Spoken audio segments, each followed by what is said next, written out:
of the house over there, and it's going to be an elevated deck. It's about 18 inches higher than the sunken terrace. How are you guys going to use that? Well, we see the space in the back just in general as our leisure space. We're going to spend time out here entertaining people, enjoying the property and the two oaks, which sort of anchor the back area of the lot, and also just playing with our daughter in the backyard. You have fair skin. You might want to put some sunblock on. Yes, I do. All right, so the deck comes down to a lower level. And then the third space is at the base of the stairs to It's the you deck. white as hell. Fucking pussy. That opens out to the relatively flat Pussy gonna be tried out again and then just said, So we're really looking forward to having a nice backyard where our daughter can run around, play, watch her. the more I look at you, the more I want to fuck your mouth into another goddamn porch. Husband, come on. Is that going to be close to level? more or less. There's a little bit of a pitch out to the backwoods. Oh, yeah, baby. Looks good. So what's left for you? Well, now we need to pick out some materials. We go shopping.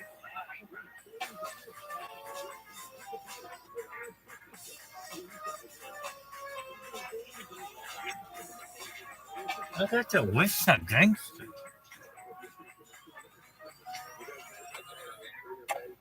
So one of the trucks is unloaded, and Matt Corey and his crew is in charge of framing this thing. So Matt, you are a professional framer. Yes, sir. How many houses do you frame? We frame approximately 45. Okay. And how many of those are now being done this way with prefabricated? I would say roughly 50%. The changing trend. I mean, Absolutely, yeah. It's gone up considerably over the last 5 years. so if you were going to frame this building conventionally, how long would it take? This building here, approximately maybe 4 weeks. How long do you think it'll take to get it done this way? I'll be up to the roof in a week. That has my attention. Yeah, Cool. absolutely. All right, so you ready to go here? What's happening now? We've already laid the sill seal here, and what we're doing is we're getting ready to lay the mud sill plate on top of the sill seal. That's your beginning point. Then we'll bolt that down and go from there. Good. So there's some lags that put right into the foundation. Sill seal it. Ready to go? Absolutely. Yep.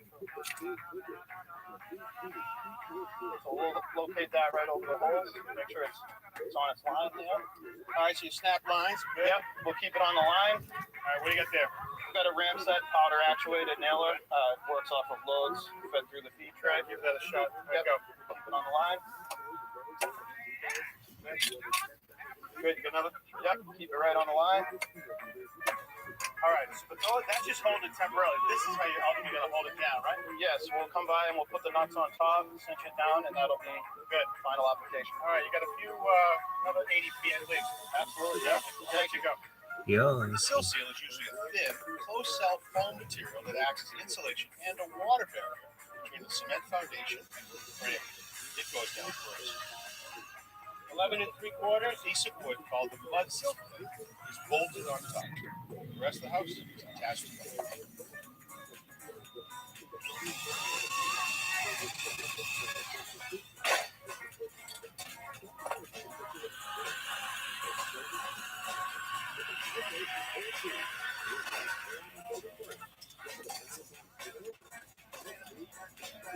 On the basement level is a walkout to the backyard.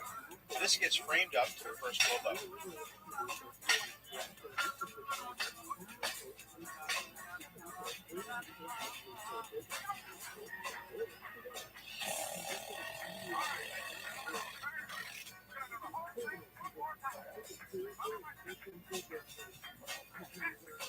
On top go the rim joists.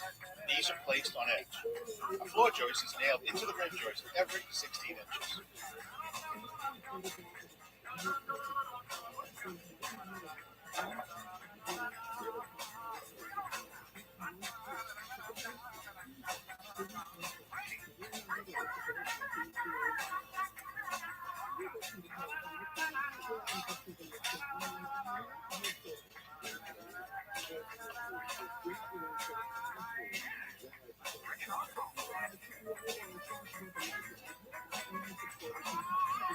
Finally, the subflooring goes on top of the floor joist.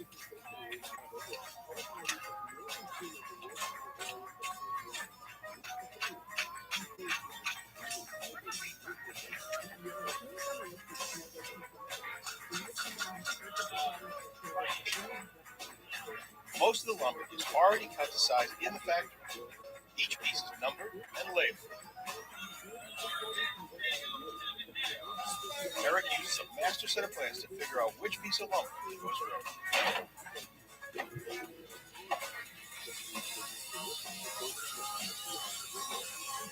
All right, Eric, after our very first hot, long framing day, we did well. All the materials came off, everything looks good, and the guys are hard at work. Any surprises? Trucks were a little bit late, but we'll take it on that. All right. And at the end of the day, we have our first floor deck ready to go. Yeah, we're ready to go. All right, what's up for next year? We're going to do exterior walls, second floor, so on. To the moon, Alex. There you go. Until next time, I'm Richard doing American Mystery. But this all out. You need some water. Yeah, before. No, I don't.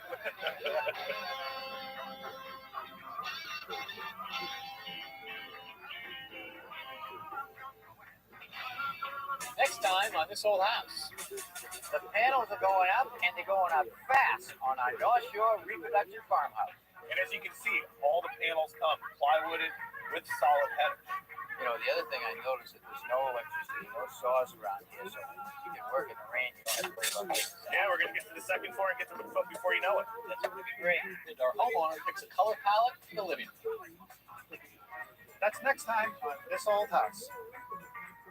We're so gangster.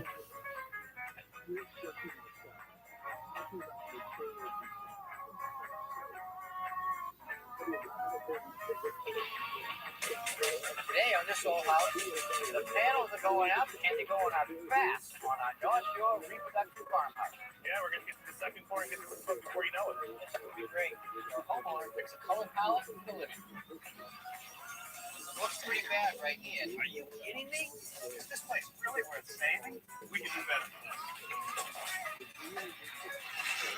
Time to get to work. Nice and easy, everybody together. Oh, yeah. Right plant in the right place. Good. It's state of the art. Perfectly square. All in all, a good day's work.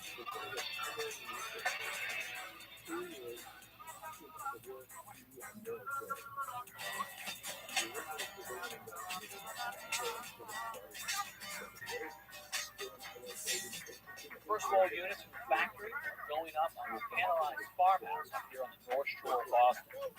Framing is moving fast. Tom has come to the site to see how the house is coming together. What do you think? I like it. So far, things are going smoothly. We've already got some panels up, and we're going to work our way right around the house, then bring our stacks inside for the interior partitions. So you're going to leave the front wall open to get them in? Yeah, we've got a machine here, so we might as well utilize it. You know, it's pretty cool. I went to the factory and I watched these guys put all these panels together. They cut the studs, everything's marked, they build the headers. They're all worked at a bench. Yep. And they're building them inside in conditions things. That's really cool. I know. So the guys are just about to put up another panel here.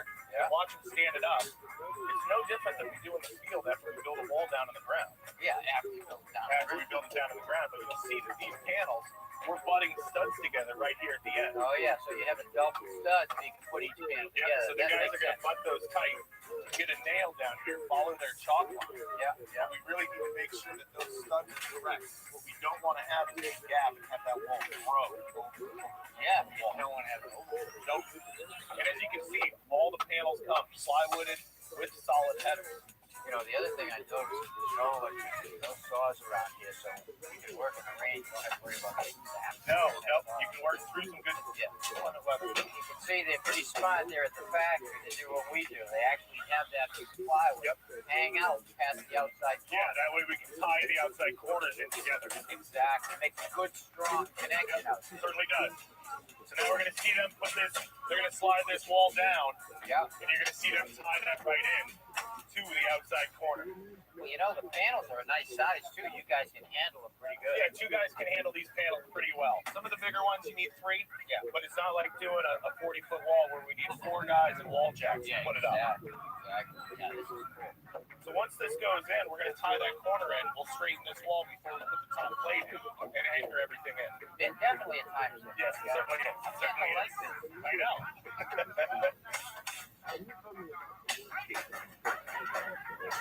Hey, Eric, they left a note. What's going on over there? Yeah, so Tom, so to get these pieces down here on trucks, some of the pieces they have to actually just leave and tack into the existing panel. Oh, yeah, so that would oversize the load. Yep. So what they do is they've already pre-cut it to the length that we need it. They just tacked it on here. So it's So all you gotta do is take it off, put it on. we're good to go. I like their thinking.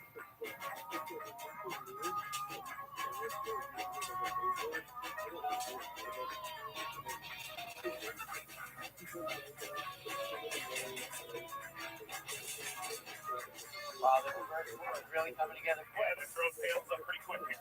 So you'll have the first floor and they're ready for the second floor. Yeah, we're gonna get to the second floor and get to the roof before you know it. That's going to be great. Yeah. All right, Eric, thanks a lot. Thanks a lot, Tom.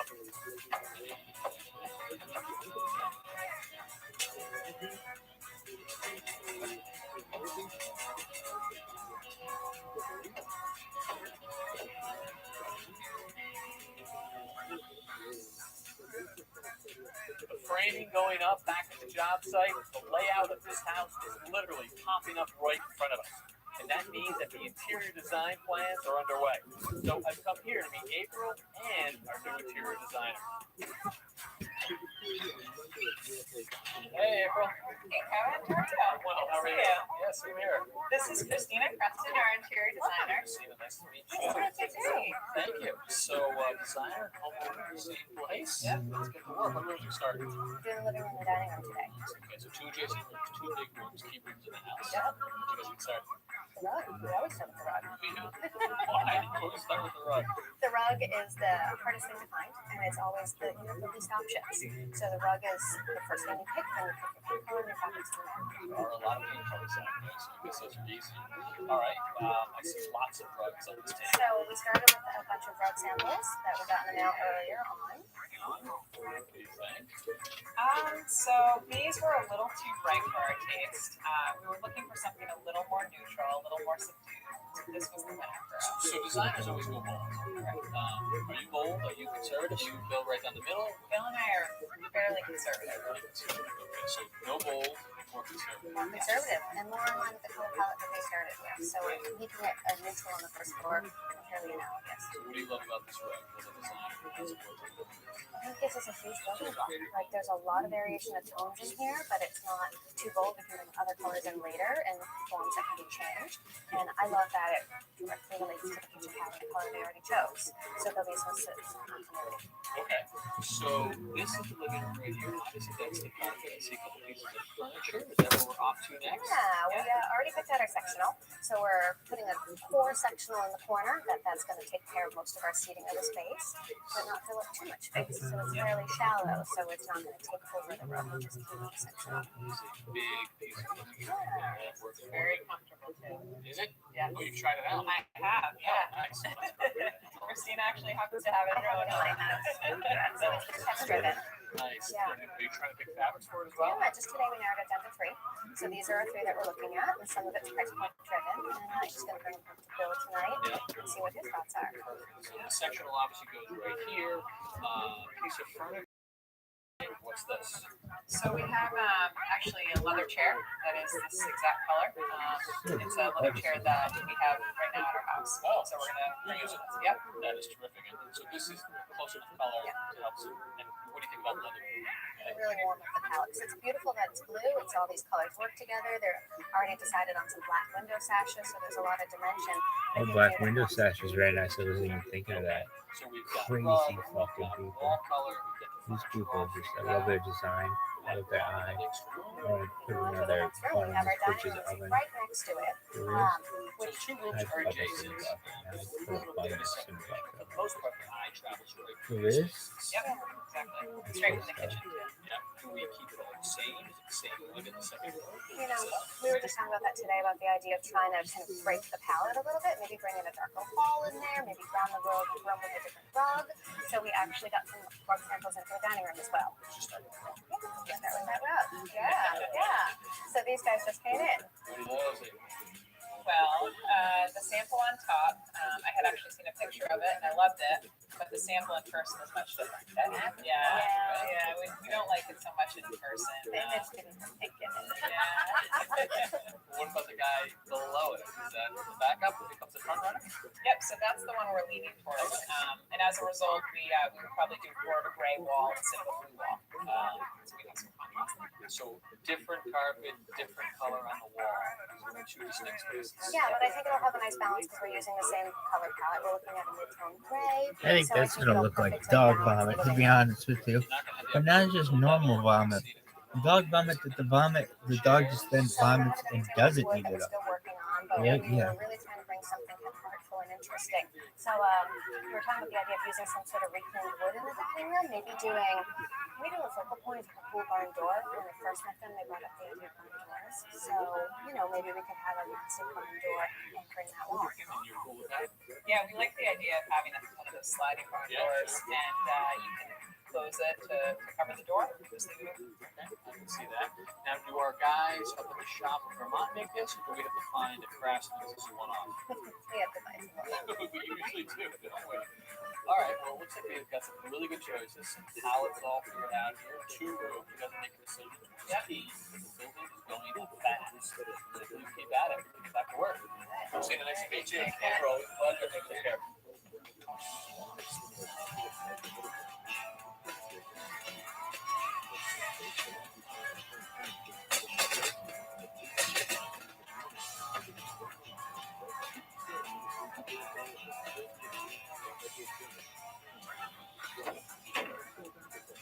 We've always known that the framing of this house was going to happen quickly. So we've used an old photographer's trick. We're going to capture all of the action and then show it at one time. We put some high-end cameras, 2 of them about 30 feet up in the trees, and they're actually capturing one frame every 2 minutes. Then we take all of the pictures and we put them together to make a video showing the framing go up. Let's take a look. Things got off to a slow start as the crew figured out where to find the right panels. But by the second day, guys were off to the races. Now the crew has hit its stride. In less than a week, 2 floors are complete.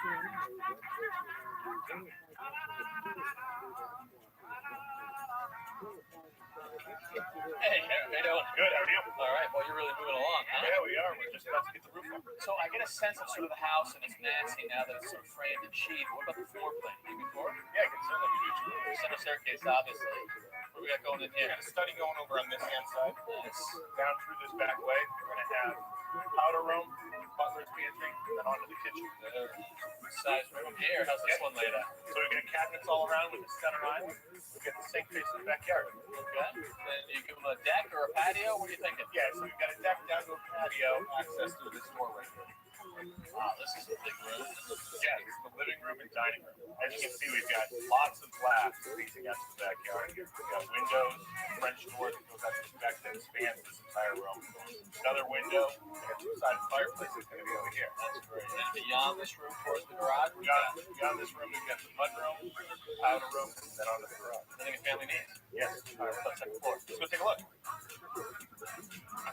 I like the center staircase. Yeah, that's All right, second floor. How's this laid out? We've got 2 bedrooms out back here, common bathroom here, linen closet, 2nd floor laundry, and down this way is the master.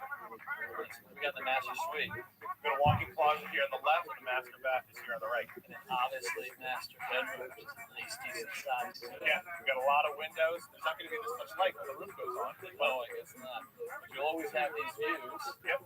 So is roof next? Yeah, it is. Let's go take a look. Oh yeah, we've got a lot going on up here, don't Yeah, you? we certainly do. So what is the process of framing up this whole section up here?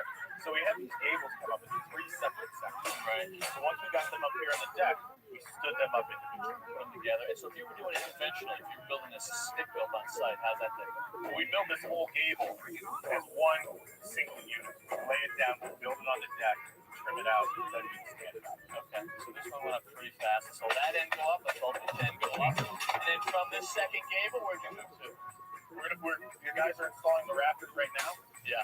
So we got a ridge beam that's off the at least half a ridge. Yep. Rafters. You know, I saw these rafters cut up in the factory. Yep. Big machine, Hundigger, was driven by a computer, and I think they're cut like 3 or 4 of these things at once. Yeah. Very precise. Yep. You guys are doing it on site? What's the difference? Let me show you. I'll do one right now for you. So Kevin, I've got a 2x12 set over here that we're going to use to cut the rafter out. So essentially what I want to do first is I want to set my ridge cut. That's the part that's going to go against the ridge up just like the one we had. We know based on the rise and run of this house that we're dealing with an 8 pitch. Okay. So I'll use my speed square here. I'll set it up to an 8 pitch, which is a pretty common standard rafter size. I'm going to draw this line right through here. I'm going to use this. I'm going to extend that line all the way through this 2x12. That's going to set our ridge cut. So down at this end is where we're going to set up the rafter tail. So the first thing I'm going to do is I'm going to set the bird's mouth, which is going to sit on our outside wall. So I do that. I match that ridge pitch at an 8 pitch. I match that line. I come down here, just like I did up on the ridge. I'm going to continue this through. Based on my calculations, I know that I need 9.5 down. Because the outside of my wall is 6 inches. So therefore, 9.5 down will create the bird's mouth that I need to have this sit on the outside. After I make my mark, I take my square, I create a 90-degree angle, thus creating the bird's mouth that I need. So this is going away, and that's where we get that expression. It looks like a little bird's beak. Yep, certainly do. And now from this, I'm going to create my rafter tail. I know that I want to sit down 3 1/4 inches from the top of the wall. So I'm going to take my tape, I'm going to measure down 3 1/4. Once again, use my speed square this over, and take this line right on out. On this particular house, we're going to be using a 1x8 soft piece. I know that that piece is 7 1/4 inches long. Measure over again, mark it out 7 1/4 inches. And just like I did before, when this plumb cut off the ridge, I'm going to make sure that I'm on an 8 pitch on this, so that everything is parallel. So use my square again, mark this out, and we're ready to cut. All right, so by my count, 1, 2, 3, 4, 5 measurements and 5 lines, all of which have been done back to the shotgun machine, like that. Yeah, let's cut it up. Okay.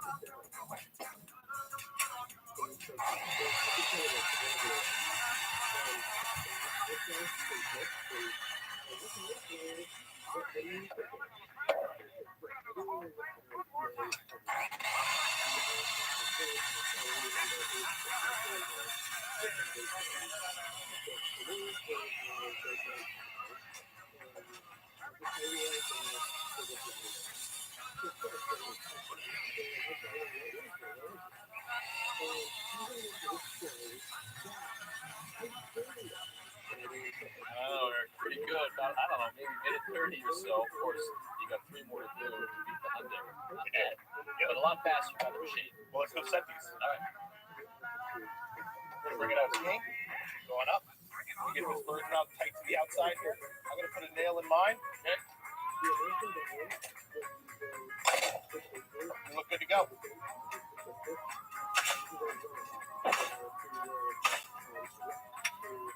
This one? Yep.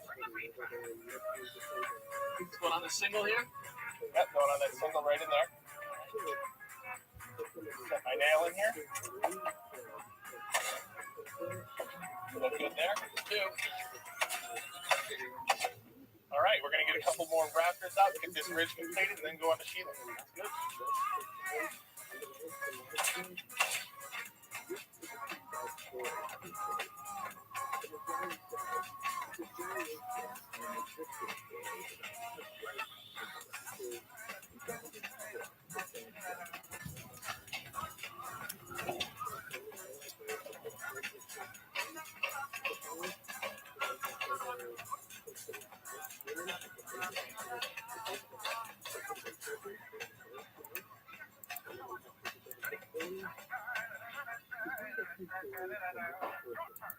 All right, what are we working on next? So we're done with the main house. We're going to start working on the barn over here, which is going to actually be the garage. All right, so you say barn because the idea is to make it look like a barn? Yeah, we've got the cupola, we've got the vertical siding, we've got a 2-bay garage. So a modern garage for us here. Yep.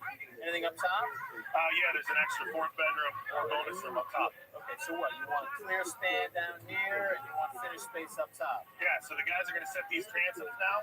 Then we're going to get ready. We're going to set the piece of steel that's going to run from the front to the back to give us a good clear span in this garage.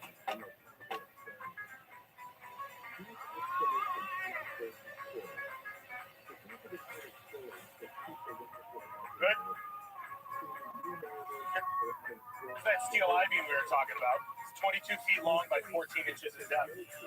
Typically, we'd have to pad this out, which means build this up with framing lumber, right? 2x12. But they've already done that in the factory for us. So this is where you're going to hang all your joists off of here. All the joists are going to butt in. We're going to hang them all off of this. They took care of it. It's ready to go? Everything's ready to go.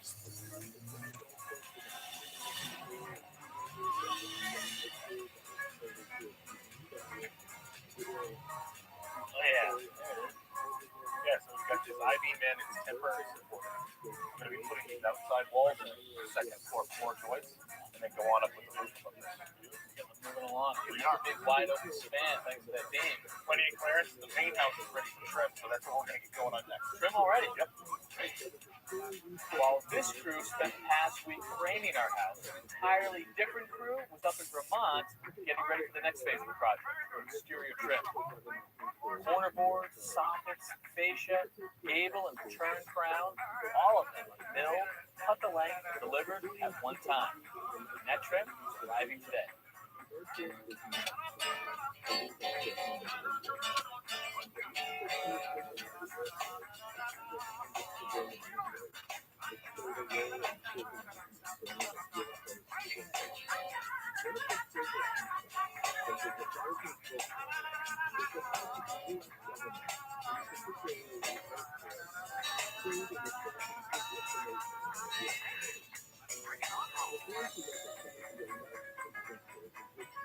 All of this material along the eave line of our roof, the fascia, the soffit, the trees, this is all part of the trim package. And Eric, recently we've been using a lot of cellular PVC for trim. You guys love this stuff. We love it as well. Yeah, so I mean, the advantage of the cellular PVC, rot resistant, put it up without having to Solid white, so we put on this house, and it's really never going to rot. Despite that, all of the exterior trim on this house is not PVC, it's mahogany. Yeah, we're going with the Oriental mahogany. We're going to be putting up on this house. We're doing that because we're doing a reproduction of a house. So the wood's going to sort of give it that authentic look right down to the final detail. How's this stuff going to hold up though? It's rot resistant, stable, and strong, straight. It's really good to work with. We would have used eastern white pine, but because of overforesting, all the old growth trees are gone.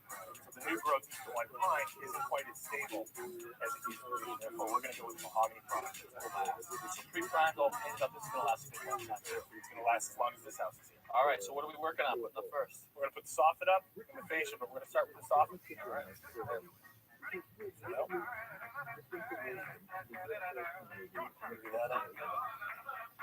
Before I put this up, let's just take a look at it. Then I'm going to glue it. We're going to go from there. Slide it on down to me.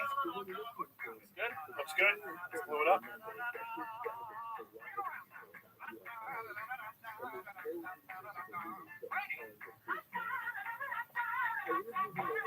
Slide it on down.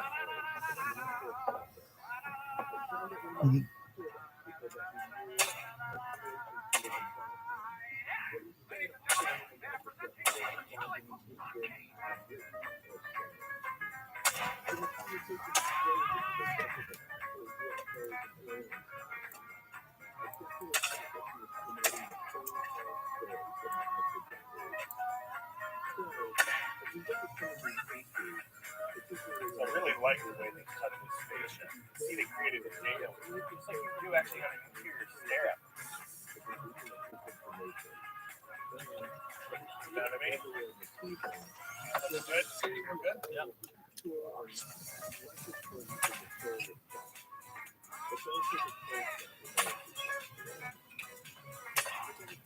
Nail that on your end. All right. So how much longer do you think before all the exterior trim is in? We got about 4 more days on this. Moving along. It's a busy week, right? Yeah, certainly has. All right. Well, until next time, I'm Tim O'Connor. I'm Eric Kaminsky. To this old house. Yeah, that's it. This is what's going on.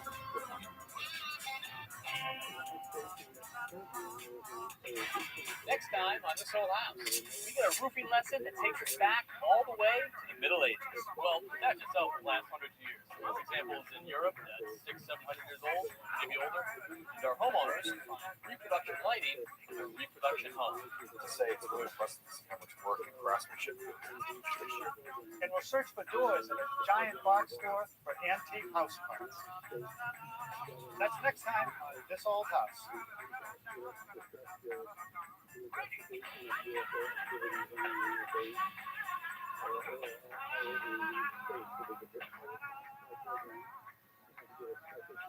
Today on This Old House, we get a roofing lesson that takes us back all the way to the Middle Ages. And our homeowners find reproduction lighting for their reproduction home. And we'll search for doors at a giant box store for antique house parts. Looks pretty bad right here. Are you kidding me? Is this place really worth saving? We can do better than this. Time to get to work. Nice and easy, everybody together. Oh, yeah. The right plant in the right place. It's state of the art. Perfectly square. All in all, a good day's work.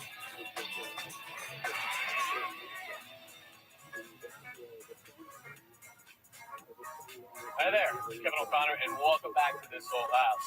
Well, work is really progressing on our reproduction farmhouse up here on the North Shore of Boston. All of the interior walls are in, the exterior sheathing is on.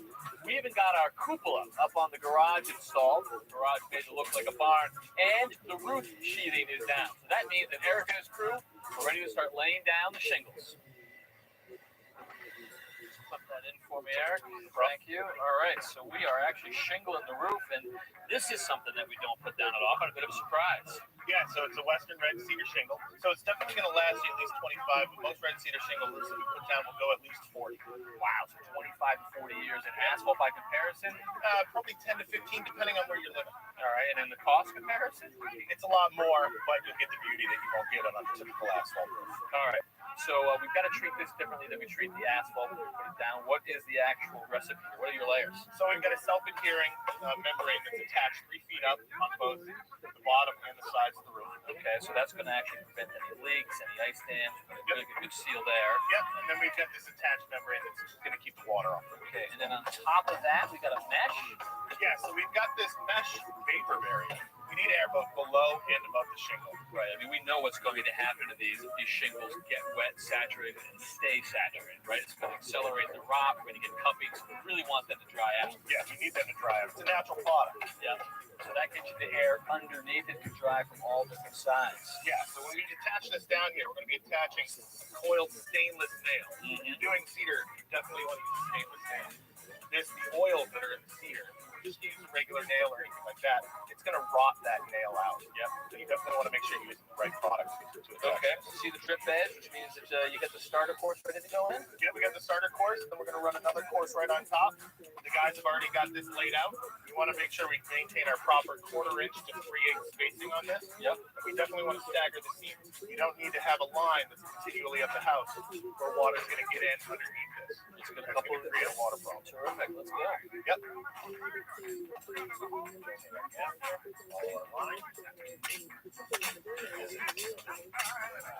Nimble fearlessly. Nimble and pivoting easy. Good. Yeah, moving along. All right. Well, those cedar shingles are definitely going to help with the traditional look of this house. Yep. And it's going to help it fit in with the other houses up here on the North Shore, especially the one that we are about to visit. It's got a roof straight out of the Middle Ages.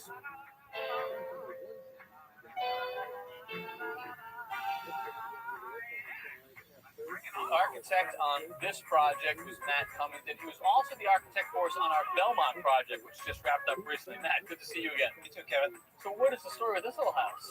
Well, several of us here in historic Ipswich have been restoring first period homes for several years, and we had found a town record of a man who needed a home built for himself in 1657. And we thought to ourselves, let's build that one-room first period home as authentically as we could possibly do this. And so far as you know, this is what that house would have looked like in the 1650s. Absolutely.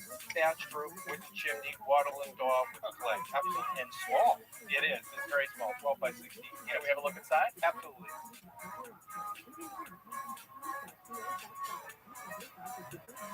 It's a timber frame home, and it's all 100% authentic.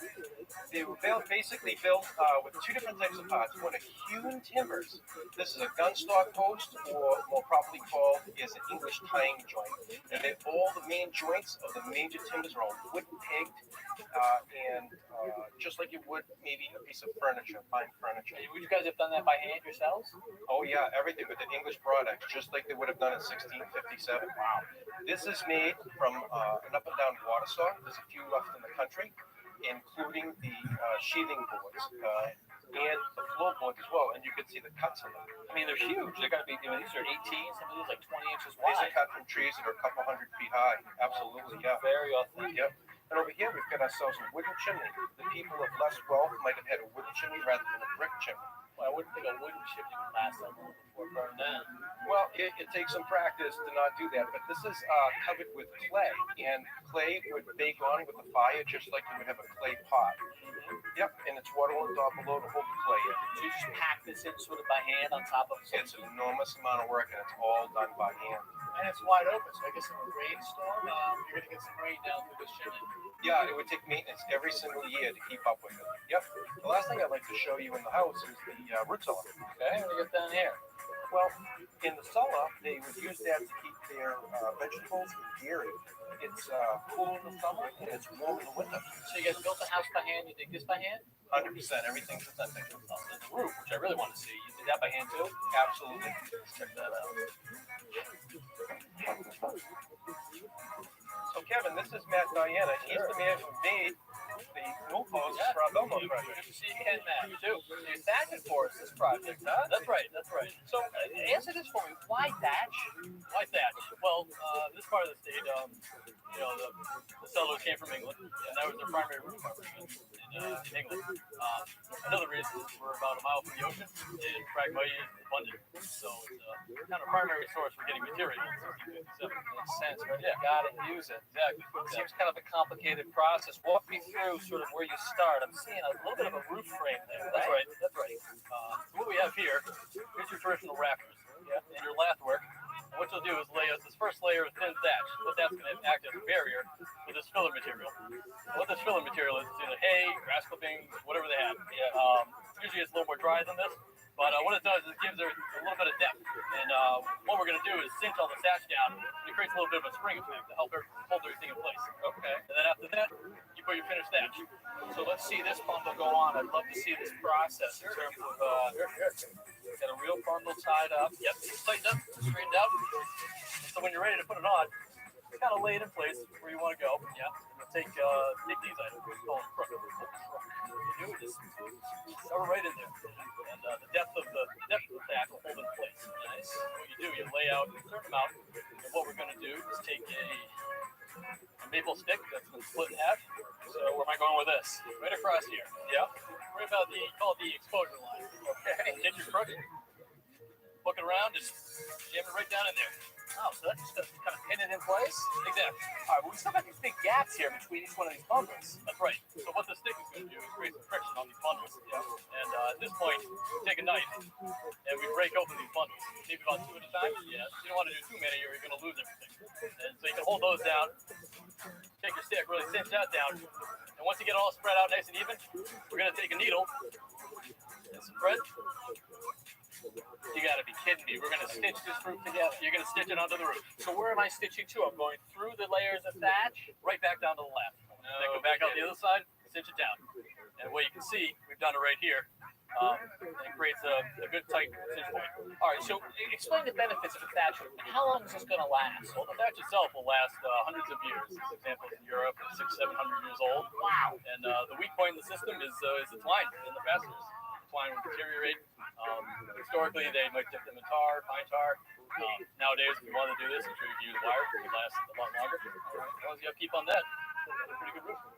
So thatch gave way to the wooden shingle. That's right. Wow. So there we are, just across the way, using cedar wood shingles on our roof. So things have not changed that much since the late 1650s. Yeah, it's the same concept, just different material. Well, I appreciate the lesson. Thank you, man. Thanks, Kevin.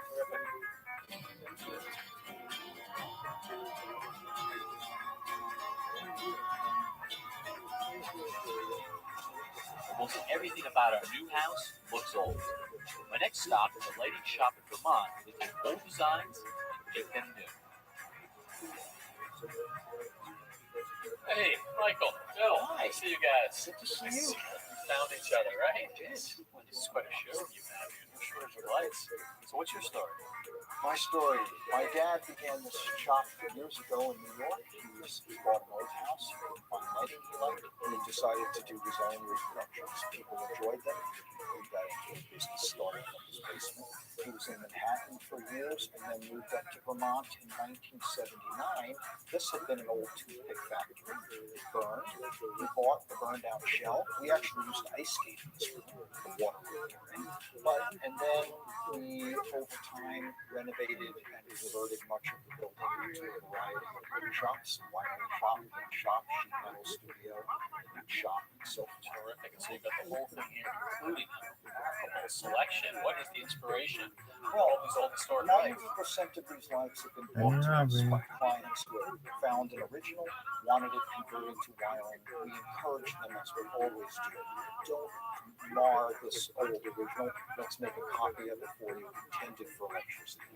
And please let us keep a copy, which in 98% of the cases people allow us to do. And then we make our reproduction. Wow. So they're really very well established recipes. So you just have all this authenticity hanging from the ceiling here. Reproductions of authenticity. Sure. Yes.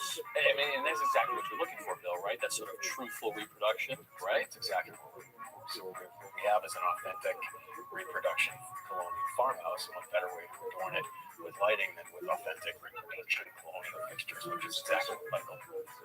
And apparently provides quite a few of them. Look at all these choices. Have you guys been able to narrow it down? Yes, we have. All right. Show me what you guys are picking. Here's one here. This is a mansard style lantern that we love. We like to put this on the mudroom door and also on the front kitchen porch. Okay, so 2 exterior fixtures off the list. Here's an interior fixture that we'd like to use in the den, hangings. Nice, like that. Big one. And this little number here definitely caught our eye. We thought this design was particularly in keeping with the exterior style of the home and some short front.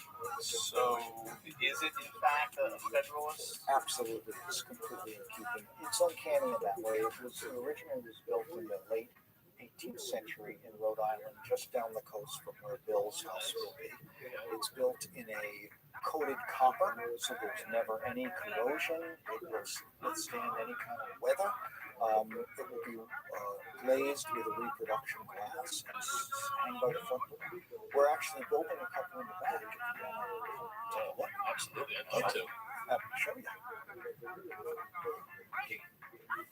So here we are in the sheet metal shop, and Ron is actually working on the fixture that Bill is most interested in for the front door. It's our SMLT1, and this, in fact, is the pattern that has all of the multiple, there must be 40 plus pieces that go into that light. And every fixture that we make here is essentially done from patterns that we draft from the original.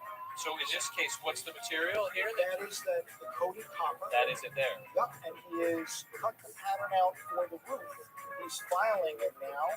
He will then take that same panel with the other portions of the roof, run them through a roller machine, which is hand operated, and then bring them to our soldering benches, where the roofs will be joined, first tacked in a mold, and then hand soldered out so that they create a unified bond. And you can see where Scott is beginning to tack together the roof from the 3 panels that Ron has just finished rolling and coating. The wooden mold is actually made in the next room by Robin, who's 93 years old. Been working with for many years. Has forgotten more than we all know.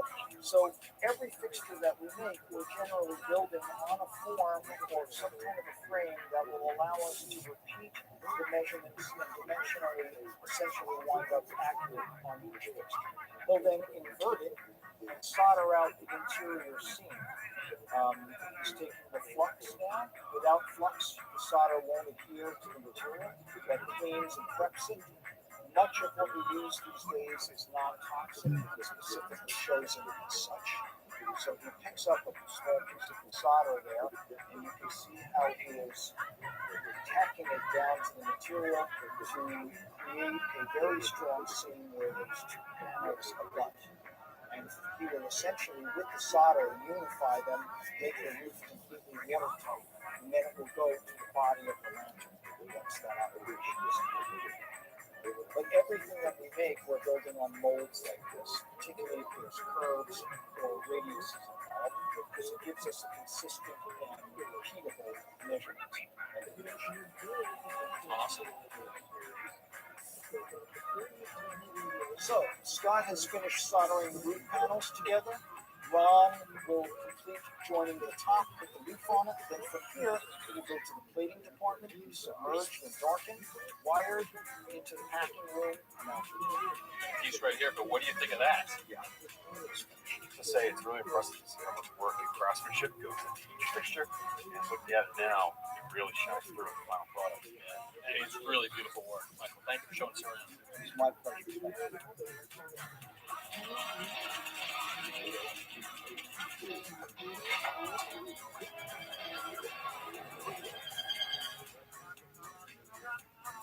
Back here on the North Shore, you can see all the progress that's been made on the house. It has been completely wrapped, and the windows are starting to go in. We took delivery of those just the other day. Hey, Eric. How you doing? All right. It's a beautiful window. I love it. Do you? I love it. In keeping with what we've done on the rest of the house, we're using mahogany trim. We're using a mahogany sill. All the sashes are mahogany as well. It's terrific, right? I mean, we just don't see solid windows that much No, anymore. we don't. This is a window that would have been put in 100 years ago. It's going to last 100 more. And so we've got all the traditional materials, although it's been upgraded so that it's a nice, efficient window, comparable with other windows that are made Yeah, we've today. got the insulated glass, the argon, all the things that we see in modern windows. All right, so I'm with you on board. I love the window as well. You should see the way they made this thing up in the factory. Oh, yeah? Yeah. They were assembled using mortise and tenon joints. Each sash is glued and placed in a press. Workers peg each connection.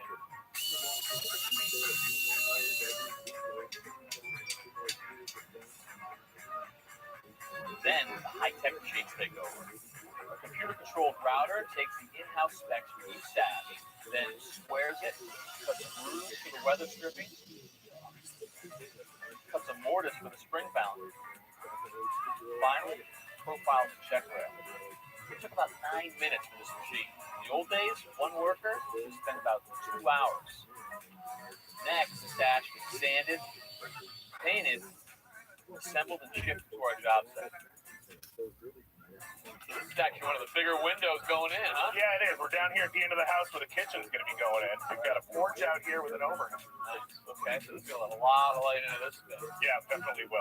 So we're using a solid mahogany window here. Any difference in the way you prep this opening than if we were using, say, a plaid window? No difference. No difference whatsoever. We've got a self-sealing membrane that we're going to run around the whole outside of the window, splitting it half in, half out. Great. We're going to take our house wrap, we're going to fold that in.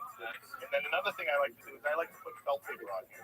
Put that casement of that window in the clapboard pit. There's going to be a joint there.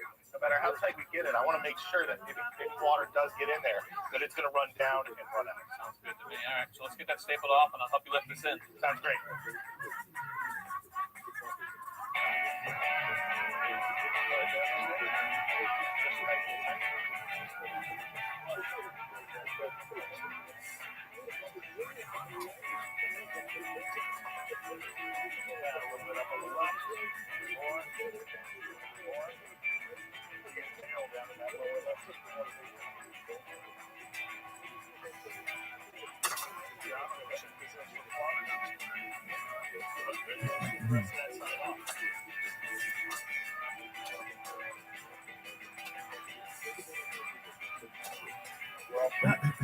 Good looking window.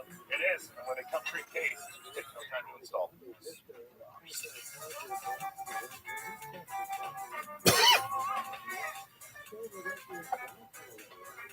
April and Bill want their new house to look like it's been around forever. Their designer, Christina, brought us to the salvage yard in Kennebunk, Maine to find house parts that have been around for centuries. All right, hey, I knew I'd find you guys somewhere. How are you? You got a great place. Thank you. Lots of stuff. So, April, what's on the list? So we're looking for a couple of pantry doors. Yeah, and we have a situation. We have a hall that has the pantry in it, and right now we've got it set up for two smaller doors. So it's a little bit awkward to step out of the way of the doors, and we love sliding doors. And it's a hall, so it could do something interesting. And we both love salvage as well.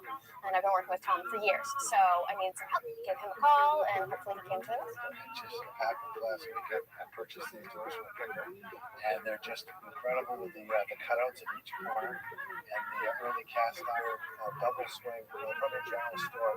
Definitely from Rockland, Maine, and the building's still standing actually there. And it's got that great the handwriting on the front of it. We love the lettering, and all our window sashes are black, which I don't think I told you, so it'll be a really nice design connection. So, Avery, you think this is a done deal? Oh yeah, for sure. We love these doors, and we think it's really going to tie in with what's going on.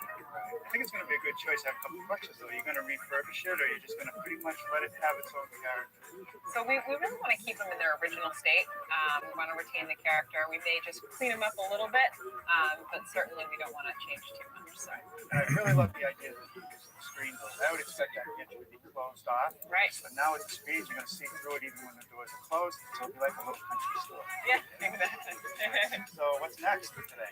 So now we want to go look for a barn door. Yeah, we're going to put in our dining room.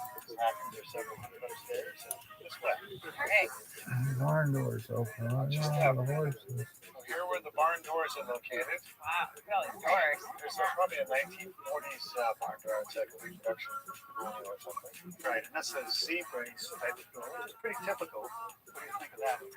We like the classic Z-brace in the style of the door. I would say it looks a little new. We'd like something a little more rustic and weathered. Right, and it's not quite big enough. Actually, we kind of have a general starting point of where we're heading with scale. I think we need to get pretty big. So what else might you have? Dimensions are good, and this is definitely a big door. Not something you're going to find probably in a barn. Those are the front doors. Let me show you. Maybe we could make one for you. Oh, that would be great. That would interest you. This is this door representing you like, or? Yeah, I would say that is closer to what we're looking for, but it might be a little too rustic and weathered for us. Do you have anything else? Yes, you have plenty of different pieces of what this one is. It's getting better. Yeah. Nice weathered. Yeah, I like that it has the cool tones and the warm tones, whereas the previous one was a little silvery on our gray wall. For this, the warm and the cool will pick up nicely. Definitely, I agree. Right, it's got saw marks, it's some nail holes. There's a lot of character. Yeah, it does. Nice, we nailed it today. You got two doors for the pantry, and Tom's going to build you a custom barn door for the dining room, and he's even going to give you the right texture. Now, next time, we're going to start doing a couple holes in the earth for your geothermal heating system so you don't have to freeze it. That's great. So until next time, I'm Norm Abram with This Old House.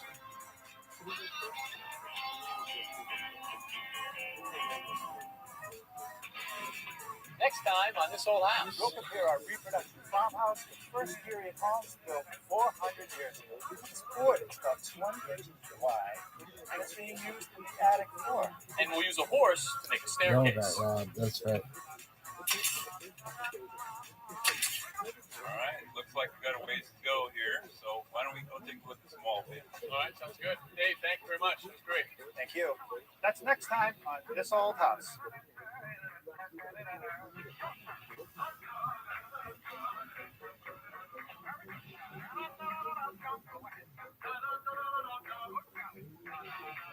Today on This Old House, we'll compare our reproduction farmhouse to first period homes built 400 years ago.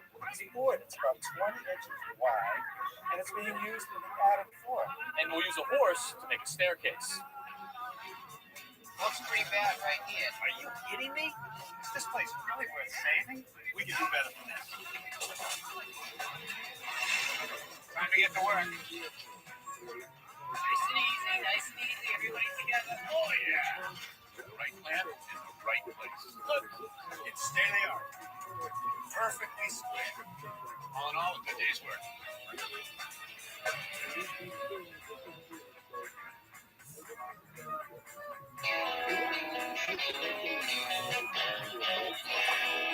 We've made great progress on our North Shore reproduction farmhouse this week. Hi, I'm Richard Trethewey. Welcome back to This Old House. You can see we've got our wood shingle roof completely installed. It looks terrific. All the windows are in. You can see 6/6 windows, high performance. But today we're going to start a project I'm really excited about. The homeowners have decided to go with the technology to save them a lot of money in heating and cooling this building. To help us get started on this is Roger Skillings. Hey, Roger. Hi, Rich. Nice to see you again. You too. You are the god of drilling around these parts. What are you doing here today? We're drilling a couple boreholes, total 750 feet. 2 holes into the ground. Correct. Now, the system is geothermal. Let me explain how it works. No matter what happens outside, if it's 100 degrees on the hottest day of the summer or -2 degrees on the coldest day of the year, below our feet, about 20 feet down, it's always 50 degrees. We can use that consistent temperature to great advantage. First, we dig a hole. A loop of pipe is installed and filled with antifreeze and water. We circulate the antifreeze through the pipe. A geothermal heat pump is just like any standard air conditioner, except it can also work in reverse. In the summer, a geothermal system uses 50 degrees from the earth to cool down the refrigerant. In the winter, a geothermal system uses that same 50 degrees to heat up the refrigerant. These systems can save between 50 to 80% over conventional systems. That is great technology. We still have to get the energy out of the ground. There's a couple of holes out of you. We do. Take me through it. That's why we brought that piece of equipment there. All right. So what's right below my feet? Dirt. Okay. Under the dirt is ledge. We have to insert through the dirt so it doesn't cave in this pipe. Steel pipe first. All the way down to the bedrock. And once we're in the bedrock, we don't need the pipe anymore because the rock itself makes its own borehole. Okay. So drill bit. This is the drill bit. We end up drilling a 6-inch borehole. They're made of tungsten carbide. And I was just going down 300-400 feet. Correct. And then after we're done with that, we have to come back out of the hole and we insert this U-bend piping with the U-bend on the bottom. So this is a polyethylene pipe that's going to be filled with antifreeze right here. Correct. And that drops all the way down that shaft. Yep. And then after we insert that, we have to put in the grout. And that's the 2 bags. We mix the 2 bags together with water. And that's inserted down to the bottom of the hole and fill the whole hole. All right. So that's really important too, because without the grout, you'd have all the heat in the rock, but it wouldn't transfer through the pipe and into this pipe. The antifreeze. That's correct. Okay, good. All right. Well, we've talked enough. Time is money. Ready to go? Ready. Let's go.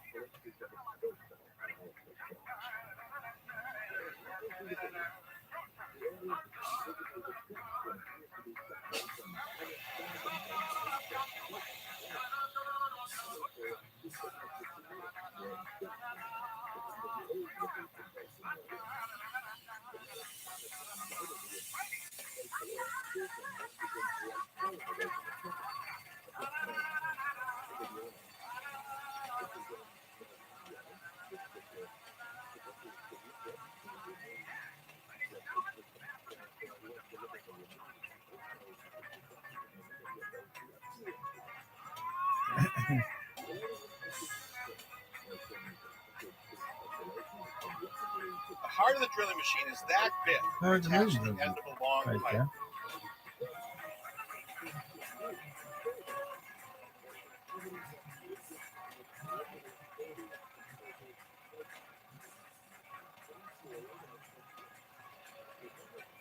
When the machine pushes the pipe down as far as it can, another pipe is attached and the drilling goes on.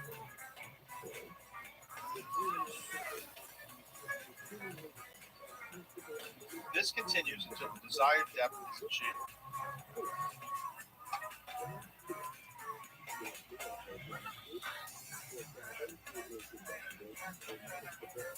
When the drilling is complete, the loop of pipe goes down the hole.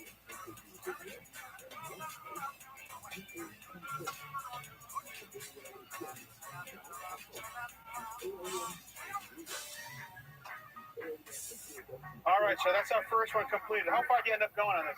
300 feet. Okay. And how do you decide where you put these holes on the property? The ease of getting the drill rig in, close to the house. Okay, good. And you got 2 of them going on this job. Yes, that's going to be a 450 footer. We keep 15 feet apart. That way they don't have any interaction with temperature. Okay, great. All right, what do you got left on this one? You haven't drilled this yet, right? Yeah, we got the rest of today and tomorrow. Okay. So if you got another whole day, I'm going to leave you. We'll be back in about 2 weeks to put the inside equipment in. Thanks, my friend, for helping as always. Thanks. Peace.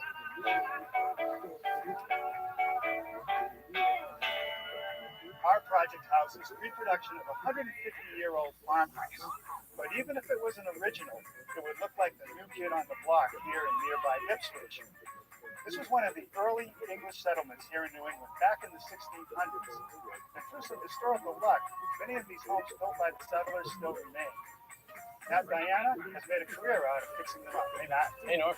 So how did the colonists go about building these houses? Well, from England, they would have brought over their methods and their techniques to build houses here in Well, there's America. those Still some two. great examples in town. I'd love to show you.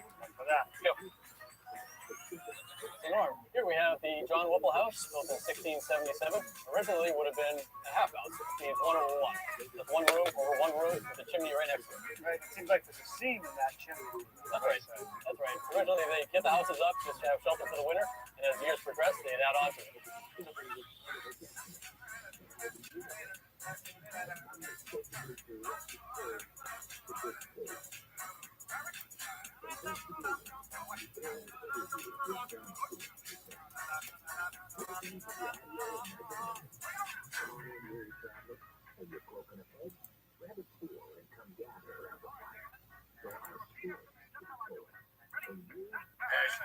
Trash Monday. It's all Trash Monday. It's the worst time. This is boys, this director, my sister, the one-eyed Jew. I love it. This fucking other shit. Crystals in the back. Look at this. Are you done? No. Sorry, look at that. Jesus. Are you proud of your work today? Yeah.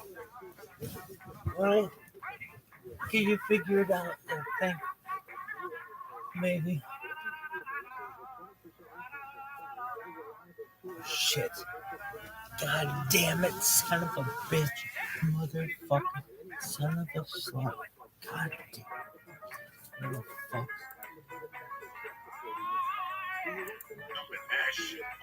Straight from Big Box asshole right there. What's happening? This is fucking Ron. Yeah, I had a great weekend. People on the podcast. Fucking Simon Boston. Who's that? Some fucking super talent.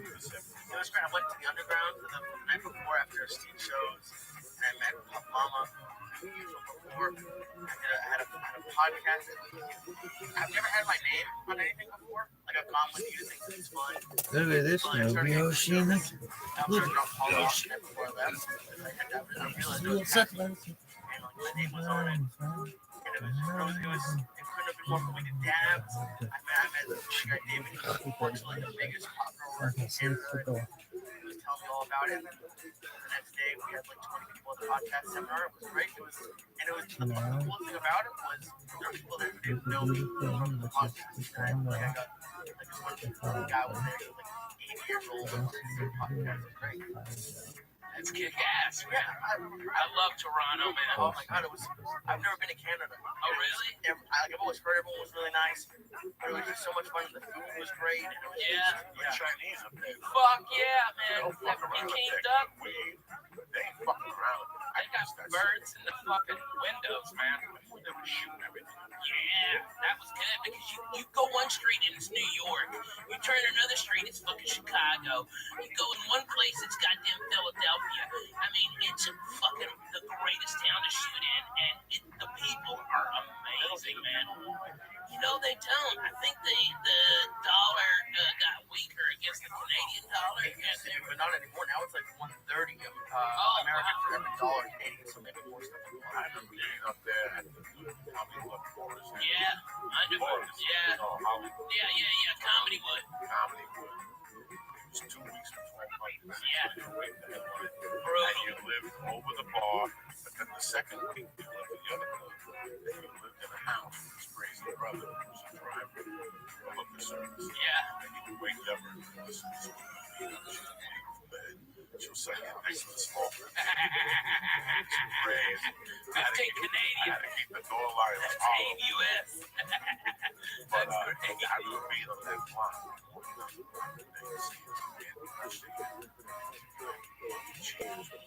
Oh yeah, George went.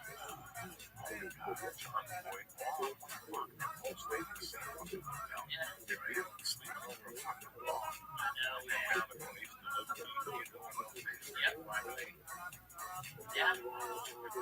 10 years ago, 15 years ago, that's what we did it with some couches and waitresses. Really? Yeah. 15 years ago, There's the rooms, and the beer there is so fucking good. You know, when last time I played that, I was at the downtown room, and Mitch Hedberg was at the uptown room, and then we flipped. So we went from Bathurst and Steels down way the fuck down there in downtown. And that's when Mitch met his wife, Lynn. And he's a crazy fucking drummer. It was a blast. Yeah, I forgot about that.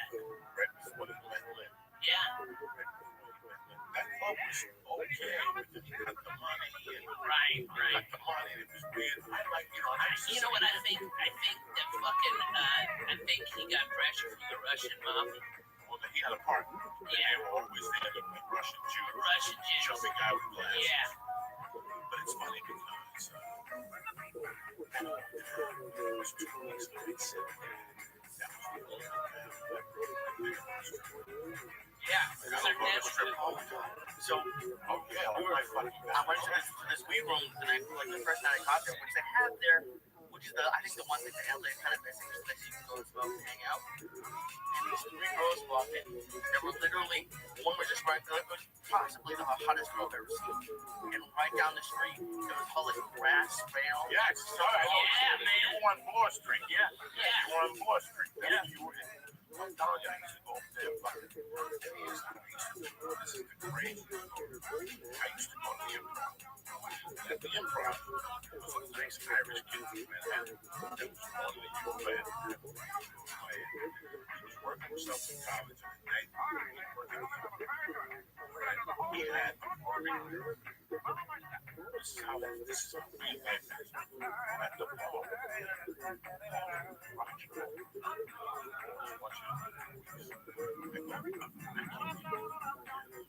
Just say this in front of you.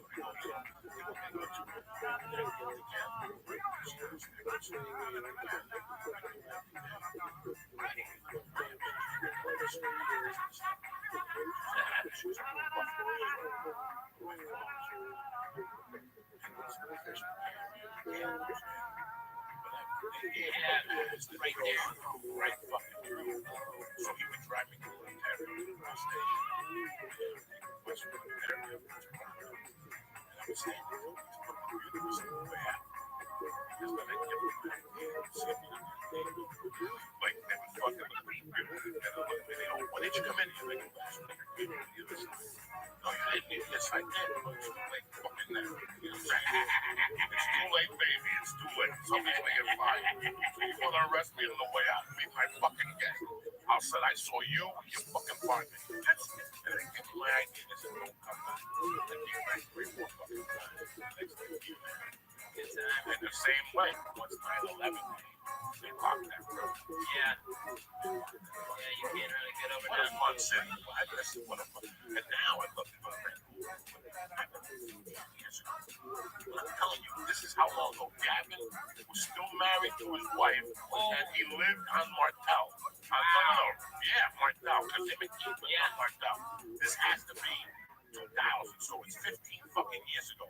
99, there was a girl that used to date Larry and Isaiah. That was the fucking cutest blonde girl I ever saw. And then she was like her parents with their bees, her grandparents with their bees. This chick walked around LA bare 30 feet with a suntan and fucking never ended. You know, she grew up on the beach. But the story was she grew up on the beach. So, Gabby was right. This is 99. This is 16 years ago. We're still in summer. We're on the beach. There was some weed on the beach. My wife was that night she saw me and Gabby going right on the beach. And I don't even know who was dying. You ever know who they can get some trap children? Never had this. That's a dud. Maybe it's like never fucking just a conversation at a date. Got this girl off the deck. I would take the flight to Buffalo to Denver and take me to his house, let me take a shower, and give her the mother who cooked me warming red meat. Fuck yeah, man. And then they go, what do you want to do? I'm like, you want to sit down, relax, you want to drive up? Let's go. This is 2 o'clock bus thing. That's not racist. This is what you, man, this is the people I bet you fucking time. This is the right people. Yeah. Those little stories of people. This is That's exactly what I'm I'm doing. The little fucking road stories are the ones that Yeah. still baffle me. I just remember right now, shit like this is like Yeah, man. All we need is you drinking all my orange juice. This is 1440. This is fucking awesome, man. This is just like we used to do. Right there, looking out the goddamn window. What was the Bloody Mary mix? Oh, man, it was Texas Pete's Bloody Mary mix we bring out from Houston, and it was deadly. Deadly. It was so good, so spicy. And then we put pickled green beans in it, and shrimp, and lots of horseradish. Fuck yeah. And sometimes I'd fry up a whole piece of bacon and shove that motherfucker in there. That's how you do it, Lee. Put the Jew in your back pocket. I'm gonna bring you back to life. That's what we did. We get fucked up on that.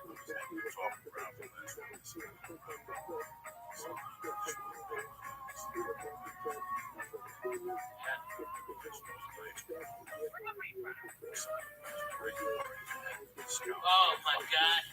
I burned my fucking hair. Chinese life. He was yelling at Joe. And he said it was perfectly Chinese life. I was about to say something.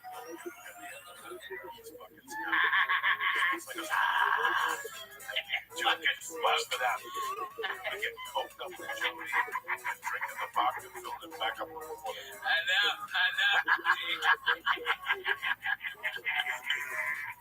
So funny. Oh, man. How about the time you were over at Gavin's and you had the Bolivian flu and his little cocksucking male fucking pug dog ran up the back of the fucking couch, went to Coco, who's got his eyes closed, sleeping upright, trying to fucking, just reeking of pussy and fucking yay, and he had shit on his fucking shirt, and that fucking cocksucking dog pissed on your head. That was the fucking funniest shit I've ever seen. Oh, good times. We stayed out of that. No, you never. That shit was just, it was around. Yeah. I used to go to your house, drink Bloody Mary. Yeah. Hey, fuck up. How much did you know, Ralphie? All of it. Come on, it's Coco. You know what's fun though, Lee, is when he comes in with the rare story. All right, I started going blue with this chick.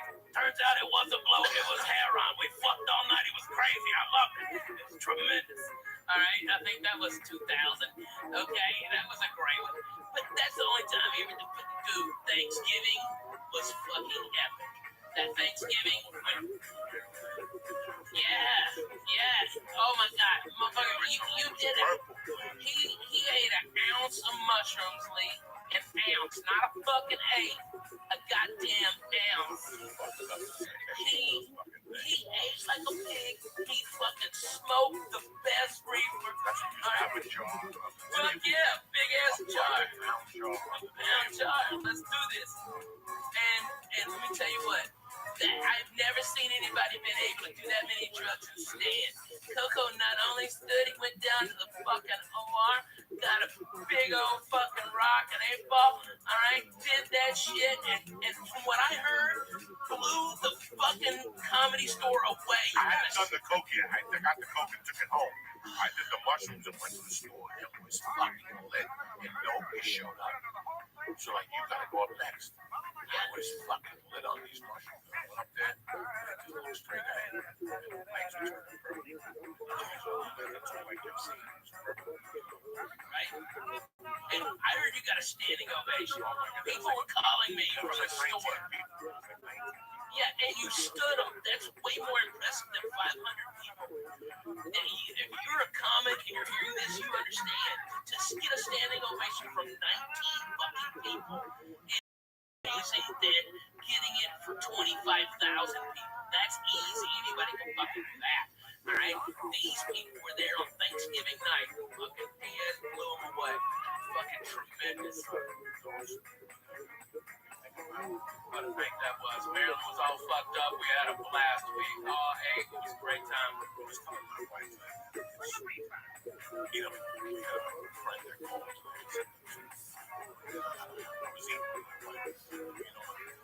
How do you see what's that word? that light bulbs are. If I dress you in a black one, it'll die a very sad way. Still live well. And it's just, I think about Marilyn a lot. This is the old movie. Oh,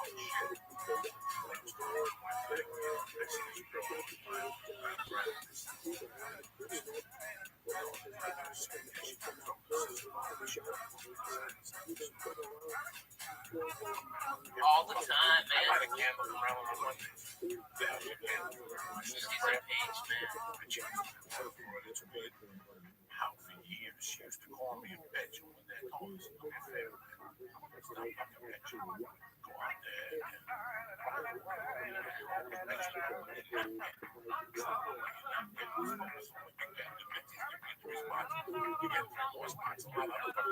Yeah, no shit. She was so powerful. One of the most powerful women comics I've ever seen.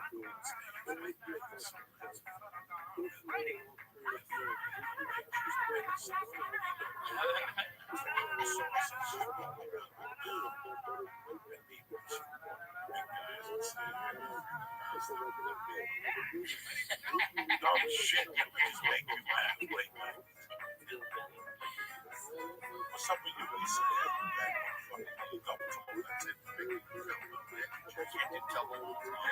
This last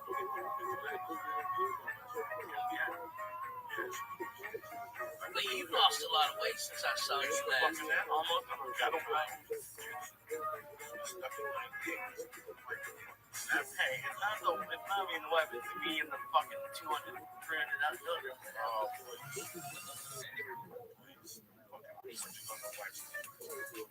Oh, Mole, the first time ever. Oh, wow. I know so many people who on the Mole diet. I know so many motherfuckers that include Mole in their diet. You didn't put chocolate in it. You don't need chocolate. Fucking Mole. Yes, you do. That's halfway through that.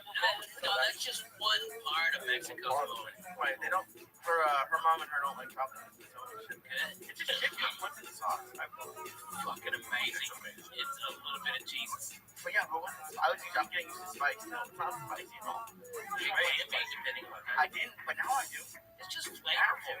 That's what, all these white people are afraid of Mexican spice. If you watch Mexican spice in food, they just put a little bit of salsa, like a little bit of new. Dumb white people are used to fucking ketchup on their goddamn tacos. Retarded. I was in Washington and my fucking buddy goes, let's go to taco time. Okay, it's a shit chain up there. And the fucking lady said, do you want mild salsa or ketchup on your tacos? And I fucking laughed. I go, bro, if you eat that, I'm gonna fucking fire you because I can't stand to look at your face. And we just left it there. We paid for it and left it. Fuck anybody Taco wants it. time ain't no Taco Cabana. Fuck no, man. The potato tacos for breakfast. Oh, stop. It's not with the motherfucking kolache fucking back. They don't know, man. They don't know. We used to fuck it up. Man, the summer was a little crazy for me. My PTSD I thought was being handled with antidepressants, but it's not. It wasn't.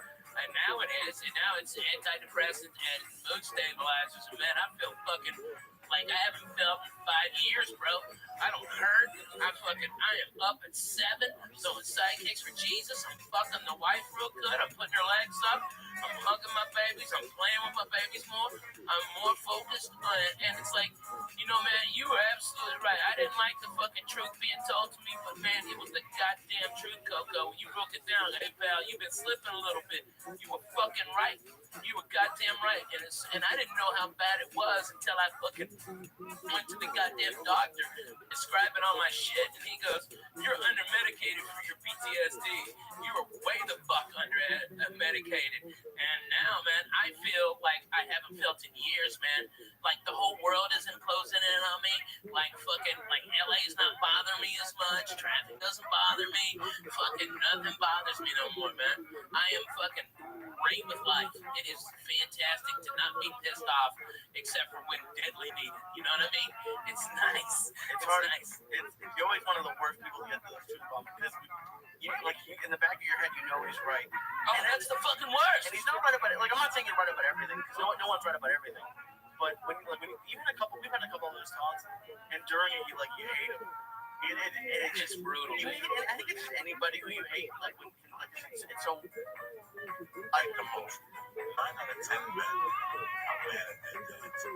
Usually it's there. But they're not doing it. My stepdad break this shit. He can break whatever move I made. He was 2 steps ahead. Always doing it. I grew up around people.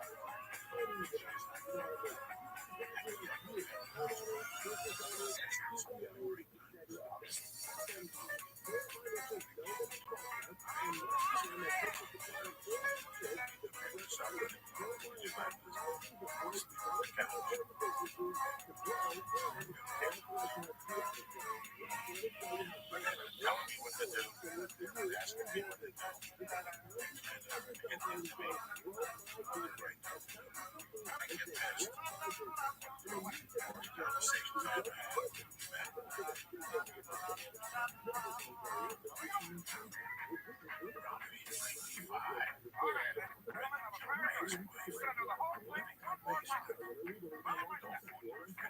Sustaining just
Wow.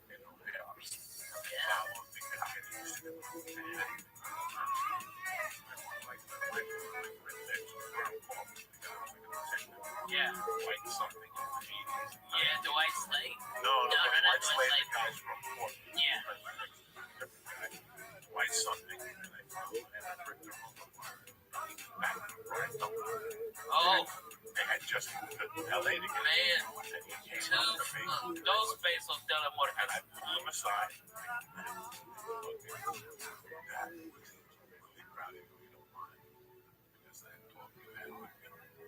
Took me outside. I was scared.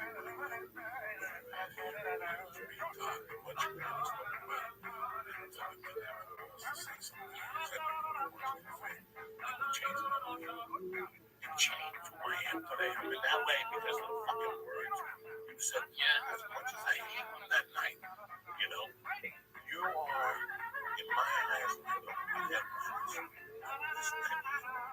top guys ever. You have no friend to sleep. The Godfather is a line. Every time I hear him, I punch myself in the face. And it's the fucking worst line you could ever say. But where I come from, it's true. Women and children can slip. Men don't slip. That's it. Yeah. Women and children make a mistake. Men can't make mistakes. We don't have a fair. I'm not trying to make mistakes. I don't have anything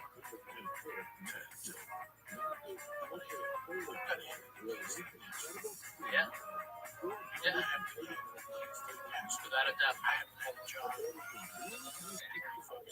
There's a reason I've never had a hair to something. I've never worked in prison. I haven't had a hair to something. I haven't had a hair to something. But for a job, make a living, and something really came together. Yeah. Right, you were writing every night. You fucking hustle, right? Every day, work every night. It's scary when you see like how close it is. Like, so I just did that seminar, and now I'm trying to start doing more of them. And I wasn't even really scared before first, but now that I'm like, oh, I can see, I really enjoy doing it. And now that I can see, not that it's gonna be easy, but I can see that but it's possible.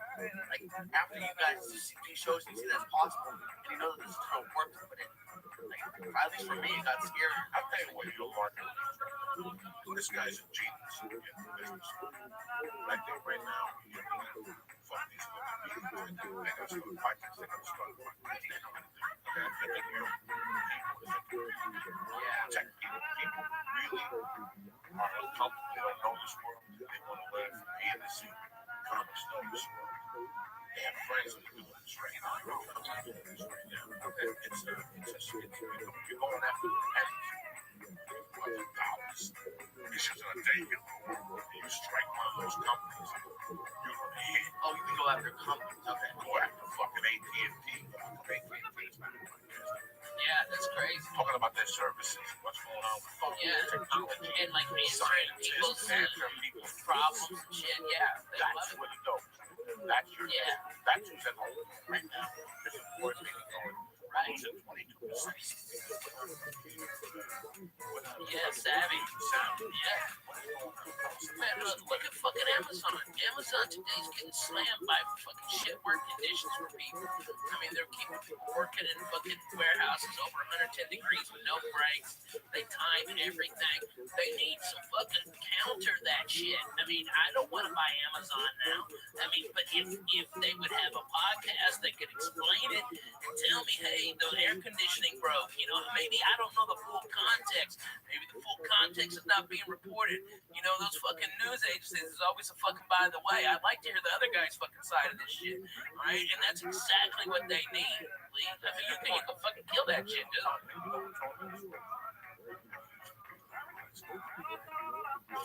Yeah.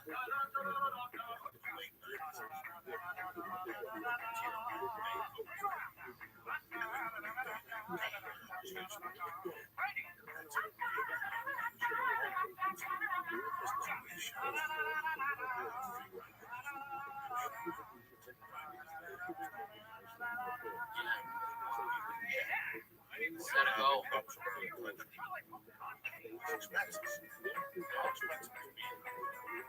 It's fucking the biggest expense. Yeah. Expenses for the price you charge. Your niggas in Russia, right? It's 9 to fucking 5 type beat. And your niggas in workshop. Your niggas are just now. Your niggas fucking workshop. We did like almost 2 hours. So your niggas in workshop. There's 2 parts because they gotta go eat lunch and come back. I think we should just do like a restaurant or hotel. That's what I've been thinking about. Yeah, and get it and do it off days. You can save a lot of money if you do it off days, bro. And you know, if you could and look into it, then you can adjust the size of the room. All right, so if you have a big turnout, they can open it up. If not, a small boom like bananas. Yep. That's right. You know, you ever see those commercials for real estate people? Yeah, but that's a scam. I don't want to scam anyone. Scam is not the same type of thing. Yeah, your area. And then what you can do is maybe a big one. Yeah. I bet Zany's in Nashville do it, bro. Yeah, Zany's. There's a ton of comics there that need to be podcasting. And if you had there, I mean, you could do. They put out to all the comedy clubs in the Southeast, and all these comics are coming. There's fucking 40 guys in Memphis. There's fucking shit ton in Louisville, Lexington, fucking Knoxville, Chattanooga, Atlanta, Birmingham. Man, all of those guys will come up. I'd love to do them everywhere, but that was the one thing that I was surprised by. The crowd that came out to Toronto wasn't a lot of comics. There were a couple there, but it was mostly other people. Yeah, man. Now there's businesses that really need your service. You have to find a way to reach them. You know how many people 32 years ago have done it. I know them, but you know if I get something else today, for a half hour, today, oh yeah, man. Each other there before. What's the difference? No, there is no difference. What's the difference? People want to hear it. I'll use it. Yeah, and a lot of those guys are fucking funny as shit, man. Naturally. Somebody Yeah, and to steer them. Somebody's got to steer them. There's got to be a program.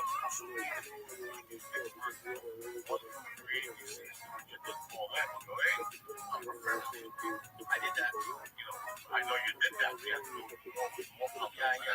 Now the next one is people that can download because you'll leave.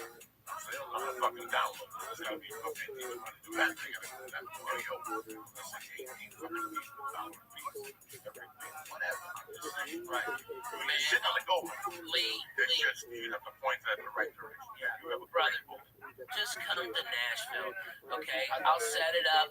I'll get you a night, okay? I know everybody fucking run out there and supports you. Nashville always supports us podcaster comics, okay? And dude, and not only that, you don't even have to get a hotel, Lee. You can stay at my house. My house is like 8 blocks away from the club.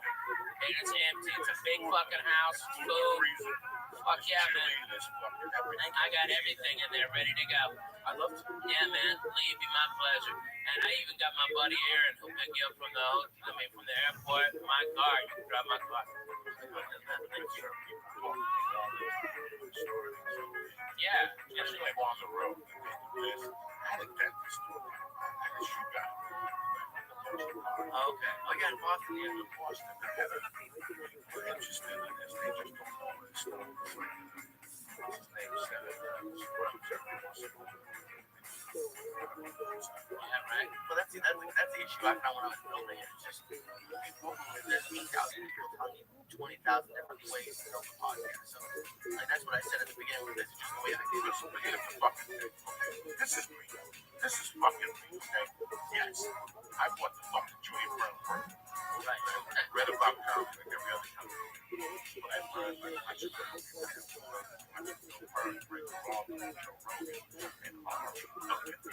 different things. Okay? Right now, I saw that ad.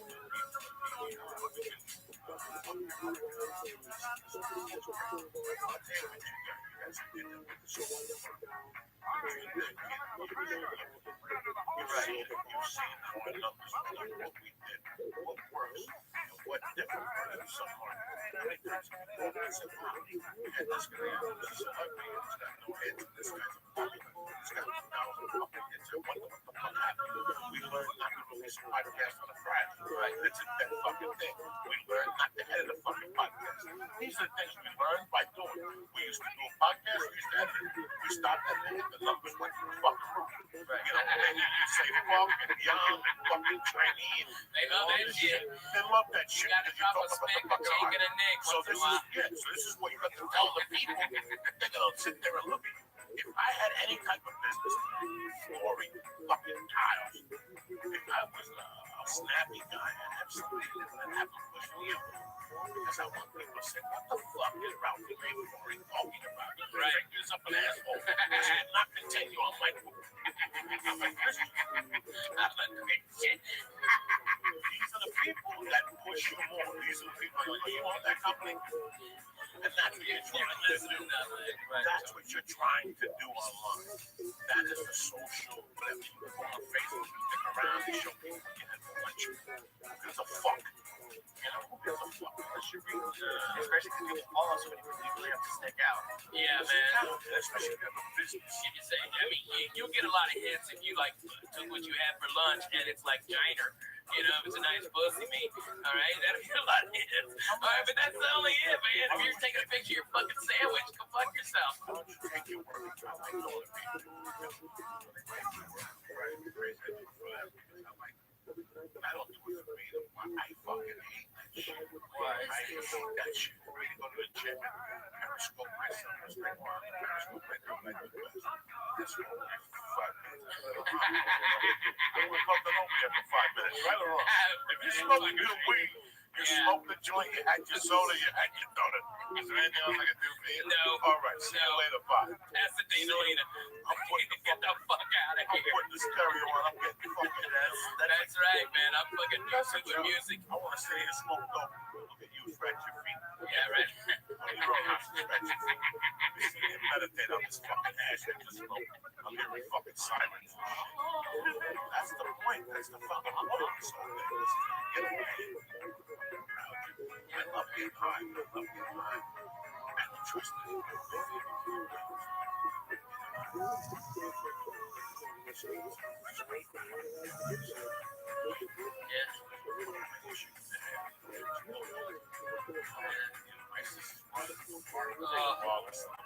Man, fucking speaking of ISIS, I was down in Irvine. Holy shit. That is the most Arabs I've seen since fucking Kuwait. Alright? Holy shit, dude. These fucking retards. They throw their goddamn carpets out in front of the fucking fountain. It looks like ballet parking for Magic Carpets. It's a Arabian night. Why are you so mad? It's a Arabian day. Hey, because it look blow up as fuck out there. That's why. Because those fucking, they're very combustible. That's why. And I've gotten shot at by those cocksuckers, Coco. I've been to Iraq. Not the ones here. I've been to Iraq. Ones here, they're nice people. Hey, I don't know they're nice people, Coco, because I can't fucking tell their difference. They're walking around with that fucking hot jeep or whatever the fuck that shit is, looking blow up me like a motherfucker. Man, I'll throw a ham sandwich at them, they'll kill themselves. I'll solve this fucking problem.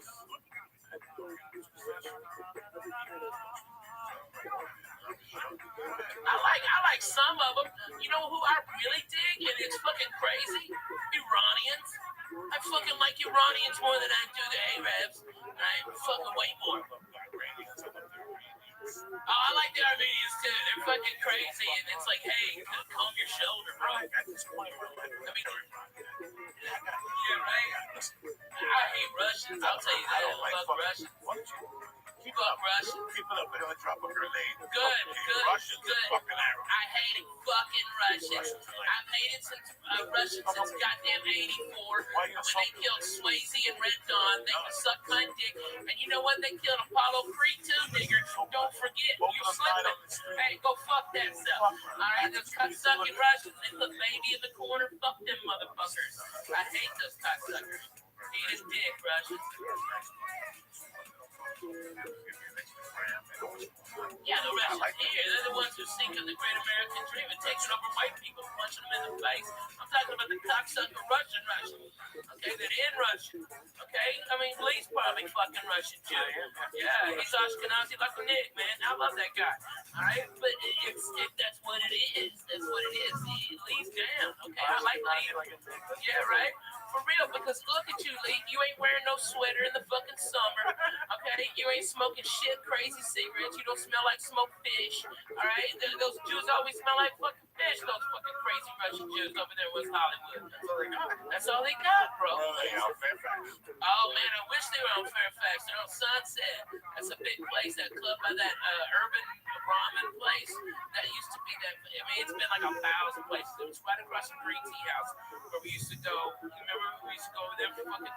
It's right across. That's a big Russian hangout, dude. They're all Russian gangsters. All right. One of their girls hit one of our cars, and they came out and said it was our fault. So the car was parked, and nobody was in the car. And they started fucking saying something. And you know me, Coco. I carry a pistol a lot. Okay. I've got a class 3 weapons license. Okay, and I've got distinction from the FBI. All right. I can carry the fucking thing anywhere. Okay, I can fly with it. All right, and I'll just fucking pull my gun. I just pulled the gun, and the guys backed the fuck off, and we got to exchange information, and it's no drama. All right, but they were fucking surrounding my wife. What the fuck am I supposed to do? I got hit by a Russian lady in the parking lot up here. She refused to, but it was her. Yeah, exactly. She was like 90 years old, so I felt really bad. But she was like, no, that wasn't me. Her car was filled with death. Oh my god. I got hit too. I got hit by a Russian. Me too. She Sean paid me. Stanley. Fuck you, pay me. Fuck you, pay me. I got that one insurance. I don't know who the fuck it is. Fuck you, pay me, and see you later. Bye. It's crazy though. I always write jokes like I say on stage. They're racist.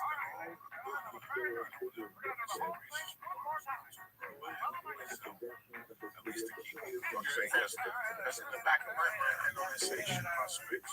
Oh man. If I'm not around, I know people are talking about Mexicans. I'm not even fucking Mexican. I hear them. I hear people talking about Mexicans. They're real people. Yeah, man. And I giggle and I don't make a joke, but I fucking know now. At least I know how you feel. It doesn't bother me. I'm not like this. I didn't have any help. I felt insecure growing up. Being 7, being 13, because I was cute. But I never got offended when people said shit. Dude, I was white trash. I was fucking white trash, and now I'm fat white trash. You know? Right, exactly. Fuck it. I learned early on. They say that life is shit. They're just I never had a beef. One time I had a beef. And I had a beef.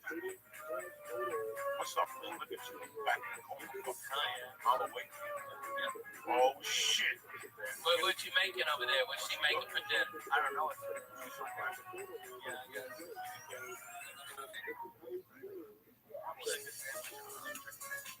Oh, yeah? You know that made my kids for lunch? You know, Lee, you gotta come to my house for a turkey sandwich. I get Jewish rye, all right, and I put a little Russian dressing on there. I know I hate the Russian, so it's ironic that I like the dressing. All right, and then good ass turkey right there, a little sauerkraut, make a Reuben right there, pan fried and green cheese. What? You love it, Lee. You love it. You love it. Man, you are the shittiest Jew of all time. You know that all the time. Yeah. He's so removed from the rules. Yeah. I love how your guidelines for what food I'm eating. Right. And the rules of being from Boston. Did you even get bar mitzvah? Yeah. Okay. Portion is Noah. What neighbors know? No, you have a portion like everything. Yeah, he ripped part of the scroll. No, he's the one that had the artist. Yeah, man. No, put all the animals into by itself. It's just I have my Say some of that for us. I know you still remember it. Don't you bullshit me. Those Jews drill that shit into you for 6 fucking years. I know. It's terrible. I don't like Noah or just any of them. Come on, sing it. Come on. Rosh Hashanah tonight. Looking at Bethlehem. Taking on it. You got him. I think that's it. I'm not sure. Yeah. Yeah. Sure, why not? You gotta know. Why not? What if you're ever in Israel? You gotta listen to it. No shit, man. Hey, and you know what? Fucking #1 in Israel right now. Church of what's happening now. Fuck yeah. It's just went crazy about it. Man, I like Israel. Yeah, it's been scarier. I went over there and it was fine, but now you see, I used to be all pro Israel, but now you gotta look at it kind of they're both man, just go to Haifa and everything's chill. Yeah, everything's chill.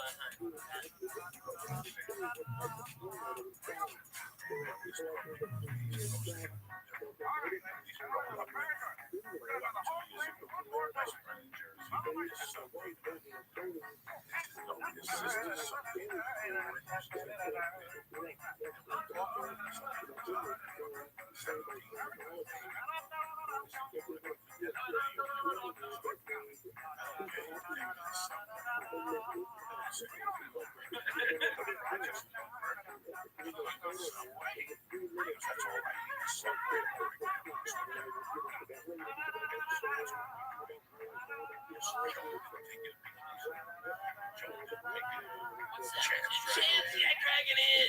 You get one of them fucking tiki drinks. Yeah, so good, man. The fucking egg rolls. Oh man, the spare ribs. Fried rice. That's what when I went to New York City 10 years ago,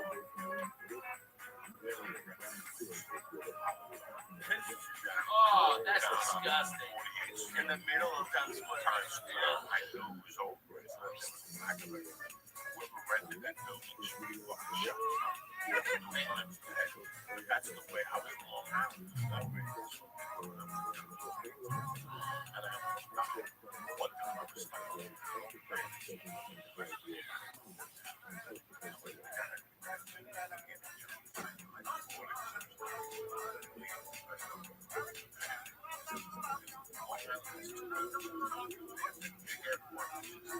Yeah, Jim. Out there at the Southwest flies into Yep. It's Iceland, right? It's Iceland. That's a long flight.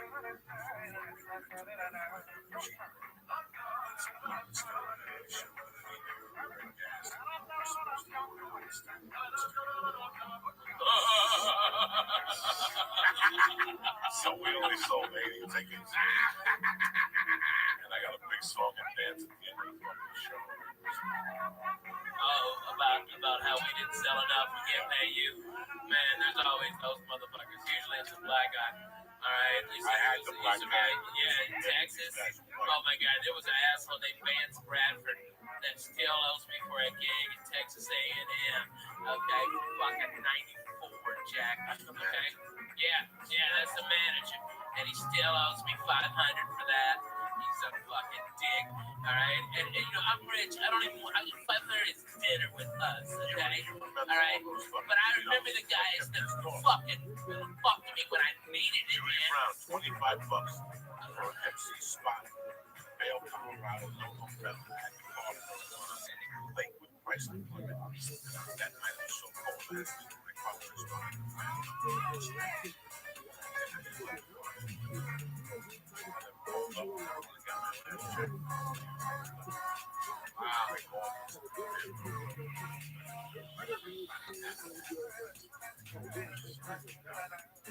Yeah.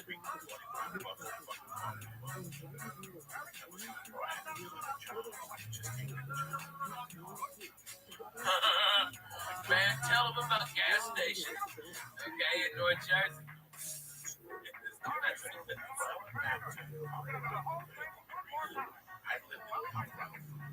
That was amazing.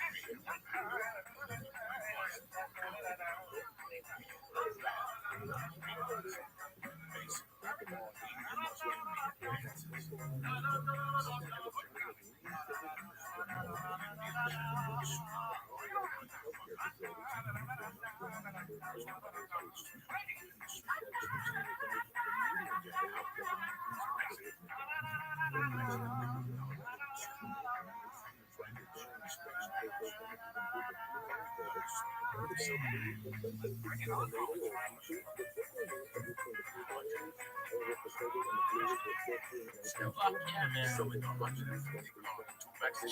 Abuelo and another Mexican cousin. Fuck yeah. They were killing it. The word got out. So Al hired me. And I went over there.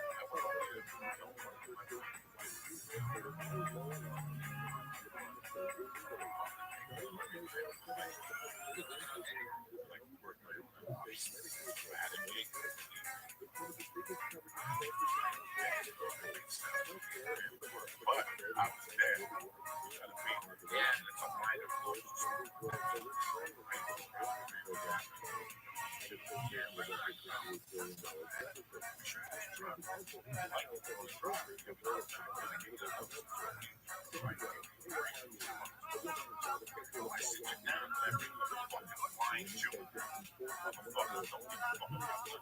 This guy's so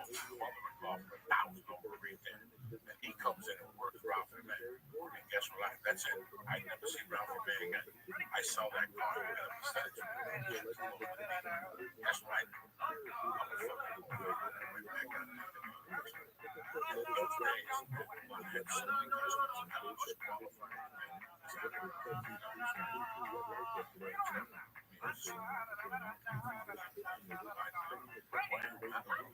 Listen.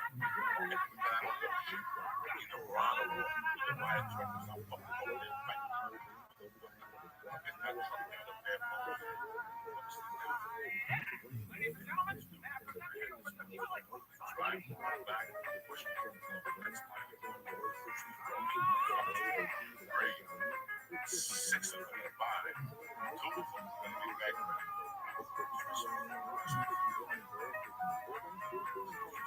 You just gotta grab people in those days when I went you think I'm kidding. You gotta stand by the door and put your hand on the door. No, I was ashamed. You gotta drive in and put your hand on the door and walk to a parking spot, greet them, and then take them to fucking hand in hand. And when they fucking got pissed off at me, fuck you, I just wanted to work. Listen, fucking strangers, like,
I was just wondering if you were going to talk about that.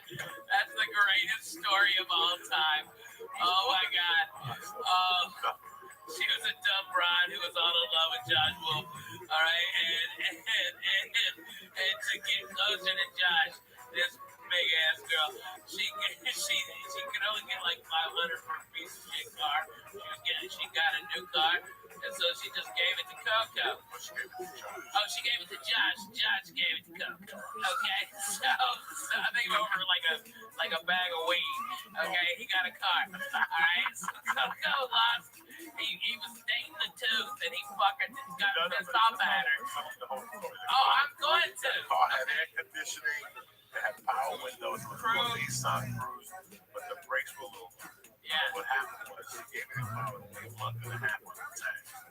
So I used to sleep with this motherfucker at night. Yeah. I would go storm coat, and I call him this wipe of the bed, jerk off to the side.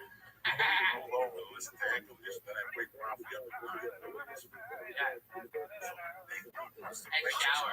You shower 2 times a day. You shower 2-3 times a day. At the college store, I would shower at 9 when it opened, and then I'd go back around 7:30. Right. That's a D minor. It's crazy. So they kept tags expired. White chicks don't have haircut.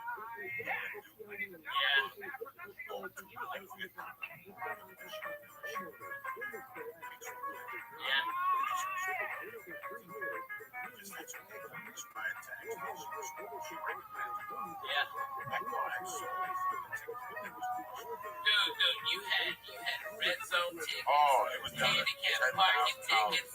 Okay, it was like $10,000. Why didn't you just park in a better place? Because they There was no, they were still finding it. And park it up the Padre. They still find. How much did it register? I didn't register because she had the title. She didn't get job. Oh no, you have no idea. But I took that car, I drove that car with no brakes. About 2 or 3 months. No brakes, no insurance, no registration, no nothing. Let me tell you, man. Okay, you knew Coco was coming because you heard the squeak of the fucking brakes. It's a lot of shit. The dog didn't go crazy. And I go all the way every day to Redondo Beach. I do 60 with that. How do you do 60 in the car with no brakes? Listen to me. They used to do a contest.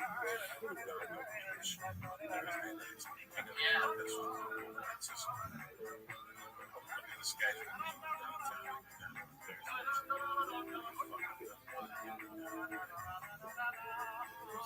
bucks. $100, 50% of this.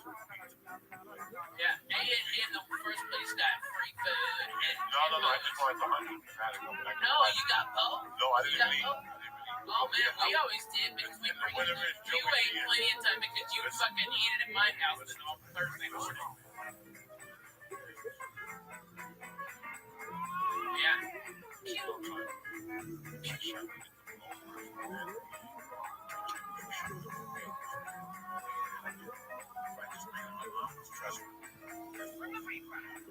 I could be a fucking those Africans that skinny flies all over, and I'm still getting in my car and want to fucking punch it. Whatever's left over from the Rambo, we got 5 to 6 right now. Whatever's fucking, that's it now. Now, in your defense, I have to say, Coco, when they towed his house, he was living in my place, and then they towed his house. And so I got my car towed so I could go in and get it, okay? And when I went in there, I got all his clothes and everything. And by the way, I checked the glove box, and it was like opening up one of them can of fucking snakes and springs. You know what I'm talking about? And all them tickets fell out, motherfucker. It was like an encyclopedia. Fell the fuck out. I mean, it was just like it kept on coming. Like it was like you clear a bunch out, and it was still fucking a shit ton in there. So it was like 1 a day for like 3 months. Dude, 3 or 4 a day. Because the car got towed. The car got towed probably November. And I started with that car in July or fucking June. And they started taking it mid-July. And then my second week was during the meeting. Oh, no, he doesn't know fucking idea. I go over there with Ralphie first. Ralphie moved down, and Joey needed a roommate. And I went over there. She like bought me lesson. I'm playing. No, it was no money for my numbers.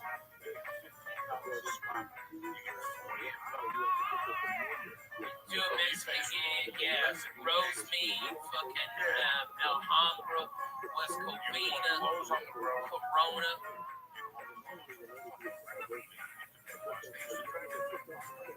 That was the Joe Diaz Express. Joe Diaz Express. Monday night, we don't pass on. Tuesday morning,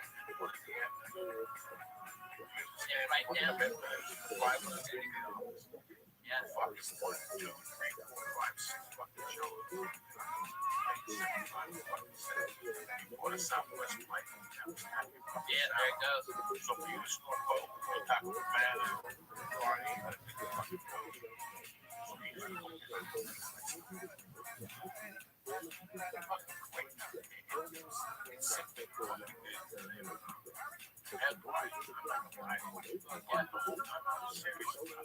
that's why I had to party at the store.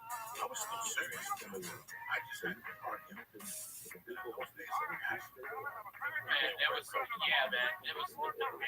I would get offered coke like 6, 7 times a night in El Paso, and I never took it. I never wanted to get a taste for it because I'm afraid I was going to love it too much. And that kills fat people. You know, let me just tell you how we strong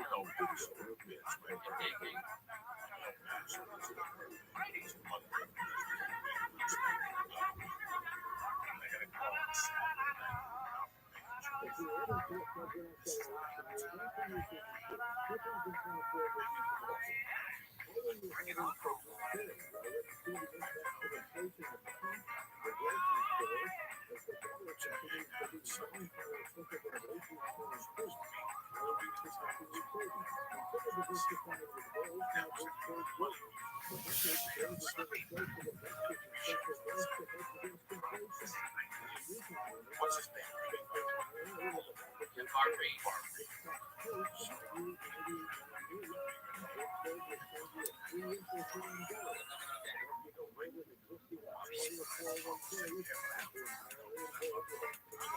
I love Joey.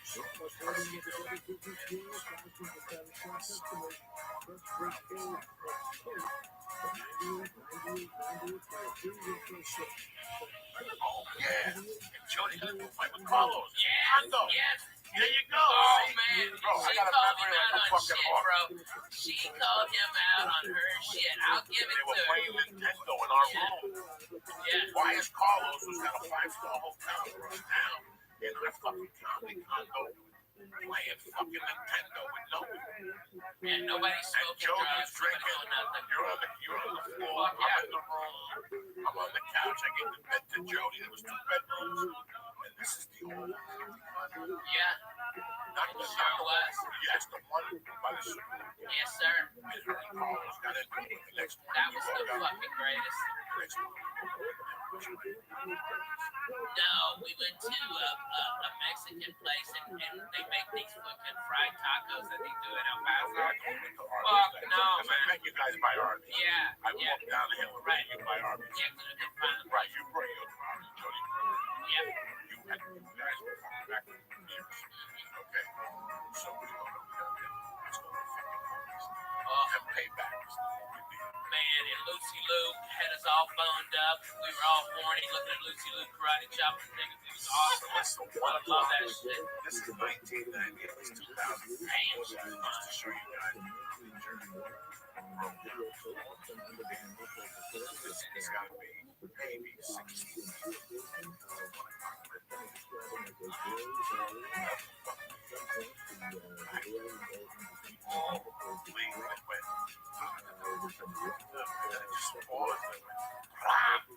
Everybody looked around. And by the way, it was like shooting, explosions, boom, dead fucking silence. It was the greatest fart timing of all time.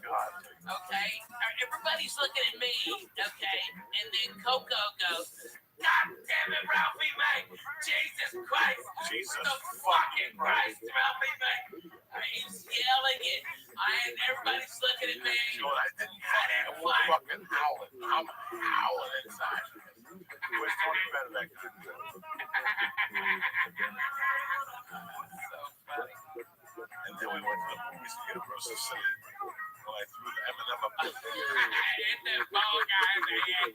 We threw peanut M&Ms at this motherfucker because his head looked like a peanut M&M all oblong. Alright, and we just see the movie, and every now and then you see just the big ass M&M fly the fuck up in the air. Okay, bounced off the light. Alright, and he was like looking back, like, who's done it? Oh my god. And we were leaving there, and his head had candy. Okay, had candy like different colors, and he was bitching to the manager, "Help, somebody! This is scoundrel, these teenagers throwing fucking M&Ms at me." Here's the whole story, guys. We're walking out. We forget all about that. We threw a peanut in this motherfucker. All I know is bleeding. The peanut bounced off his head. And the baby how many times did you open M&Ms? Oh, like 15. Oh man, it was a whole package. That's all it was. Like when they would give 2 M&Ms, it was a promotion, so it was 2 of those bags of M&Ms. And even though we were high, we're fat fucks, we're like, we don't need a whole nother bag of M&Ms. And Coco goes, "Yeah, give me those fucking M&Ms." Boom, whipping them during the shit parts of the movie. How old are you at this point? This is 10 years This ago. is 10 years ago. I'm 33. Okay. I'm just having a great time. But here's the whole thing. We hit him with the thing. He's looking around. No. He had the weirdest fucking looking head, Oh my man. god. We had to beat him because the light was shiny off his head. Yeah, he was a Now fucking we hit him, dumb. and that's it. We move on. Yeah.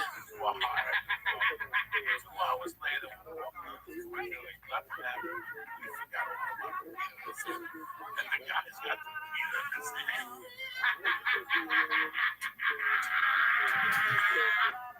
And he's giving a hippie to the manager. All these guys hit me with that. We're fucking howling. I'm howling. I'm fucking howling right there in the guy's face. He had to know it was us. Oh my god, we were fucking crying. So funny. Oh, yeah, but not, I mean, it's hysterical, but I can't imagine you two whipping peanut M&Ms at this. Oh yeah, man, we hit him good too. He was like, "Oh," and we were having a contest, like how far can we bounce the fucking M&Ms off his head? It bounced off his head straight up like 3 or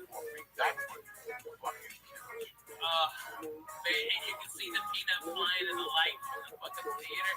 Oh, beautifully. So funny. Hey man, okay, I gotta tell you, how about the time that annoying fucking asshole was at the comedy store telling us he was a Fox TV guy, alright, and he's a producer, okay, alright, and we just got fucking sick of this asshole, always critiquing us, never calling us in for this, and you're like, Ralphie, look at this, alright, and you put like 1,000 fucking snots on this asshole's jacket, 1,000 snots, okay, alright, and I'm laughing, going, I bet those snots are worth $85 if we grind them up.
By the way, was that when George was the getaway driver, but he didn't know? No. George was the getaway driver. Yeah, and he didn't even know he was. He was all hair on out. I love it. I'm sorry, Aspen, Colorado. You removed it.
No, I want to hear about Quaaludes, man. I mean,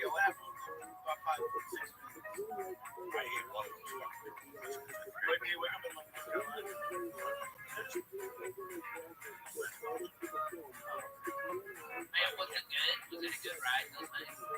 I mean, No, fuck yeah, I know. Oh my god. Quaaludes in place for years. Right? The line and the loop, right? Something else.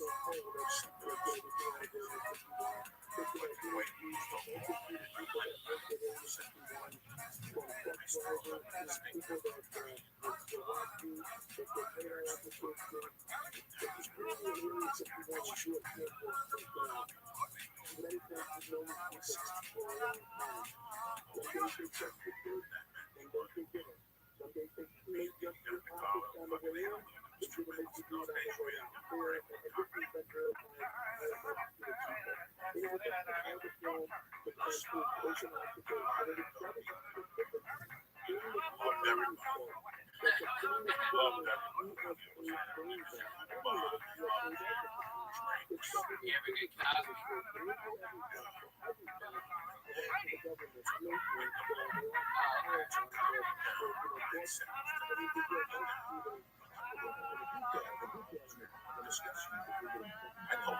Cosby?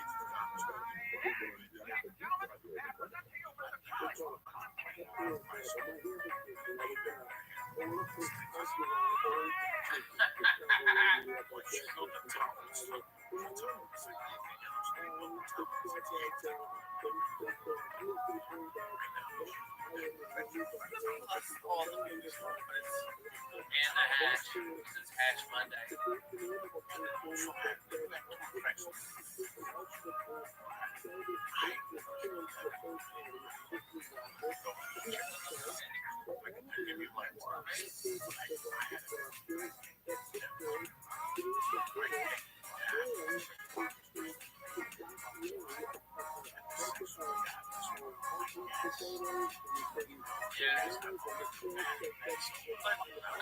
But unless I like heard the story, didn't the Cosby girl say like they passed out? So it doesn't sound like wait, let's If I give 100 pounds,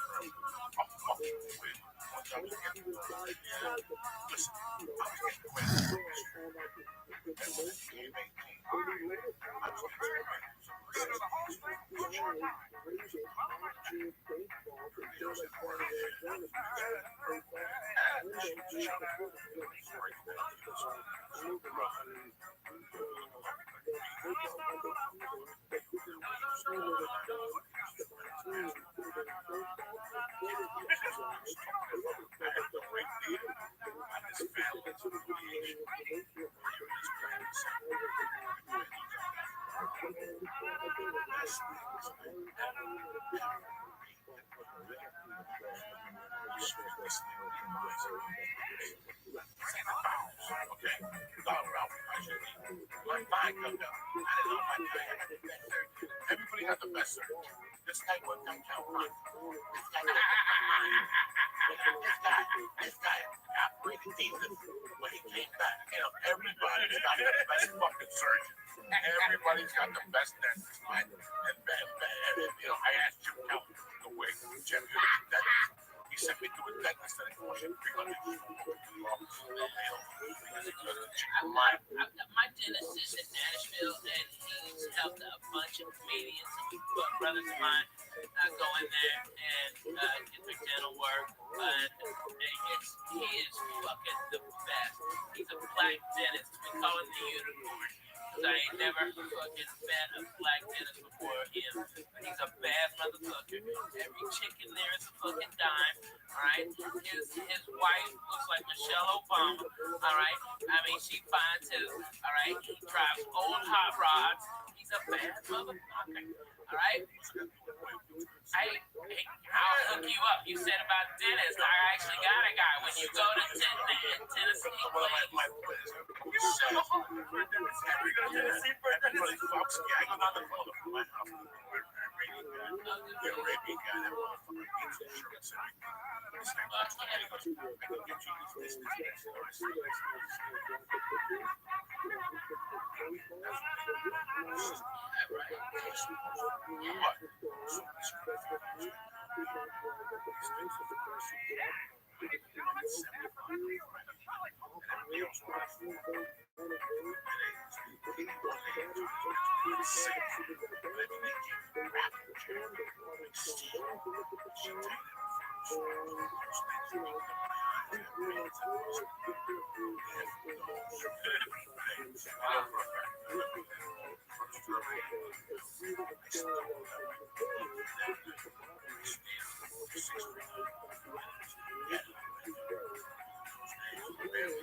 Ain't nothing wrong with flip flop.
This time tomorrow, in 12 hours, I'll be fainting.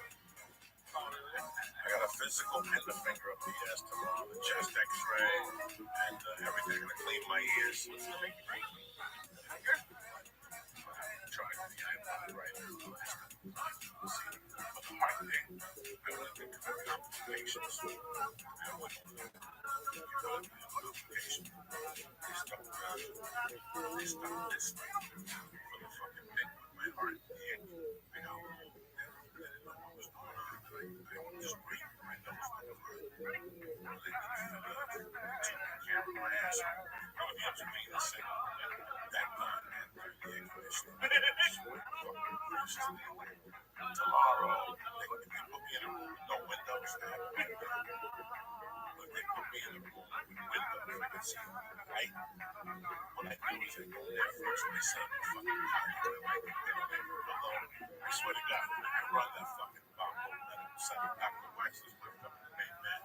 He's not even he comes to me one first fucking shit on me. I think we're all tomorrow. It's a fucking nightmare. Look at my ears, my nose hairs, my armpits, and fucking lungs. Pick me shit. I don't fuck around my balls. Yeah, right.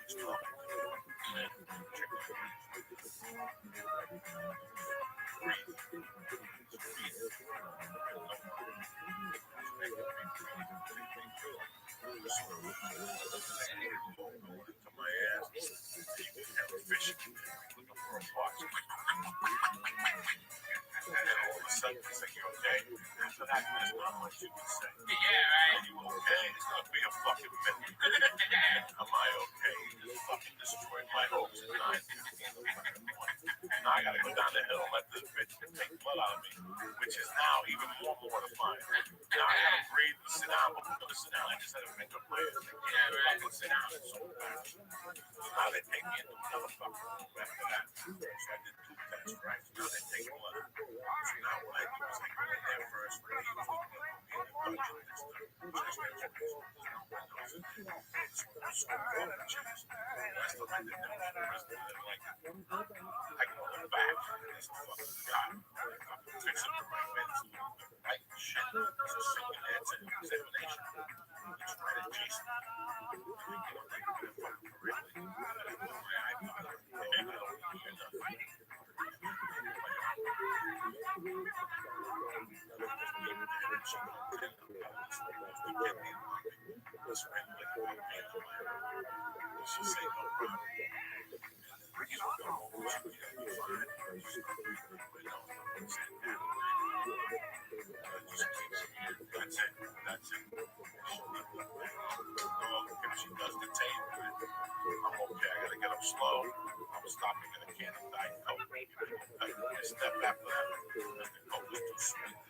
That sounds strong. I haven't had a pocket milkshake. I'm a bad guy.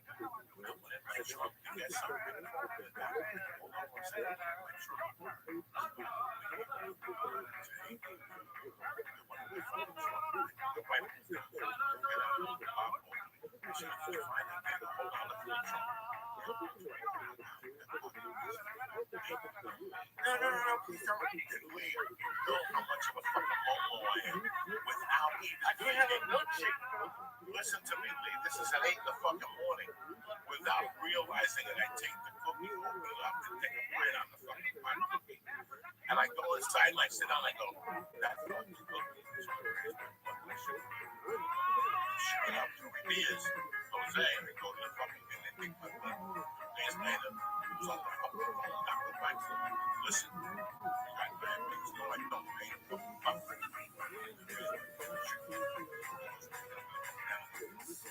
I go back down there and get the blood again.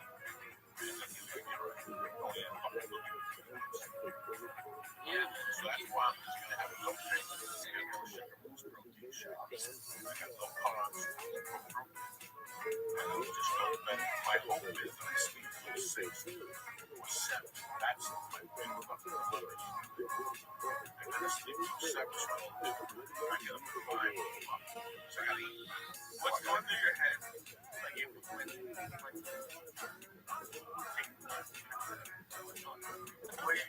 what type of man is different? Lee, can I just kind of answer that? Because I don't know what's going through his head, but when we were at UFC and I had to hold him the fuck up, okay? I know what the fuck was going through my head. Coco, come back, all right? And then he was all right, but he got light. Oh my God.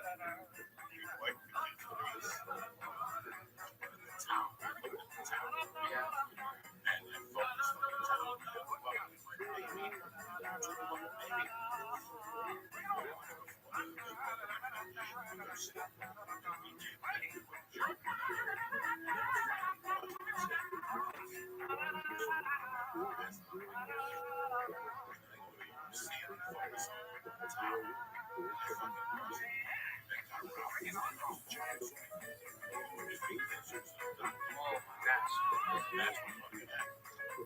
So no, but like you said, if you wake up early, where are you? What foods you have? First of all,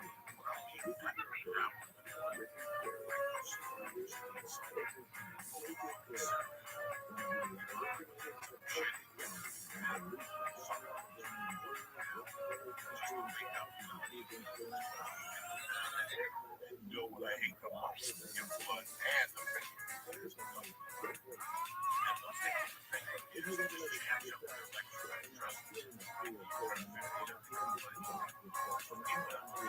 Say change. Especially if that's not your world. That's not your world. First, let me hang out.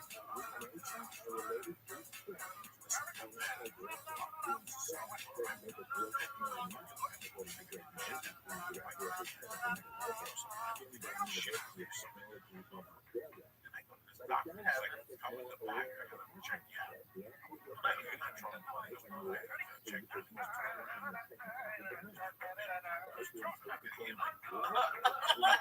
Was in there. I didn't want to look at the book and take it out. This guy.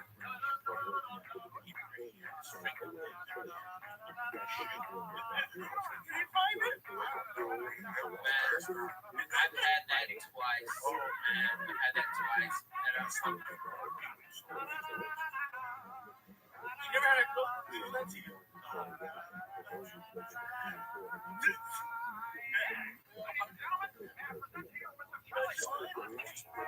It's not a girl. It's just something. It just feels me.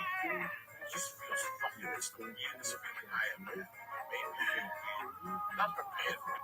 It's like a good fucking vibe. I just want to be able to show this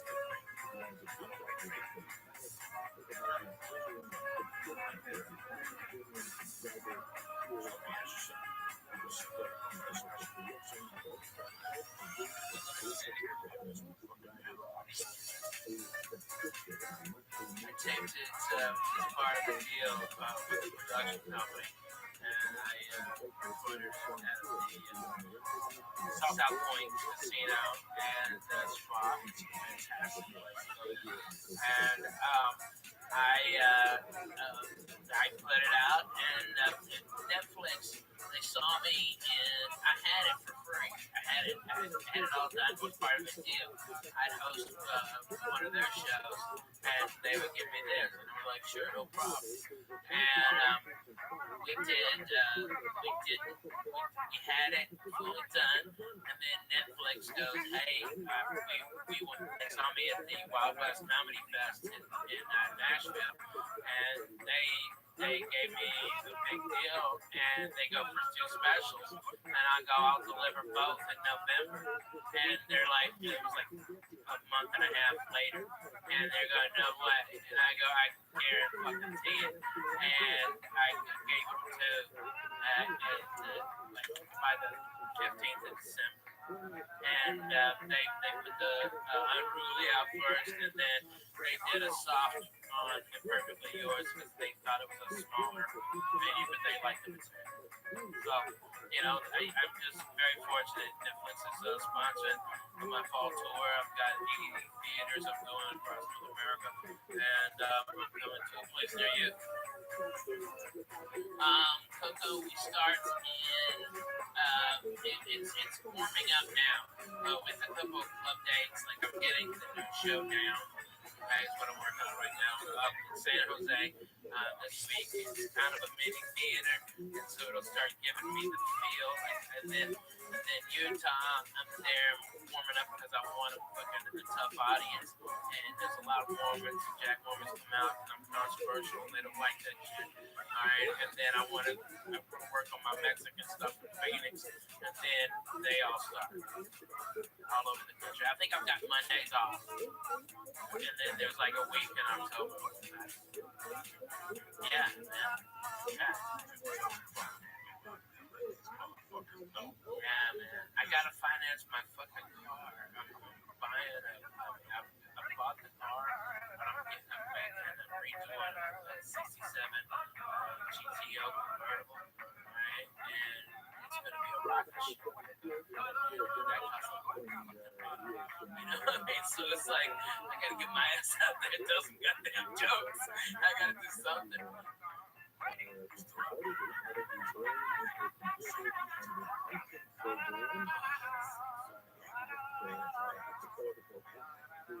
Well, she always had heart. I mean, hell, I've said it 1,000 times before, but it must be crazy like when you have friends like you and Boz and all you guys, and you're making 1 out of 20, I guess, all of you. How many know?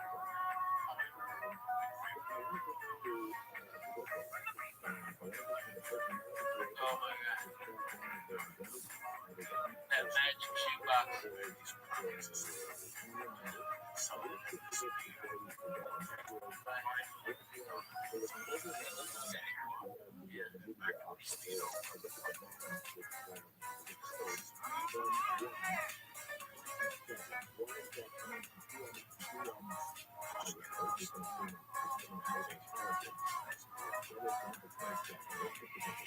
If I had that lawn, I would have got that.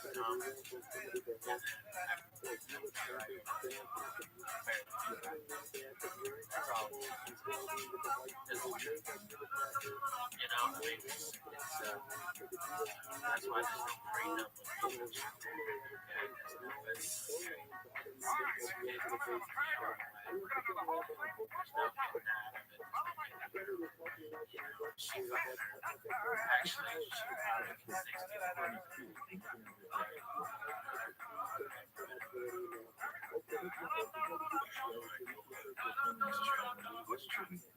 But when you're that honest with things, you get honest with things.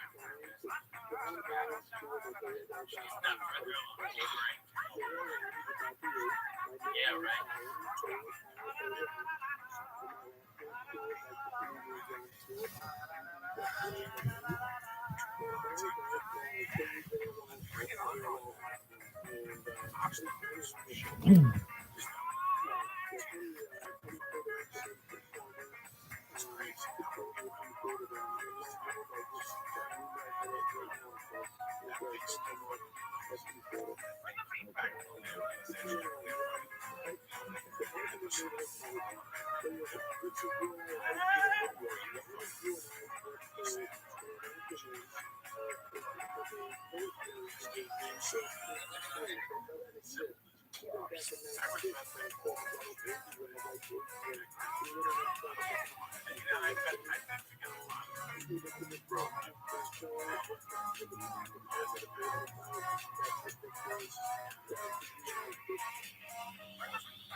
Yeah, man.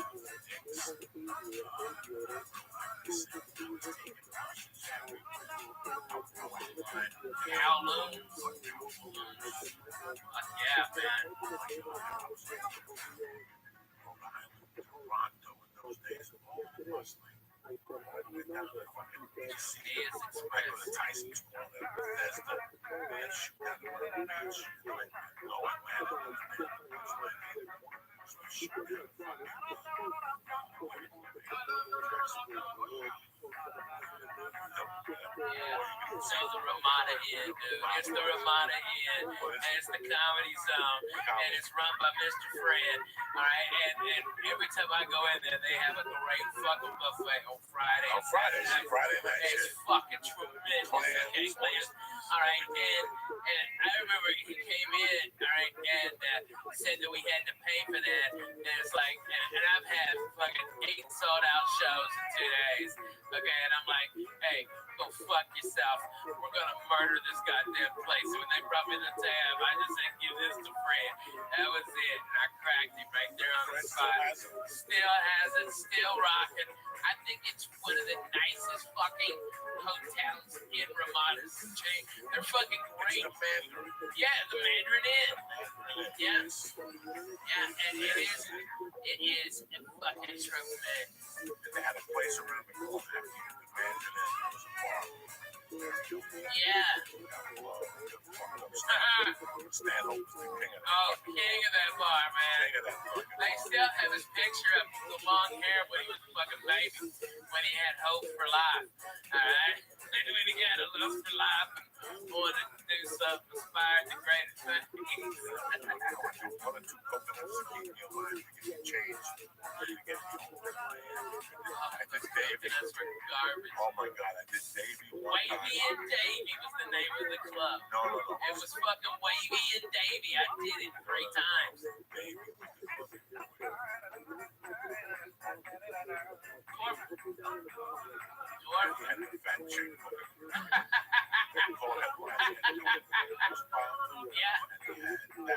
Yeah, the comic corner.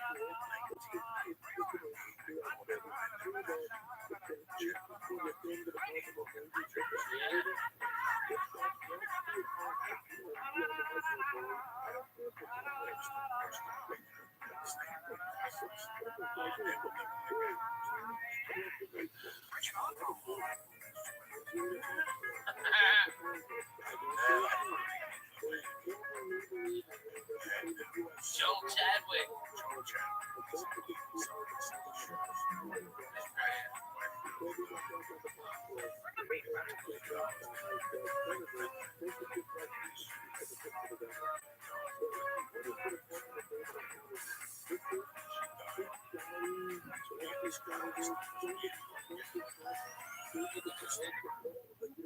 Right? Like whatever happened to Mark Rabbit? So tell him. All right, man. Loving you. My main man made the slant with Sean Bass. And you'll get more of Joey B.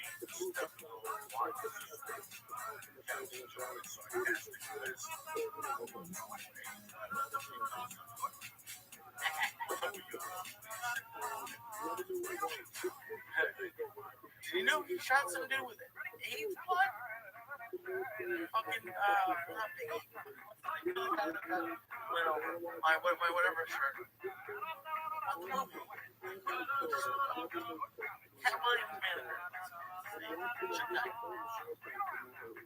Shot some dude with AIDS blood. That rapper. Yeah. Like one of the conspiracy theories is that shit connected. You know what I heard about it? Yeah, you blow my mind. Not yet. I think we're gonna get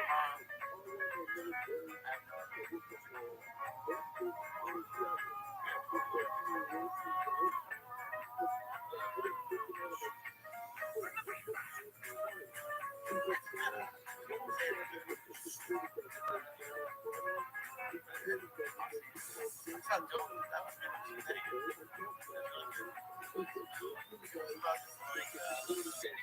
really black I was first kind of around the same. Like he was like nerd out.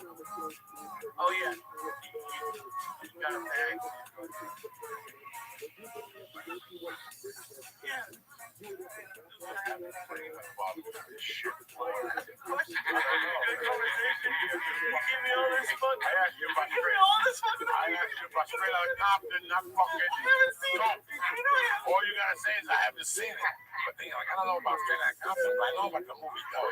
I saw that. It's about a kid who bought a bag of dough and moved on. Where the fuck everybody buys a bag of dough? That's all you got. You watch the whole fucking movie. That's all you're high as fuck. It's crazy. All I ask you is straight like Oh no. She was just reading stuff about the aliens.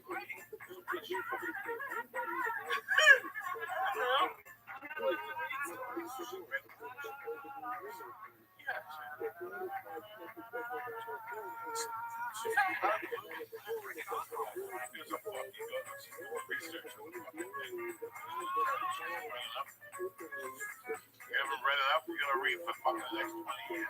You wanna read what some fucking movies about. They made the movie, you wanna read the book, you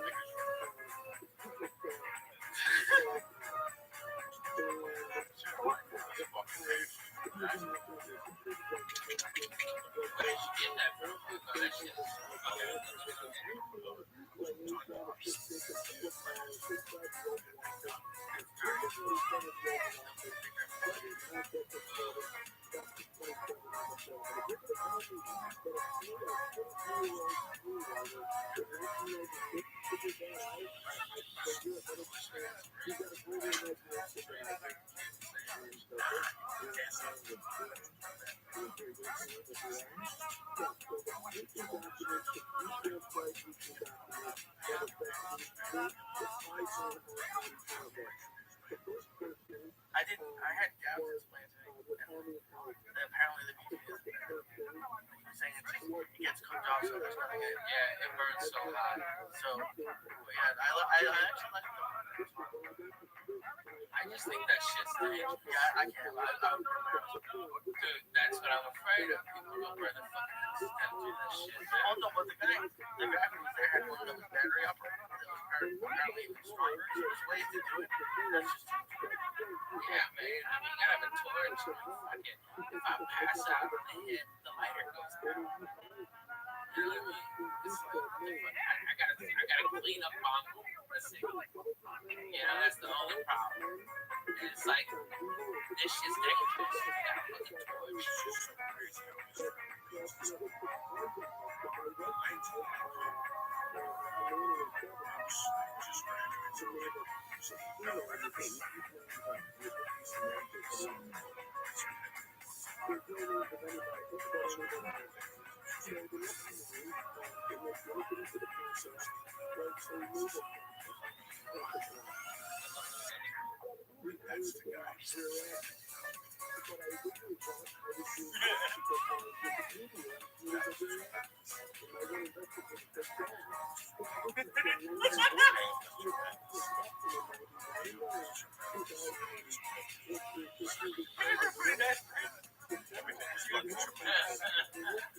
What's at his bottom base? A tremendous deck.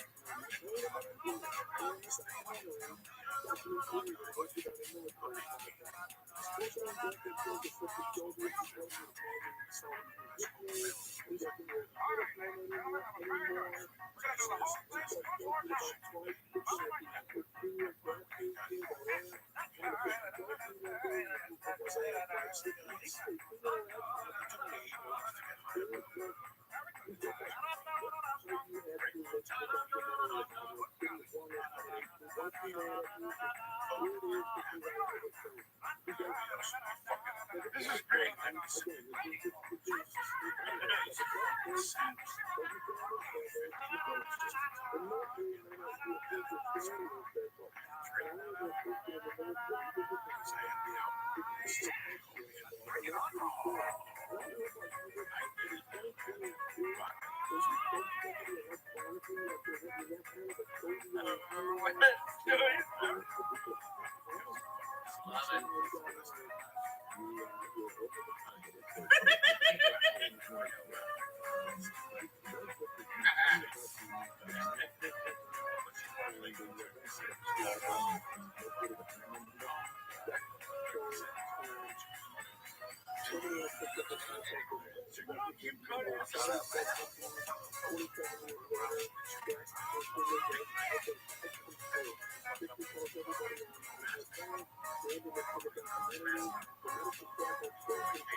don't represent myself. I'm here to you, bro. I don't say that shit. I like all my stuff, man.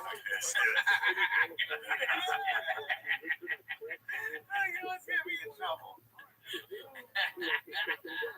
But you're so fun to hang out with. You like hanging out with. Probably. Good for you, man.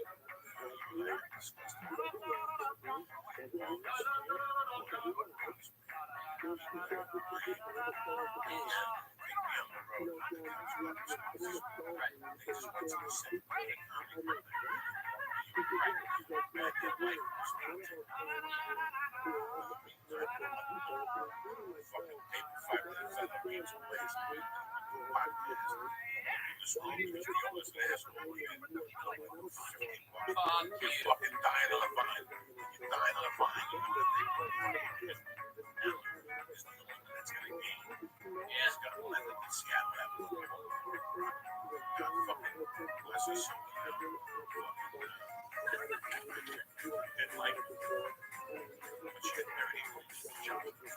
Yeah.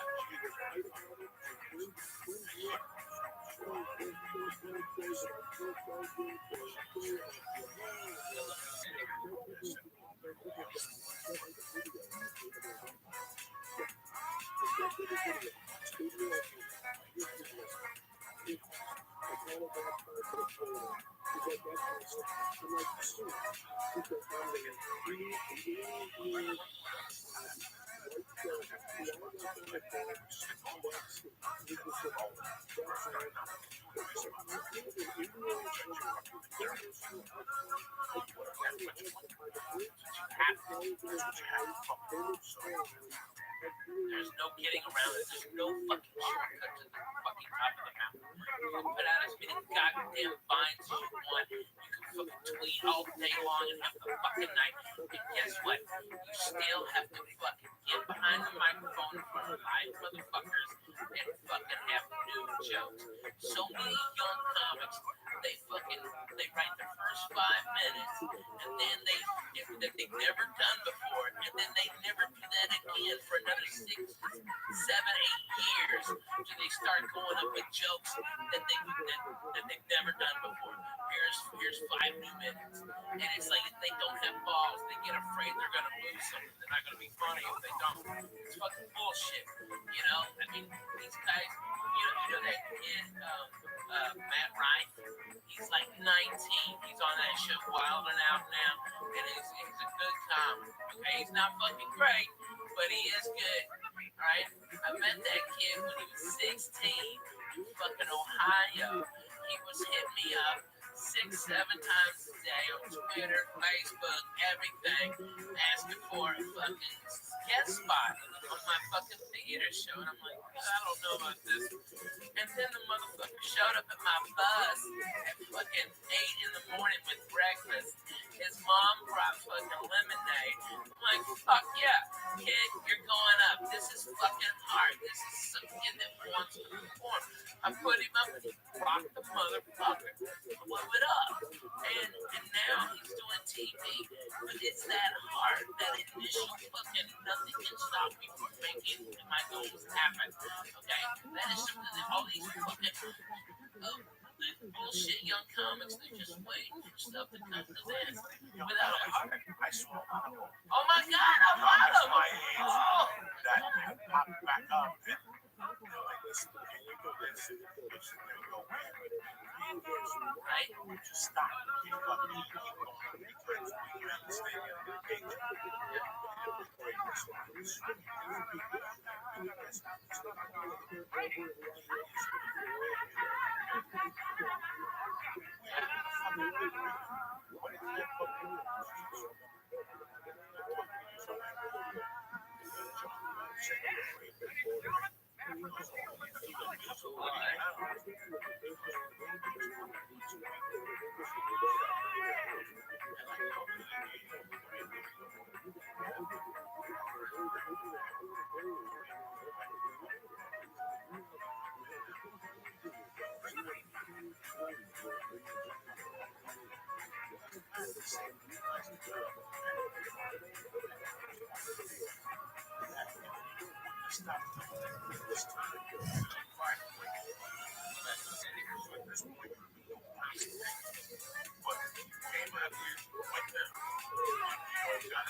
A lot of people did that. A lot of people fucking did that. That's 50% of the game. Once they come, all you need is 3 minutes, 5 minutes in Montreal.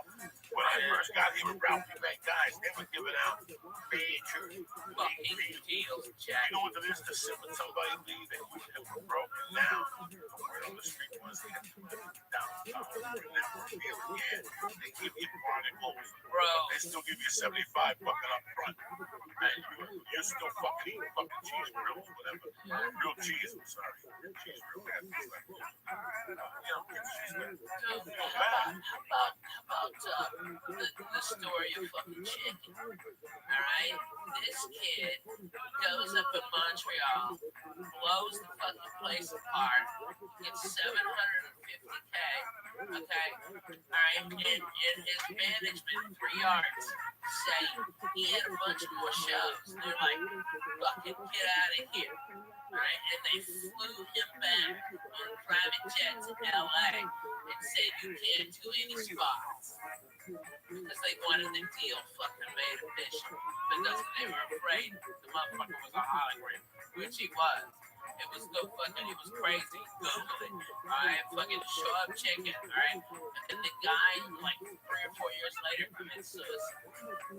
You know, it's like had no reason. That guy was hard. I know. So what? The stand-up got away. Exactly. But he's not. You know, that was the last big deal. But now we had black artists. Yeah. He did.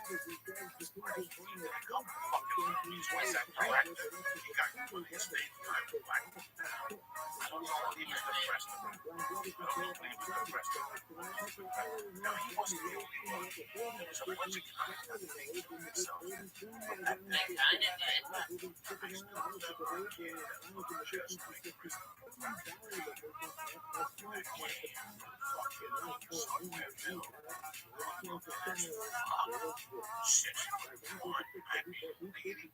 Material buff, not real buff with that model body. Guy was getting laughs in the ear, no matter that, you know, that is how the show is.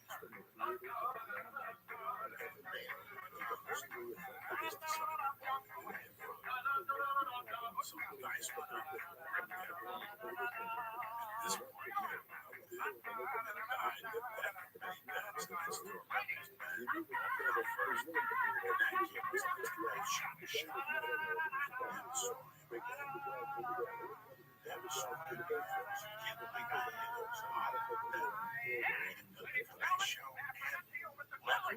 this one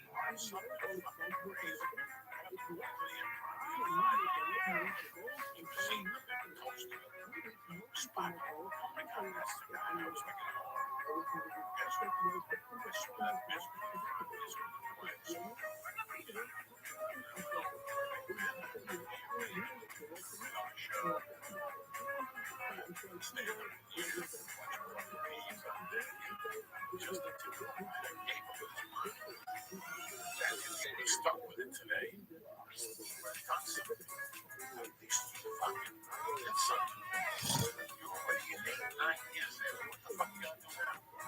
Yeah, I mean, you've already got the TV. You've already beat 99% of the stats that are coming. Can't quit now. How many fucking goals I gave myself? I used to give myself help. How about this? I'm going to do a movie with Robert here. I'm going to do a movie with ROTHSCHILD. I'm going to do a movie with Adam Sandler. That's you. You wrote it in my apartment. You wrote your goals down. I remember it. You called it in fucking, what was it, 2000? In 2000 you called it. It took you for what, Adam Sandler? What year was that? 2004, 4 years for Adam Sandler. Okay, and then the other movie you did with De Niro and fucking Pacino. What was that one? The ring where the old guys are, yeah, Grudge Match. Alright, and you got all those fucking goals down. I've never fucking seen anybody do that. That's fucking amazing. Coco did not have a fucking house. He was sleeping on my fucking floor, or when fucking Johnny West was being a fucking shithead, okay? Coco would lay on the goddamn floor, and Johnny West was out banging chicks or fucking doing gigs. Coco had the futon, alright? He'd blow up my toilet, fucking take 3 showers a day. Yeah. And it was hot and we couldn't sleep, so we turned on Joey Medina's fucking cassette. I mean, his CD. Fucking, we were out before the like 3 joke line. It was the Cure for Insomnia. God bless.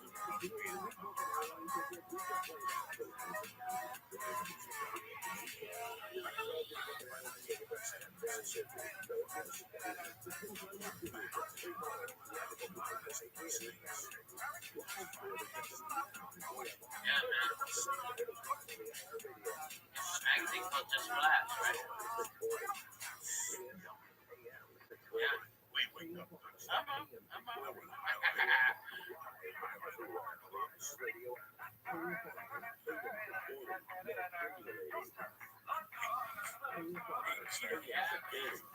And the punchlines were awesome.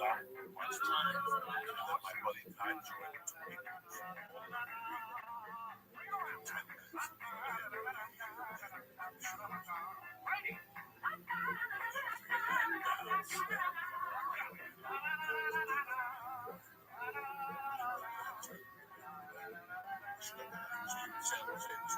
Yes, sir.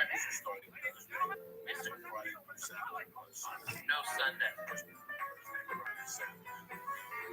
I'm gonna meet back here Sunday morning. I'd love to have you guys come and barbecue. We'll go swimming with the pool. The pool is tremendous, right? And it'd be so much fun. We'll go have brunch over there, and then I'll have barbecue ready for us at the house. It'll be a good time. I want to get that baby in the pool with us and she'll have a blast. But that's what I want to do on Sunday. Is fun and a blast. And then the week after that, I'm in Salt Lake City. And then back on that Sunday. And then I'm going to be in Phoenix, Arizona, and stand up line. So that's the warm up for the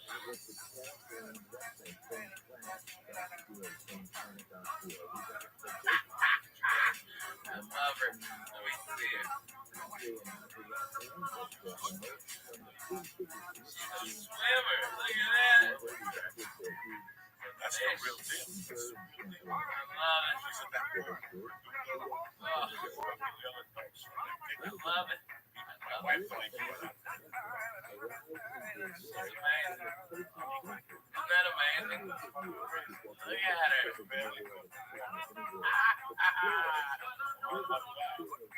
She's on her back?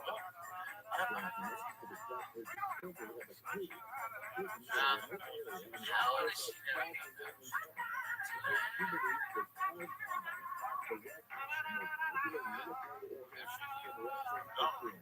I'm so happy. Hey, as usual, my main motherfucker's on it. Go to Honda.com for the best. The best I've ever run.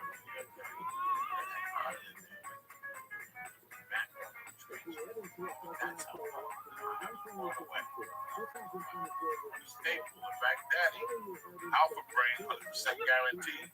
Complete earth rolling droppings. We ain't fucking around. All your brain cells will be going on all films. Who's better than you? And if it don't look, maybe you just retarded. Send it back to us when they want the fucking thing. We'll send you back your money. Who does that? Who gives you that kind of thing? Don't stop there. How about the team? Top phone level. They also have coconut oil for your coffee. We ain't fucking around. No. I mean, listen, give the shot to lovers. Go to Honda.com right now. Press that CHURCH. You get 10% off your first one. Who you get? These fucking Alpha Brain 111.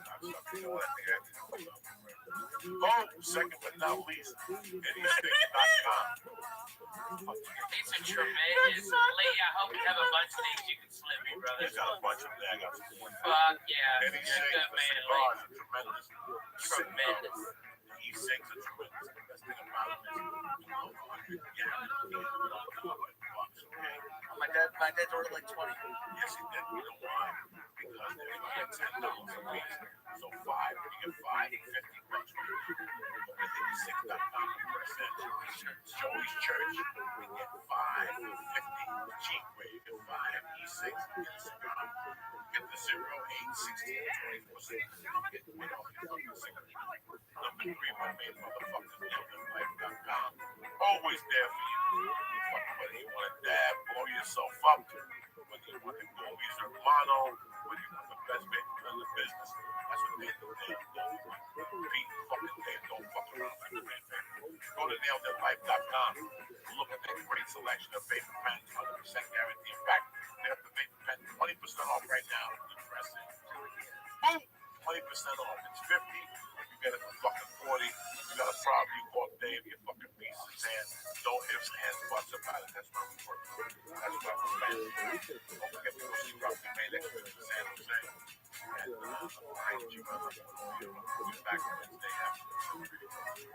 Stay black.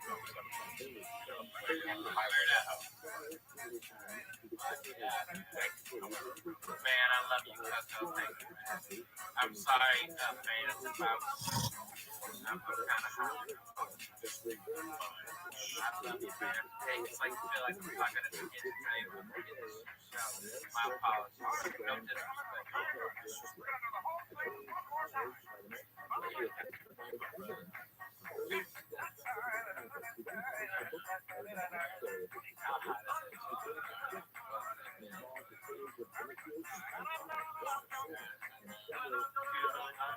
She's really hot. She ate that shit sports night. I'll tell you that.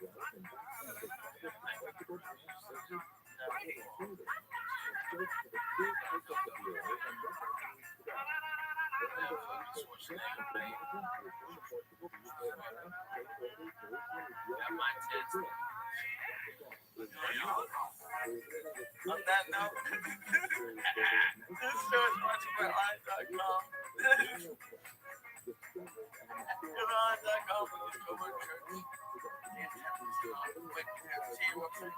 I'm on RalphieMay.com and follow me, guys, on Twitter. I'm at Ralphie_Mag. It's really me. Sorry, man. Thanks for having me here. You know, that you don't know. When we were fucking high and you were living with me, you go, Rabbi Mag, you're gonna be the fucking deacon of the church. What's happening now? So I feel like it's always good to come back to church. You know what I'm saying? All right. No, man, I love you.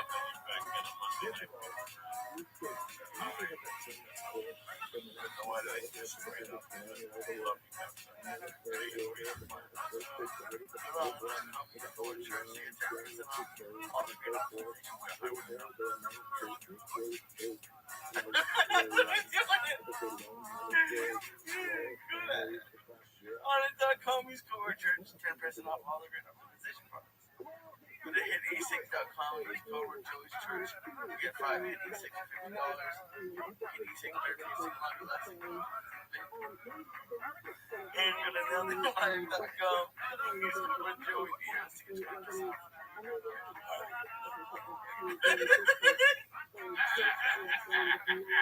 No, man, you're gonna be calm. Don't you do your nose. Yeah. I saw that.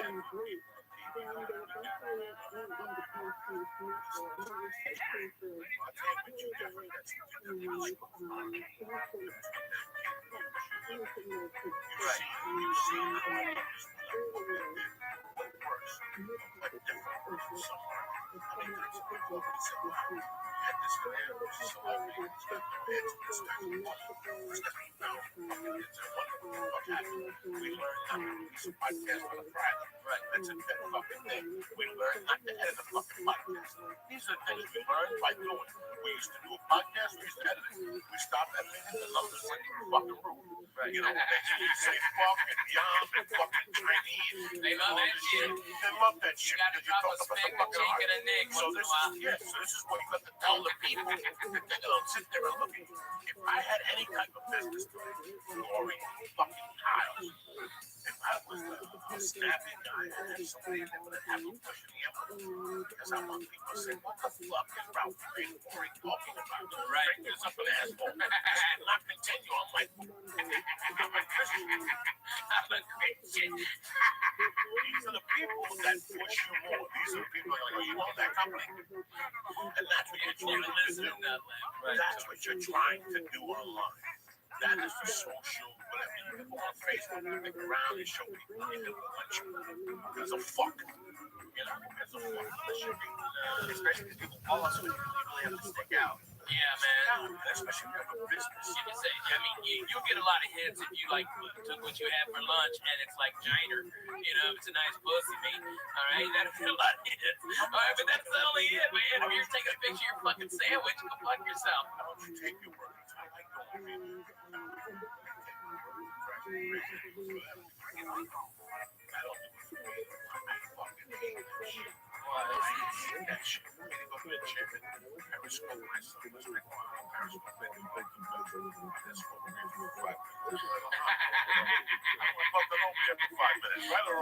You're smoking good weed, you're smoking the joint, you had your soda, you had your donut. Is there anything else I can do for you? No. All right, see you later, bye. That's the Dino-Nina.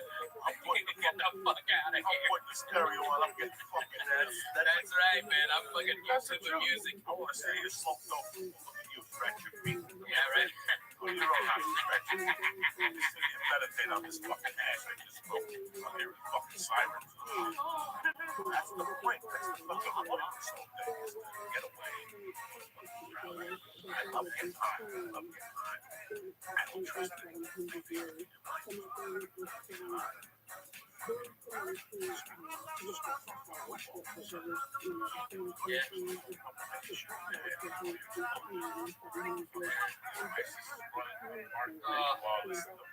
Man, fucking speaking of ISIS, I was down in Irvine.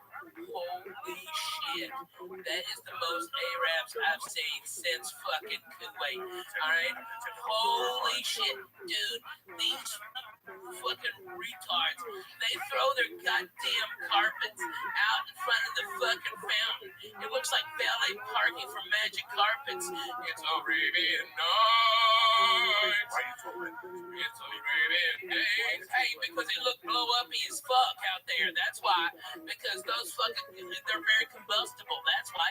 And I've gotten shot at by those cocksuckers, Coco. I've been to Iraq. Not the ones here. I've been to Iraq. The ones here, they're nice people. Hey, I don't know they're nice people, Coco, because I can't fucking tell their difference. They're walking around with that fucking hot tea or whatever the fuck that shit is, looking blow uppy like a motherfucker. Man, I'll throw a ham sandwich at them, they'll kill themselves. I'll solve this fucking problem.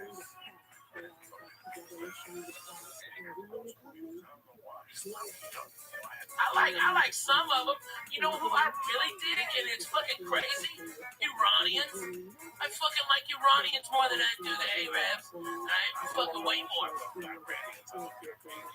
Oh, I like the Armenians too. They're fucking crazy, and it's like, hey, comb your shoulder, bro. Yeah, right? I hate Russians. I'll tell you that. I don't like Russians. You fuck Russians. People up there gonna drop a grenade. Good. Fucking Arabs. I hate fucking Russians. I've hated Russians since goddamn '84 when they killed Swayze and Red Dawn. They sucked my dick. And you know what? They killed Apollo Creed too, nigger. Don't forget. You slipping. Hey, go fuck that stuff. Alright, the cocksucking Russians. They put baby in the corner. Fuck them motherfuckers. I hate those cocksuckers. Eat his dick, Russians. Yeah, the Russians here, they're the ones who sinking the great American dream and taking over white people, punching them in the face. I'm talking about the cocksucker Russians. Okay, they're in Russia. Okay? I mean, Lee's probably fucking Russian Jew. Yeah, he's Ashkenazi like a nigga, man. I love that guy. Alright? But that's what it is. That's what it is. Lee's down. Okay, I like Lee. Yeah, right? For real, because look at you, Lee. You ain't wearing no sweater in the fucking summer. Okay? You ain't smoking shit, crazy cigarettes. You don't smell like smoked fish. Alright? Those Jews always smell like fucking fish. Those fucking crazy Russian Jews over there in West Hollywood. That's all they got, bro. Oh, man, I wish they were on Fairfax. They're on Sunset. That's a big place, that club by that urban ramen place. That used to be that, I mean, it's been like 1,000 places. It was right across from Greasy House where we used to go. Remember, we used to go over there? It's right across. That's a big Russian hangout, dude. They're all Russian gangsters. All right, one of their girls hit one of our cars, and they came out and said it was our fault. So the car was parked, and nobody was in the car. And they started fucking saying something. And you know me, Coco, I carry a pistol a lot. Okay, I've got a class 3 weapons license. Okay, and I've got the sneaks from the FBI. All right, I can carry this fucking thing anywhere. Okay, I can fly with it. All right, and I'll just fucking pull my gun. I just pulled the gun, and the guys backed the fuck off, and we got to exchange information and fucking went there. No drama.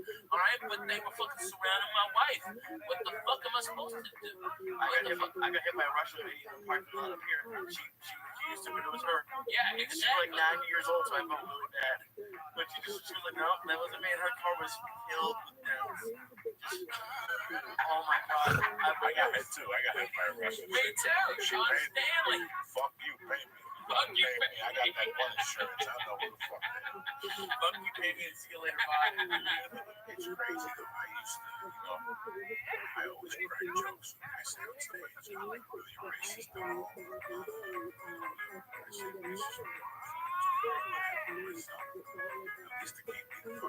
in the back of my mind. I know this ain't shit about space. Oh man. If I'm not around, I know people are talking about Mexicans. They're like fucking Mexicans. I hear people talking about Mexicans. They're real people. Yeah, man. And I giggle and I don't make a joke, but I fucking know now. At least I know how you feel. You know, it doesn't bother me. I'm not like, listen, I never felt. I felt insecure. There might be second, third day because I was cute. But I never Dude, I was white trash. I was fucking white trash, and now I'm fat white trash. You know? Right, exactly. Okay. Oh, they're just I never had a beat. One time I had a beat. And I had what's up, please? Look at you. Back to the whole fucking I'm awake. Oh, shit. What you making over there? What's she making for dinner? I don't know. Yeah,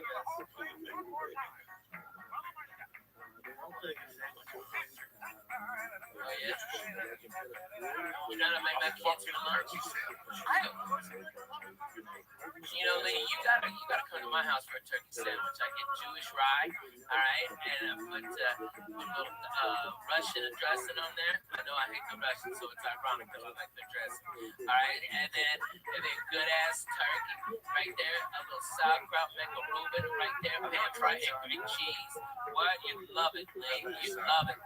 You love it. Man, you are the shittiest Jew of all time. You know that all the time. Yeah. He's so rude.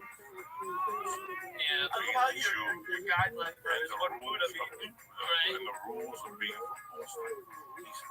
Did you ever get bar mitzvah? Yeah. No, okay. Portion was Noah. No, he got a portion like every week. Yeah, he read part of the scroll. No, he's the one that had the heart. Yeah, man. No, put all the animals into myself. It's just I have my Sing some of that for us. I know you still remember. I don't remember. Don't you bullshit me. Those Jews drilled that shit into you for 6 fucking years. I know. I don't like Noah or just any of them. Come on, sing it. Come on. Baruch atah Adonai, Eloheinu melech haolam. Okay, I think that's like a little bread. I'm not sure. Yeah. Sure, why not? You gotta know. Why not? What if you're ever in Israel? You gotta bless some bread. No shit, man. Hey, and you know what? Fucking #1 in Israel right now. Church of what's happening now. Fuck yeah. Jesus just went crazy about fucking them up. Man, I like Israel. Yeah, it's been scarier. Like, I went over there and it was fine, but now you see, like, I used to be all pro-Israel, but now you gotta look at it kind of objectively. Man, just go to Haifa and everything's chill. Yeah, everything's chilling.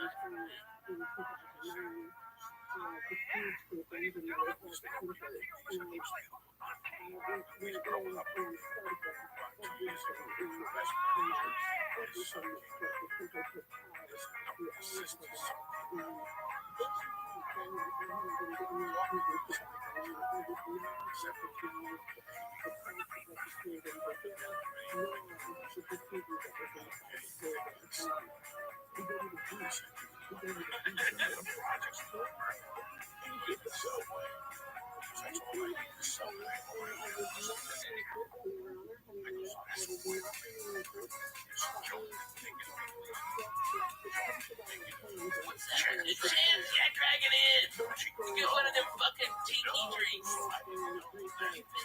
Yeah, so good, man. The fucking egg rolls. Oh man, the spare ribs. It's so weird. Right. That's what it was. You know, when I went to New York City, 10 years ago,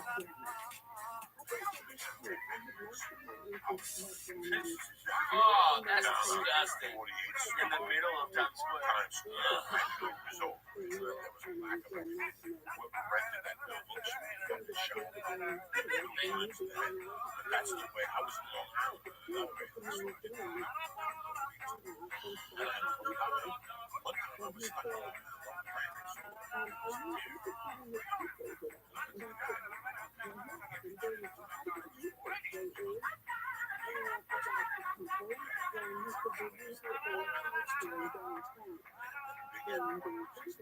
Yeah, Jim. Out there at the South. It's insulin, right? Ice.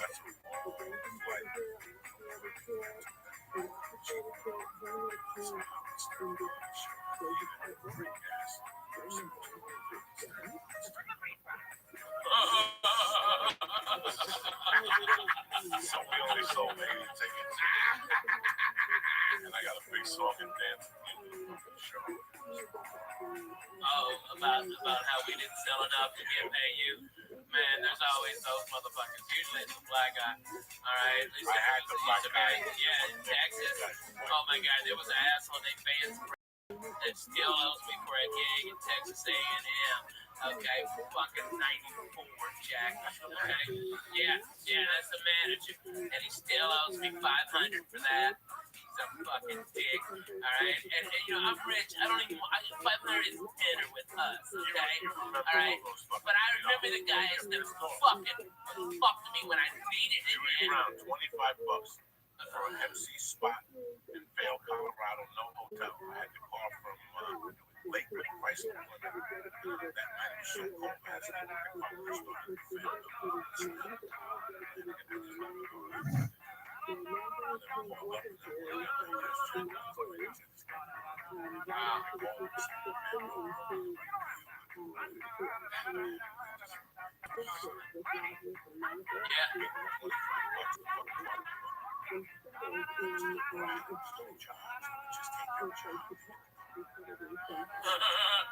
Man, tell them about gas station. Okay, in North Jersey.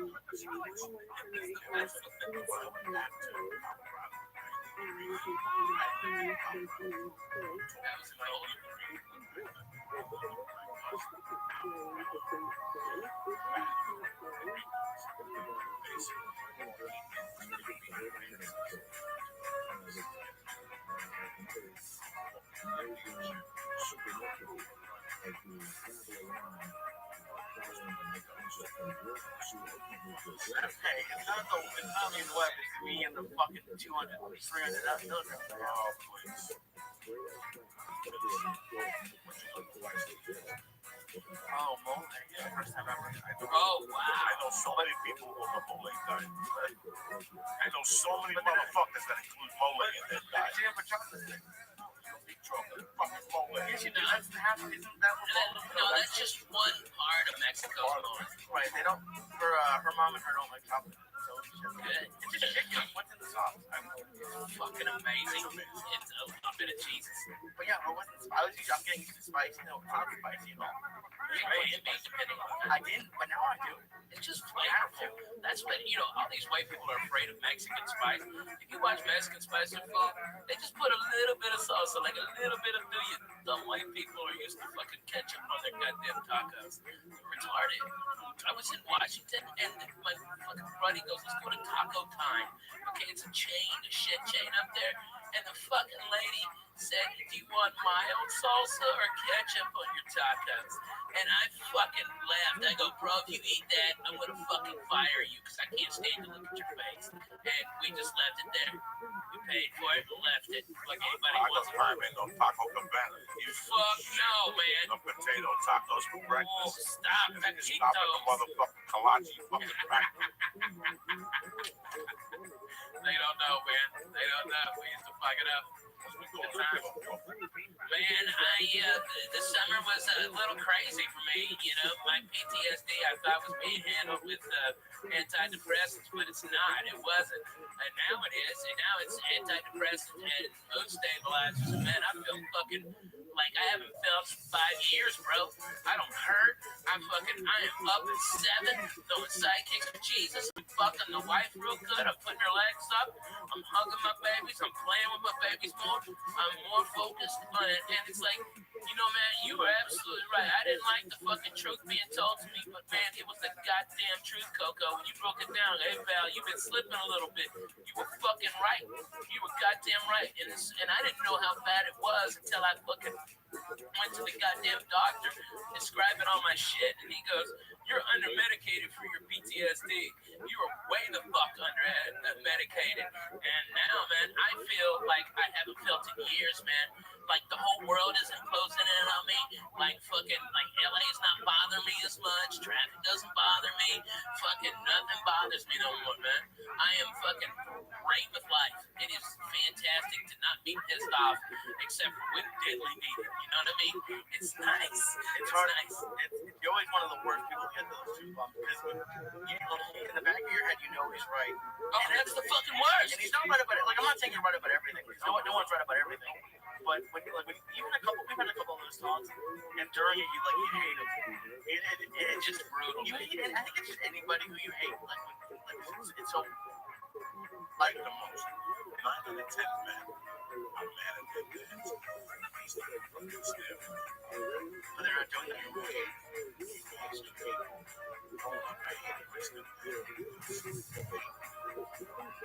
Bring the shit. Bring whatever move I make. You always like me. I grew up around people.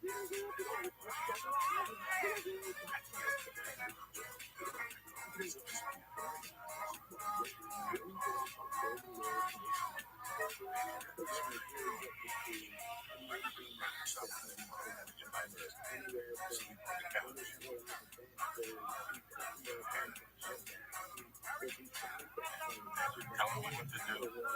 Ask me what to do. I get pissed. Worst conversations I ever had.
Wow.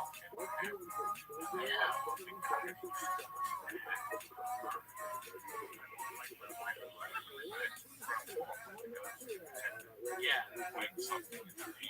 Yeah, the white slave. No, not White slave. Yeah. White something. Oh. They had just moved to LA together. Man. Dos pesos de la muerte. And I pulled him aside.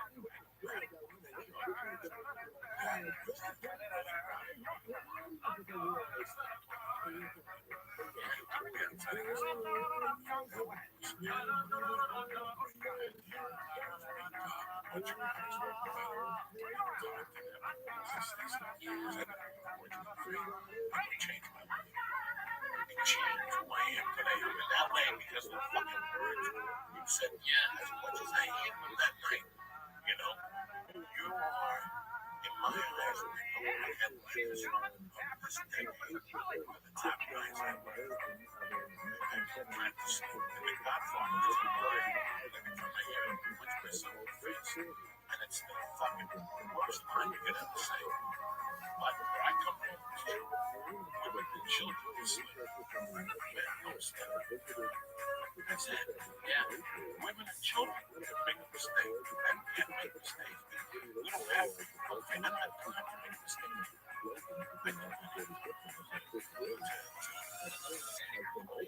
We've got ABCs. Yeah. Yeah. Without a doubt.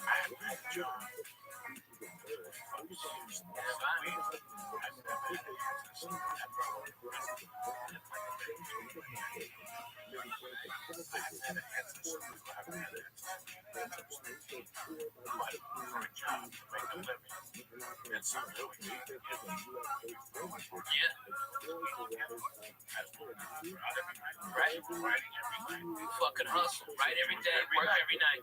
Is it scary when you see like how close it is? Like, so I just did that seminar, and now I'm trying to start doing more of them.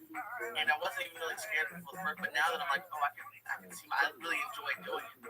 And now that I can see, not that it's gonna be easy, but I can see that it's possible. Like after you guys do shows, you see that it's possible, and you know there's still work to put in.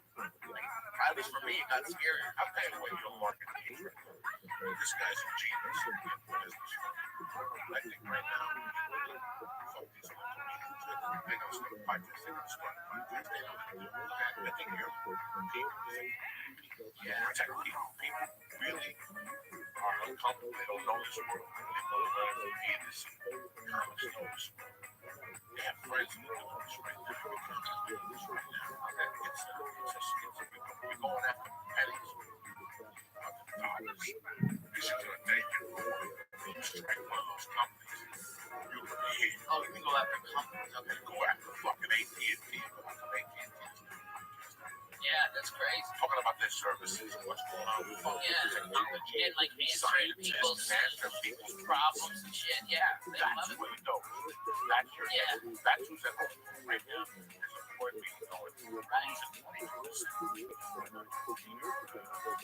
Yeah, savvy. Yeah.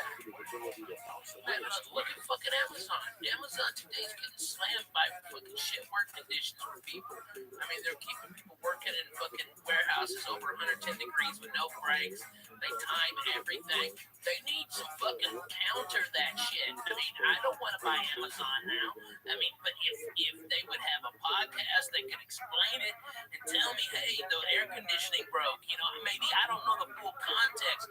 Maybe the full context is not being reported. You know, those fucking news agencies is always a fucking by the way. I'd like to hear the other guy's fucking side of this shit, right? And that's exactly what they need. I mean, you can fucking kill that shit, dude.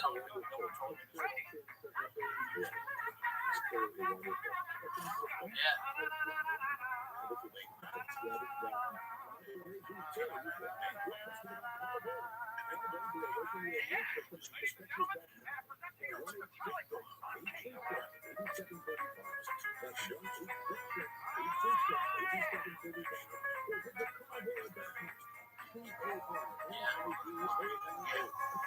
Set a goal.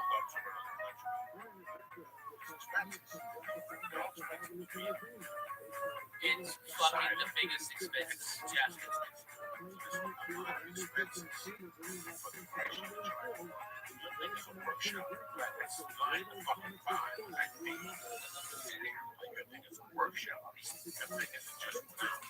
Yeah, work. Yeah, we did like almost 2 hours. It wasn't the time. Your thing is a workshop. Back. I think I could do like a mental room at a hotel. That's what I've been thinking about. Yeah, and do it off days. You can save a lot of money if you do it off days, bro. And you know, if you could and look into it, then you can adjust the size of the room. All right, so if you have a big turnout, they can open it up. If not, a small boom like bananas. Yep. As per guide. You ever see those commercial real estate people? Yeah, but that's a scam. I'm not scamming nobody. I'm just saying it's the same thing. Yeah. Your area, then what we can do is maybe do a big one. Yeah, I bet Zany's in Nashville would do it, bro. There's a ton of comics there that need to be podcasting. And if you had there, I mean, you can do, they put out to all the comedy clubs in the Southeast, and all these comics that come. There's fucking 40 guys in Memphis. There's fucking shit ton in Louisville, Lexington, fucking Knoxville, Chattanooga, Atlanta, Birmingham. Man, all of those guys will come up. I'd love to do them everywhere, but that was the one thing that I was surprised by. Like, the crowd that came out to Toronto wasn't a lot of comics. There were a couple there, but it was mostly other people. Yeah, right now there's businesses that really need resources to find a way to reach them. Which, you know, how many people 33 years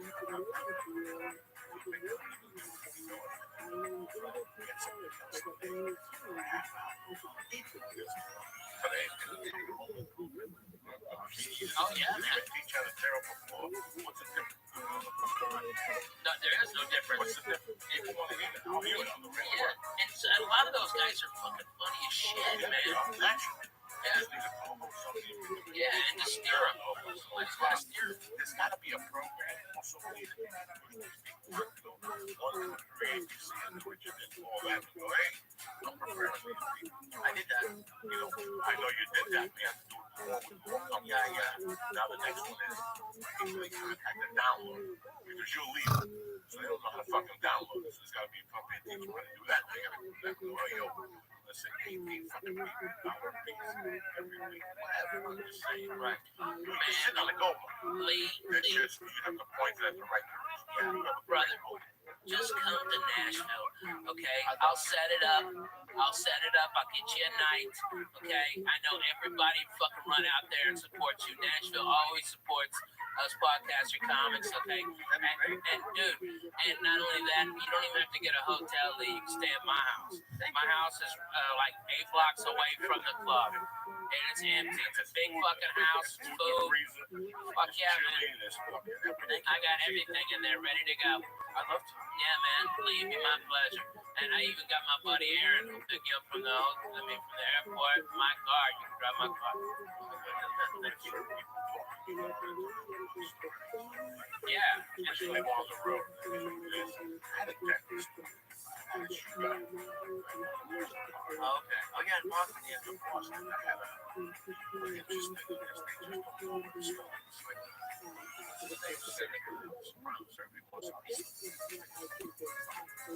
Yeah, right. Well, that's the issue I found when I was building it.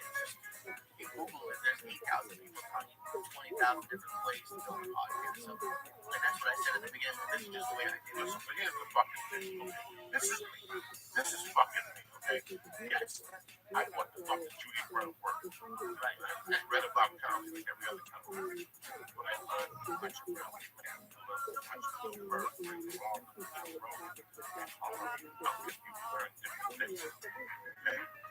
Right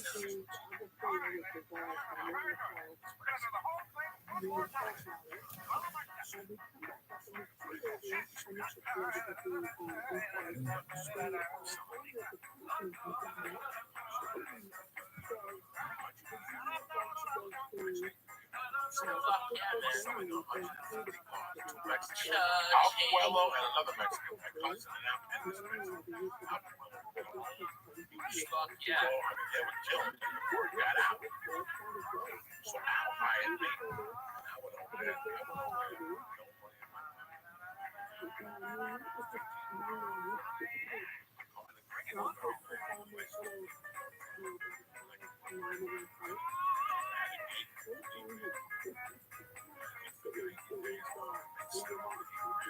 But I was there. Yeah, that's all I know.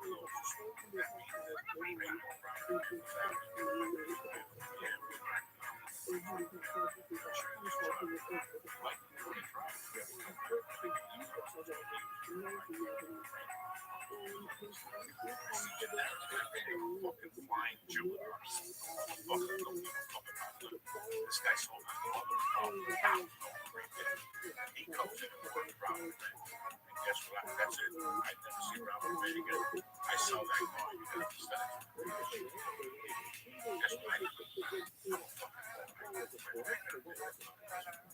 in those days, I had so many customers.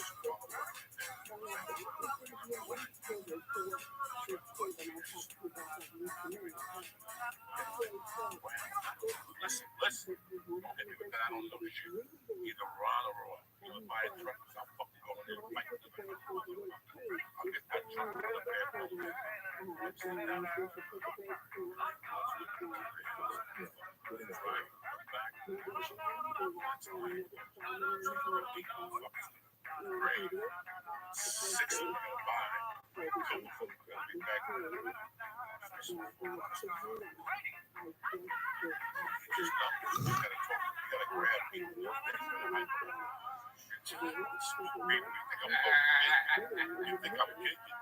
Stand by the door and put your hand on the car. No, I was in shape. You had to drive in and put your hand on the door and park the spot. Read them and then take them fucking jam them in the end. And when they fucking got pissed off at me, I said, fuck you, let's start a they fucking spread yourself. Three.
I was wondering if you were going to talk about that.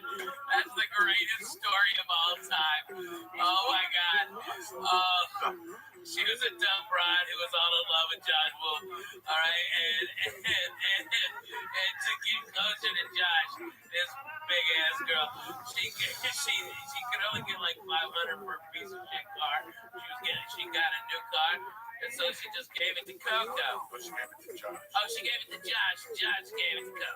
Okay, so I think over like a bag of weed. Okay, he got a car. All right, so Coco lost. He was dating the tooth, and he fucking got pissed off at her. Oh, I'm going to. The car had air conditioning. It had power windows. It was a Nissan Cruise, but the brakes were little. Yeah. What happened was she gave me the car a month and a half on the tax.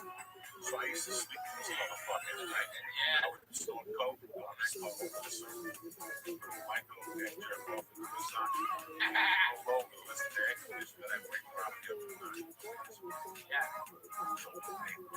And shower. You shower 2 times a day. You shower 2-3 times a day. At the comedy store, I would shower at 9 when it opened. And then go back about 7:30. Right. That's a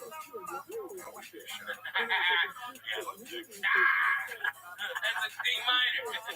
It's crazy. So they kept giving once the tax expired. There were these black chicks with the donut haircut. They don't look new. Yeah.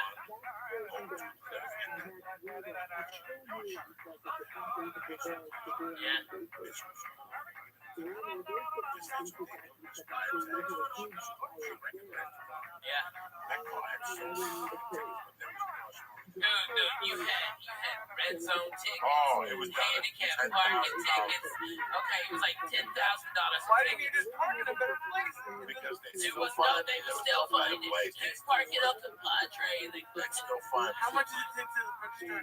I couldn't register because she had the title. She didn't get Josh the title. Oh, no, you have no idea. But I took that car. I drove that car with no brakes. About 2 or 3 months. No brakes, no insurance, no registration, no nothing. Please, let me tell you, man. Okay, you knew Coco was coming because you heard the squeak of the brakes. So it's a lot of shit. My dog began to go crazy. And I go all the way every day to Redondo Beach. Redondo Beach. It's 60 with the fuck. You have no fucking idea was How do you do 60 in the car? listen to me. They used to do contests. Yeah. Look at the schedule.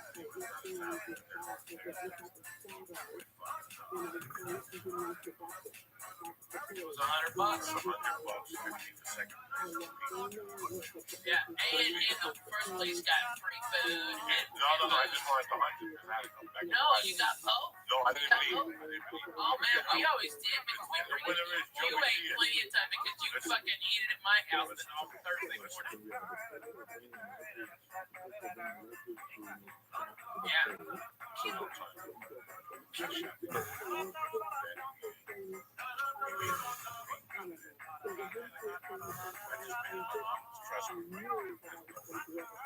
Yeah, I could be a fucking one of those Africans that's like flies all over, and I'm still getting in my car on the fucking ponchos.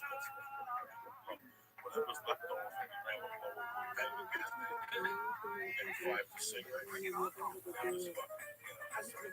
Now, in your defense, I have to say,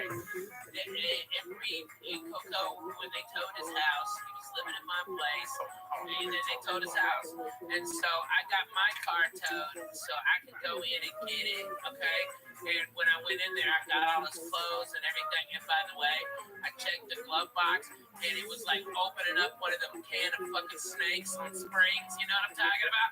And all them tickets fell out, motherfucker. It was like an encyclopedia fell the fuck out. I mean, all of it. It was just like it kept on coming. Like it was like clear a bunch out, and it was still fucking a shit ton in there. So it was like 1 a day, like dude, 3 or 4 a day. Because the car got towed. The car got towed probably November, and I started with that car in July or in fucking June, and they started taking a beat in mid-July, and I lived my 70 during Medina. Yeah. Oh, you have no fucking idea. I would go over there where Ralphie first lived. Yeah. Ralphie moved down, then Joey needed a roommate, and I went over. She like bought you lessons off plan. No, it was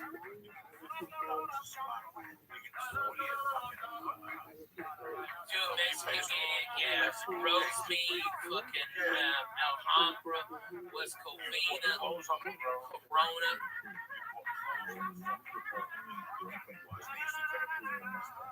That was the Joe Diaz Express. The Joe Diaz Express. Monday night, we in El Paso.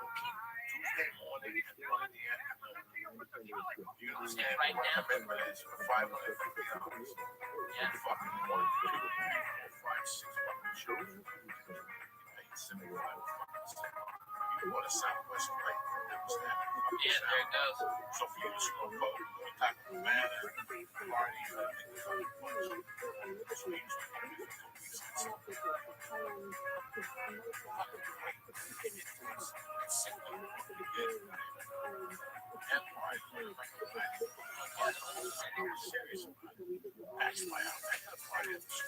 I was still serious.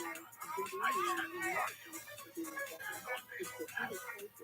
Man, there was, man, there was, I got an outfit offer like 6-7 times a night in El Paso, and I never took it. I never wanted to get a taste for it because I'm afraid I was gonna love it so much. And that kills bad people. You know, me, you, let me just tell you how weird the road is. I'm in El Paso.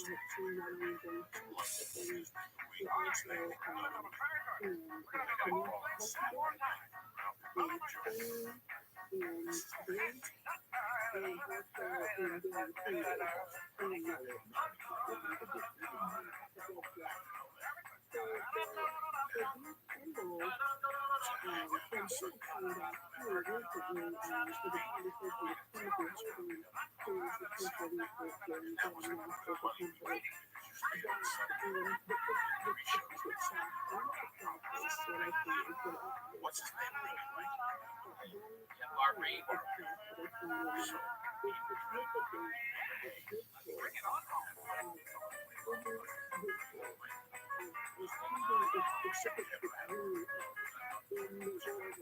love knowing. Yeah.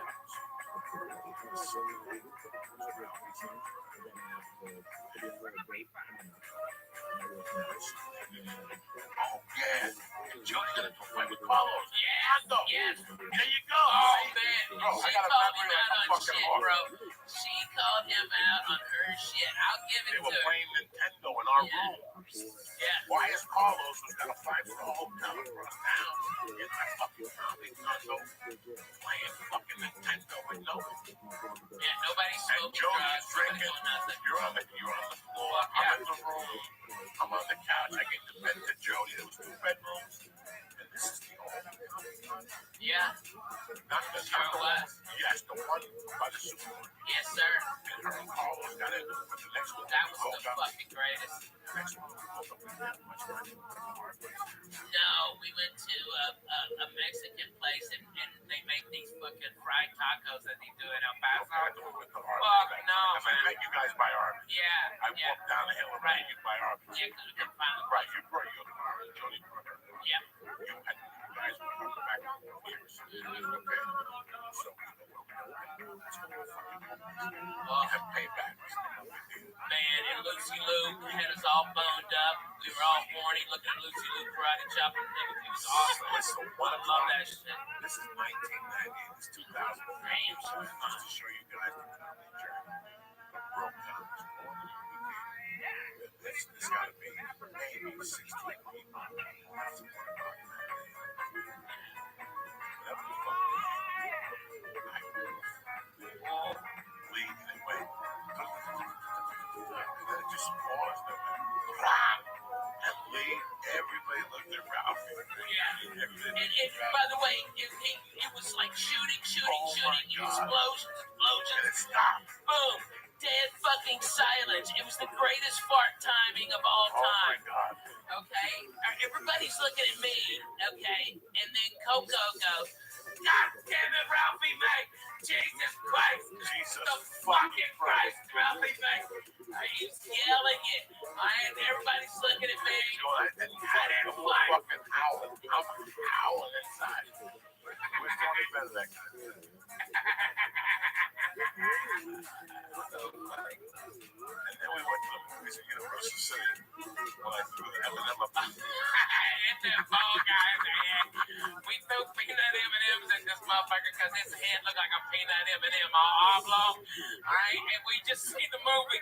And every now and then you see the big ass M&M fly the fuck up in the air. Okay, bounced off the light. Alright? And he was like looking back like, who done it? Oh my God. And we were leaving there. And his head had candy. Okay, had candy like different colors. And he was to the manager. Help! Somebody! This scoundrel, these teenagers throwing fucking M&Ms at me. Here's the whole story, guys. We're walking out. We forget all about that. We threw a pizza on Ash Monday. It's always fucking Ash Monday. And this is Boris is direct from my sister, One-Eyed Jew. I love it. This fucking other shit.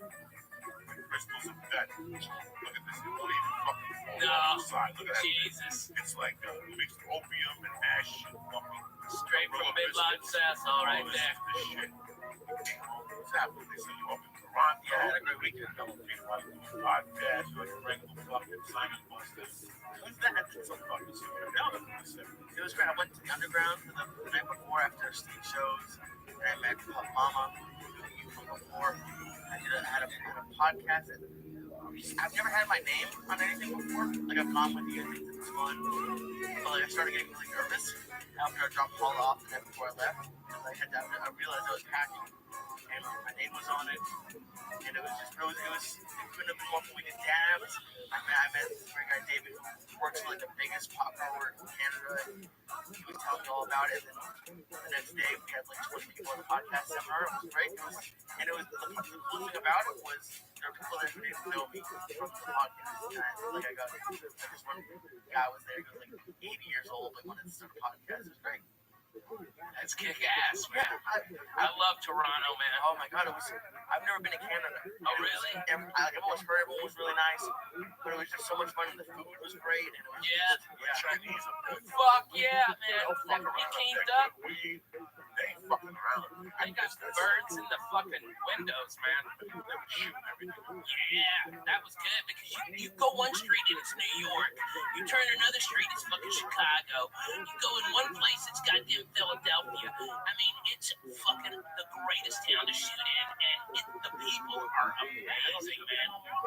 No, they don't. I think the dollar got weaker against the Canadian dollar. Yes, but not anymore. Now it's like 130 American for every dollar Canadian. So maybe more.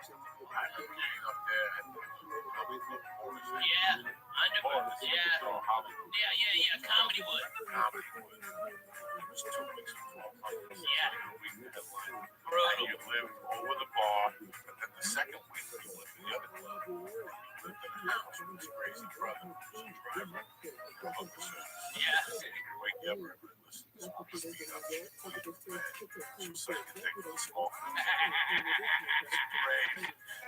Canadian. Had to keep the door light on. US. But I remember being on that bar.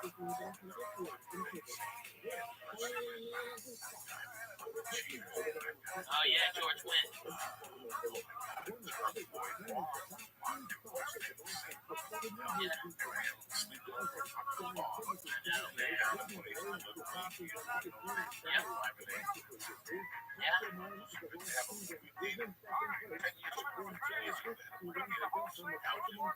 Really? Yeah. There's and the beer there is so fucking good.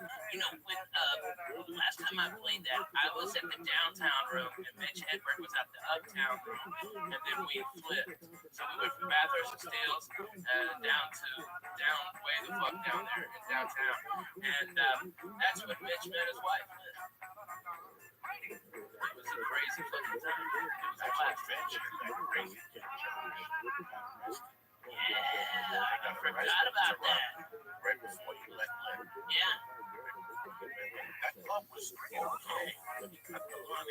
Right. You know what I think? I think that fucking I think he got pressure from the Russian mafia. Well, he had a partner. Yeah. They were always there, the Russian Jews. Jumping guy with glass. Yeah. But it's funny because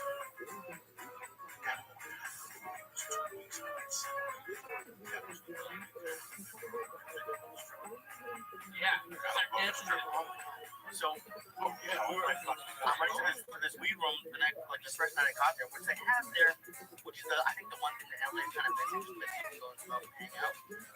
And these three girls walk in. They were literally, one was just right, the other was possibly the hottest girl I've ever seen. And right down the street, it was called like a brass rail. Yeah, man. You were on Bloor Street. Yeah. You were on Bloor Street. Yeah. You were.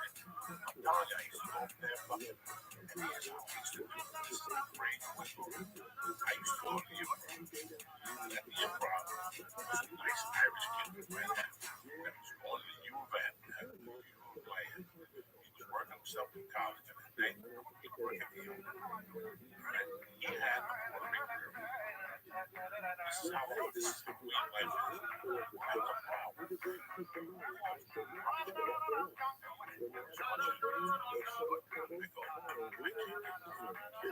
I just say this.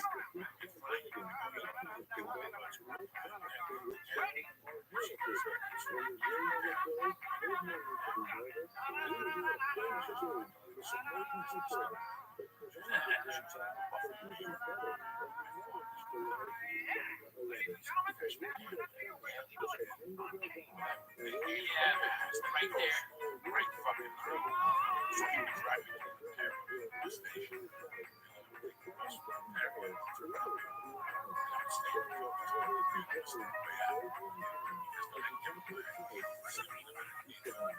When did you come in? No, you didn't. Yes, I did. It's too late, baby. It's too late. Somebody's way at 5. So you want to arrest me on the way out? Be my fucking guest. I said I saw you with your fucking partner. And I gave him my ID. He said, don't come back. I came back 3, 4 fucking times. Next thing you know, and the same way, once 9/11, they locked down, bro. Yeah. Yeah, you can't really get over What that. a fun city, right? This is what a fun. And now I love to go to I'm telling you, this is how long ago Gavin was still married to his wife, and he lived on Martel. No. Yeah, Martel, because him and he lived on Martel. This has to be 2000, so it's 15 fucking years ago. 99. There was a girl that used to date Larry Hazel. That was the fucking cutest blonde girl you ever seen in your life. And then she, like, her parents were hippies, her grandparents were hippies. This chick walked around LA Fair, 30 feet, with a suntan, and fucking never ending. You know, she grew up on the beach. But the story was she went to the beach and big. So, these guys, Gavin was still with his wife. This is 99. This is 16 years ago. We still had some weed on the fucking beach. There was some weed on the beach. My goodness, just that. When I just saw me and Gavin looking right on the beach. And I would keep it up. You're thinking to get some trap jumping right? I've never had this. That's a dud. That's a dud. What's a dud? Maybe it's been there for fucking millions. But just a conversation and David. We got this girl. Call her dad. It's the best thing. I would take the flight and fuck with the dad. But yeah, take me to his house. Then you take a shower. Then give her the Fuck yeah, man. And then they go, what do you want to do? And I go, nothing. You want to sit down and relax for a drive up to the snow. There's a 2 o'clock bus. That was it. That's how nice it is. This is what you, man, this is the people I bet you fucking good. Like, this is what you have to write your book. Yeah. Those little stories.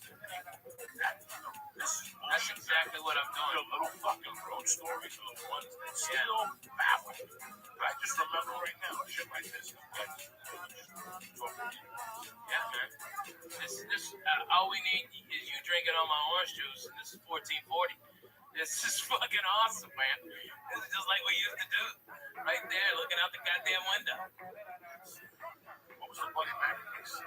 Oh, man, it was Texas Pete's Bloody Mary mix we bring out from Houston, and it was deadly. Deadly. So good, so spicy. And then we put pickled green beans in it, and shrimp, and lots of horseradish. Fuck yeah. And sometimes I'd fry up a whole piece of bacon and shove that motherfucker in there. That's how you do it, Lee. Put the Jew in your back pocket. I'm going to bring you back to life. That's what we did. We get fucked up on that.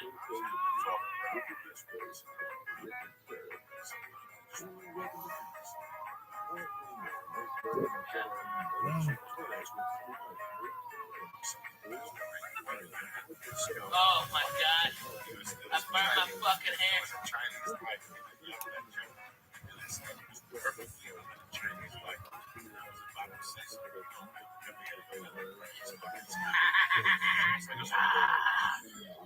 John gets busted out. They get coked up with drinking the vodka and filling it back up with water. I know.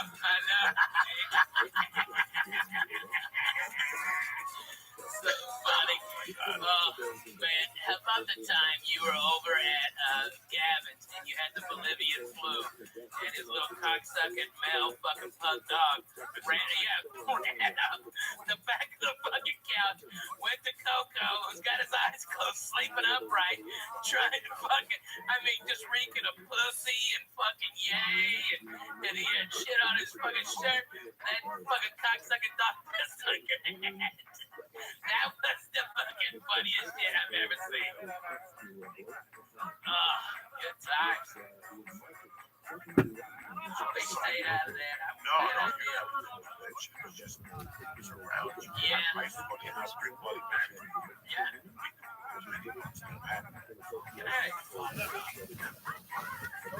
much did you know, Ralph? All of it. Come on, it's Coco. You know what's fun though, Lee, is when he comes in with the rare story. All right, I started going blow with this chick. Turns out it wasn't blow, it was heroin. We fucked all night. It was crazy. I loved it. It was tremendous. All right, I think that was 2000. Okay, that was a great one. But that's the only time he ever did. But dude, Thanksgiving was fucking epic. That Thanksgiving when. Yes. Oh my God, motherfucker, you did it. He ate an ounce of mushrooms, Lee. An ounce, not a fucking eight. A goddamn ounce. He ate like a pig. He fucking smoked the best reefer. Have a jar. Fuck yeah, big ass jar. Pound jar. Let's do this. And let me tell you what, I've never seen anybody been able to do that many drugs and stand. Coco not only stood, he went down to the fucking OR, got a big old fucking rock and 8-ball, all right, did that shit, and from what I heard, blew the fucking Comedy Store away. I haven't done the coke yet. I got the coke and took it home. I did the mushrooms and went to the store. It was fucking lit. And nobody showed up. So like, you gotta go up next. I was fucking lit on these mushrooms. I up there. I just looked straight ahead. I just turned around. That's all I kept saying. Right? And I heard you got a standing ovation. People were calling me from the store. Yeah, and you stood them. That's way more impressive than 500 people. If you're a comic and you're hearing this, you understand.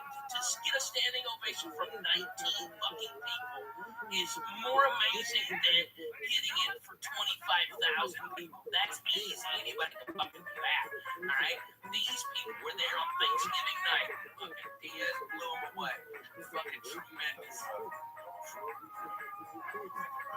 What a night that was. Maryland was all fucked up. We had a blast. We all ate. It was a great time.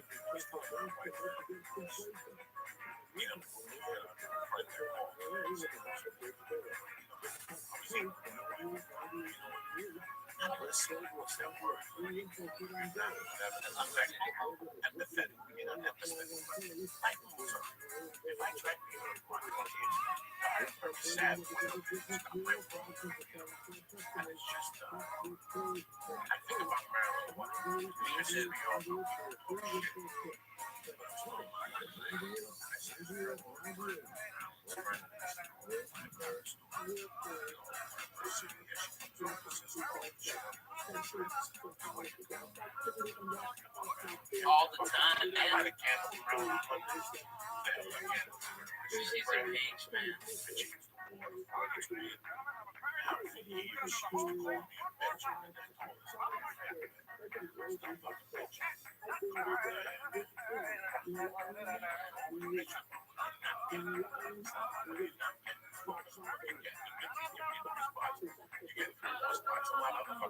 Yeah, no shit. She was so powerful. She was powerful women.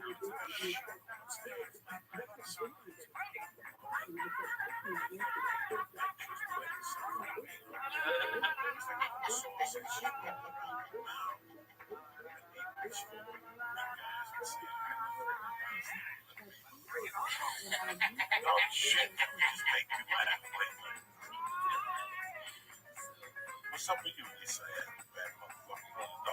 That's it. Can't do double. Yeah, you missed last week.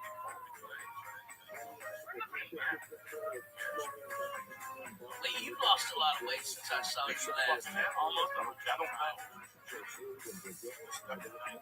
These motherfuckers. All I know is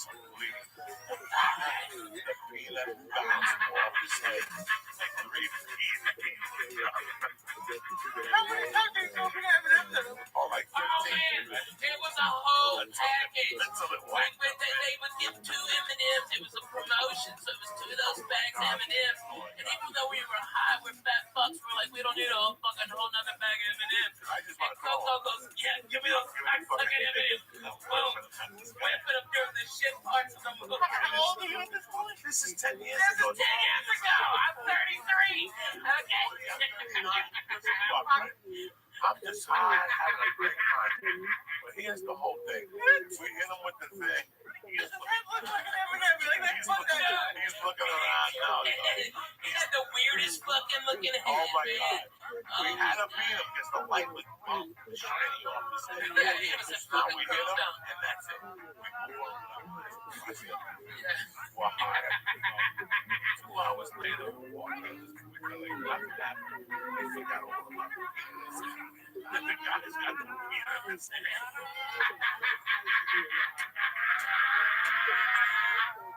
And he's giving a hippie. Imagine a hippie. How these guys hit me with that. We're fucking howling. I'm howling. I'm fucking howling right there in the guy's face. He had to know it was us.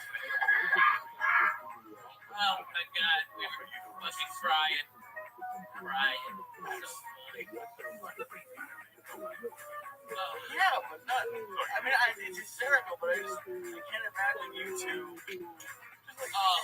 whipping, M&M's at this. Oh yeah, man, we hit him good too. He was like, oh, and we were having a contest, like how far could we bounce the fucking M&M off his head? Bounce off his head straight up by 3 or 4 feet. That was fucking. Man, and you can see the peanut flying in the light from the fucking theater. Oh, beautifully. So fun. Hey, man, okay, I gotta tell you, how about the time that annoying fucking asshole was at the comedy store telling us he was a Fox TV guy, alright, and he's a producer, okay, alright, and we just got fucking sick of this asshole, always critiquing us, never calling us in for this, and you're like, Rabbi, look at this, alright, and you put like 1,000 fucking snots on this asshole's jacket, 1,000 snots, okay, alright, and I'm laughing, going, I bet those snots are worth $85 if we grind them up.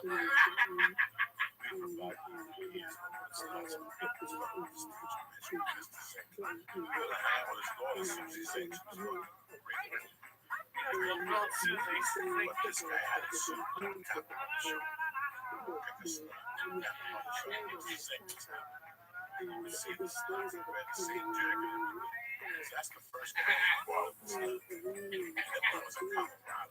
It was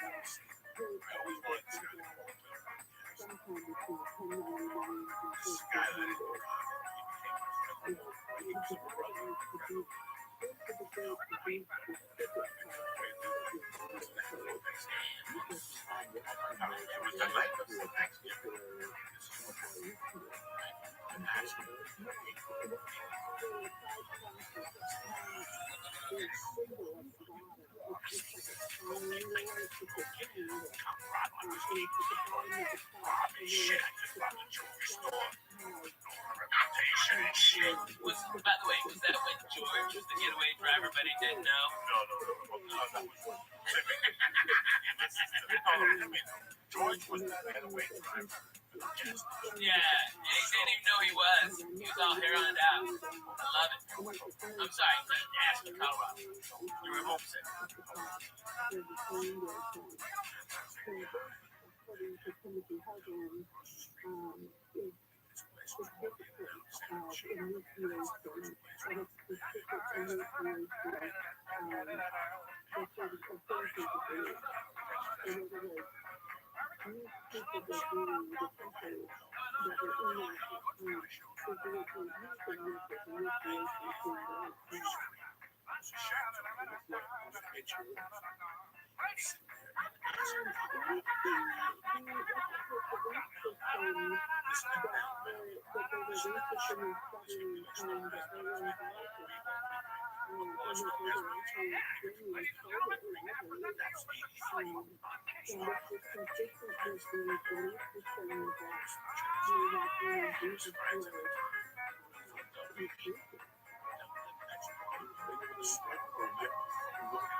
I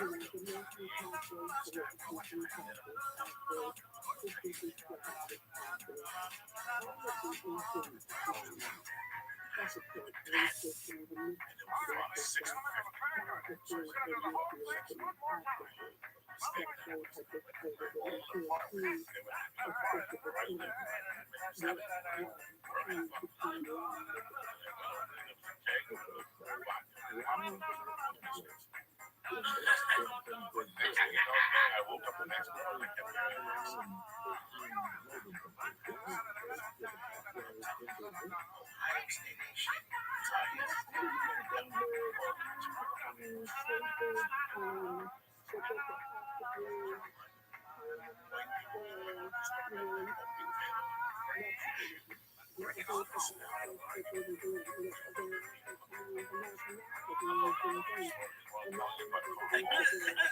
No, I want to hear about the Quaaludes, man. I mean, Oh, yeah, what happened? I eat one of those fucking Quaaludes. Wake up in North Carolina. man, was it good? Was it a good ride? Those things? I mean, No, fuck yeah, I know. Oh my god. Quaaludes in slightly huge. right, the line and the loop, right? Was the Quaalude good? It's something else.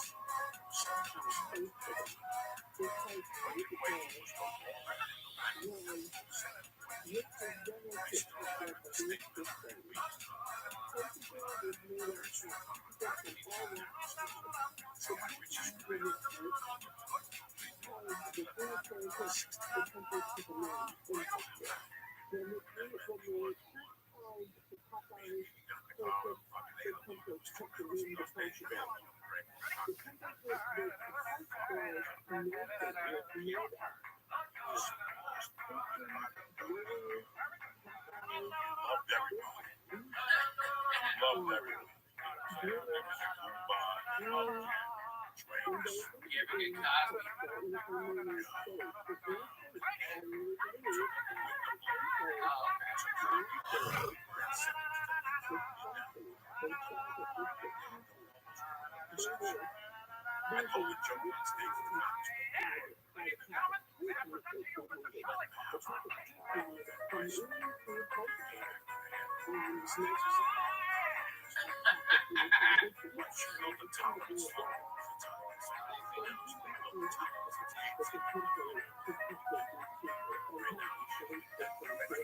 Plus all the movies on Netflix. And the hash, because it's Hash Monday.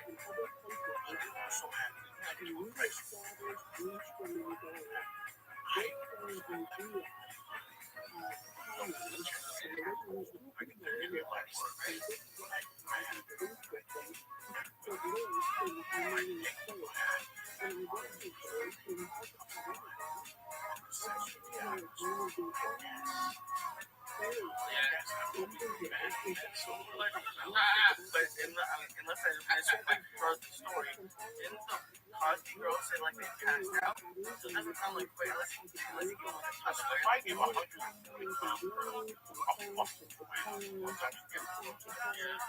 listen, I was getting away with it.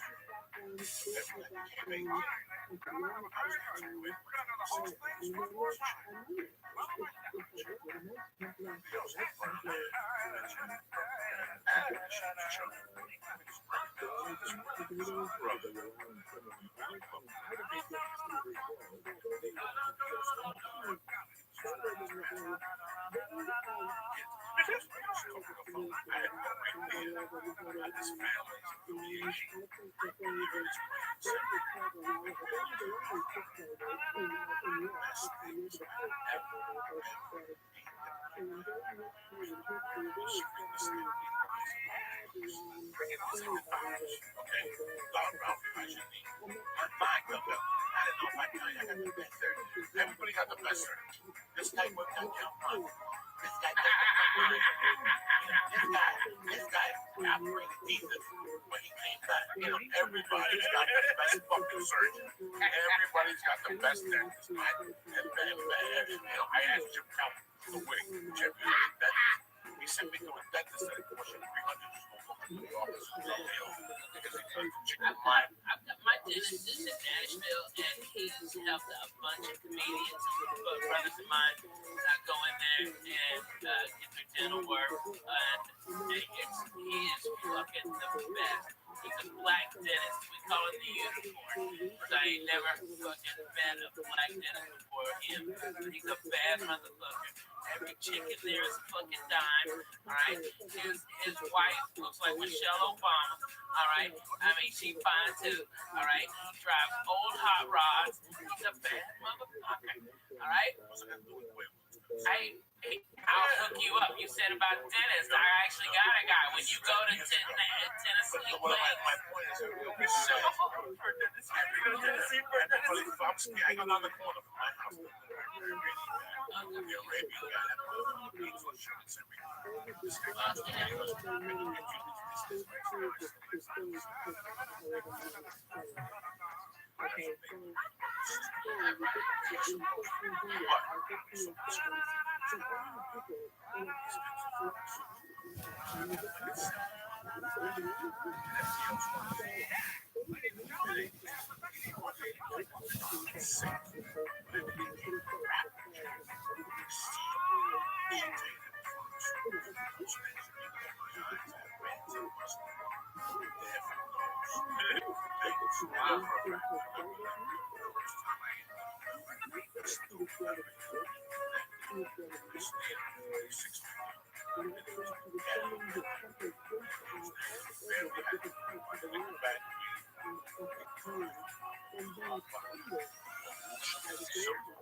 ain't nothing wrong with Bob.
This time tomorrow, 12 hours, I'll be fainting. I got a physical and the finger up the ass tomorrow, chest x-ray, and everything to clean my ears. Trying to be right now. For the heart thing, I went into complications. The parents, Glenn and Gary, living with their sons. When they were in college, I would go in there in high school. I was like a junior. This is Hasbro's mother. Stock up the U's because we're also, U's would sell by 10 o'clock. They put 100 U's in that fucking case. But it was all day, Lee. It was all day. The teachers Busy all day, man. The school got so pissed that they told people that you weren't allowed to leave the school for lunch now. Why? Because they wanted the cafeteria to make money. So they caught you at halfway. You have to understand, all the food distribution in North Jersey is handled by a lot of people you don't want no fucking problems with. You know what I mean?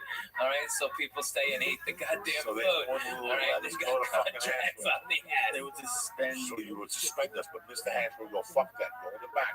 I'm not going to let him go in the back.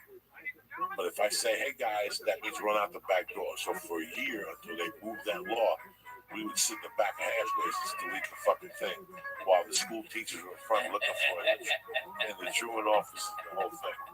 Fucking hysterical. Man, there was no goddamn good place in my shit town.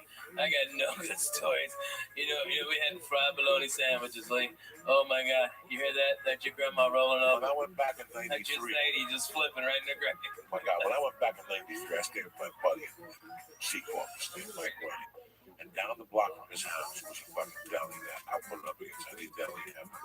But their fucking claim to fame was they had peppers stuffed with mozzarella sauce. Oh my god, with mozzarella cheese and a little sauce. And I go in there in the morning. Just the green peppers? Just the fucking like a pepper, and it's a spicy pepper. It was like that peppercini, so right? you had to get 3 of them and a sandwich. So you can eat the pepper while you're eating the fucking sandwich. That type of old school deli.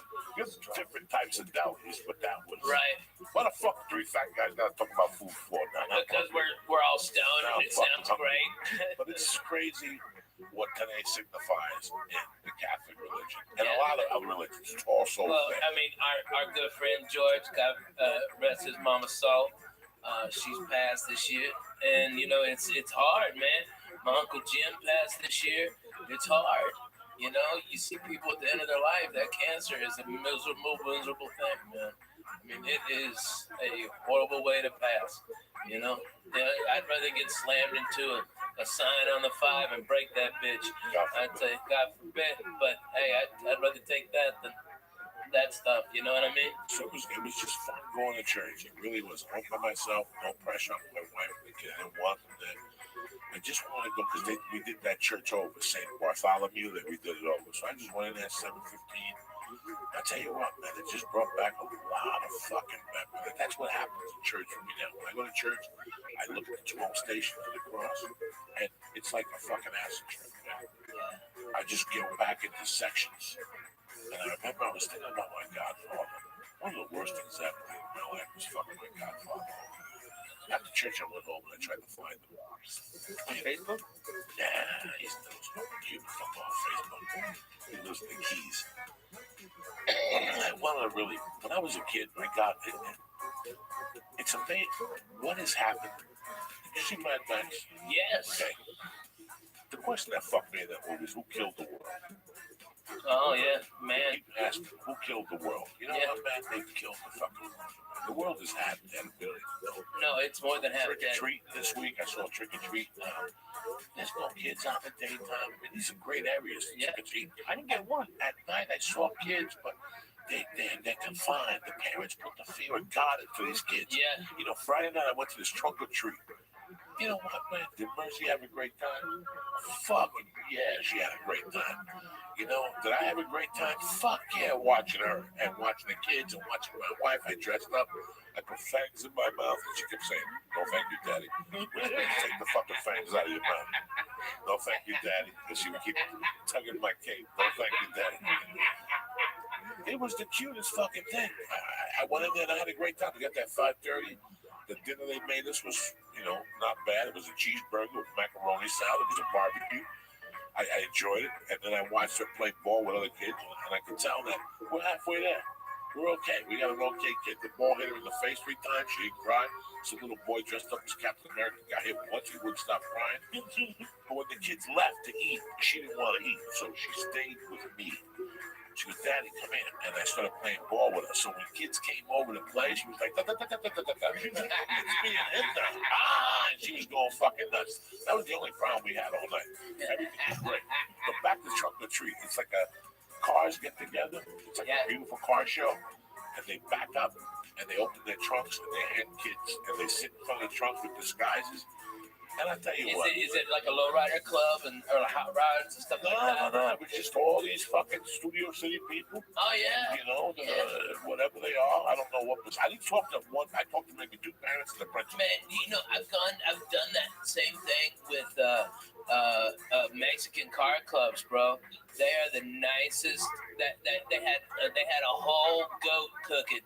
Okay, I mean it was the real deal. Old ladies was making tortillas.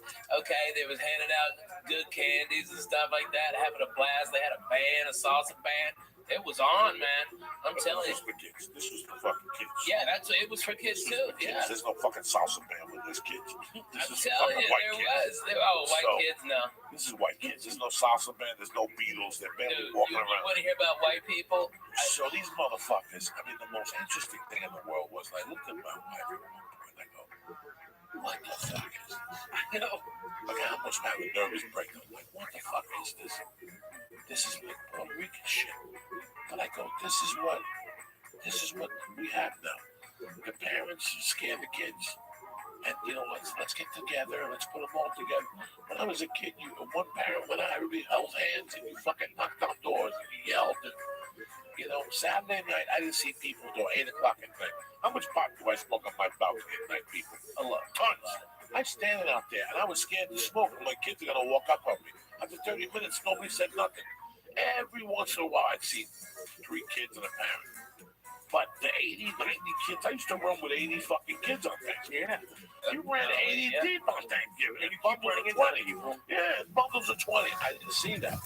And it's just, and I know, and they found needles and fuck every year. Some fucking dummy in Pittsburgh sticks hypodermic needles and fucking chocolate and all this shit. Man, that's why I tell all my kids, hey, Daddy has to inspect all of your candy. I need a bite out of all of this shit. That's what I did on Saturday night. Friday night, though, I got so high at the trunk or treat. I went home and she came home with a bag of candy. And I kept sitting there and it started talking to me like cocaine, like 11. Yeah, right. And you have one Reese's. Oh, you're fucked. Then you fucked. Reese's will fucking put you over the limit. If you start with the little ones, the bullshit That's what I started with. Oh, then I ate 3 of those. I then took you're 3 fucking cups. getting cups out of everywhere, Then I went back and got the whole cup. I went back and got the Swedish fish. All those Swedish fish, that's my world. That's my world since I was fucking 5. Since I came from Cuba, I discovered Swedish fish. The red ones or the multicolored ones? Listen, the red ones. They only come in one color, Swedish fish. That's it. The ones at 7-Eleven in the bag. That's the only one I eat. All those imitations, skinny worms and shit. Shove those up your mother's ass. I don't need none of that shit. I'm a fucking Swedish fucking fish fan since day one. When I was a kid, I'd buy them by the box. And I'd get a brown bag and I'd stick my hand and put them in my pocket. That's how there was something when I was. Put them in your pocket? In a bag, in a brown yeah, bag. you get there's a big tray of them. No, I bought the box from the wholesaler. Oh, really? In Holy the 6th shit. grade, I used to know where to buy the box. Wow. There was a fucking wholesaler for candy when I was a kid. I'm telling you, yeah. And I would go down there, I would tell nobody. I would tell nobody. I go down there and I get a box of Swedish fish and I get a box of it. It's called Devil Gum. What's that? Devil Gum. Way before fucking these other gum thieves thought about Big Red. See, Big Red, who makes Big Red? Wrigley. See, Wrigley, they bumped Devil Gum. When I was a kid, Devil Gum was cinnamon, but it was hot. Like if you ate 3 slices, the asshole was gonna be on fire, though. That's what Mexicans give their kids for their daycare. Dude, we had atomic fireballs. That's all we had. Right, no, atomic fireballs. But you also swallowed gum, Joey. You're not supposed to swallow the gum. That's why your asshole's on fire. My asshole's not on fire because of that. I'm telling you, I've been swallowing gum since day one, so my body knows how to process it now. I just spit out the fucking gum. See, if you start swallowing gum when you ate, then you're fucked up. I've been swallowing gum since day one. Can the doctor please email Joey Diaz? And do what? What's he gonna say to me? I've seen to learn how to listen. I have pulled the gum out of my asshole. I have pulled little pieces of gum sometimes that don't get processed. Yeah, out of the hairs. Oh, God. Or sometimes you're gonna pull the shit out of it and you can hear the gum going. It's like you can hear the gum. It's like Let me tell you what. Have Joey, when he gets one of them good ass zits above his asshole, to come and pop it like a 1.5 feet away from you so you hear it. Okay, he did that in my fucking apartment after he drank all my goddamn orange juice. All right, he drank a whole fucking bag of orange juice in 10 minutes. And then proceeded to pop a zit on his asshole? Yes, no, not on his asshole, in the crack right above it. So to get any pressure behind it, he had to take those big ass fingers in there, go one knuckle deep. I know all the stories. I was there, Nick. Back in the day, I ain't ashamed to say, I used to travel by bus to a lot of gigs. Greyhound was my sponsor for a long time. The Joey Express. The Joey Express. I would get on that fucking downtown bus to El Paso and I'd drop you out and pick you up. The longest bus ride I did was New York City to Dallas. That was the longest because I had nothing going on. I'm gonna go to all the way to Kennedy and drop $200. When I'll be right here and I can pay the express for $48. I looked at just to get to Boston. It's like only like 2.5 days for like $100.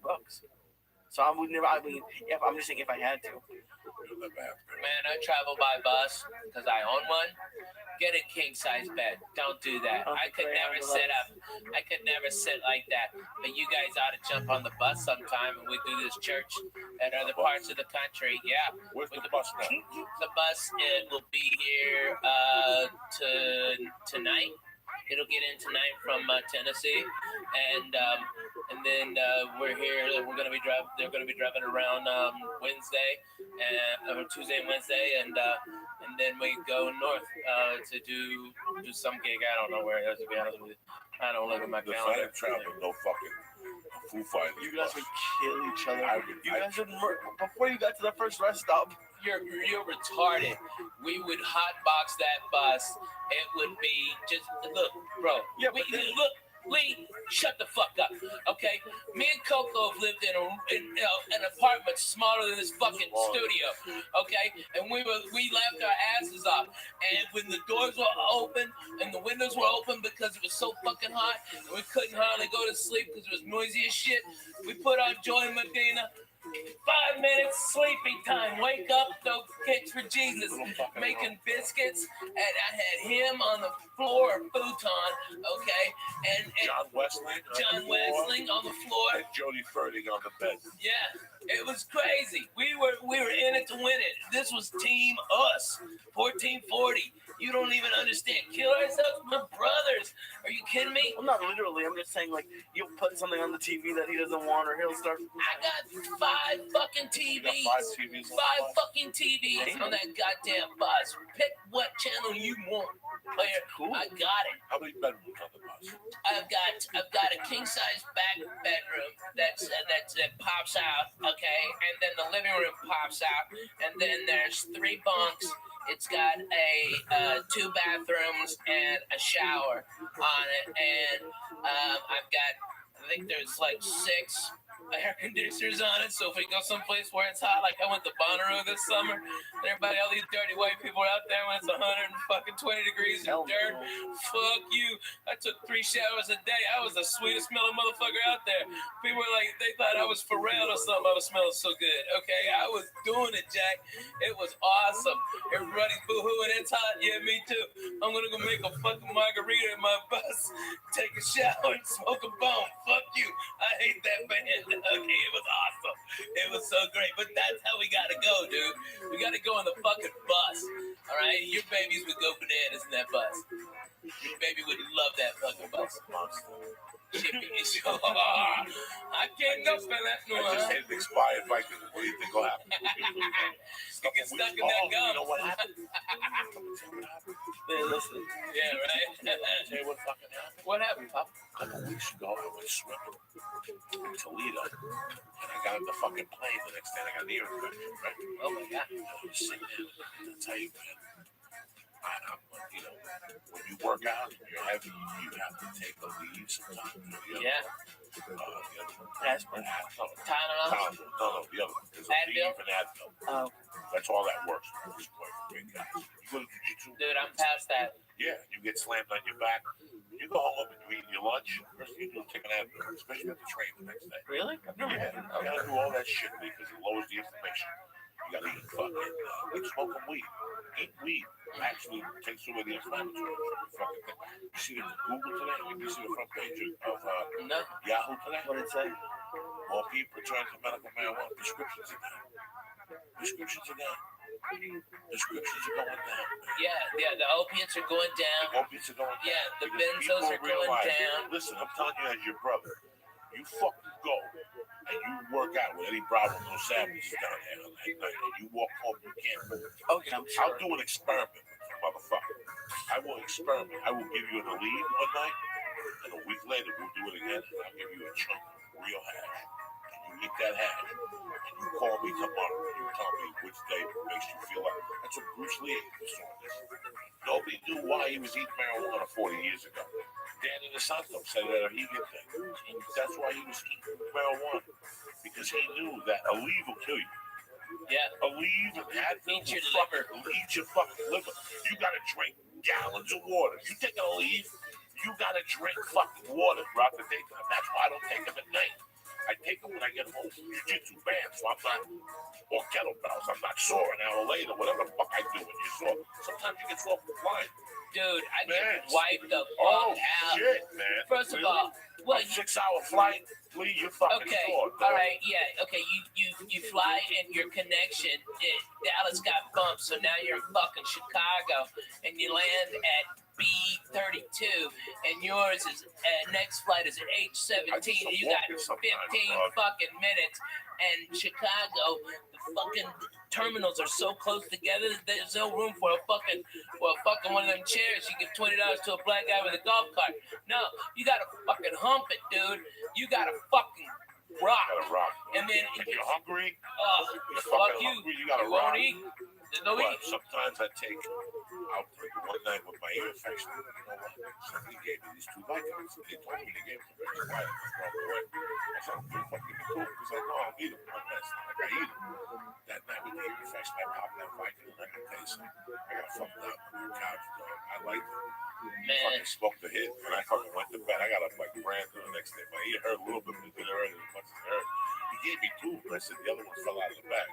That was it right there. Oh my god. That was the one I just found. I thought it fell out of the fucking bag. Man, I think I like those pills too much. I don't do them. I don't fuck with none of them no more. I like them. I like them too much. I like the feeling of yeah.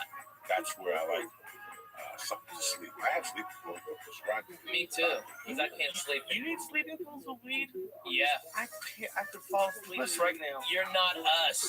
When I get up at 5 on the road. You're a titty baby. When I get up on Thursday morning, I gotta go do radio. Right. And I get up at 6. Right? They're picking me up at 7:30.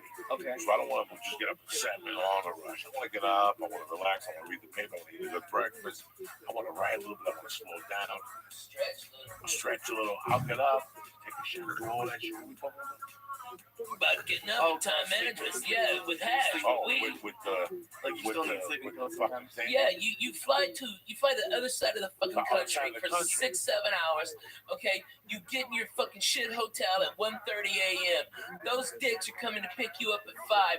They didn't even call ahead to be considerate of go. What kind of coffee do you need? Can I bring you some breakfast? Well, I do all that. I do all that on my own. Oh, no. I do that all on my own for 7:30 when they get there.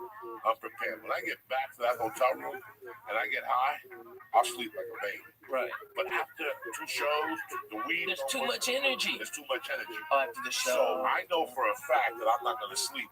Till 4? I know for a fact, even this week, I'm in Portland. My flight, I got to be at the airport at 5:30. I get back to Burbank at 8 a.m. Yeah. I'm out.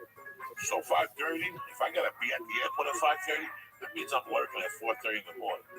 So I help prepare for that 3 hours sleep after the comedy club. So what I do is Saturday morning, I get up, eat breakfast, I walk around, I get high, do whatever the fuck I do. I get back like about 10 o'clock, Jack. And Ralphie does the same. Because Ralphie will call me on Saturdays from the road. And I go, what time is it? That free time, that little time, that's it. Yeah, once I take that nap after that, it's over because I'm sleeping straight till 3. Yeah, because we're at work. I have to. And I don't fucking sleep late. work. You know me. I don't sleep late. Ever. But Saturdays, I don't do lunches. I don't do nothing because I know I'm going to be working all night. I know that I have a chance of falling asleep for 3 hours. But probably not even. Yeah. I'm used to it now. Bro, they got a flight. I'm going to Jersey, and I'm still flying to County Jack. I'm going to New Brunswick because there's no connection. Everything is connecting to Jersey now. There's only one direct, and that's Virgin. But Virgin gets me in at 8. Virgin will get me in Thursday cool at 2:30. Sunday, I ain't waiting till 1 to fly back to LA. No. It gets me back here at 3:30. Fuck I that. can't do it. I can't do it. Hey, man, So Virgin look don't at have- Southwest. They've got one I'm way. not Get gonna 2 go. chairs. It's too connected. Oh. Listen, Southwest is good for 2 hours. After 2 hours. Your back starts to hurt. Look, there's no entertainment. There's nothing. There's no. What gives you free TV? They give you free TV on the Wi-Fi. You gotta bring your own TV and I gotta lock in and all that shit. What the fuck? I gotta sit next to a communist. Oh my God. I know. American Airlines, I got 200,000 miles on that. Yeah, right. Platinum, Virgin of Platinum. Right. There's no Southwest. It's California. Nevada. California, LAX to Austin. Yeah. Houston, 2 hours, 210, 215. Anything after 2.5 hours of Southwest, you're asking for trouble. This whole story started with the pimple in the ass because of the bus. If you want a pimple in the ass, that's that bad. Fly fucking Southwest. So what happened was, I come back on a Monday night from fucking El Paso. I've been sitting on a bus for 12 hours. I must have fell asleep sideways. Oh my God. I was about 370 at the time. And the grease of the fat in my ass built the pimple up. 3 or 4 inches from my asshole had it like north from my asshole is right here. On the cheek, on the inside, I got a pimple that stuck out an inch. And it was developing, like it started with an inch. How did he find it so quickly? How did I find it? I couldn't sit. You couldn't Every time I went to sit, I'm like, wow, something hurts. And then he pulled the hair out. So I took a fucking mirror, and I took, this was the days when I was this in my apartment? I think it's in my apartment. And I had to look at my ass, bend over. Guys, it was a whitehead on my ass. Oh my God. That was throbbing. It hurt so much. Oh. And I couldn't take it when I'm sitting there talking to Ralphie. And I remember that he was telling me a story about something. And I'm sitting there, I finally open up my pants from the front. I got no underwear on. No, you didn't even take your pants off. I didn't take my pants off. That's when you had the ball pants. I stuck my hand through a hole like a fucking yoga position. I had to get to a yoga position, Lee, and I had to squeeze the pimple, but turn it. But I had to turn the skin down. So it would go pop. And Lee, you can hear it go pop. And it was just a yellow ball of pus. I had to go back in, and I had with my fingernails, I had to take the fucking, took a piece of skin out. You take stuff out of them? Yeah. You have an ingrown hair from sitting twisted on a muscle throat. If you sit down all day, you will have pimples on your ass dramatically. All those fat people that walk around and work in offices, look at their ass from time to time. Oh my God, it's like strippers. Some reason strippers always got a big white head. If you look at a stripper's ass when she's dancing close, look up close. This is a little white head on the cheek. I'm just teasing. It's just a joke for you. Lee's going in. It's like, really, it's just for the experience. I didn't know you had to pull stuff out of them. Well, when it's an ingrown hair like that, on your ass. Yeah, and it was a long hair too. I saw it. Made me look bomb a little bit in my mouth. Totally gross. Terrible. I know. People think they're comedy. You saw those buses for that long. And now, it's you fly so much over the years. And Southwest, I love them. I'm not saying that they're bad airline. Not at all. Southwest is big, fast. Burbank, I take Southwest for whatever that thing is, the level. A-level. I love Southwest. I used to hate the way they board, but they board much quicker. Dude, so much quicker. So much better. It works so much better. Get the fuck on. Fuck you, get on. Fuck you, get on. 8:15, 8:30. You get a seat in the aisle. You sit there. You give people pretty looks as they walk by. I had to do the math because I forgot to check in one time and I was like B30 or something, B20. But I did the math as like 96 aisle and window seats. So as long as you're in the first 96, you're good. You did the math? I got nervous, dude. Man, you are that's the Jewish thing you've ever said to me. And I'm a chubby guy. I haven't sat in the middle in years. Dude. You've got the flag of Israel right there. And that is the Jewish thing you've ever said, that you've counted all the fucking windows on the seats. Really? Oh my God. Dude, here's what I do. Because I'm fat, I got to buy 2 seats, right? And I don't mind. That's no big deal. Here's how cool fucking Southwest is, though. If that plane ain't full, they give me one of those seats back for free. And so the next time, I fly, when I live in Nashville, 2-hour flight, I'm in Boston. 2-hour flight, I'm in Chicago. 2-hour flight, I'm in Miami. 85% of my work is within 2-hour flight. So I go over there Southwest. This is how good they are in Nashville. Holy shit. I got there 10 minutes before the plane was supposed to take off, and they go, Rabbi, we've already got you checked in. The plane is now having mechanical problems, and as soon as you get on, it'll be fixed. Okay, and they rushed. This was before the TSA bypass, all that bullshit. They were like, just pat him down, get him on the plane, and they wheeled me from on one of them go-karts. Because this is how much Southwest loves you. They got me to that plane. As soon as I stepped on, hey, the problem solved. Yay, everybody clapped. I had my 2 seats right there waiting for me like a doctor. And those guys love me. They come out. They're the best. Burbank is cool. Southwest Burbank are nice cool. People. Real That's nice Orlando Casillo's daughter. Oh, yeah? She works there. She's the front desk manager. So sometimes I get there. What are you? Whatever. If I know she's there, you got clap. Yeah. One time she took me into the Southwest thing and I was eating food. Sandwiches from the fucking lunchroom. They had a party. I'm in the party. She goes, you got delayed. So you might as well come with me. And I went into the thing. And they had little sandwiches cut up with potato chips. People from Southwest were back there eating. She put me right there. She goes, you know, man, get you. They're really nice. I didn't say they were a bad no, but it's not that comfortable. It's not that comfortable. You know, I mean, again, here's the thing. It's not that comfortable if the plane is packed and we're a fat fuck. Right. Okay, my shoulder goes in Southwest. Man, me too. Oh my God. I get shoulder pain on Southwest. I know. You know, I made a mistake. I connected one time to save $300 for 2 papers. You know, because you're always looking to save. Right. Fly. And flying is something that if you're looking to save, you're going to have an uncomfortable journey. Oh. Prepare for it. Go on their website. Fear Look is at the the worst. options. You know, United has a thing where they give you a bigger seat and they give you security fluids. Yeah. For $75. It's worth every dime. Yeah. Because that means I'm walking in the first class line. Right. There's That's first worth class, and there's $75. business class, and then there's economy. The economy. The United offers that. You have to scroll all the way down. It's $75 each way. It's worth it. So fucking it's worth it. Worth it. You just buy it. Today's economy is worth it. Goddamn A worth it. couple weeks ago, I was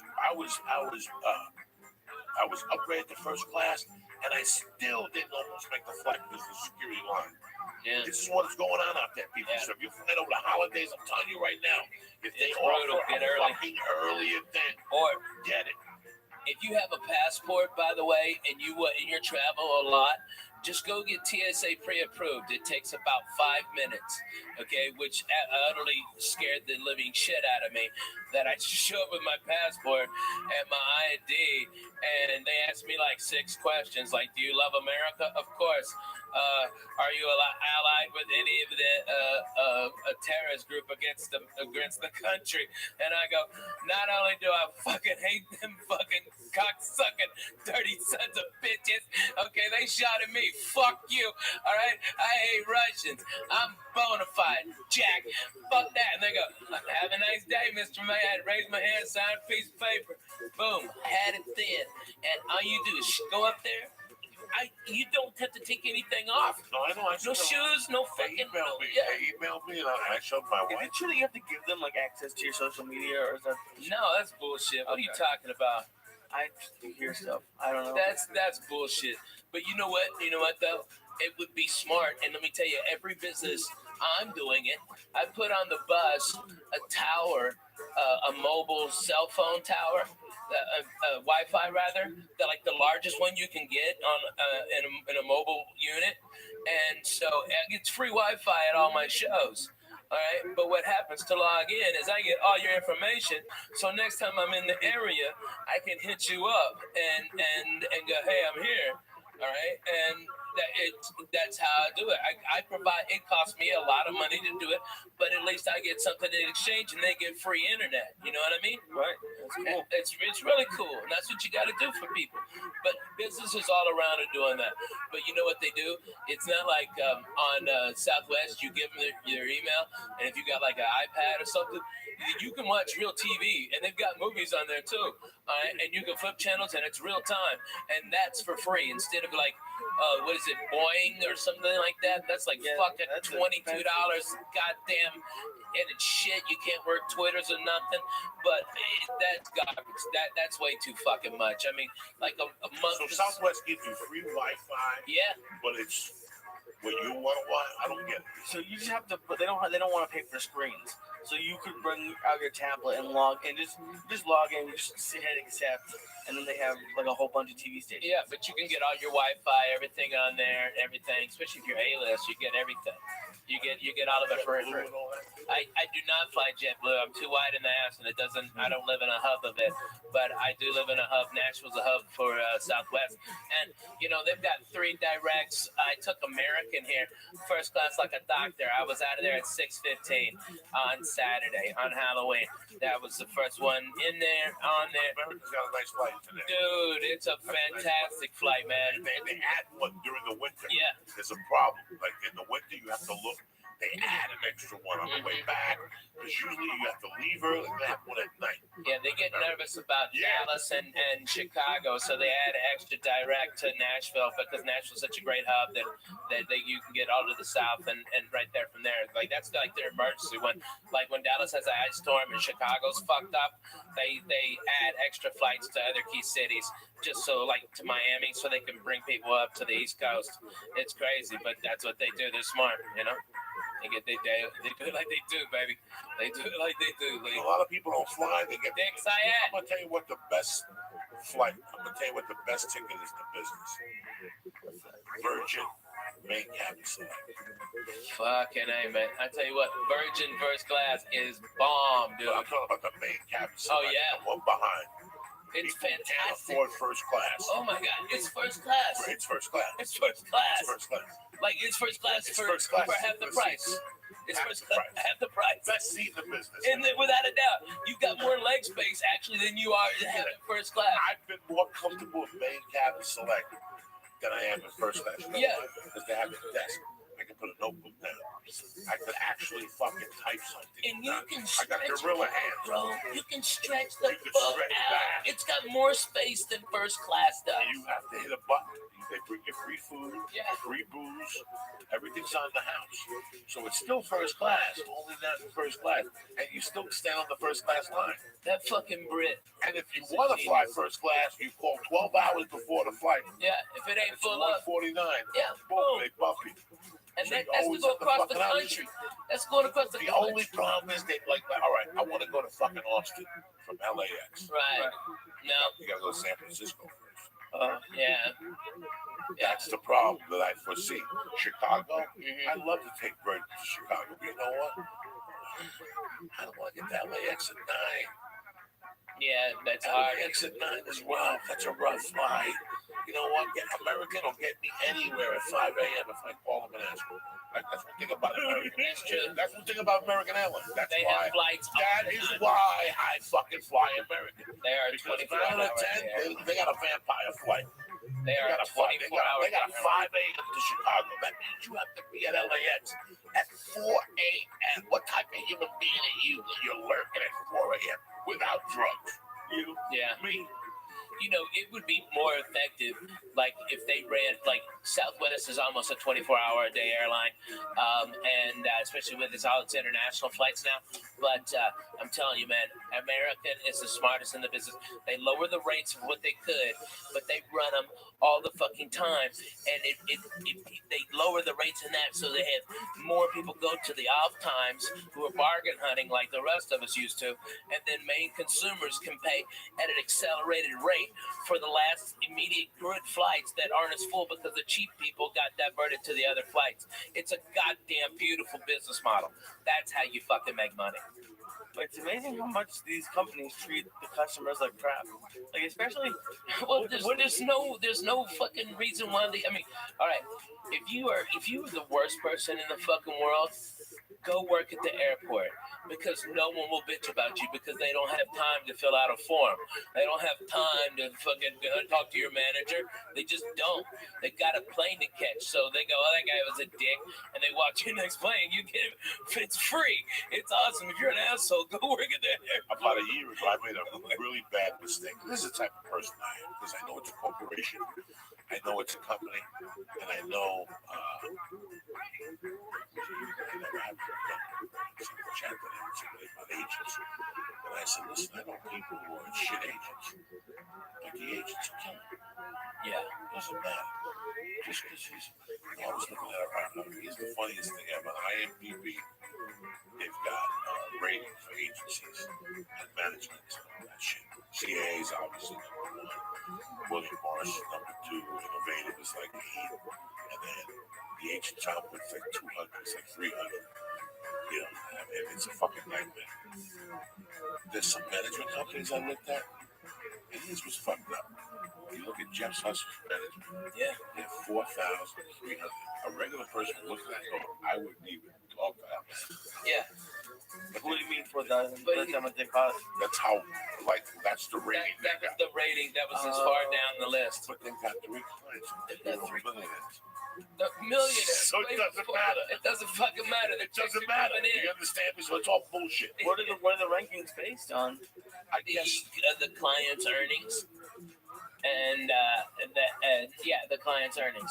And so, like, I'm with William Morris, and I think worldwide they're number 1, but here in America, CAA is, especially in LA. All right, but William Morris is badass. Who gives a fat baby's dick?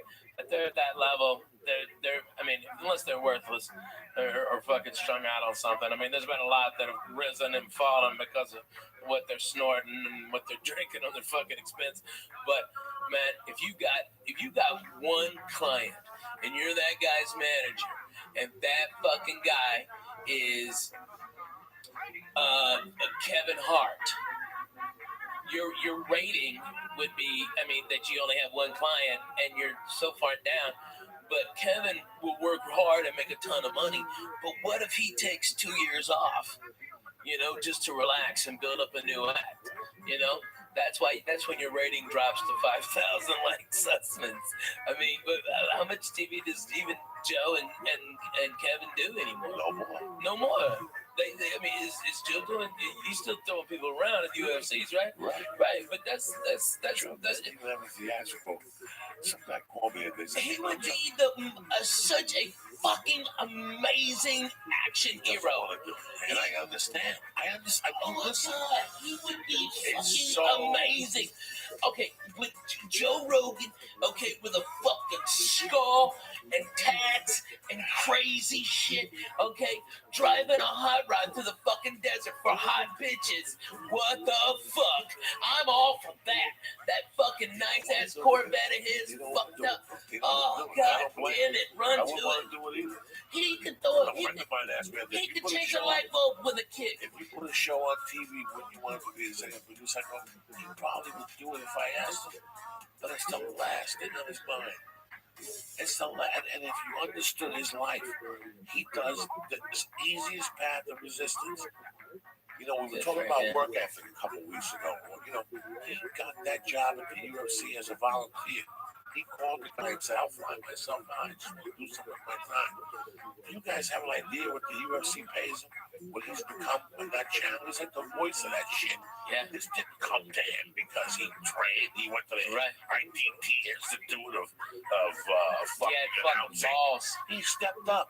And that's what this whole thing's about. It's fucking balls. So if you have this job, right, guys, this is how he looks at it. And I look at it the same way. Right? You got this job that flies you into Vegas or whatever every once a month to call a fight. They pay you a shitload of money. He gets residuals from 2 shows, guys. Yeah. Remember, he was on 2 syndicated shows. Hits.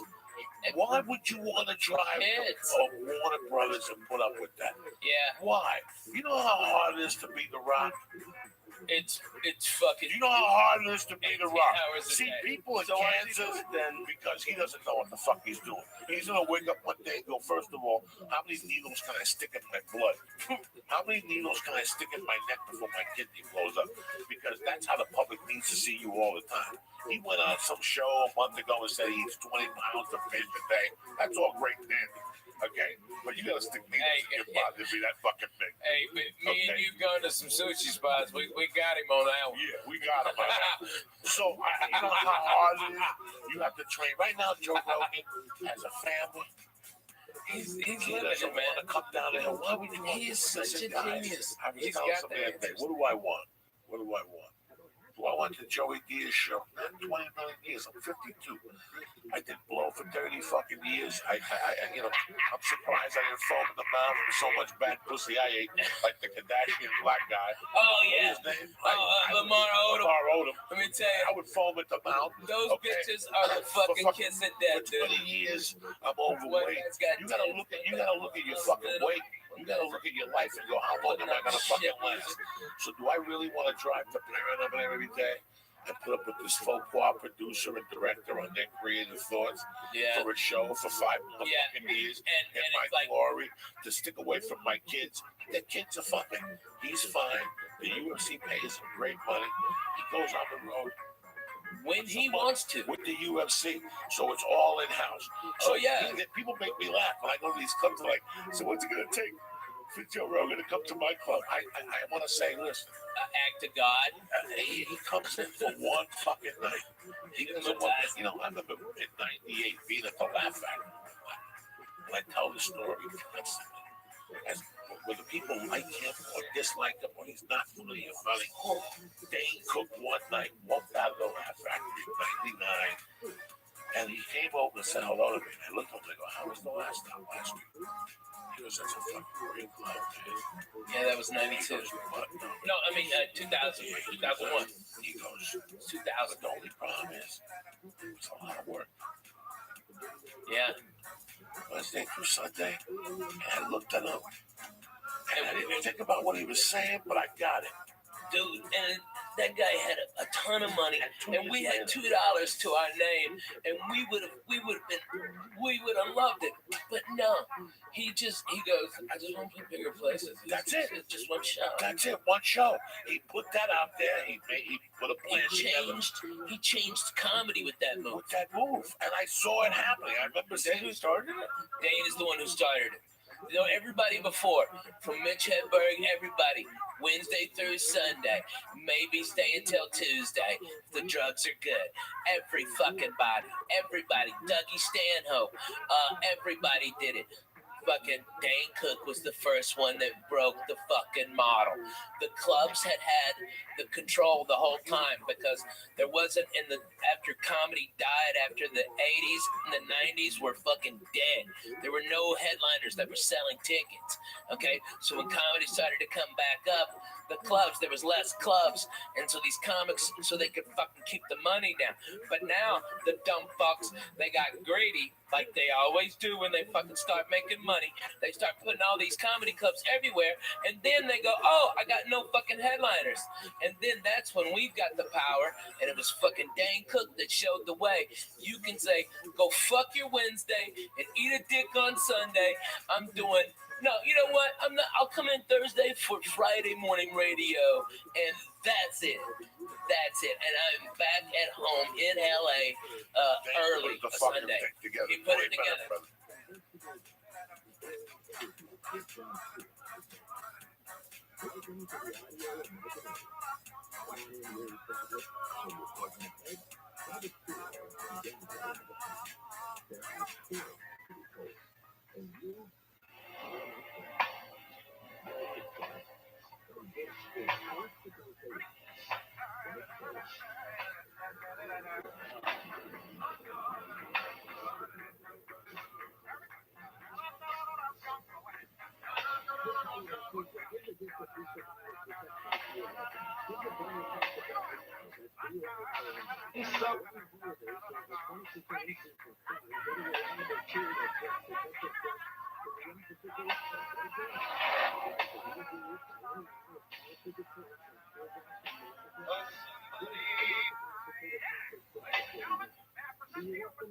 What do you think you're dealing with, Lisa? Bad motherfucker, you. Chocolates are good. Fuck yeah, they're good. Fuck yeah. Let me tell you why the other reason I went to church was the other day. What? Because it was the 36th anniversary, right? That morning was the 36th anniversary of the day I got home. Stephen Bill was called the show. Stephen Bill. He had a party one night. He had a party in August that year, and he had older brothers. This kid, Steve Miller. You never met him, bro. No. Great kid. He's got a covered bay called the Passways. They had a shed. We were growing up. His brothers were part of this group. Parties, not big drug parties. They weren't drug parties. They were music, and they did the crazy things. They would eat glass, fucking, eat a mouse's head off. So one day, this is way before. This is 70 fucking times, my friend. So summer 79, I went over there one day for a party, and the only young kids that were invited to the party were me, Avillo, and this kid Connie. And at this party, they took a garbage can, and they filled it up with everything they had. They put Hawaiian punch in it, and they took bees. And he called and told the story that the brothers took bees. I try not to think about eating bees. Look at the fucking thing. So, and with ice. And this stuff had like 151 rum. Oh my God. It tasted terrible.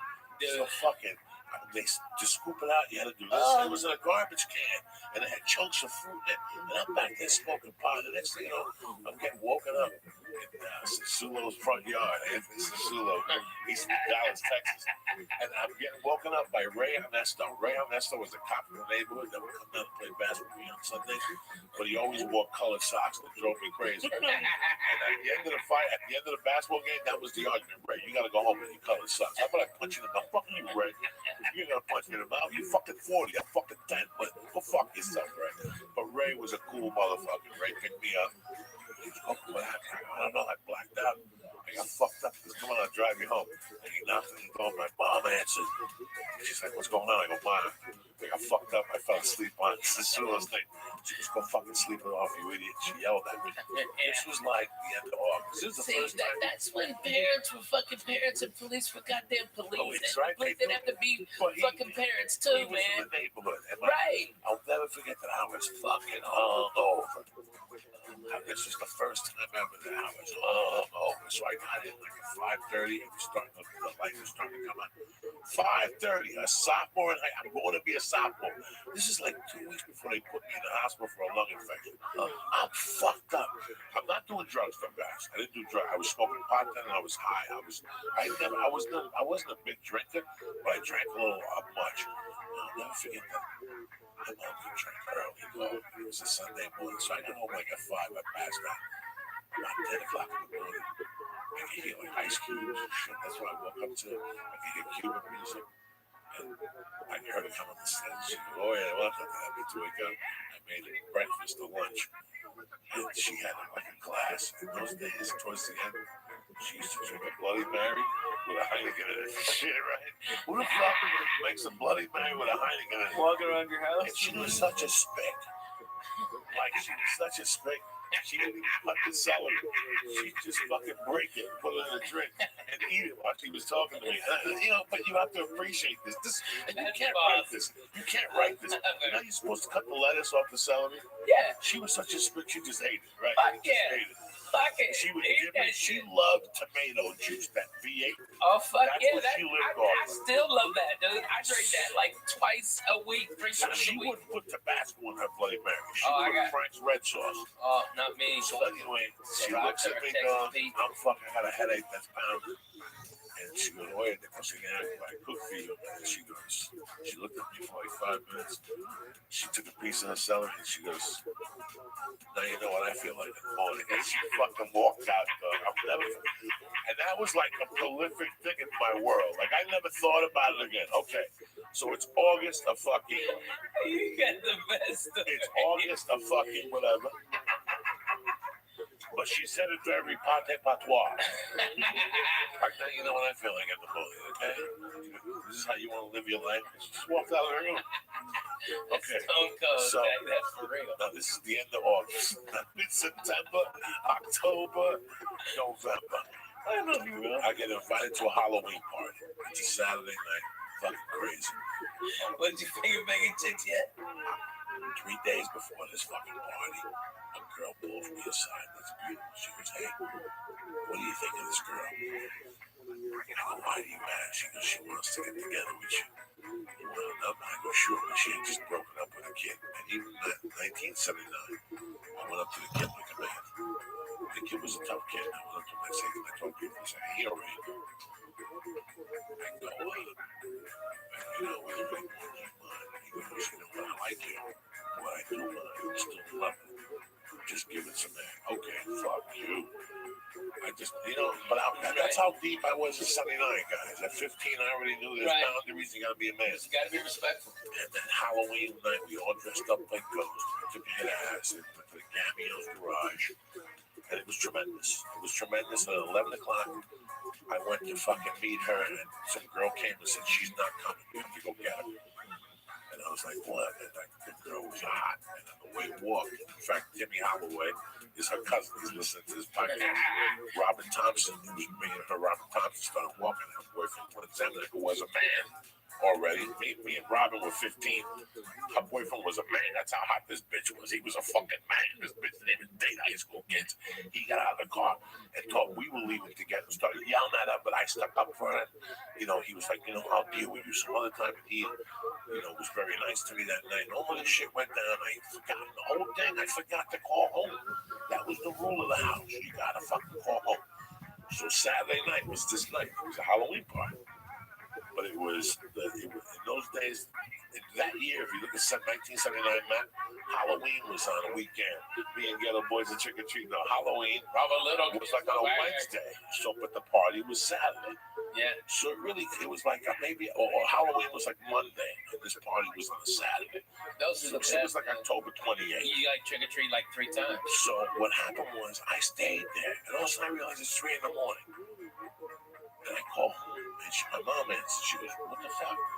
And I listen, I'm up here, but there's no buses. It was one trick, but what was the date on the fucking Saturday night? No, the Saturday before that. 27th. The 27th, because she died on the 8th. So she died Wednesday after that, not after the Halloween, 10 days after the Halloween. So it was a week and a half. She died a week and a half later. So she gave me the speech on a Sunday night, and she died November 8th. So look at it.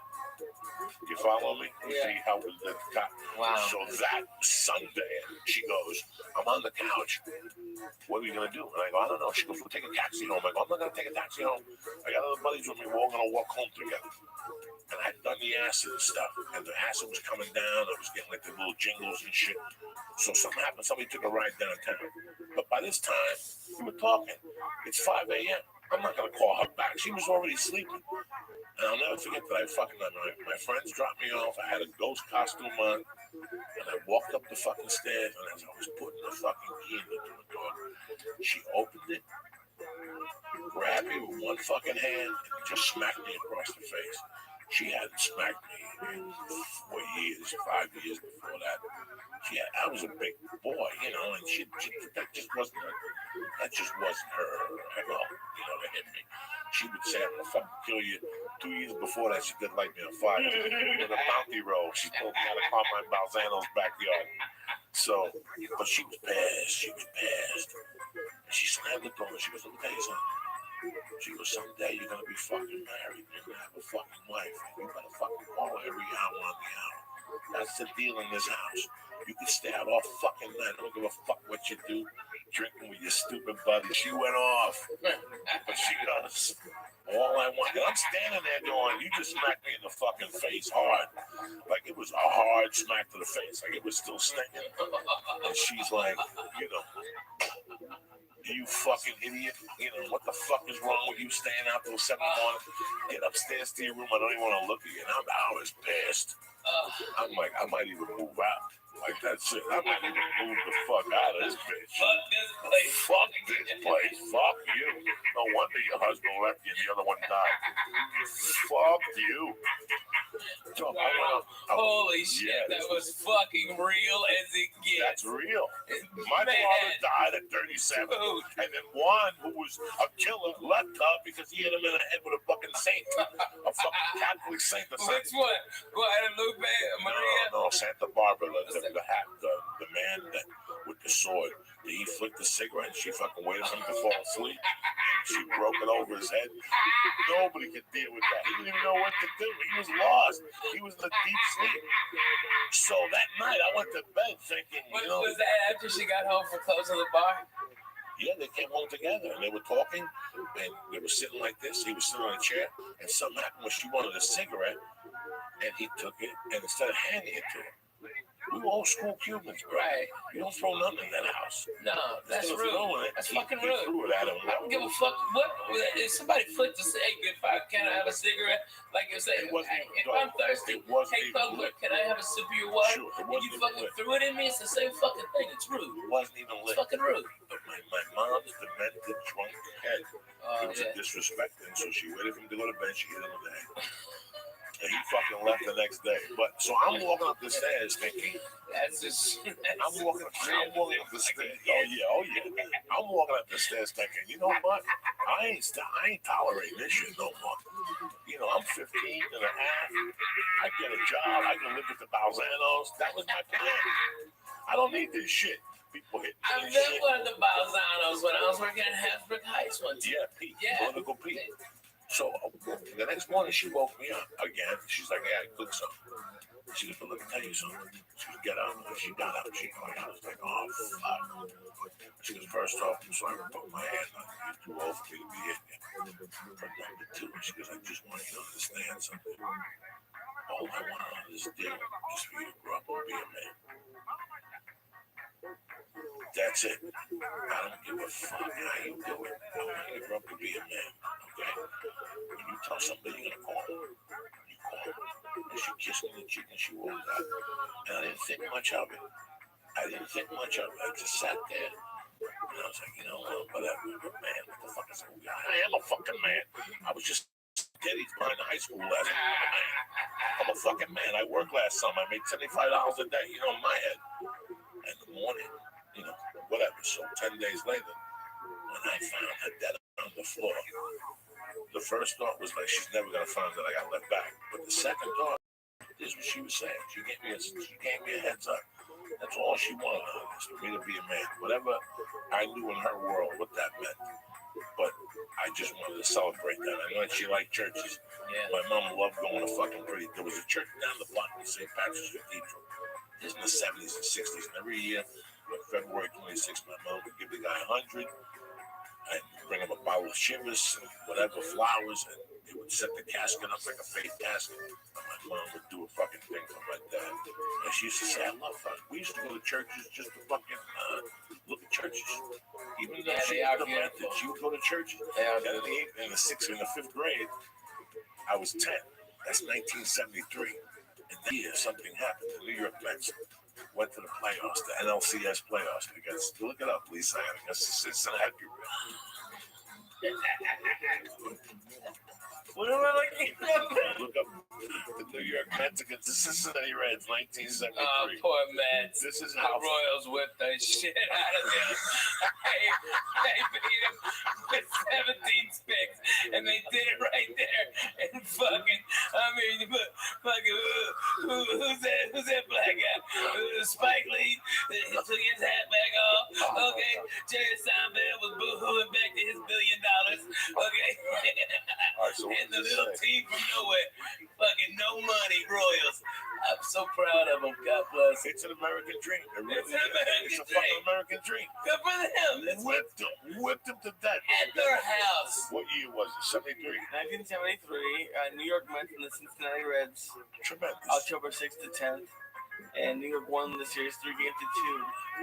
But they lost the A's. Right, Pete Rose beat the fuck out of Bud Harris in the second base. It was tremendous. when he was sliding in. But that year, my mom, when I made my first community, we were talking about. Oh yeah. So so you went to Jewish instruction when you were growing up. Yeah. Saw the kind of what days? It's Saturdays. No, it was Wednesdays a lot. Wednesdays and Sundays sometimes. Hey, did you have the little things? Oh, thank God. No, that's not. That would have been. That would have been. You should let them grow now. You should eat some pot cookies and say fuck. Just fuck with people's head. Lee, if you did that, you know I what, Lee? I have no idea how to grow those. Yes, you do. How do you pull those? You just let it. Yeah, just let it fuck. What am I supposed to do? Pre. There's a fucking. I'm gonna make an asshole. No, make it be mutton chops. Everybody think you're a hipster faggot. If it great. You got a girlfriend? Get you some mutton chops. Get a mutton chop. Clear Get you some extra dough from a Chickadee sponsor. pussy and it doesn't chap Yeah, your we'll get you some leg. Jew wax so you get some money on a sponsor. Oh, yeah, We'll man. use Jew wax. Yeah, get you one of them mustaches too. It makes you look like one of them fucking evil villains, like you got a bitch tied up on a train track. That's what you need, Lee. That would be the look. Yeah, come on, Lee. You gotta do that. Come on, you got that stash. There's no way that's my look. Dude, that's your look. That's your look. And then shave your head, and you'll be a circus strongman. Okay, that's what you'll be. You'll be such a strongman. You'll be.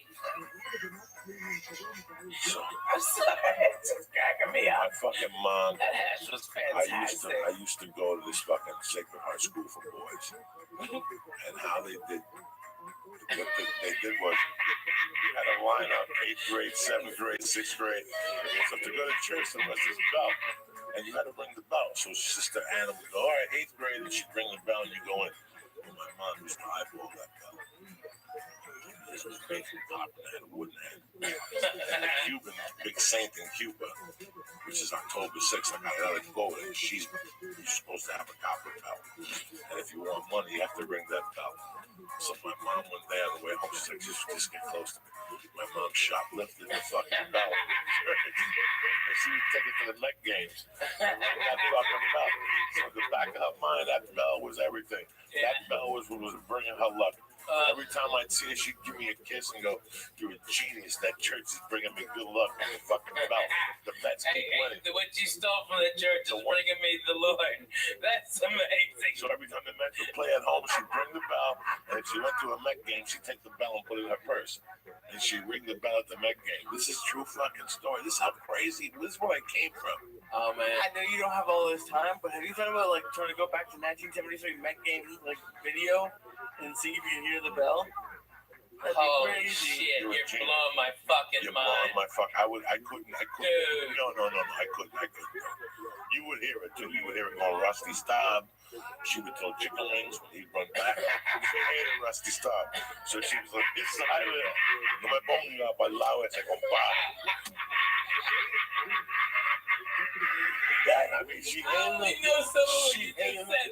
And it still made me fucking She hated him to the point. She'd tell me to the point, like, she would go, "Denora, where do you want to sit? You know, you want to sit in the right field?" And I think where did Rusty Staub play? 73 Mets. Was it 73? Wherever Rusty Staub. They had a horrible, I think it was Rusty Staub and George Theodore or something. Oh, my mom used to get always so had to pissed. hit the cutoff. He was the right fielder. Yeah, he always had to hit the cutoff. That was the So story when on the that. guy would, when the, my, I always go. So she's Dog, called I'm the getting chicken goosebumps wing. right now. Oh my God, that's the best. Here's the deal. New York. The guy would go, "Denora, I got side on right field only." So he would have to run past her. He would have to run past her. If she would sit there and he ran past her, she would lose her mind. She would go ballistic. All 8 times he'd run. "Oh yeah, Ruti, hijo de puta." She'd fucking yell in the Spanish. And then if she was close enough, she'd throw chicken wings at him. "Oh yeah, hijo de puta." So when the guy would ask her, "Where do you want to sit?" and he'd say, like, "What do you want to sit?" My mom would go, "Oye, no me ponga para ese lado, compadre. Este tipo ese, I don't like that fucking dude." So she would sit on the other side. Who was the left fielder? Oh God. Oh God. Oh God. You get me back. Plus, they had Wayne Garrett on third, so she was in love with Wayne Garrett. If Wayne Garrett took his dick out, my mom would jump the fence and suck his dick, and Tom Steve at the same time. Okay. Your mom's got heart. Give me the team. By the way, this Friday I'll be at the Club Nokia here in Los Angeles. If you're a church member, please come in. I'd love you. I'd love to see you live. I'm gonna do about 2 hours and blow your fucking minds. Go ahead. Come on, baby. What's the team? Who's the left fielder then? Who was the fucking All third right. baseman? All right. You want the left fielder or Cleon Jones? Cleon Jones, and who was the third baseman? Wayne Garrett. Yep. That motherfucker dog. He reminds me of David Wright, the hot corner they used to call it.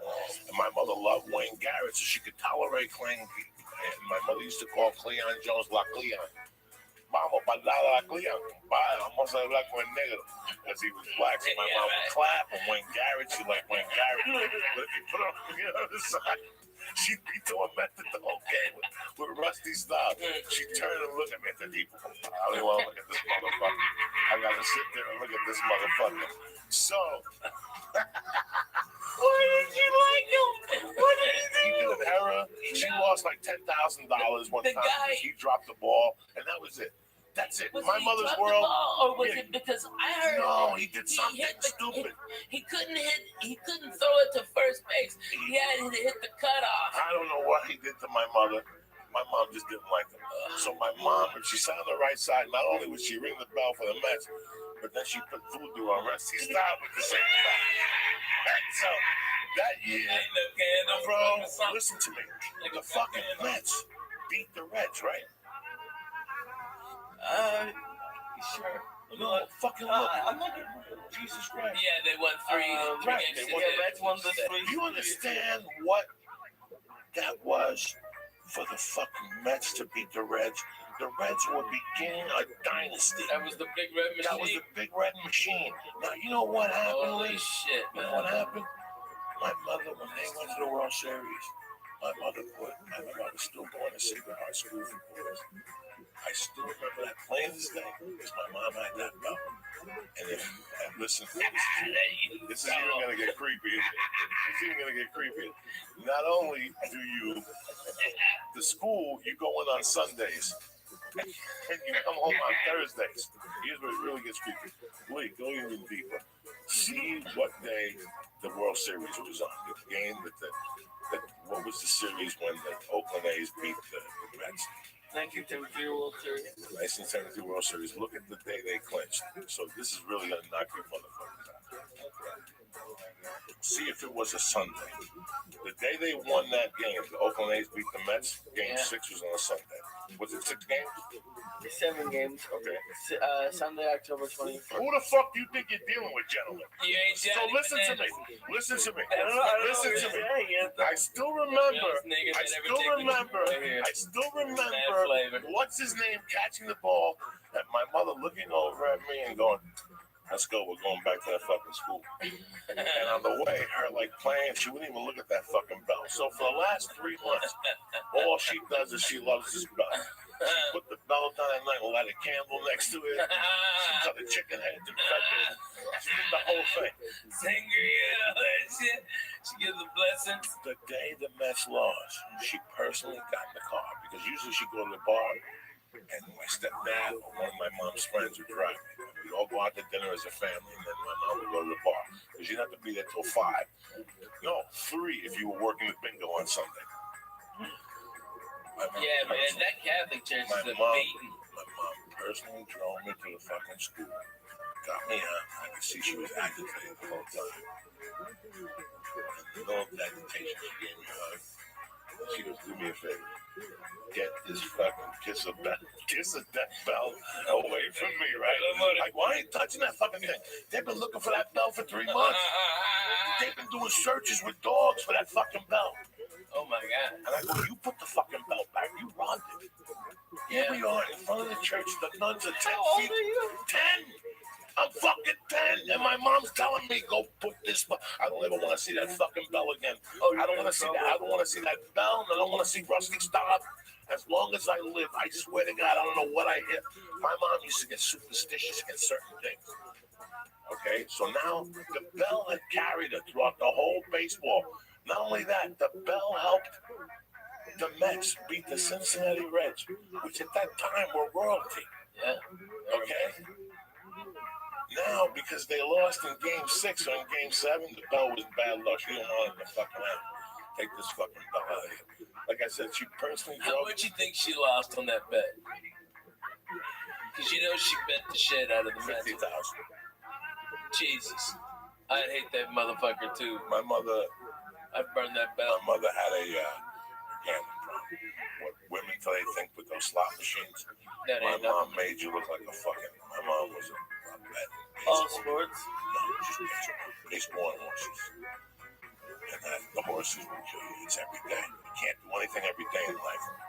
She lost everything because of her baseball bet.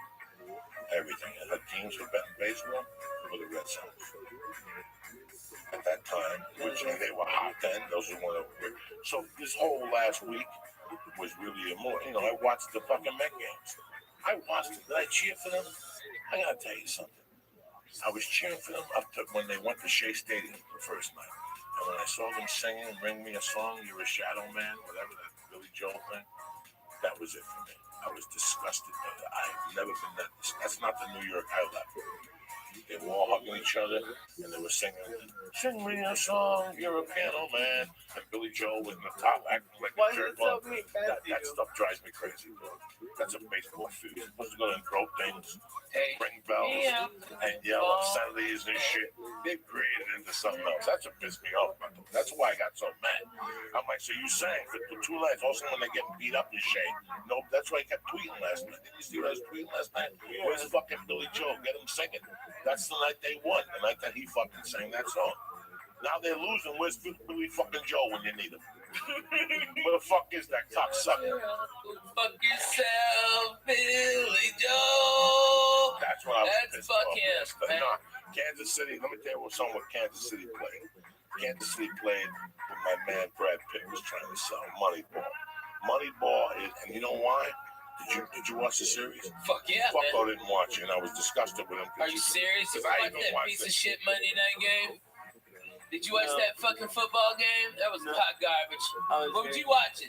I was here. He was here. Let me tell you What the something. fuck? You got Did you know this was you got a Kansas City? fucking 9-foot TV behind you. No, I don't dumb like. He said he don't watch unless it's. The I fuck? love the World You're Series. retarded. That's American as What were you fuck. doing? Were you playing some He was here game? working. No, he was here He was working. playing a shooting He was game. here working. One of those Let me screens tell had you one of them fake shooting games on it. No. He was. He was shooting somebody in fucking Israel. in Belarus right now, and they're both cussing out dirty fucking He Russians. knows he can't. I know. He He can't was googling his fucking cousins.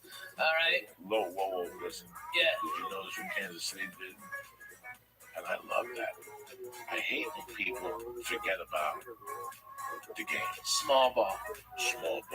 Lee, they stole bases. They stole I bases. love when people steal. They put pressure. You really want to fuck with a motherfucker, and if you look at the Cincinnati Reds, the big red machine, that's all they did.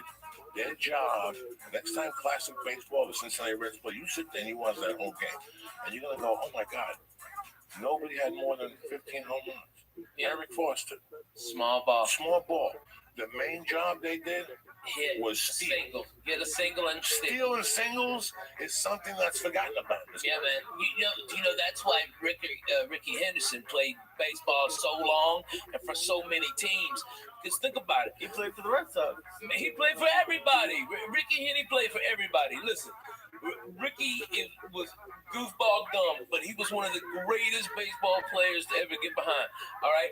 This guy, if you've got a pitcher and he is out of business at 96 pitches, and Ricky gets on base with a bunt or a fucking single or walk sometimes, he gets on there, he jumps out. That guy's going to have to throw over there 3 or 4 times. He's going to wear out his arm. They're going to have to bring that middle reliever that's a piece of shit that hadn't worked in 8 days in, and then they have to go through 3 closers. So what do they do the next day? Ricky Henderson blows out their next guy.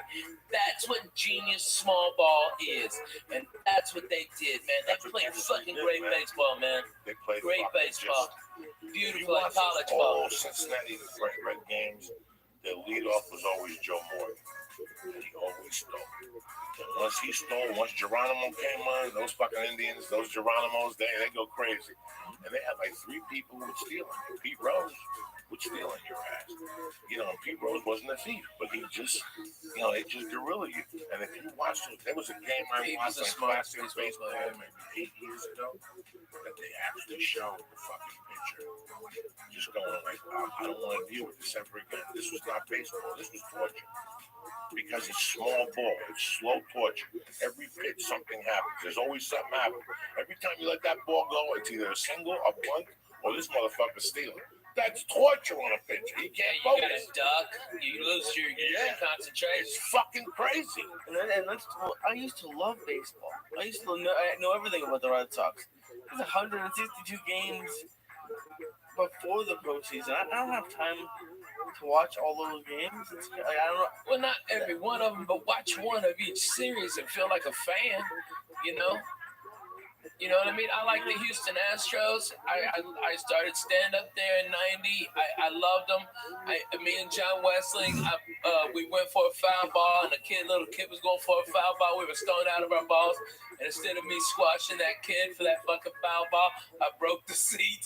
Okay, and the kids got the ball, and everybody's cheering, and we're on the big screen, and I'm holding that chair together, motherfucker. I got my left hand on the chair up.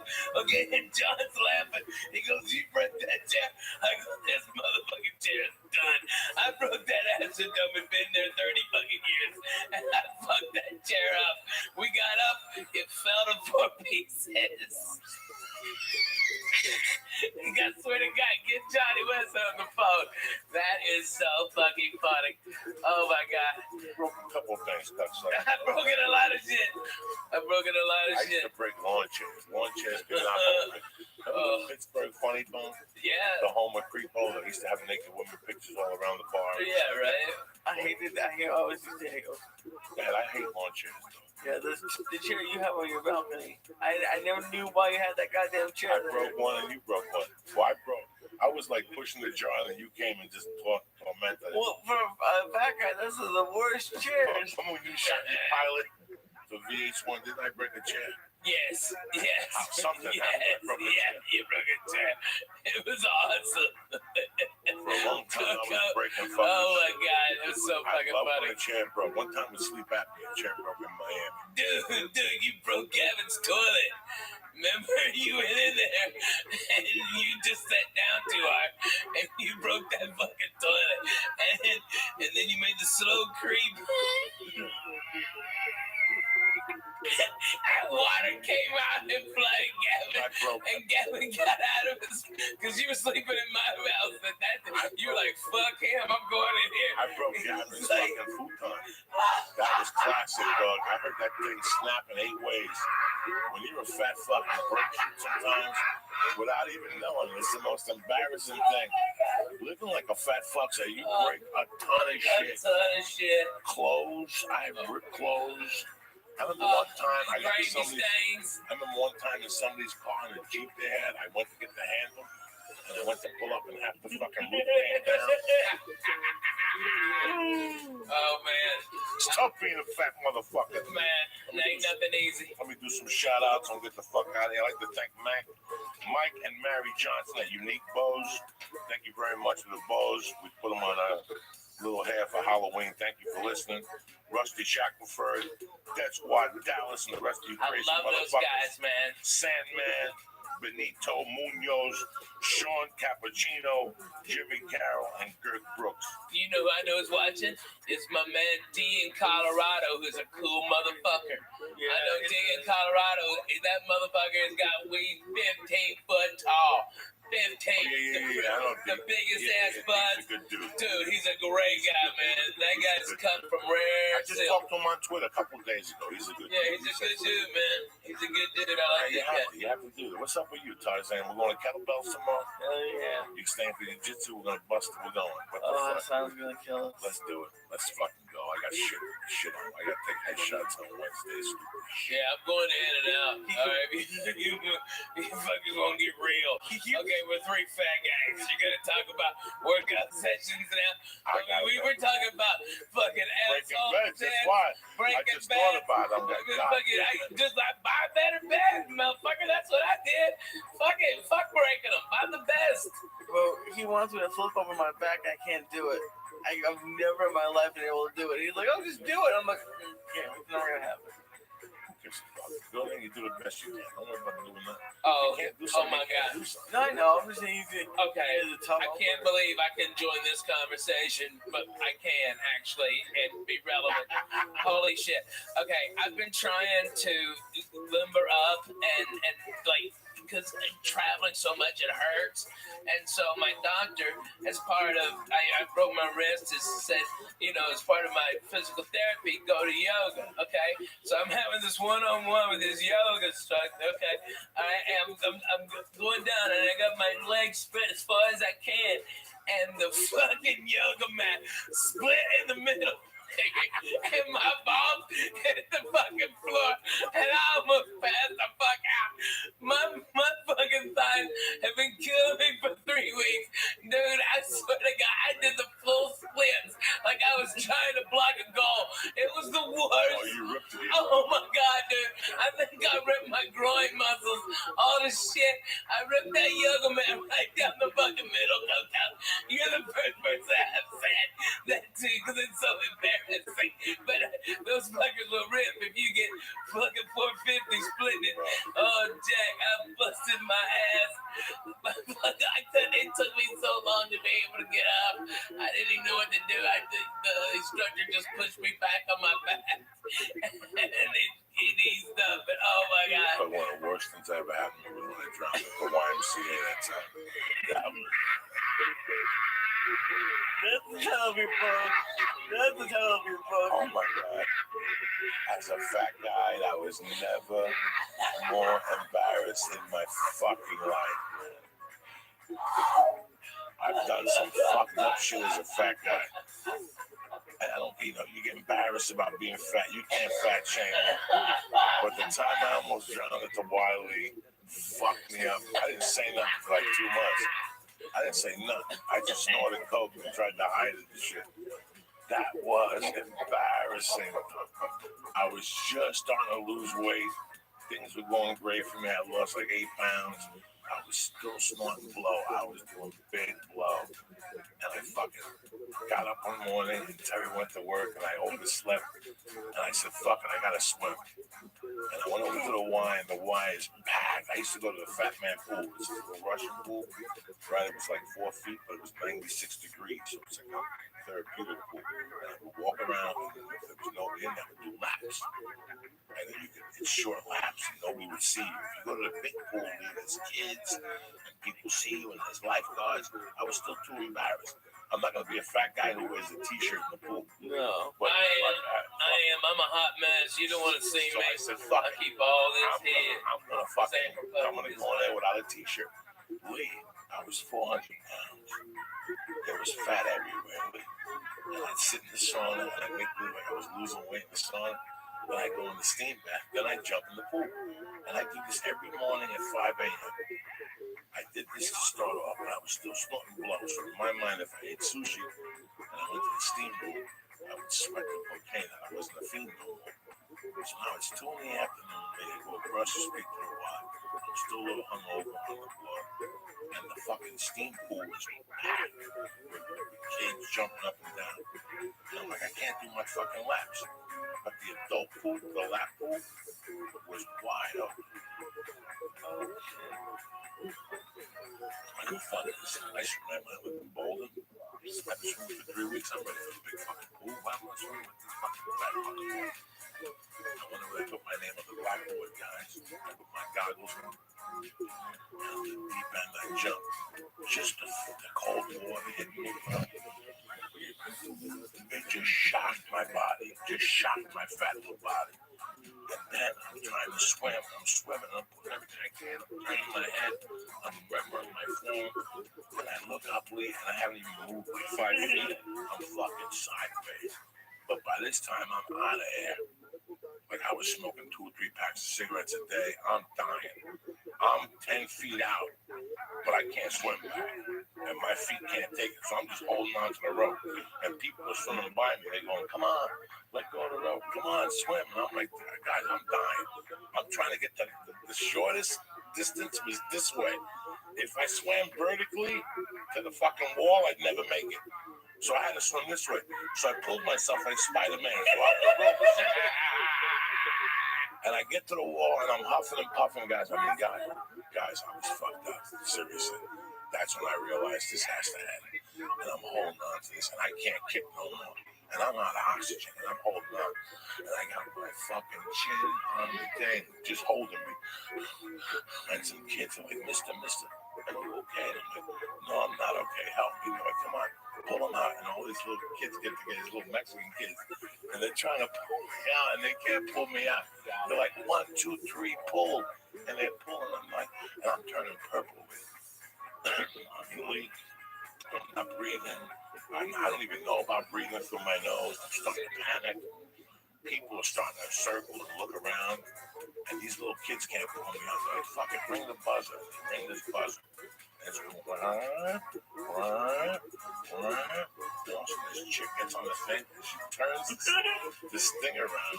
And they're actually going to make me listen to this. They couldn't get me out. So they were going to fucking drop a hoist into the pool. And they wanted me to swim into it.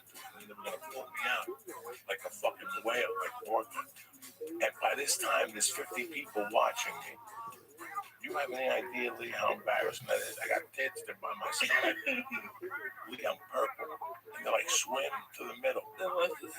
Get to the middle and go in and we'll drop the hoist. And the hoist will pull you out and we'll bring you to the side. Lee, by that point, I'm so fucking embarrassed. And now, out of the corner of my eye, I see ambulance type workers running in with a fucking mattress like I got shot in Vietnam. And something made me put my fat little foot over. I just went, and my fat foot got over, dog. Oh my God, that thigh must have weighed 1,000 pounds. And I fucking pulled myself up and I rolled down like orca. I just rolled down to the pool. I got up and I got up right in time. As I went through the fucking door, the 3 ambulance workers were running in. They're like, where is he? Like, that's him. And I just walked right past them, dog. Because rule number 1, don't stop and don't sign nothing. You don't need to get checked out. Mind your business. You're fine. You know, as long as you get to your car. I gotta be honest with you. I think there's a thing called secondary drowning. Look it up, Lee. It happens. You just take a little bit of a little bit of water in your nose, and it gets down your actual windpipe, and it can be a very small amount. You don't have to have this deep lung thing. It's a secondary drowning. Look it up, Lee. Explain it. I believe that's what it is. That's what I thought you had, because I swim all the time, man. You know, we belong to that tennis stuff. People inviting you to come up there like regular white people and let's have a goddamn party, okay? You're in town 8 days a fucking year. I'm calling it out. Let's go, okay? Tomorrow? All right, next summer. No, not next summer. Stop. Come on. We got the whole holidays. We got the holidays coming. I'm gonna smoke turkey. I'm trying. Okay, if you can Teams in me, all right, trust me, I got problems, okay? We all got fucking problems. Yeah, fucking Jay-Z over here, but I got 100, all right? No problem. We all got problems. Word to that. But you know what? She's fucking being so great. It's so, like, freeing for both of us. And I still love her. I'm in love with her. I love my babies, and that's why, you know, this wasn't an acid trip night, you know what I mean? It could have been, but it just simply wasn't. I got real shit to do tomorrow, you know? I've got 2 beautiful babies that love their daddy, and I've been getting so much bullshit, you know, about me and the wife filing for divorce. Truth was, she was just responding. They only check LA records. She was already, I had filed on her like 10 days before, okay? And so there was going to be this big jurisdictional battle. Then my lawyer in Tennessee goes, you're going to spend about $150,000 just fighting over what state we're going to have the divorce in, okay? Not counting my money, all right? I was supposed to write a retainer tomorrow if she wanted to go to war for like $50,000, okay? It's retarded, all right? And we're just being cool. It's like, my babies, I always want them supported. My wife will never want for anything. She'll have the house that she designed, Okay, she can be free, and I'm a miserable person to fucking live with. Not that I'm a fat piece of shit. It's I'm work all the fucking time. Always. I've got babies that have to be in school. But since this shit broke on the internet, man, they have people taking pictures of my kids, man. It's like, motherfucker, I'm the guy. You know what I mean? It's like I'm the guy behind the microphone. You know, those are my babies. And they're just being fucking dicks. You know, I couldn't even go hardly trick-or-treating with the people all fucking up in my business who I never even knew. I wanted to slap so many motherfuckers. I couldn't take it. I just sat down because everybody knows my fucking business, but they also know my babies, and they go, yeah, their parents, you know.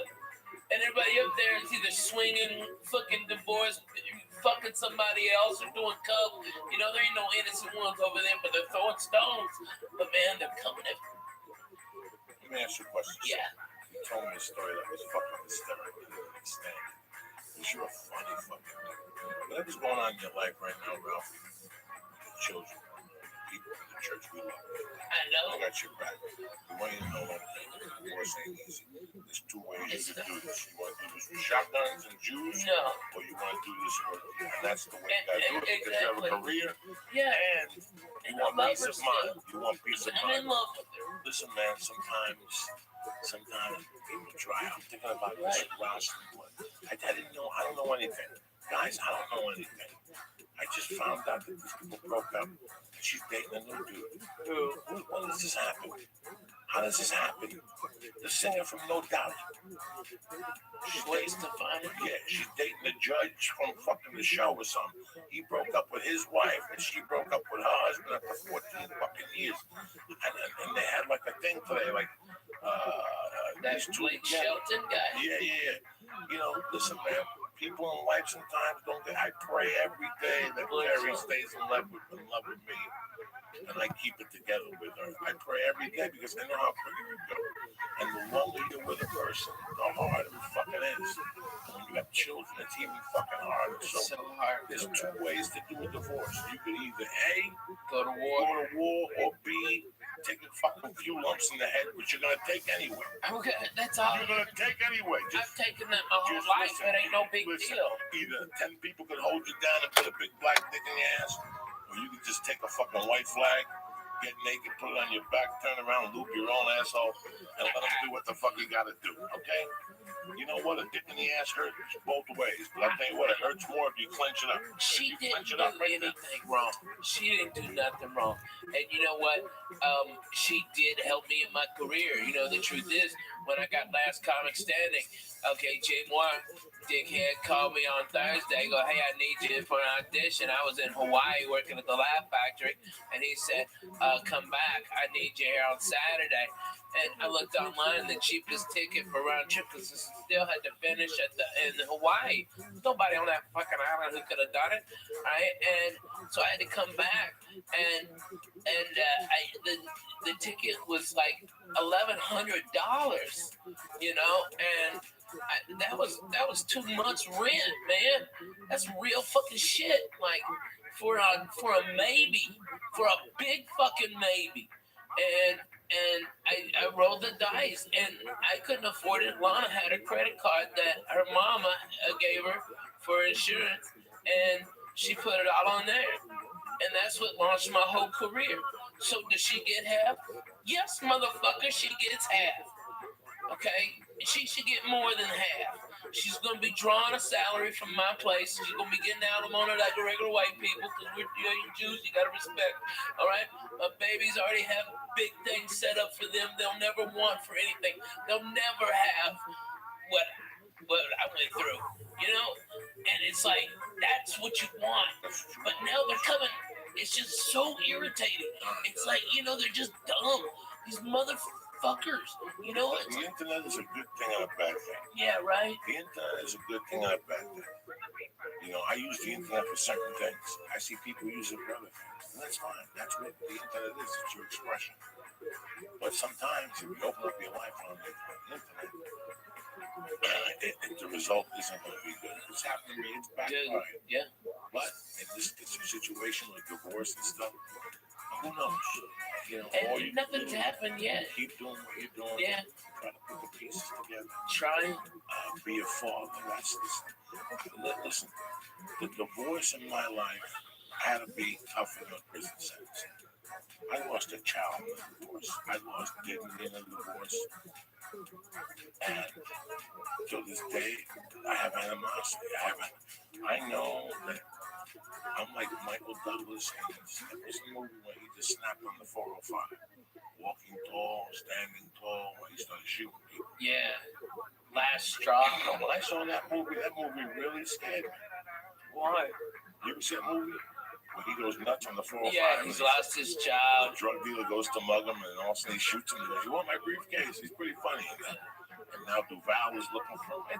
It's a cliche type movie, but I always saw that happen to me with my ex-wife. That's how bad of a divorce it was. I forgave my stepfather. Till this day, I talk to old school Cubans, and they always say, "Fuck him, he never gave you what was coming to you." You know what? So I gotta go get what was coming to me. That was my frame of thought back then. He didn't give me my mother's money. What do you want me to do? You want me to shoot him? For 3 years, I lived with him. I was preparing to hide under a car and grab his foot and shoot him. Where's his money now? So I shoot him and kill him. How am I gonna get his money now? So I had a terrible idea. And I hated him for fucking years. And one day I go, "What? This is the guy that raised me. Would you give me $300,000? What was I gonna do with it? Was I gonna invest? Was I gonna buy a building? No. He'd be dead. I was gonna buy a poker plant off some fucking. Fuck yeah. So in a way, he saved my fucking life, you know? So I forgave him over the years. And I forgave him. That was it. When he died, I didn't go to the funeral. I sent flowers. I went to see his wife, and then she died. But I let it go. I gotta tell you something. I had such a I don't bad have any divorce. anger. I have right now only you don't. love. No, I don't care. Right now, I've already seen all the numbers. I just listen, love my babies. listen, I have to get another place here, and I hate it out here. Listen, I have nothing to do with numbers. Okay? There's levels of a divorce. When she walked out of the house, she goes, "Listen, I'm just going to be a mile up the road. You come over anytime you want. Let me just get some space." And I was cool with that. I'm like, looking at it going, this is a dream come true. I've been working on that. I wanted to be a fucking comedian. I just got out of prison. I was doing the working, stiff stuff, and I go, "Fuck it. I want to do fucking comedy." And all of a sudden, it went from one thing to another. I hope it doesn't go that way. I hope you handle it. No. Maturely. I love my babies. I love my wife. I hope that the attorneys don't get a hold of this and turn it into something else. I hope that, because that's what happened with me. Yeah. Once attorneys get in illegal, and once the fine print, there's a fine print. And once that fine print comes out, Lisa, there ain't no coming back. And that fine print has to exist. It has to exist. The law says it has to exist. And sometimes that hurts.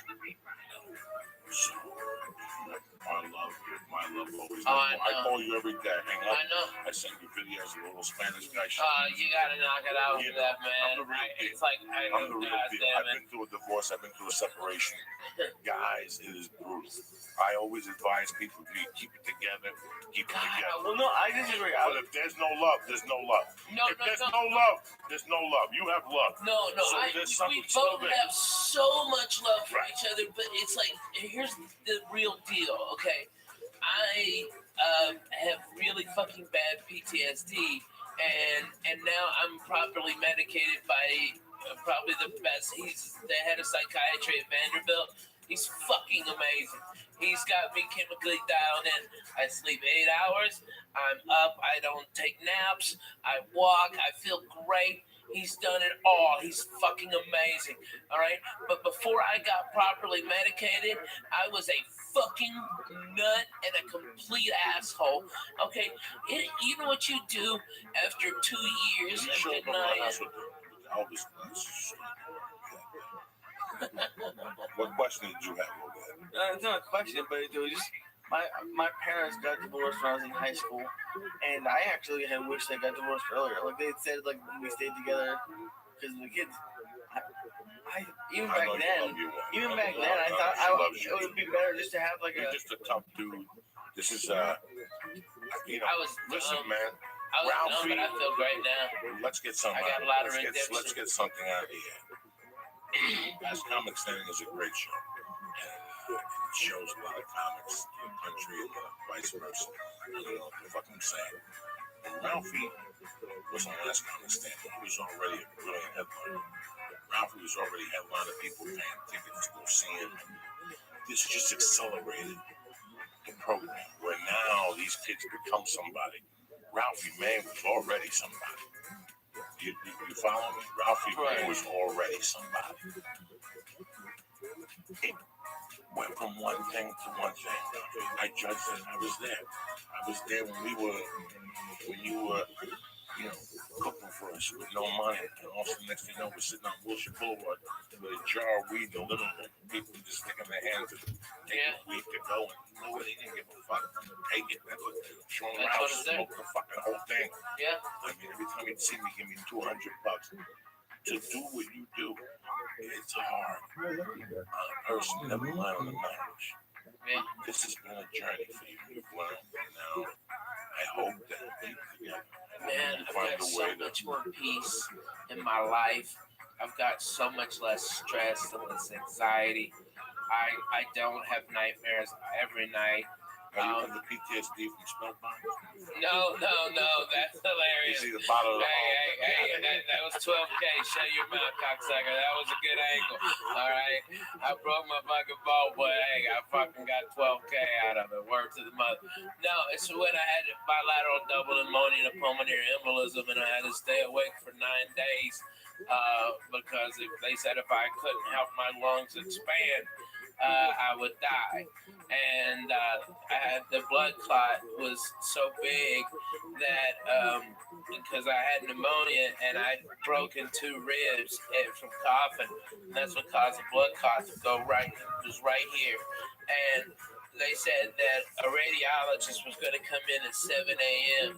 and enter this vein and go into that and find it right there by the lung. And he goes, "You have to be awake. We can't give you any anesthesia, and it's inside you. It fucking hurts in there, man." All right, and they're gonna. You got a 5% chance of living. Okay, if it blows the clot out, okay, you fucking live, and if not, you'll bleed out in your brain. You'll have a stroke. Good luck. Hey, sleep tight. Boom, motherfucker. I was fucked up, Jack. That fucking snap. That snaps your fucking head, dude. And so what I've been doing like a lot of PTSD groups, okay? And they're always like, "What the fuck are you doing here?" And I'm like, "Look here, cocksucker. I'm just as fucked up as you are. And let's get to the real deal. Let's talk about some shit." Well, like, you don't even know about, you know how many times I've gone overseas for the fucking military? Like 19. I'm in the 44 forward operating bases in multiple war zones. Okay, by the way, Afghanistan this time of year is fucking beautiful. All the Taliban's turbans change colors, but it's like, those dirty motherfuckers, they're like reds and yellows. It's beautiful. Okay, but I've been there, and then they start getting real, dude. I mean, when those guys get real, it gets real. You know, I mean, it's like, I know it sounds stupid, right? But you're absolutely right. You know, Ralphie, man, I gotta tell you something. Sitting there, bro. When this podcast, I gotta tell you something. I'm 52, man. I had a great life. I love being upset and laughing. I live for laughing. You know, sometimes I come across as a prick. I love giggling. I love laughing. I have a lot of regrets in my life. I did a lot of fucked up things. I was on like the Godfather before. One of the biggest regrets I had. That we didn't have the money to do it. What a mistake, man. What a mistake that we could go back and rewire that apartment with a camera. We would have a show. That would have been the all-time HBO's all-time greatest comedy show. And you can't, and you know what, I'm sitting across from Ralph and listening to your story. I can't even go to HBO. I'm telling them, I'm thinking of Ralphie narrating a show about Adventures of the Family. And just even though that's something too, when you fell that time. Oh, Falling on Gardner? Listen, I'm sitting here and I'm thing, not even gardener, the thing you were telling Lee about that he's going on. You don't understand. This chick is living in his house. Before we're talking about the story, he has 3 guys trying to fuck the same chick. It's miserable. It's I'm the only one not trying to fuck her. But you wanted to fuck her. If your face fell into her asshole, it wouldn't have been the worst. It wouldn't have been the worst. So if something happened, they're having an argument. You cannot write this, Lisa. This is an apartment that's living on whatever Ralphie is. I'm sorry. I'm living off Ralphie. I got a little bit of coke in my pocket. Ralphie's making Bloody Marys. And we're going over it. We're hitting this every night. Everybody knew that at 2 in the morning after the comedy store. The party was in my apartment. The Red Devil, Ricky Cruz, Babaloo, you know, and we just talk shit. The producer. Somebody would have a joint, somebody wouldn't have a joint. But this one night it was just me. We always were drinking Bloody Marys and we're giggling. Jody says something to Ralphie to piss him off. And there was a big Japanese lamp in the kitchen. All right, and fucking kid sits down and she pisses him off and he sits in the position and something happened that the light got a little low and he's fucking saying shit to her with his face red, right? He's like, fuck you, this is my house. Don't you ever talk to me like this. This is my fucking house. You believe this, Coco? She's my guest and she's talking to me like this. This is my vodka or something. And he, in the middle of his rage, he's like, and he stops because the light bulb is burning his head. It burned my hair. You can't write that. You cannot write that. That's Inspector Clouseau type shit. I had to wear a hat for like 3 weeks. I was like Junior Joshua. I always had a hat on. You busted that toilet in your house. No, it was Gavin's. It was Gavin's. You fucked up Gavin. Stop. You also shit in Gavin's shower and then pushed it down your toe, motherfucker. Okay, I know the real you, Coco. All right, you can bullshit with these other faggots, but I'm bona fide. Okay, I was there at the beginning. Okay, I was mugging. Okay, lighting the bum on fire. You lighting the bum. Eating people's pussy. If that apartment building had a fucking camera, oh my God, we would be multi-millionaires. I tell the story tonight for Shame of that. And she was giving these people, drug dealers wanted to fuck Shame. Oh, so hard. And I left it downstairs in Gavin's apartment. She's dancing. And she's dancing, telling ESPN stories. And I come back at 5 and there's one guy. Horrible impressions. Oh my God, remember? Horrible impressions. Oh my God. Every time they get around, she's all coked out. I'm still and this Disney bitch like breaks out into like you have no idea. Like, hey, shut up, bitch. Dance, take them titties out. Yeah, that's what she told her. Did you remember that? You fucking told her. Go, yeah, whatever, bitch. Take them titties out. I always loved her. I still talk to her when I go to Vegas. Is she in Vegas now? That's awesome. She is so cool. She opens for everybody. She got a little gig. Dude, I bet she's making a fucking mint. She's 45. She dances in a cage at a looks lesbian like bar. she's like 26. She's 20. She dances at a fucking lesbian bar. She keeps marrying gay guys by mistake. What? She hooked up with that dude in Alaska. I had to do this gig. What? Listen to me. About 15 years ago, I got to do this. She married a gay dude? Listen to me. I had to do this gig in Alaska one time. And Chucky Charles? And one of those, for one of those people. And I canceled. I got like the stupid TV show or something on NBC. I had to cancel. And she went up there and met a go-go dancer, male dancer. They fell in love. And she put his name on her little pussy.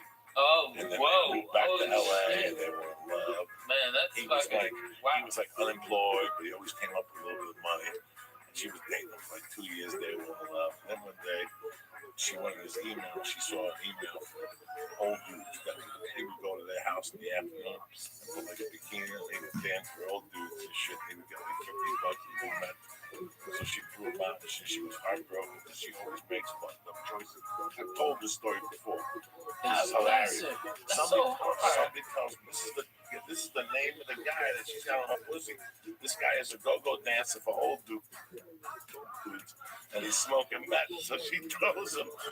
Holy She shit. throws him out. I hear about this about a month Is later. that her right now? No.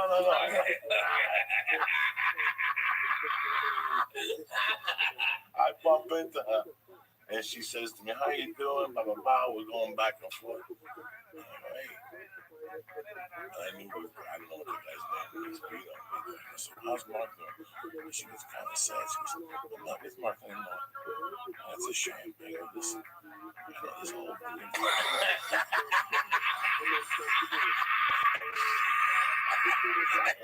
You know what, Shava? You gotta give it up to her. She is a queen of a ball buster. She will give it, but she will fucking take it. I tell you what, she takes it better than a lot of fucking bona fide grown men. She's always had. Well, she's fucking funny. She came up at the comedy store. She came up at a fucking comedy club. Her mother's a biker. Her mother's Gemma. Did you know that? Her mother's like Gemma. Like she was telling me stories, showing me pictures one time in the house. Her mother's like Gemma. And she's half Arab. I didn't know that. Yeah, she's Arabian. She's like Jesus, Iranian. She's beautiful. I tell you, if you look at her, you think that she had plastic surgery, and you're like, but you realize it's just natural. She glows. Her and April Mason used to be two pieces of ass right now. This is 12, 15 years ago. They're going doing this dirty shows all over the place, and they start doing a horses show. They got a MySpace. What was before Twitter and MySpace? They got a MySpace page together, and they would do all these dirty moments. And they got penthouse to pay them. They had something going on in Vegas. They were really trying. And every time you'd see one, you'd see the other. And one day I see Shane, and I go, "What's going on? Where's your buddy?" She goes, "We don't talk about it." So in the back of my mind, I'm like, wow, it's two girls. They went for the same guy. It's some girl shit. About a month later, I find out. I trip back to the fucking and Sarah Tiana verified. They're on a plane on the way back, and also the plane says have engine trouble, and they're gonna die. The plane's gonna go down. And all of a sudden, they go, "We're gonna release the mask." They released the mask, but only one came down. It was Seamus mask. Fucking April Macy took it, held it down, started choking. That deep, that savagery comedy shit right there, Ralphie, man. Oh man, I used to on the Netflix tour. Yes, unruly. We've got the West Coast this whole month or the next 2 weeks, and then it's the Lord's Day, it's Thanksgiving. You got to give back to grace. I'm hitting Eugene.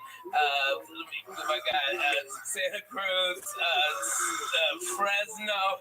Holy shit! Look how high Portland. over there. Portland. I don't know what I'm on, but man, this is great. No. Seattle. Look at the flying Jew. Oh, he is fucking in sumo land. Jesus Christ! Look at you. Oh my God! I'm telling you, Lisa, get that mustache. Look like them villains. Get that mustache. What's the matter, you alright? Look like the fucking circus strongman. You should have seen your face couple Oh, hey, all the church members up in Canada. First time I'm coming to Vancouver, man. Come out and blow me out. See it. That's the fucking town. That's a town, Jack. I've heard a lot of great things about shit. Vancouver. They're gonna carry you out to the bus. Oh my god. Oh my god. No. No, dude. I had to go through Utah. Those cocksuckers.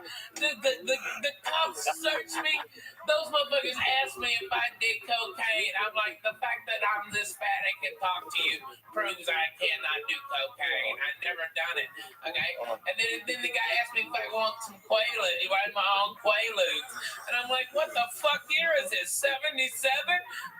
Yeah. I'm like, yeah. Can I buy Quaaludes from you? And give me 20 fucking grams of Triceratops horn, you dumb fuck. There's nothing there. You know what the official quote was? The one I gave him? Because I was fucked up. You know what I was fucked up on? Cold medicine. I had a sinus infection because I had just come from a goddamn Disney cruise with my kids. Okay, we flew to we were in the Bahamas and I was on that fucking that boat of germs. terms, okay? And then I flew to Denver, so I went from 82 to 12, okay? Fuck me, all right? And I had all this shit in my head, and it was horrible. So I started off with like all the Dayquil stuffs, okay? Like fucking just like Dayquil, Theraflu Day, okay, like every Mucinex Day, every day shit they had, and I dried up a little bit. I wouldn't have boogers coming out of my head, okay? All right, this is the real deal, okay? All right, but I started shaking, dude. I started shaking because I'm all fucked up on all that COVID. So, okay, Coco, I'm not gonna bullshit you. I got the NyQuil out, you know, I'm trying to smooth this ride out, you know? I'm trying to fucking mellow this train. And then I just take a big old swallow of fucking NyQuil. It wasn't weed. I played NyQuil roulette and lost. Okay. And you know what my wife goes? She goes, why didn't you use the measuring cup? And I'm like, what the fuck are you talking about? Measuring cup. That's that cap on the top of the fucking NyQuil. It's a measuring cup. I've never fucking used that in my goddamn life. I had no idea. Okay, I just drank it up. You know, I go like 2 shots. Fuck it. When you broke. Okay.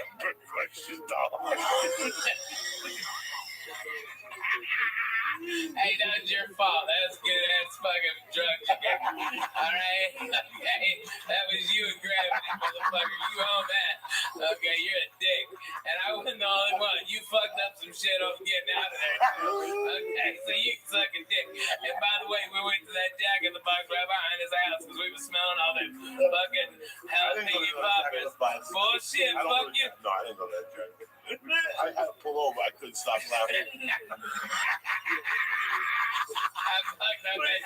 So what happened? Okay, all right.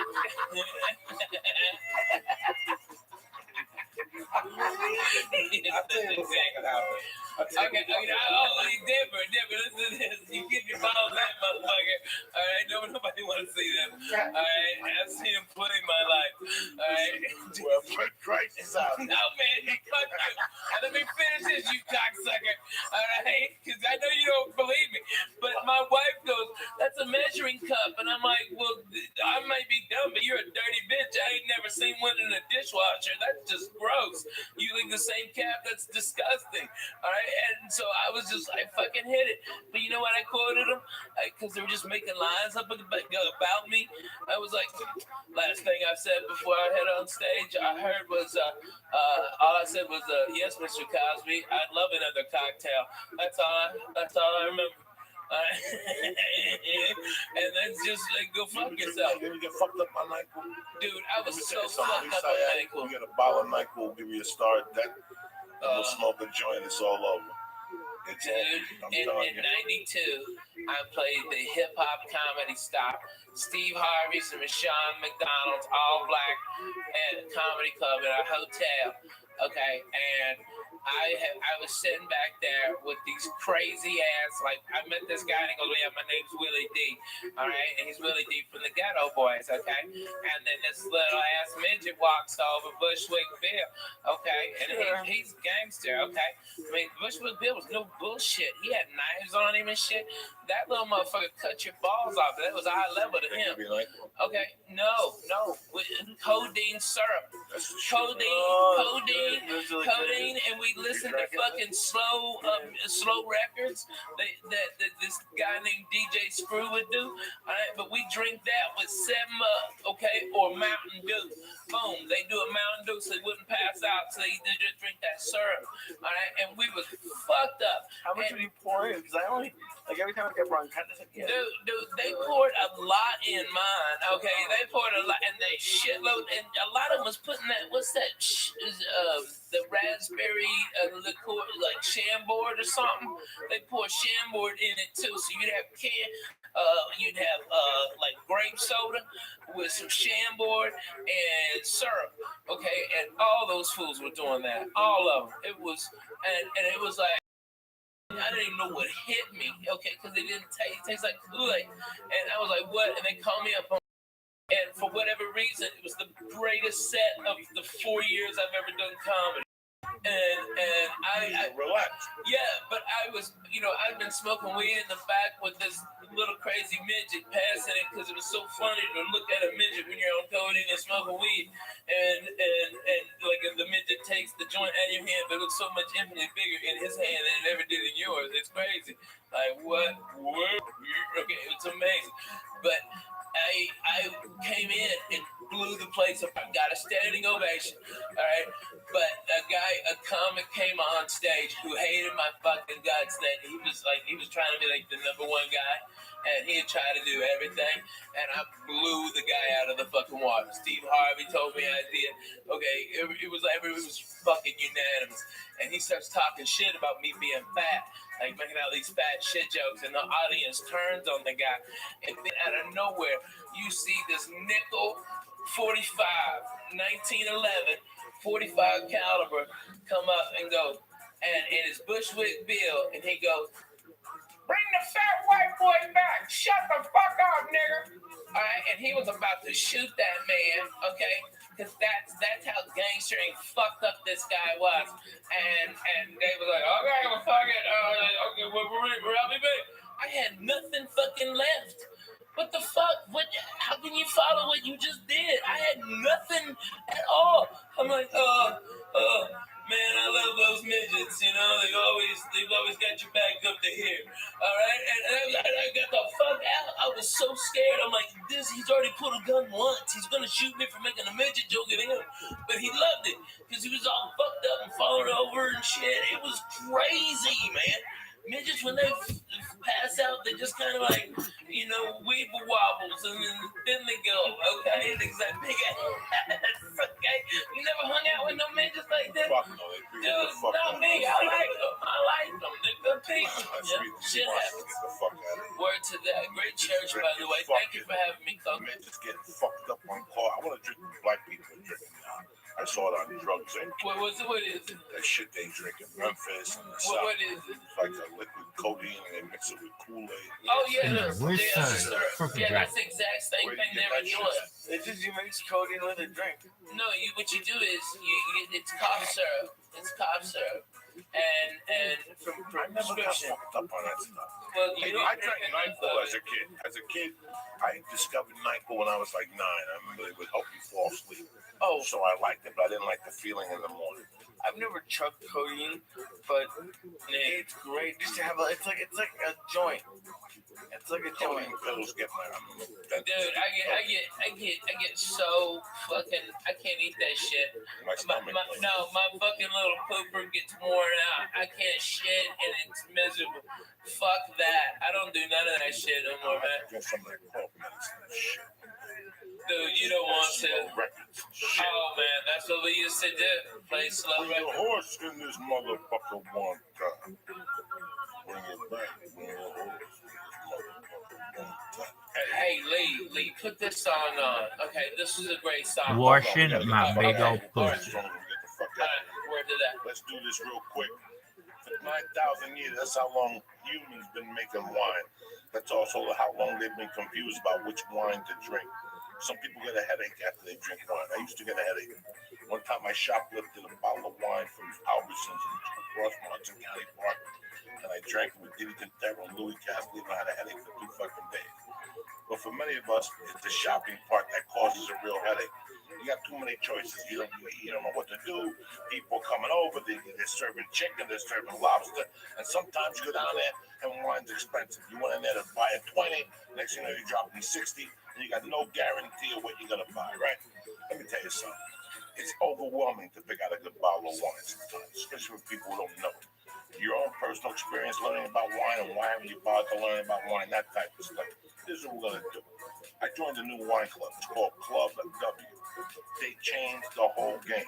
It's easy. You go to clubw.com and you answer 6 questions.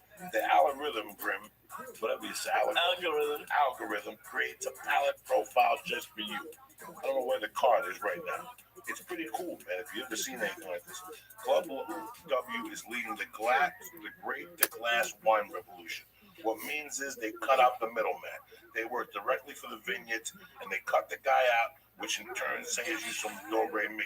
So with Club W's, you get premium wine customized to your taste at a third of what you pay for at a store when you don't even know what the hell you're paying for. Yeah, you're not buying like, it's not like a club where they send you other companies' wines.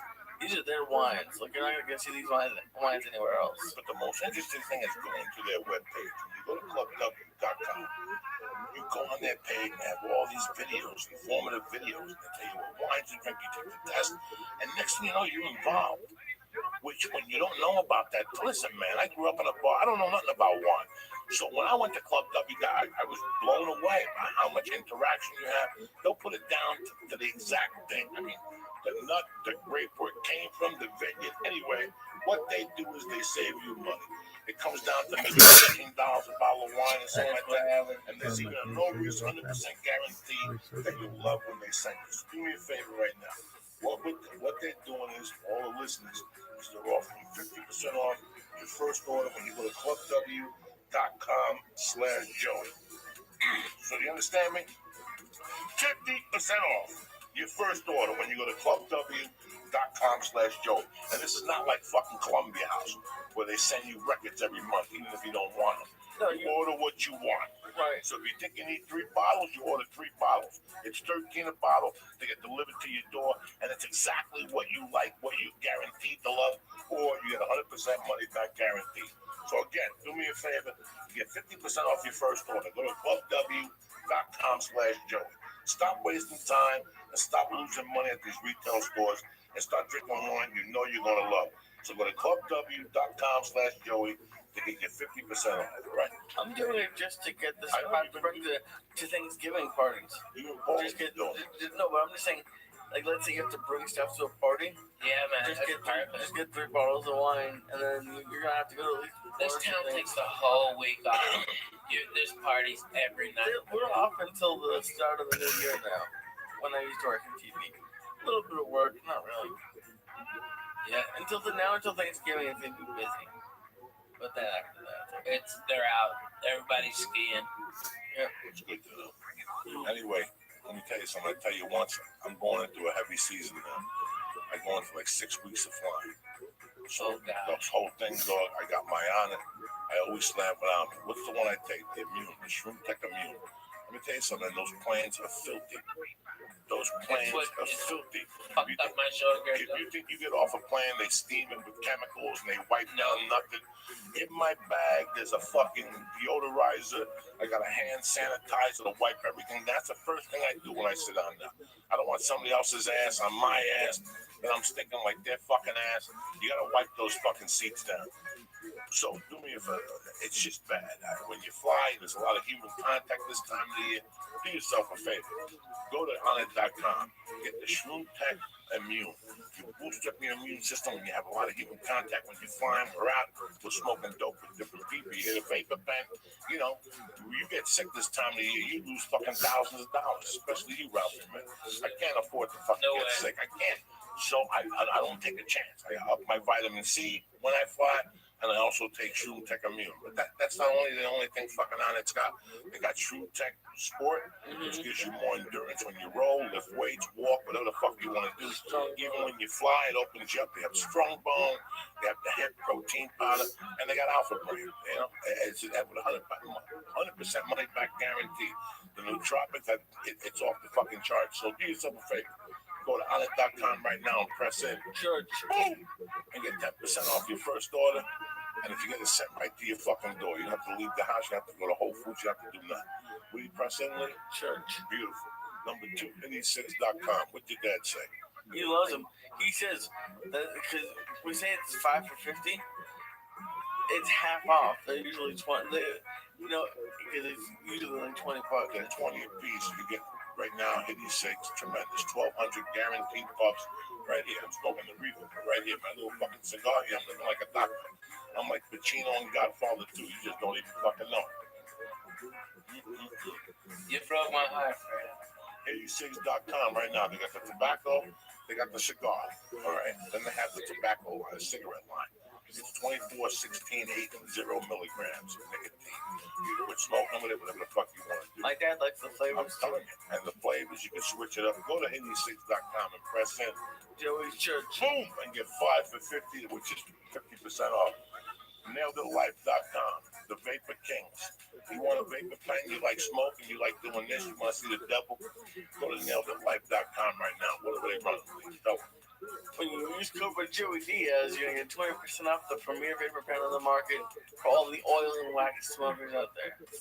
And if you live in California, they are also the makers of Los Gummies Hermanos. There you go. So listen, do yourself a favor. Please support Nailed It Life. Please support Hitty Six. Please support Honor. And please go to Club W. It's a holiday season. It's beautiful. Wine delivered to your door. That's perfect for you. I'm here to save you guys money. I'm not trying to fucking sell you no junk like that. Don't forget my main man is where to go. I'm at the Friday. on Friday night. Go to RalphieMay.com. Yes, for tickets. Go to RalphieMay.com for everything. Go see if he's coming to your fucking neighborhood. I'll be there soon. Trust me. I don't want to miss this fucking I go meeting. everywhere. I'm in Portland Thursday through Sunday, and I'm in New Jersey next week at the Stress Factory. All right, guys? Hey, I love that club, man. And maybe those boys from Rappers come out, man. I like those guys. Thank you for coming on. We got Hey, fucked up Church, tonight. you know what? The hash fucked me up. It's fucked up. Coco, you know, there's cameras and microphones here, but at the base of it, it's back 16, 17 years, 1440. Me and you, my little glass table sitting by the window, you know. Cracking a fucking joke. Cracking fucking jokes. Only Lee's here. Only Hilly? Yeah. How you feeling, He's the my only brother? audience we've ever had. I'm good. That's what Coco brought up, the church of what's happening now. Made me a deacon. Okay? You'd have been there. You'd have been right there with us, Lee. 15 years ago. Proud to have you, sir. Close it up, Lee. Thank you, Ralph, for coming on. Coco, Don't forget, I love you. Friday night. Don't be a Anything theater. for you, brother. I love you, Cutson. I love you. Thank you, sir.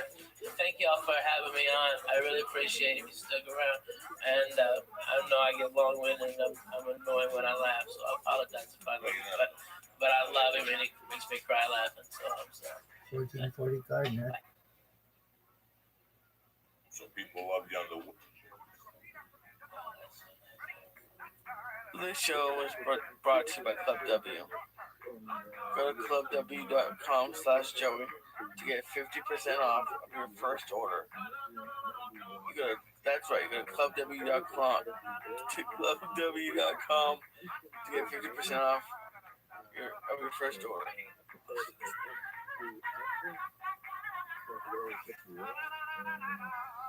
We want to close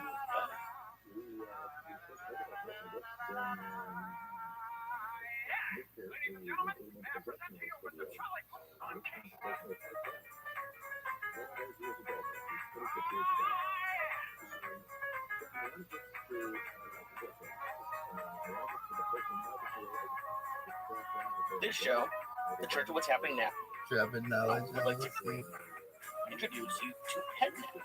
Stop worrying about feeding your pets the wrong amount of food every day. The PetNet Smart Feeder will feed the healthiest portions at the right time, every time, automatically. Go to PetNet, get your PetNet Smart Feeder, plus free shipping when you go to petnet.com/Joey. That's petnet.com/Joey, petnet.com/Joey. Show is also brought to you by Onnit.com. Go to Onnit.com, use code CHURCH to save 10% on all of their optimization products like Alpha Brain, Strongbone, New Mood, TruMan, and TruText.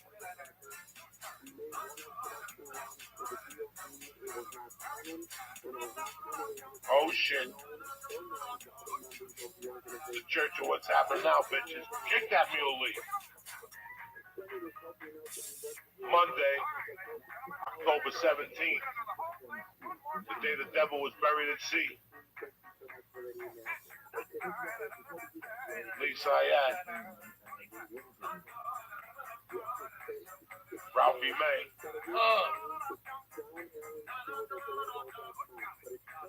Uncle Joey,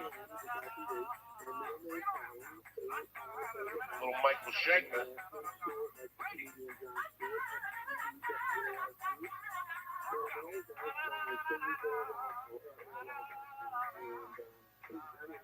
oh shit. Break out those fucking bazookas. Uncle Joey's in your living room tonight.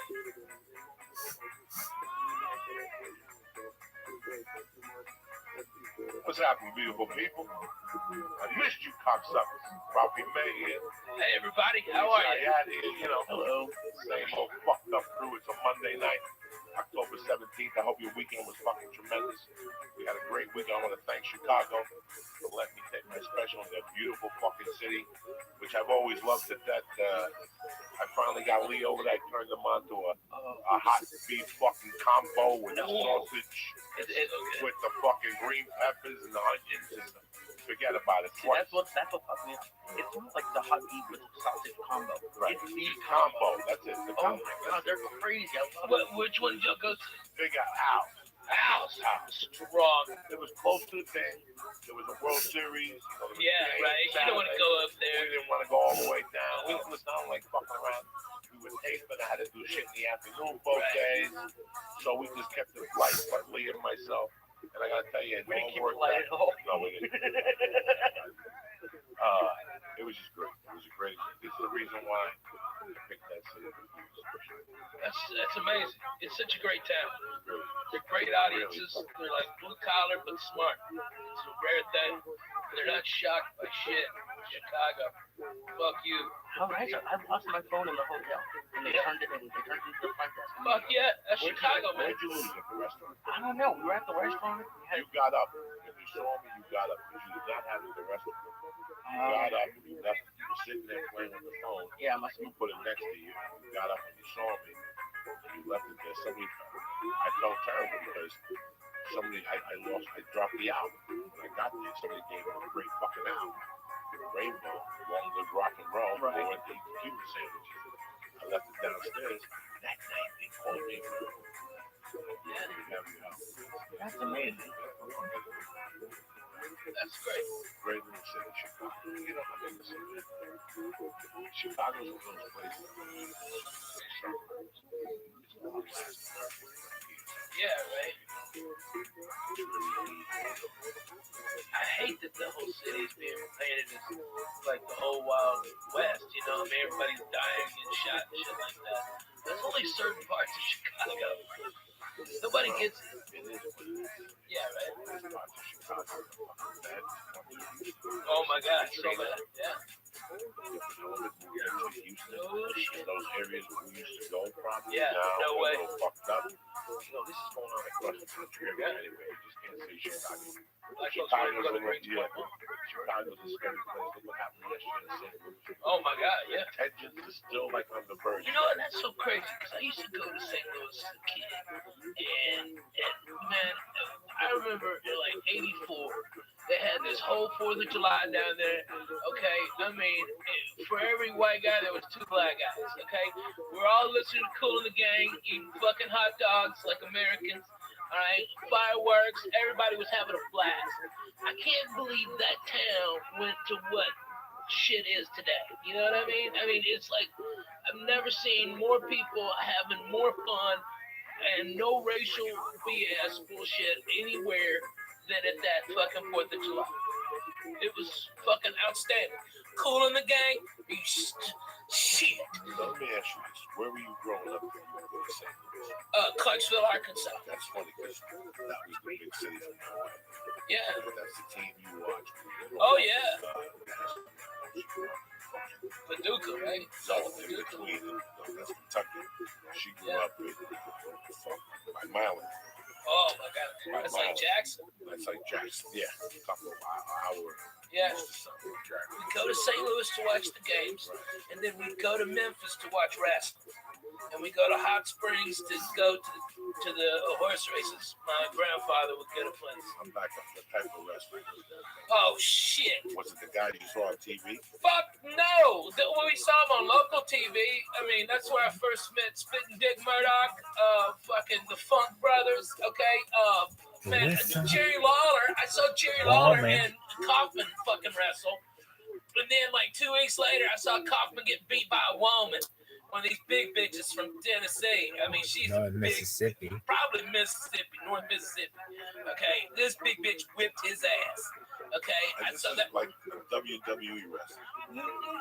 It's third tier, but it's legendary. You know, I mean, it was Mid-South.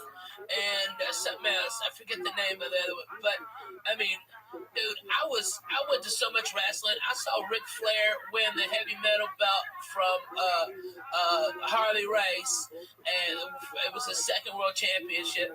And then I saw Dusty Rhodes beat him, and then he beat Dusty Rhodes again for his third championship. It was tremendous. Blood was everywhere. It was fantastic. That wrestling was so fucking good, dude. I remember as a kid spitting on fucking Abdullah the Butcher. I spit on him. Puh, you dirty motherfucker. Okay, I spit on him. Who else I spit on? Were you in like the front row, or was it like? Oh yeah, man. All the kids are down there. We were fucked up on suicide cokes. That's where you ever have a suicide? I don't think so. Okay, it's where you take a coke, all right? You tell them just a little ice, and then you hit every type of coke. Oh yeah, on the fucking thing. Yeah, that's the suicide. Getting all fucking hopped up on that suicide. We call it rainbow. Like coke. Dr. Pepper, okay, fucking orange, Sprite, orange, you just do orange Sprite, yeah. That's why we called it the rainbow. Oh, man. Oh, that's a suicide. It's Oh, awful. hot garbage, cough syrup, like the red NyQuil. Not even the fucking ghetto one, the green one. I used to work at the movie theater, and we had good ones. Because we had like access to the ices. Oh, so yeah. we would make up drinks. We had like the white icy with Sprite or something. We had a creamsicle, which was the white icy with orange soda. Oh, so good. Man, that fucking sounds so good right now. A fucking icy. That bong is deadly, by the way. I just want you to know. I was cruising on nothing, and then fucking one hit of that. This little fucking mule. It And you know what? We've had the same bong 3 times. Because we've gotten so high, we take it to the bathroom to wash it. We leave it there. I was gonna say, who's we? Nah, it shouldn't be we, unless you have a mouse in your pocket. Tell me. I fucking, and I buy the same one because I know it's a, listen, since.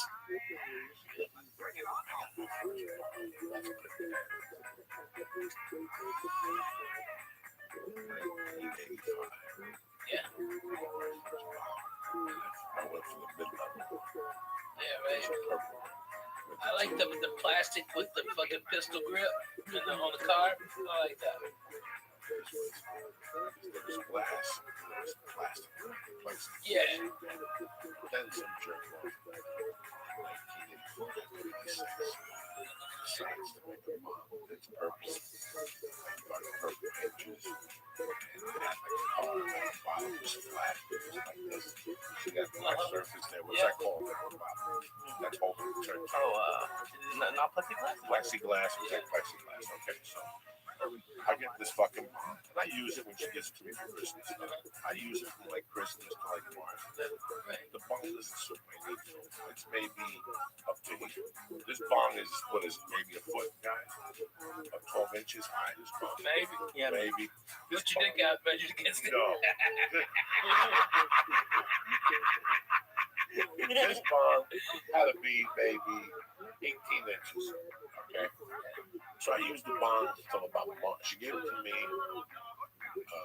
85 for Christmas. I used the bong maybe March 86. Something. I was cleaning soap. I was smoking dope when I was with this girl. And I was drinking, but compared to what I was doing I was fucking cleaning soap. I mean, Lee, I'm talking about, Lee, what we do now times 10, but to the fact that you didn't know what you were getting yourself in. And this was clean and sober for you? This was clean and sober. I gotta say. Because people there's people in my family who think I need an intervention. No. Okay. Okay. So. You want a number to a good rehab? I got one. Okay. So. Sure. Yeah. Right. You gotta assume. Right. You know. Okay. Let's do this from here. Honest tangent. Nobody can read when you're fucking I writing. know. I'm just trying to figure that out on paper. I don't have the master scoreboard. That's next. Yeah, right. I'm gonna have the scoreboard over here so people can see. From 80 to 85, it was always a something. You know what I'm saying? I'm not embarrassed to say it was. No, because it went from. When did your mama pass? My mom passed November of '79, but before that, I was already a scout. I don't want nobody to think that all this shit. No, already I was doing. You were dancing for money at the bar at 6. No, but I was already. I had already by that time when she died, I was already doing acid. Oh, I shit. sold acid that whole summer. I was making a living off of acid, a living off of microdot acid. I had it down to a science, Ralphie. I had it down to such a science. I had to cut a friend of mine in on it. And then the real money maker was Black Judy's. I would get Those are the Quaaludes, right? the ups. Oh, okay. So I would get 1,000 for $45, but I would sell 100 for $35. And then you sold one for $1. And Ralphie, you sold 40 of them, and you already got your money back. Right. And you still had 960 of them to do it. There was no, you could only a loser could lose money on that. Yeah. And I would sell those to wrestlers. Well, why can't you do that now to Adderall? Right. So you get the not getting it for the numbers I was getting. No. Not for those numbers. Walgreens don't get them those numbers. But these Black Beauties were fucking solid. I wasn't getting these from them. I was getting these from these two chemists that were kids down in fucking in a college in Pennsylvania, East Stroudsburg. And I remember towards the end, I was opening them up and just snorting these 2 capsules. Oh. So you figure, I think of weed a lot. I go home at night, I think about drug shit. I think about one particular night when I was selling purple microdot acid. I probably had, when you sell it, Lee, you do it.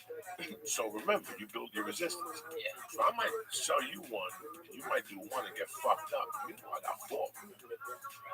And I'd be walking around, I'd be pumping into people. What's up? That's what you sell to.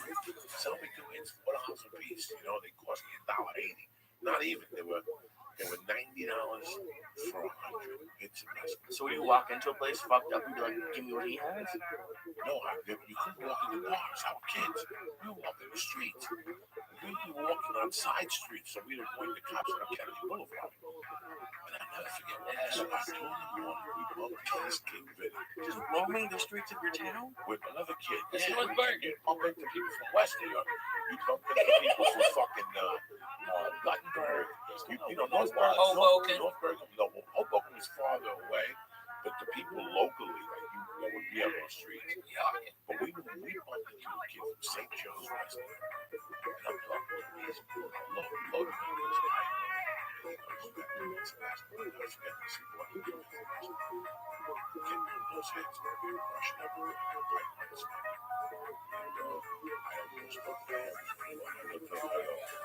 I've been thinking about this for a year. Now you just said it. That means I got a partner.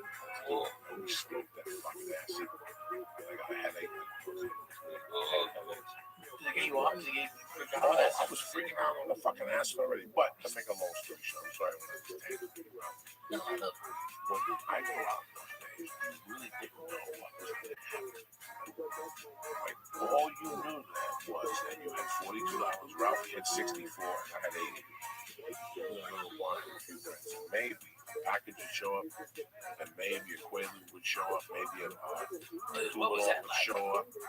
Well, and it was like that's what I wanted about the fucking Quaalude. Like I went from living this fucking going to the bar on a Monday night. Okay, like tonight. What's tonight? Monday. Yeah. Meet me at Sharp Horses at 8 o'clock. Okay. They give out food. Let's have 3 beers. We're coming at 8 o'clock. And Joey, I can't miss it. The last time I went out on Thursday, I missed fucking work because she kept me up at 3 in the fucking morning telling me stories doing blow. We can't do blow tonight. My girlfriend gets mad when I do blow. Dog, you'll tell me this before we leave the house, like 8 times. And you'll agree with them, you won't make them do blow? No, what I'm saying is I don't want to do blow on a Monday. Who the fuck wants to do blow on a Monday? And also, we eat it's good meatballs. The Heinekens taste good. The tap, you know what I'm saying? Some people bring it on. Oh my God. The guy fucked up on the chemicals. He made 100 of them, but he had to pay them that way. So all the chemicals went to the fucking bottom of the Quaalude. So the ones on this side is the one he sold us. They're like 3 straight. And next thing you know, he's like, Jesus fucking Christ, okay, I'll split one with you. because I gotta get some sleep. I'm leaving here in 1 hour. You see my clock? Like, I remember people saying it to me. Like, you see that clock? In 1 hour from now, I'm gonna be the fuck out of here. And I would just sit there and go, this is when I become De Niro in Casino with Mickey Rickles. Remember when the plane was break? The other day. When the plane broke and now they got you? That's me. At that point, that's fucking God damn it, what's his name? Don Rickles. Don Rickles, Mickey Rickles. Yeah. At that point, Lee, that's when you come back and you go, that was wrong. I gotta leave here in 1 hour, Joey and Ray. Don't do nothing to me. I ate the half a Quaalude, that's it. No, I'm not gonna have another drink. What are you doing? Ralph, you just bought fucking round. You gotta have another fucking drink. And in that meantime, some skinny fuck with a missing tooth walks in and goes, dog, hey man, you wanna buy a gram of blow for $75? Give me 25 and I'll give you 50 next week. I mean, and you're sitting there going, it's Monday fucking night. What else can happen here? And all of a sudden, Fire walks in. This kid, Fire, Joe Lucci's cousin.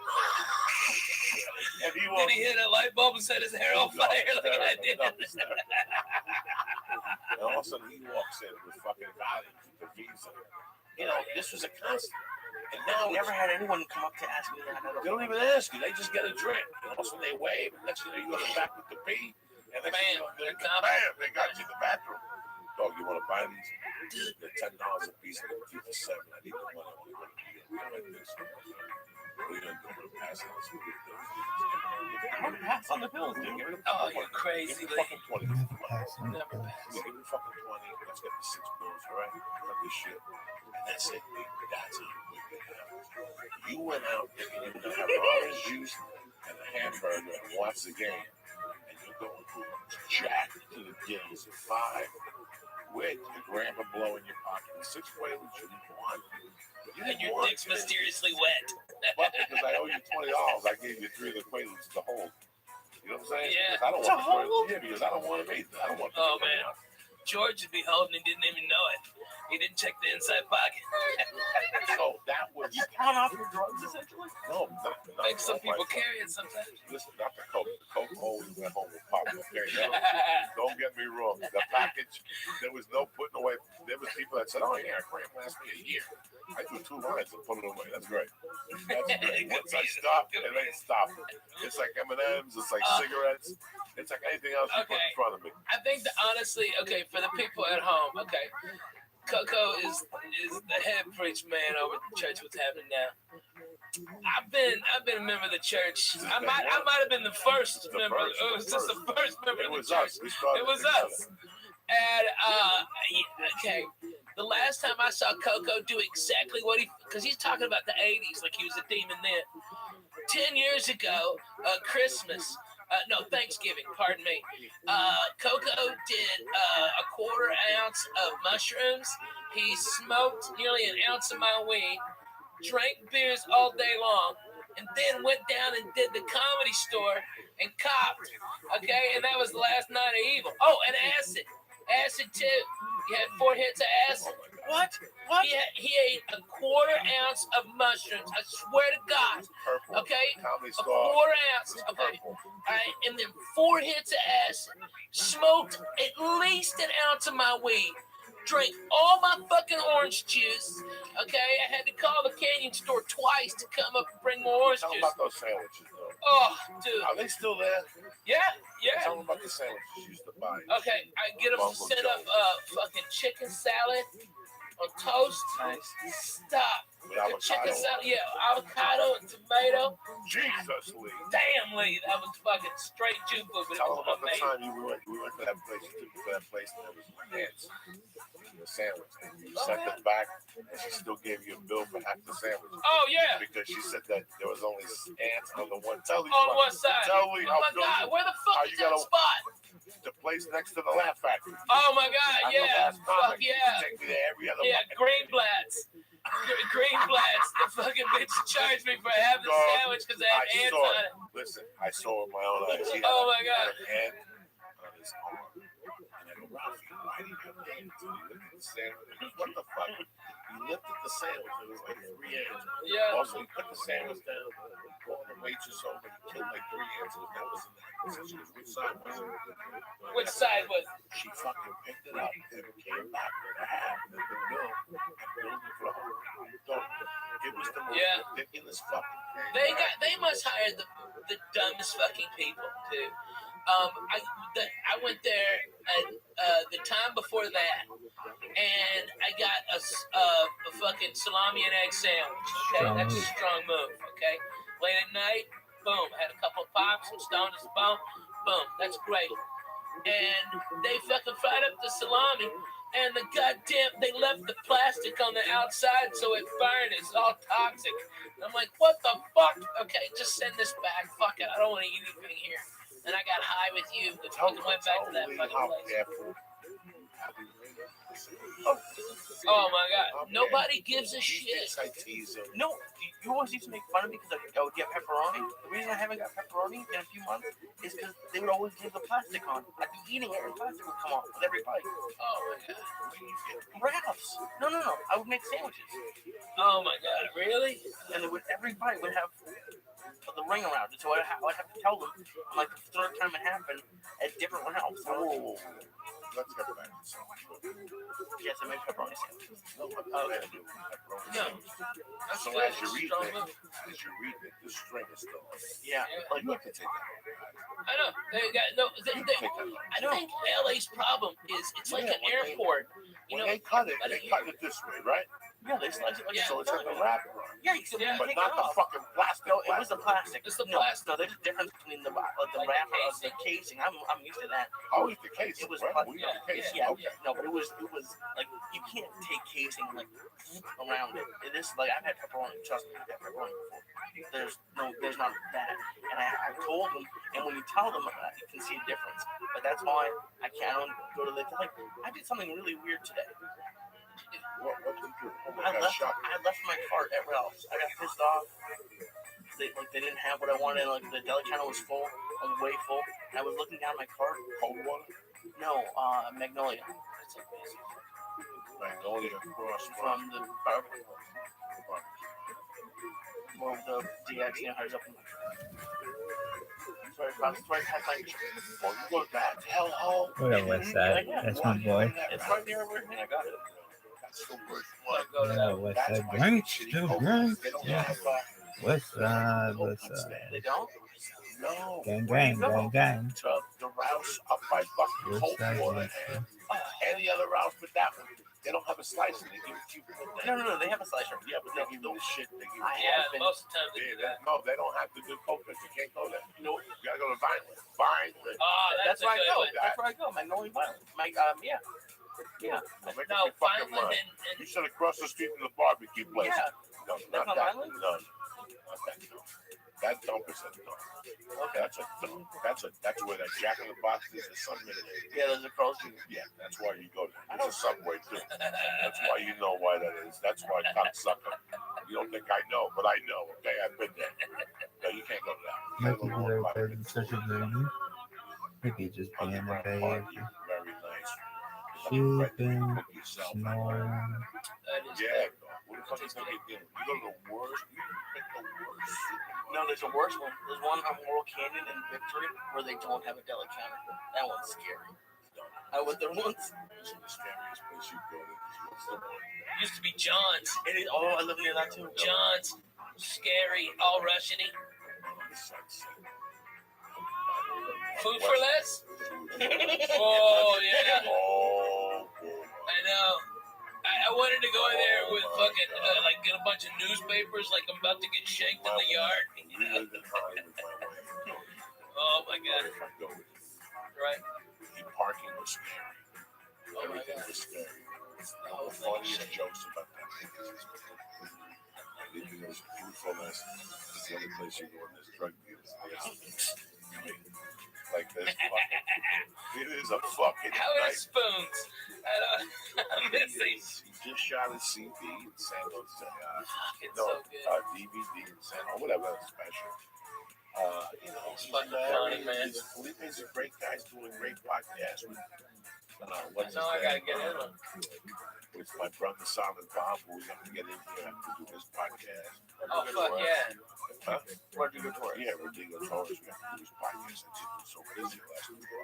So, you know, listen to the law here, Ralph. I know. I just had Willie with me. You know, Rogan's doing his thing. Man, Joe's doing it big, man. You know, Dan Cook is working. Fuck yeah. Duncan's working. Mari's working. We're still here. I guarantee that nobody had listened to me. Josh Wolf was in Syracuse this week. He's working. You know, I mean, I like Q's. Q's in the house. Oh my God. Oh my God. Q's in the house. Oh my God. We sit there with the original Sunsetters. Yeah, man. Me, you, Wolf, Dougie. Yeah. Mitch Hedberg, Nick DiPaolo. Oh, man. That whole neighborhood was rocking. Dude, I just hung out with Dougie. He came and stayed with me. And Andy Andrus and fucking Junior Stopka. Alright, they all came and hung out at my house. Fucking hilarious. Those motherfuckers. Oh my God. Okay, if anybody out there is in entertainment, put a camera on those motherfuckers. They're all degenerates. They're all fucking weird, and they're extremely goddamn funny.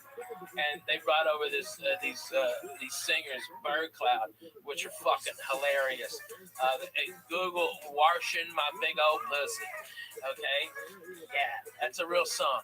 And they passed. One of them passed out on my couch, and my dog Biscuits went up and Facebooked her.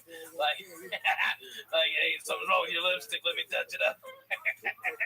He had his little pinguita out. He's awesome. You know, here's what I think you were there when I was talking about it. Here's what baffles me, okay? It baffles me.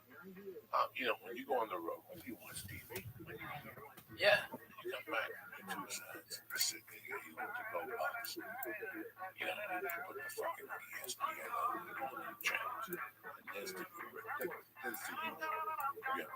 movie on TNT, you've got something on USA, you know, you've got FX has the Strand on or something, and then basically you have the three networks, you have the pay networks, HBO, Showtime, whatever. Then you have a bunch of ESPN. You have more ESPN channels than that, and more Fox channels than that. And you go through these things. And at that time, from 12, 11:30 to fucking 2, it's these talk shows, these sports shows. And you look at this, you watch them, and then you try to watch them. You listen to the topic, you look at the two people doing it. Then you step beside yourself. You go, I'm not even talking about myself, or Ralphie May, or Jane Moore, who knows about sports, who's out on the sports show. Why don't they have we can do this? Brody Stevens is. You were there. We were talking about Brody. Yeah. Oh yeah. Who's killing it on? Now all this internet shit we're doing in my world is basically developmental deal that we give you 20 years ago. They don't have to pay for them no more. All they have to do is sit tight and go, this guy's movement with Ralphie May over here. Boom, give him some money. Let's see what we can take this up. He's doing fucking Periscope. You know, he's the king of the internet. Oh yeah. Brody's so goddamn funny. It's like he's so funny. It's just the shit he's doing over there. So you have a phone right now. And your phone rings from the fucking man. You know, never mind. This is Joey B. How you doing? Joey, what's going on? I don't mean to bother you. This is Joey. Look at Brody Stevens and Periscope. Very quick. Watch you should watch this Brody Stevens. Oh, my gosh. Yeah. Out the channel. It's fucking crazy thing. Oh yeah. Okay. Brody be great. Now with Brody Stevens, coffee with Brody, 7 to 8. Think about it. How bad can it be? Listen, this podcast. I do this for free. You know this too. And doing better numbers than most TV shows. Fuck yeah. Yeah. Oh my God. And I think what you always ask me what I've learned. I think what I've seen, and what everyone on this like sports radio, sports podcasts, news podcasts, and they're not yet. They're getting there. But they're not. The thing they don't have is personality and entertainment. And I think the big people like ESPN and Fox Sports don't really want that. They want it to a degree, but not really. Because comedians have taken over podcasts. It's not even close. It's not even, and some of them are bad. There are a lot of bad ones. But the good ones are good. That's why Jay Moore is good. He's a comedian. He's entertaining, and there's people on those sports talk shows that you're talking about that are just awful, and they have the ESPN voice, which is annoying to listen to. So it's like almost like the athletes when they have those athlete interviews and like, oh, we're just on to the next team, whatever. They're not really saying anything. What would it cost to put Lee with Alonzo Bowden? Okay. What would it cost What would it cost ESPN to put Lee Alonzo Bowden?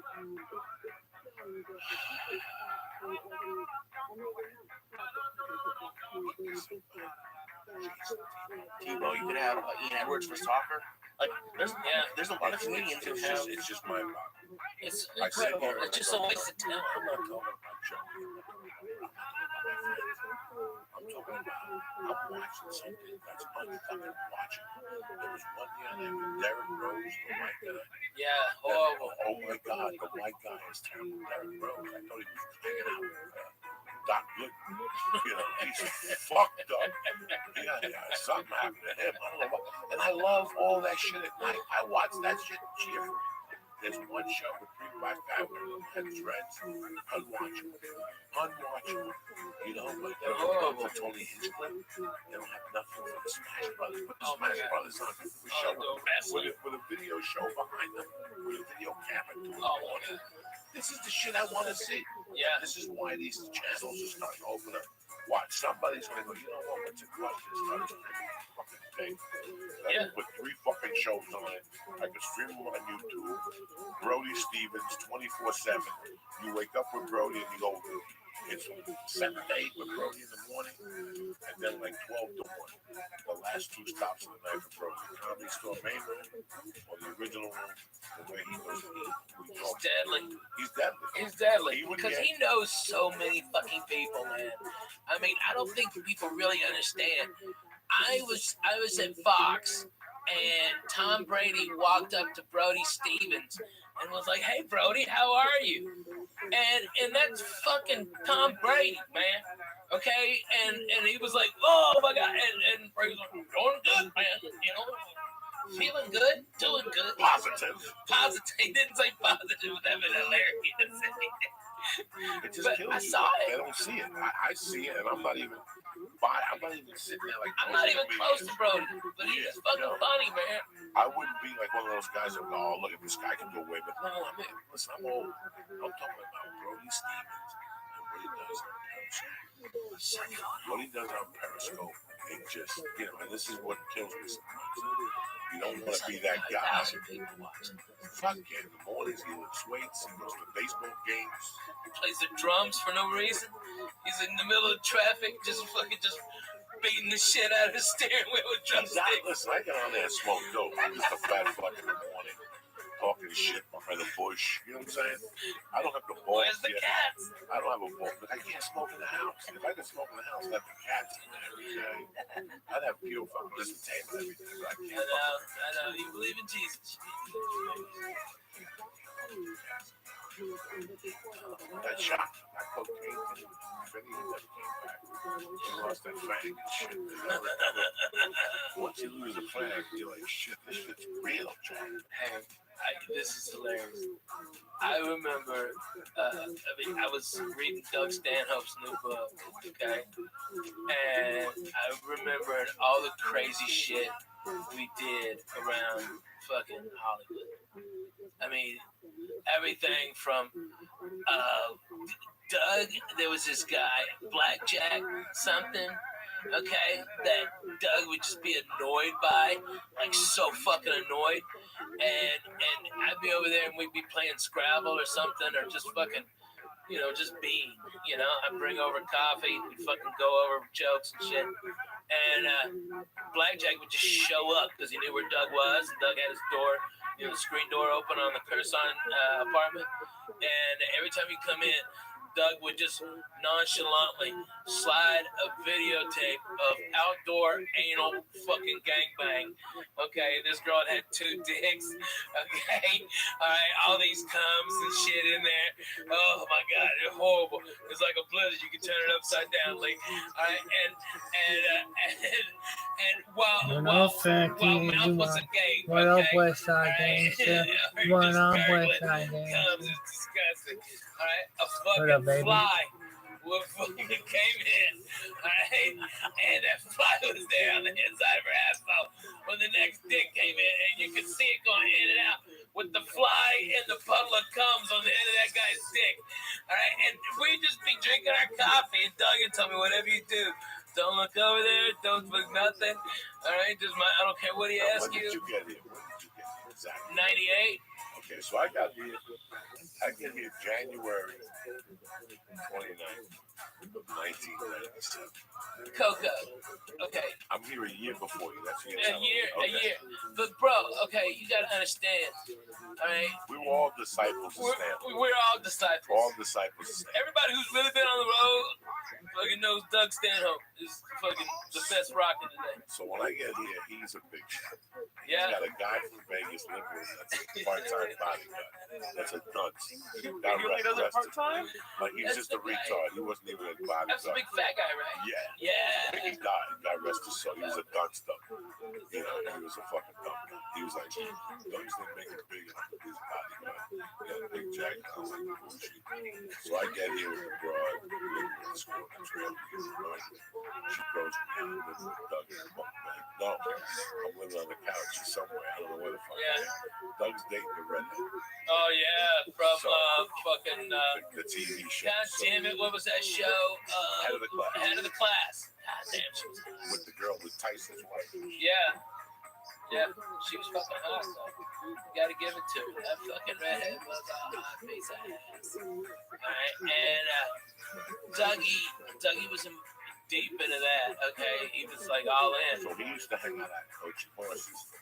All the never time. a big fan. I can count on my hands how many times I went coaching horses.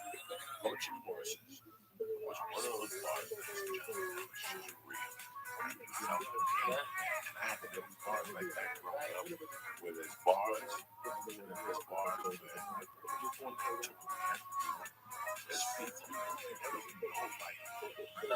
there were some people who were in there that were very high. But there were some people that were just cool. And that was not the place to be. It sucked you in. Spit you the fuck out. Because I did a ton of blow in that bathroom. Yeah. Every time I went in there, it was because I was jolling out of my fucking mind. Dougie was the fucking best. He knew I didn't have a pot to piss in. And he would always, he was like, hey man, I can talk to you. All right, you're a fucking comic. Let's go over to Coaching Horses. All right. And we just walk over to the Coaching Horses. And it was a Bud Light and a Miller Lite for Douglas. And just have a beer. And it was, I remember one night we were at the Coaching Horses.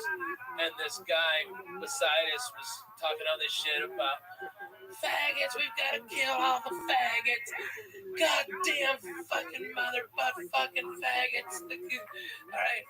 And Doug goes, fuck yeah. And Doug's amping him up, okay, and getting him with him like this.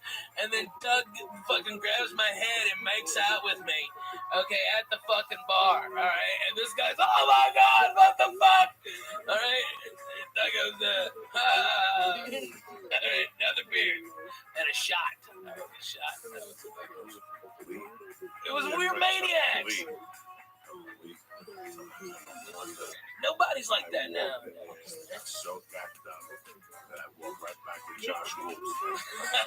That's when I had the car, but the battery was dead. So I would just go in the car and put the seat back and lay in there. And hopefully after 10 minutes I put the blanket on me and jerk off. And I put the seat back and open the windows and I'd be sweating to death. All I needed was a suicide note and I'd die in that fucking oh my God. Is that why you had so many tickets you couldn't move it? There was sometimes that the car would start and sometimes towards the end it was a mystery car. I had to remind, I gotta tell you about this because it's so fucking funny. Because we were on the road with Douglas, okay? And I remember we were sleeping in his Oldsmobile Cutlass, okay? And we fucking rigged booze, and he was doing the porno fucking closer with the beer all over him. So he just smelled like fucking stale beer, cigarettes, all right? And it's in Houston in like April. And so when that fucking sun comes up, it's 110, okay? That's when we both fucking woke up out of our fucking stupor, sweating like pigs. And Doug goes, Ralphie, can I just butt fuck your titty or something like that? All right, it's really wet. I'm like, get out of here, you fucking creep. But that's how it was. He was just fucking bananas. He was bananas. He banged Pokey. That's amazing. Okay, that's deadly. You know, seeing him opened up my mind.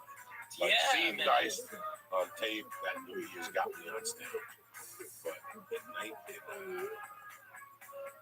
June of 96, I saw Doug's. Now, I said,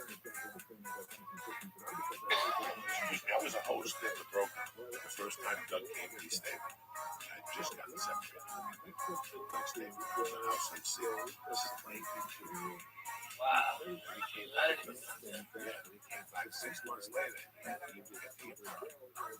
Yeah, stayed with me and kept in touch for a while. Then we disappeared out of each other's radar. And then I came to Seattle. And people talk about this fucking stand-up in San Francisco. Right. Funniest guy in the country right now.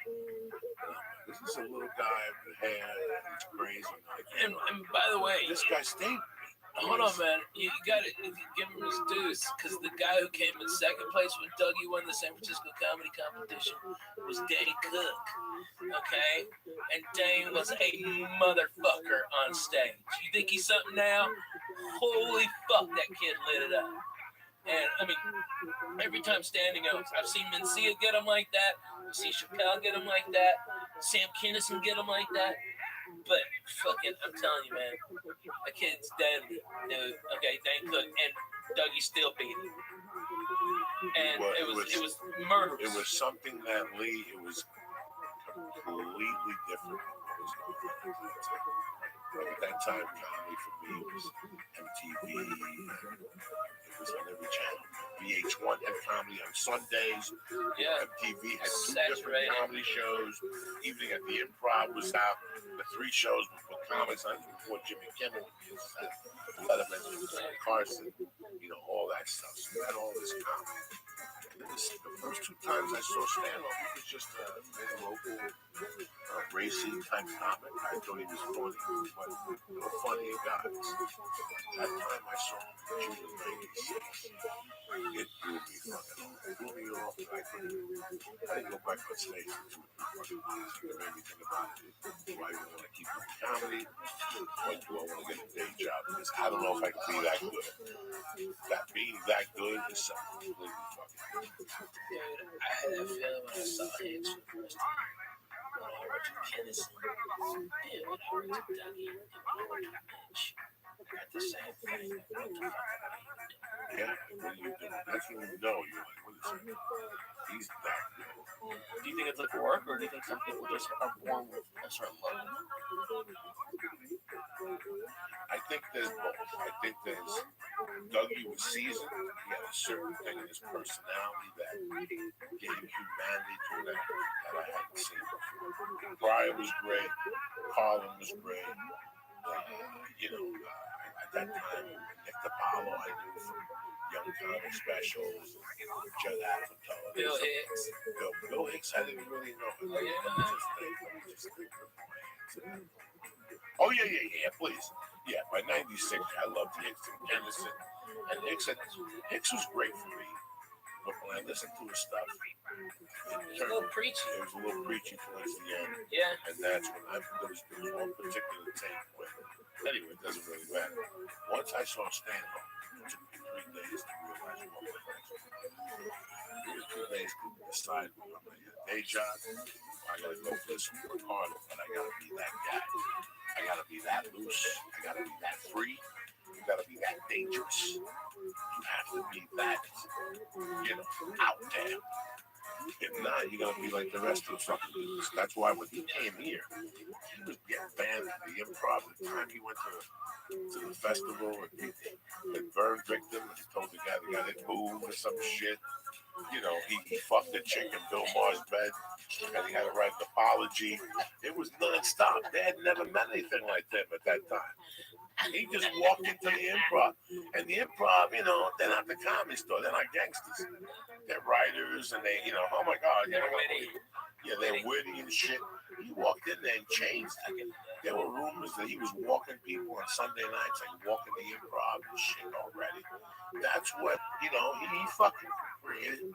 And he made it on his fucking terms. He went to war with 20,000 club owners. 20,000 of them on his terms. Yeah. He got his balls shaved on stage. Oh my God. The chick never recovered. The chick who shaved his balls, she ended up getting raped at the Magician Castle.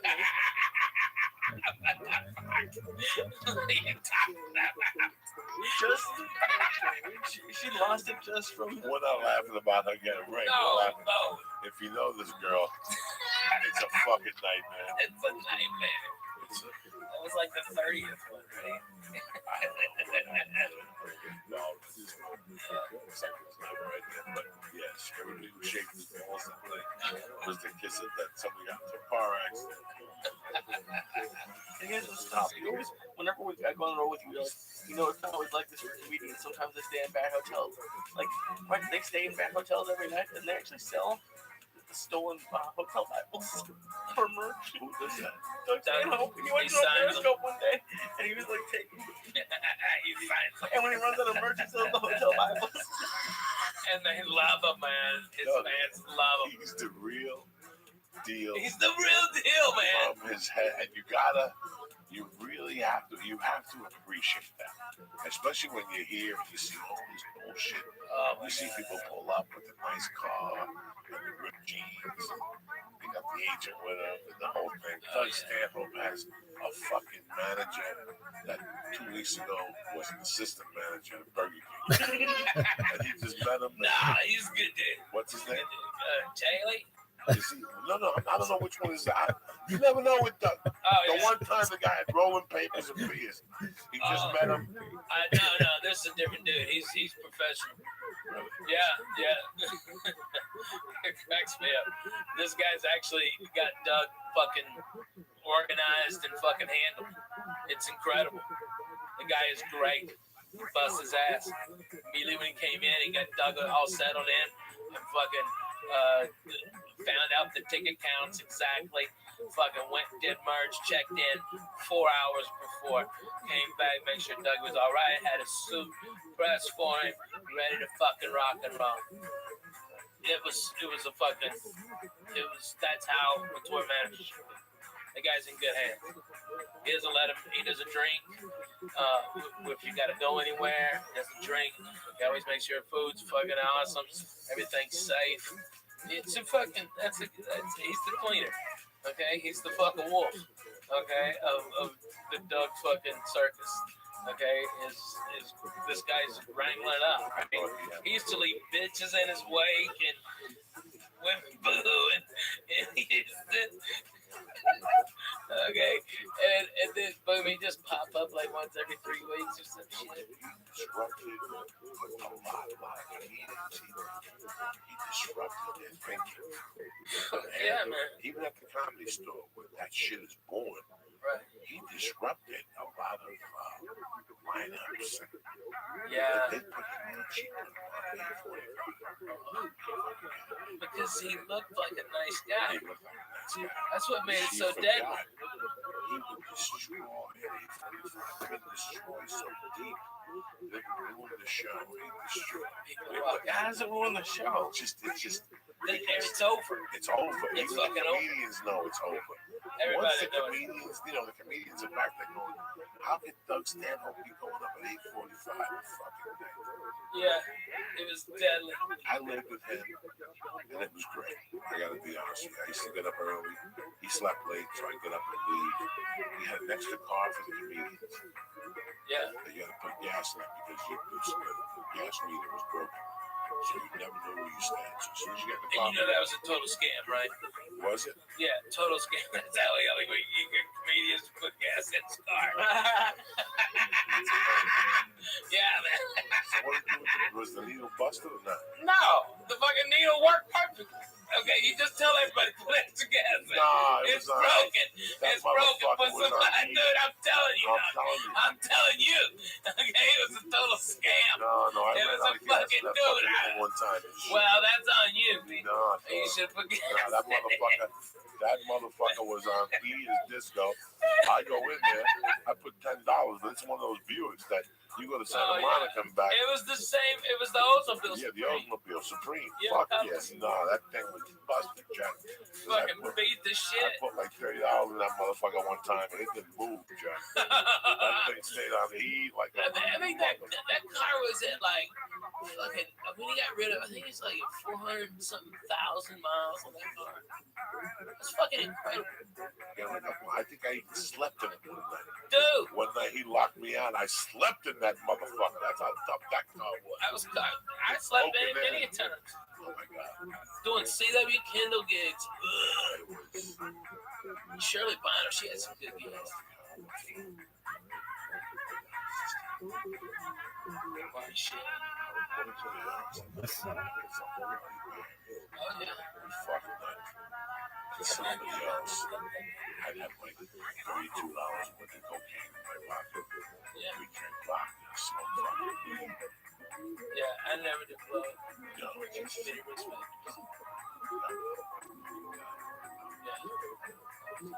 That's a good build. It's rocking, man. I don't even go in it. I don't do nothing. Every No. time I drive by it, my heart stops. I always want to take Nate out the Padre. You know what, man? I'm not Yeah, right. They got a good tamale on a Monday night and shit. So I took these to Joe's Pizza place. Yeah. I don't think I've been to. It's just really weird. Yeah. The game is so much different than what it was. You were already at the Laugh Factory. Yeah. You were already making it happen.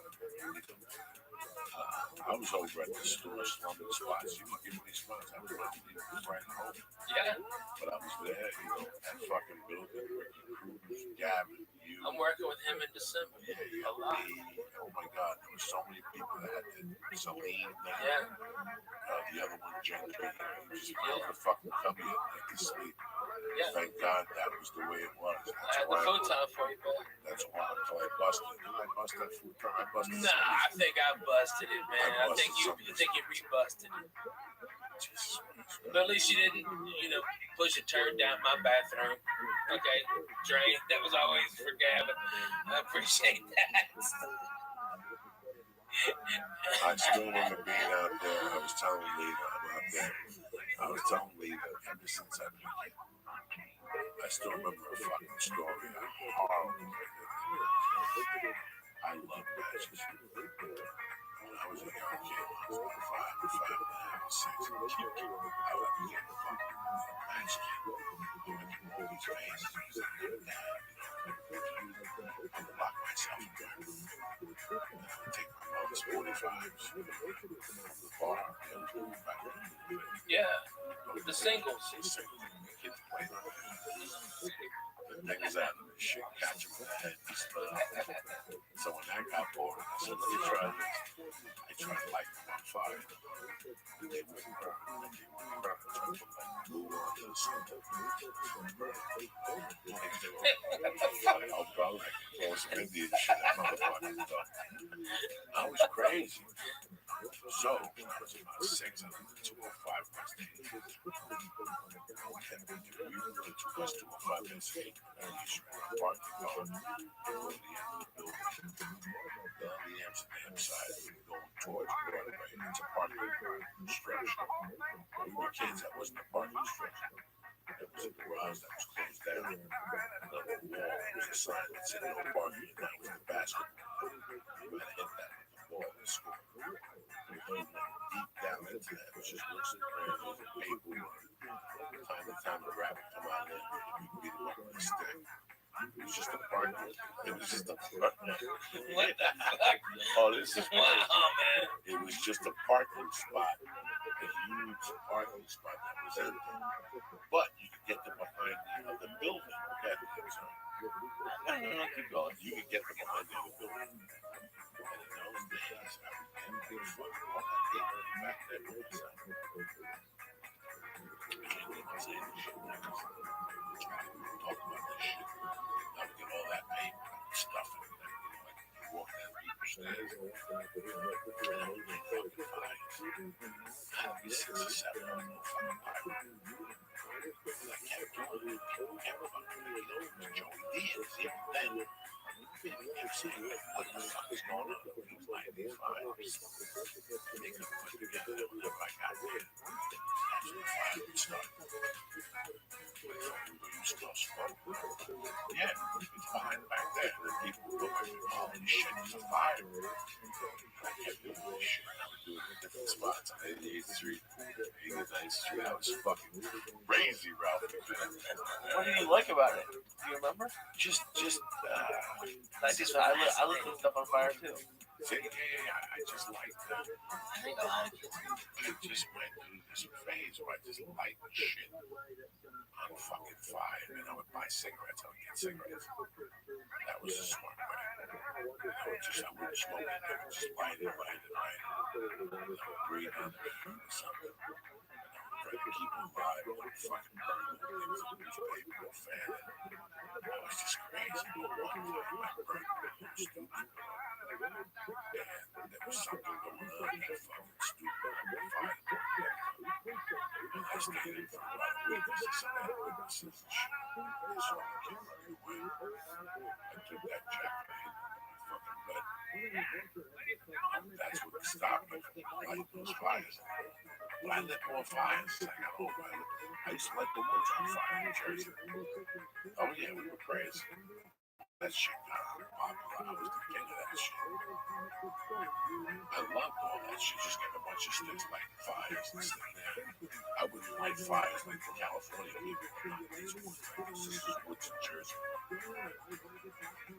Those woods have been getting burnt for years. They don't want to shut off. They shut off automatically. You know what I'm saying? Those are Jersey woods. They just shut off. No firemen need to show up some shit. It's not a union fire. No, that's really crazy that. But it just went away. It was just a phase I was going through. But, you know, I was telling you, get that smoke, that fucking asshole. Always at me, at least once. At least it always lit me away. Like that tree on fire. And I told him the story about living in Gavin's.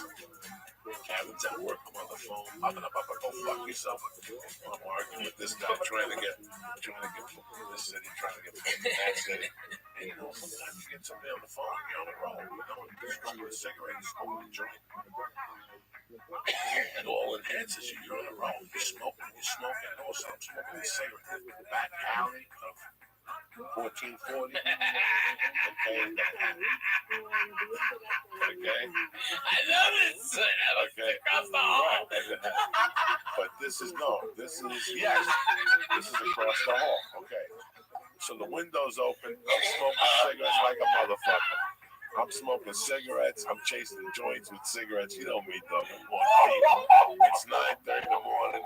I'm on the third joint. I'm on a pack of cigarettes and shit, Camel lights. And I'm throwing these cigarettes out the window, half lit on fire, right? And all of a sudden you hear, ah! Now, I did not know there was anybody out there. I hear, ah! You know, what the fuck? And I keep hearing this, ah! Who the fuck lit me on fire? And I'm sitting there going, who lights somebody on fire? And I go, I did.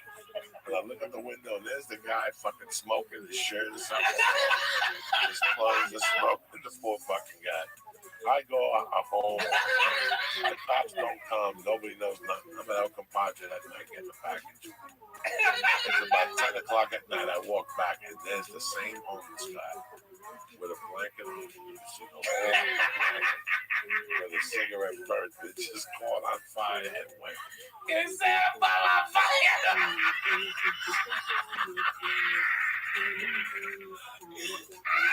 I was right across the hall. The fire department did come by. Oh my God. I didn't see anybody. I go, I don't know. That fucking bum. Probably somebody just driving through that fucking alley, flicked it on him. Fuck him. Get that dirty bum the fuck out of our house. Guys, I Creeping us feel out. bad. A little bit. Once I saw the blanket, I felt a little bad. One time, Did you get him a new blanket at least? dog, one time I had not even a fucking blanket. I'm lucky I had a blanket myself. I was snorting my blanket. I was about to snort my blanket. I had a choice. A blanket or You're snort on my cocaine. futon a lot. It was Oh good. my God. I had a blanket that I can't believe you just brought up a blanket. Okay, let me tell you something. You had one. Let me tell you something, dog. 1983. It was maroon on one side and tan on the other side. The one I had? Yeah, in my house. The brown. Yes. Okay, let me tell you something about that brown fucking lion. Let me tell you something I interesting about that brown three lion. times a week. I got that brown lion. That brown lion. I got that brown lion. I gave it up.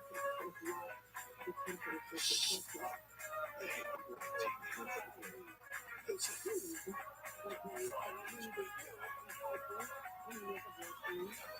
Okay, really nice. Very special stuff.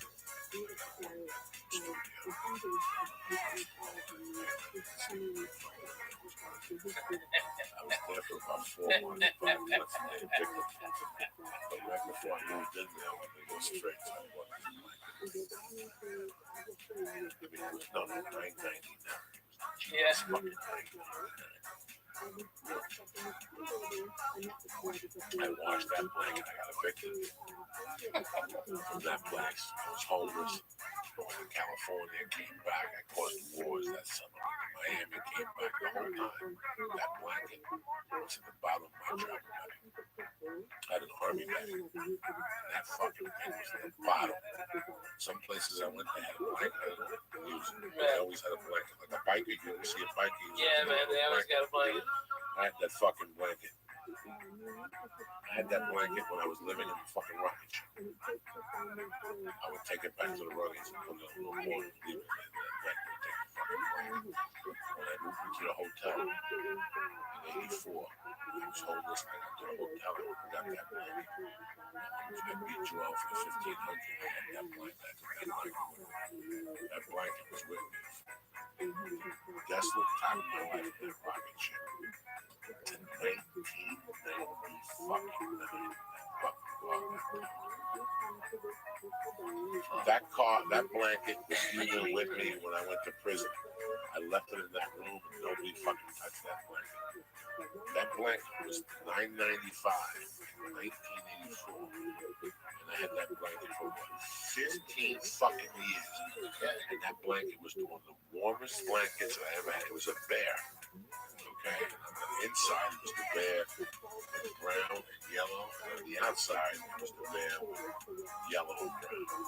Follow me. And then the outside of it was fucking brown. So for $9.95, it fucking came on.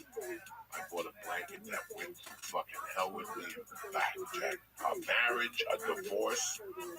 When we were married, she wanted to throw it away. I go, don't fucking ever throw that fucking thing away. That thing was in Miami. I slept behind the fucking McDonald's with that thing. Because in those days, I would just take the fucking clothes out of the army bag, take the fucking blanket out, put the clothes back in, use that as a pillow, and put that blanket on top of me, G. That was an all-purpose army bag I had. I had a little bit of water. I had a razor blade for blow. I had a fucking wrench in there if I had to break a window for a car. Oh, no, Lee. That fucking blanket was there with me. And that blanket, I would just wash it. Yeah. All that blanket wanted was my love, and I washed it. And that fucking car got towed, man. I was in the trunk of that fucking blanket. That blanket was on the road with me all those years on triple runs. Whenever I got a hotel room, that blanket came into the hotel room. I threw the blanket off and I used that fucking blanket. Have you looked for it online? The same blanket? Yeah. It would be the same. Why would I want the same blanket? It would be the same. That blanket was with me through fucking war. When I lost that car, that was the hardest thing about that tow. I got that car got towed. I thought it was. Is that the car that I got my car towed to get all your shit out? No. It wasn't that time. No. This was a part of that meeting, Josh. Yeah. I got you. No, I never got my shit up. I got my car towed to get all your shit out because they wouldn't let you in the lot. Yeah, but they wouldn't let me in. All I could get was the back seat and something in the front. Yeah, no, it was nothing. Headshot, boxing gloves, blankets, fucking pictures when I was a kid. I had shit in that fucking car they took. And sometimes, to this day, I was just thinking of that blanket yesterday. Going, Jesus Christ, how long I had that goddamn blanket before I was that? That blanket, fuck, I would have taken it for the next eternity with me. That's what that, let me tell you how deep that blanket was. In 1985, February 1985, that blanket went into the sun. There were crabs on that blanket. I had crabs and gave it to the blanket. You understand me? Who the fuck gives crabs to that blanket? I did. Where's Tony Bennett?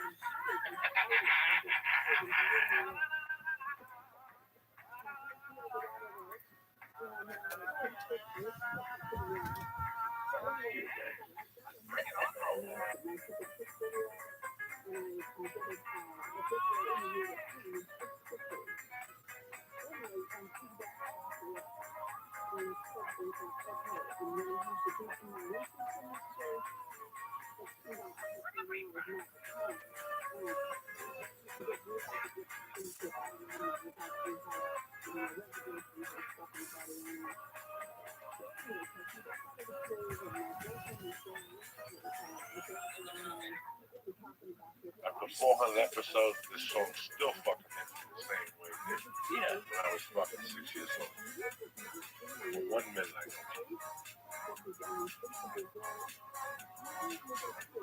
Shit. Shit today.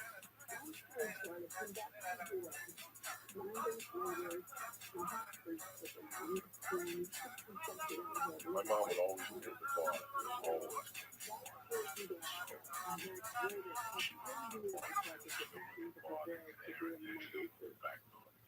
She would look the fucking jukebox. She would put ice cream on it. She fucking squeezed the whole everywhere. Sweep it out. This was after the Venus. So fucking people. She was making so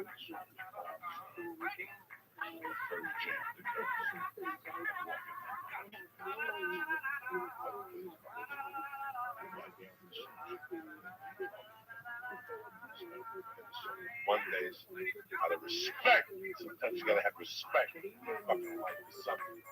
No, I'm an atheist. All right, but there's something different. Uncle Joe, you gotta have respect for something. You gotta light a candle. You gotta do something. You know what I'm saying? Next thing you know, you're sucking dick in hell with fucking De Niro and fucking with De Niro and fucking Angel Heart staring you down. Like, what the fuck is this shit? Someone posted that scene today from Casino where the guy was going to, I forget the actor's name, was saying like, I want my money back. And he was like, you can't have your money back. And he was like, let me just tell you what I, like, that whole scene. He killed it. Yeah. The guy who played De Niro's attorney, representing him in Vegas, okay, was played by the actual attorney, okay, that went on to be the mayor of Las Vegas. And he was apparently shady as hell. I mean, you'd have to wonder he'd sue if it was a gross business. I don't know. It was pretty incredible. Real shady. Real mob lawyer. I love it. That's real. Maybe I watched the DVD extras too much.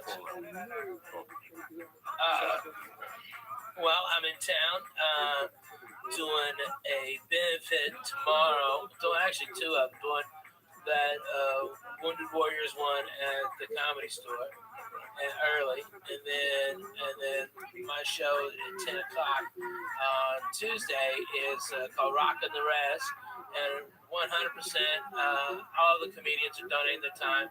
And we got Dane Cook, we've got Margaret Cho, we've got Gerard Carmichael, myself, Adrian, a real, actual native comedian, okay? All right, and all the money goes to pay for propane in North Dakota and these reservations where they're allowed to freeze basically every year. People see their kids die, see their old people die. You know, Indians, they keep their old people with them, okay? White folks ship them away, put them in a box, okay? Feed them them happy pills until they fucking die, you know? That's what happens. But Indians keep them close. And so every year people die, and this is keeping people warm who really need it. And so, you know, I'm happy to donate my time. And I think it's going to be a fucking great show. Oh, this weekend I'm in Oxnard. I'm at the new Levity Live in the mall, apparently. I don't know. I've never been there. It's brand spanking. I bet it is, man. They don't really fuck around. Those guys, they kind of got their shit together. You know, I mean, they're always phenomenal venues. And then when they make, like, everyone is like, let me top the last one. Okay? Like, fucking Irvine was fucking amazing when they redid it. Okay, got an umami burger in there. That's a fucking deadly cheeseburger, Jack. All right, and then boom, this one is the fourth one in Southern California, and it's the newest one. They had to do something bigger and better than Irvine. You know, they got to step up, so they got another Copper Blues in there, which is fucking like 100 beers on tap. Fucking like 300 Bobby other Clinton beers. sells more tickets to the Copper Blues. No, but it's great. It's fun. 16 people before the show starts. The bartender sits in there like he's got the hip. Nobody wants to talk to him for 3 hours. After the show, they look like, whatever, when they fucking leave. I'm telling you, it's true. You know, I mean, all fucked up. I hate those copper cows. They always got a cover band. Copper Blue. Yeah, Copper Blue. I like a cover band. No, not when I'm on stage. I gotta hear Black Dog. Oh, yeah, fuck by you. some fucking dude singing Black Dog and shit. Yeah. And I'm on the other side. There's too many things on the fucking menu. It's too big for a food joint. I like simplicity. Anyway, I'll be at Oxnard. 28th of December. I'll be on the mic and shit. Oh, sure. phenomenal. The fucking Wednesday after Christmas, you know. I know. It's good for you to get to be in town. Yeah, no. You gotta stay in town. That's just shoot the planes down. You know, these people are gonna start taking planes down with fucking, what do you call those things? A fucking 50 cal Barrett, 50 cal. No. It'll take down an airplane. A drone. Oh, yeah, drones are gonna be knocking shit out of the sky. Fuck yeah, man. Why are you giving people anxiety now? Are you giving me anxiety? Who flies more than me and fucking Ralph and me? Like you, what are you anxiety? Well, yeah, Or you're you not know, on that. I live near an airport, so I don't think they're gonna do that. I think they're fucking. Honestly, I think they're gonna attack. And then, like, you know, blasphemous assholes like us, you know, Joe Rogan, somebody gonna get shot. One of us is gonna get shot on stage. We'll call him a shot. It's gonna be horrific. I hope it's me, because at least I can take 42 9mm rounds to the torso without fucking stopping. I'll get over there and fucking Johnny blow up and fucking got him with a Budweiser bottle. My hero.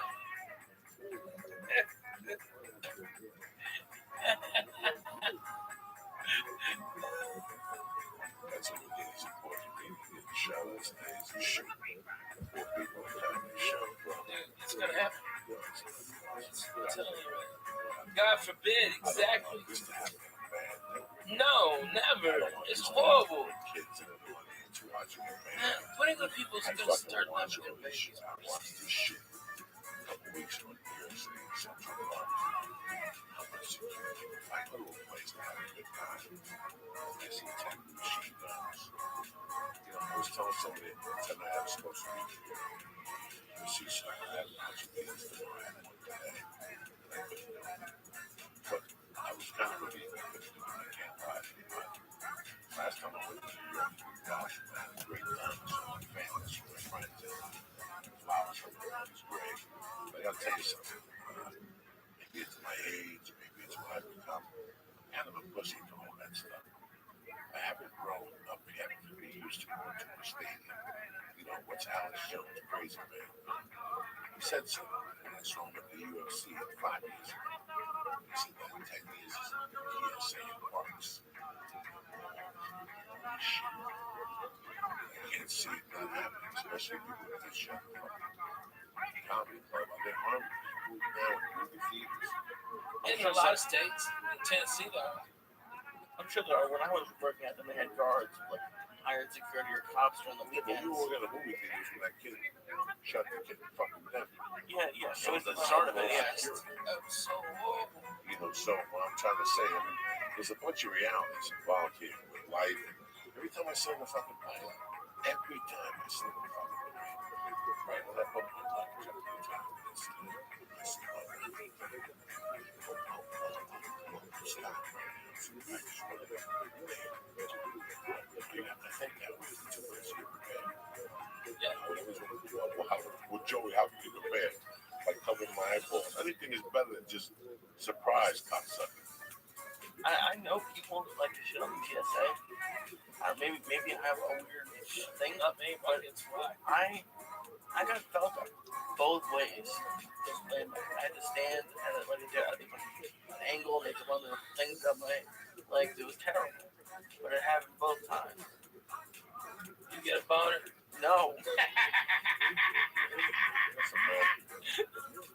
TSA makes me relax for 7 to 8 minutes. Okay? But the reality is that it's like it's like a Russia right now. They can't do Quaaludes or they can't fucking smoke dope. They gotta do some drug use and calls. You see that shit, that jam, they show these people like this skin calls. Now, we got me cooking gasoline, explosive. And there's always people who find a different angle. You know, there's people that you're trying to put a bomb in the sleep. TSA gotta be so good. You know, they only do the job they can do. So you can't really all these attacks or whatever. Listen, man. My guys in fashion are so fucking good. I mean, like they're like, everybody says hello. We have to go do all the pat downs and stuff. They just like, happy what's happening. High five everybody. I mean, these guys are easy breezy, extra sneaky. Those guys are the greatest dudes. And they just breeze you right through. I fucking love the guys in fashion. Burbank's a good one, dude.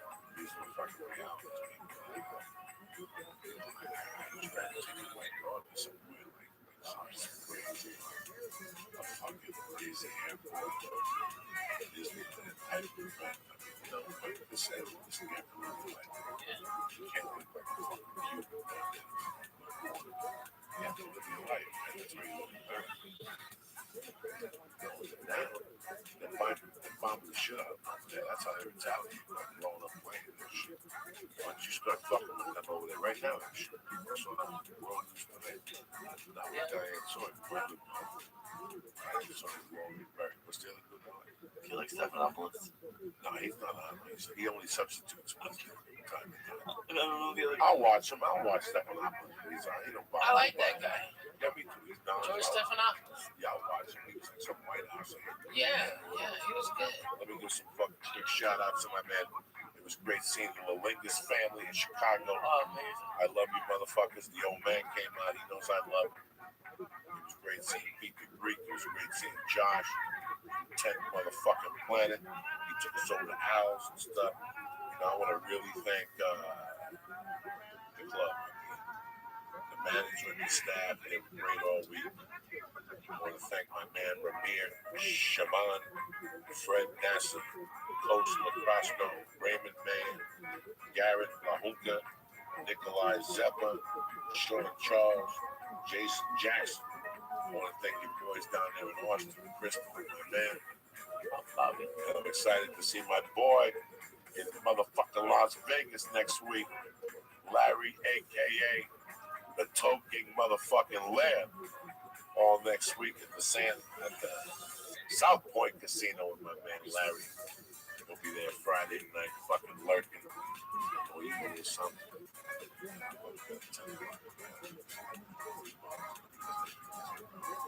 Yeah,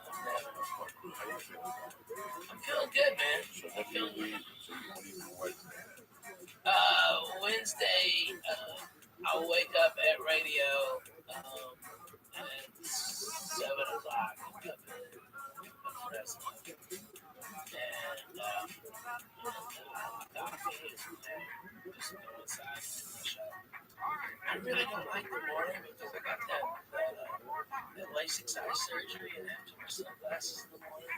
Otherwise, it gives me a migraine headache now. Because of that shit. And I get a bad headache when I wake because of that surgery. So I have to wear shades and look like a douche in front of people. Yeah, it's like so annoying. I have to explain myself.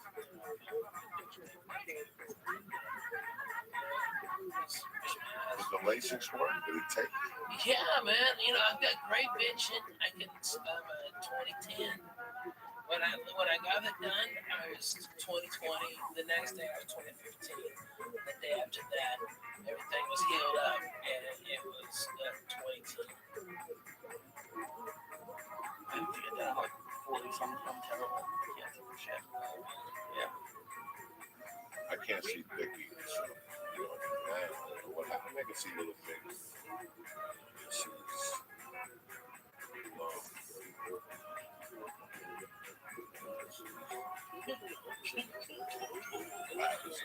Fucking laughing about me. But I know this. I can't see Twitter. I can't see my Twitter feed. Oh, really?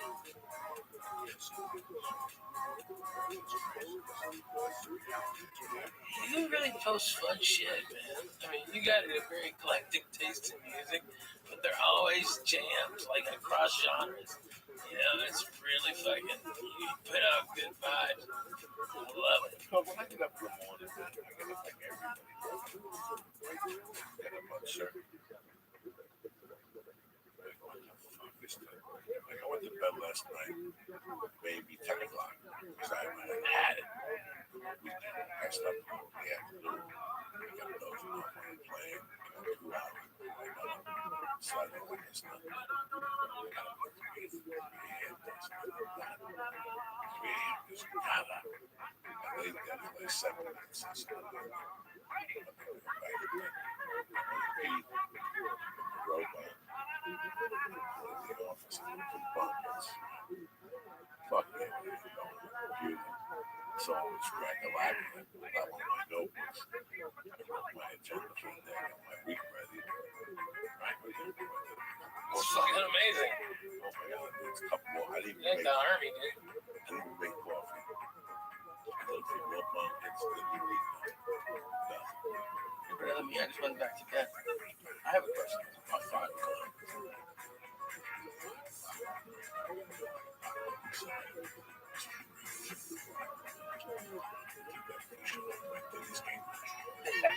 That's fucking blanket on. I sleep back in my ass and I climb under that blanket. I slept till that fucking alarm went off and I had something. And I would have slept till 9. Trust me. I would have gone deep into deep. What's your question? My question was about Saturday. Because you talked after you were really pumped. I never knew that you could. What did it feel like? What when you finally got to the hotel? What did you do? I sat there, just let everything cool off. I didn't know what was going on. I had no idea what was going on. I just wanted to sit down. At one point, I put a shirt on my shoes. I wasn't getting anxiety, it's something else. It's a different feeling. TV on, turn to the TV, so I got up and went in the shower.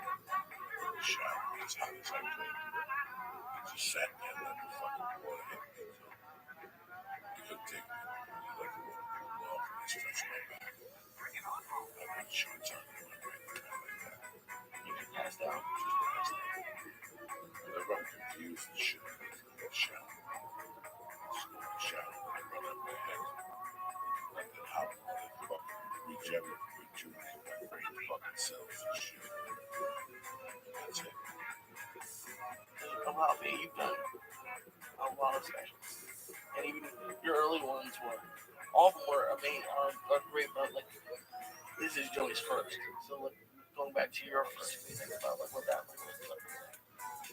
Well, Man, I've been running those goddamn jokes for like 5 years straight. I mean, I had laughs every 4 to 5 seconds. And the album went platinum because people thought I got fucked out of last time. It sold like 1.4 million. And it was a big deal.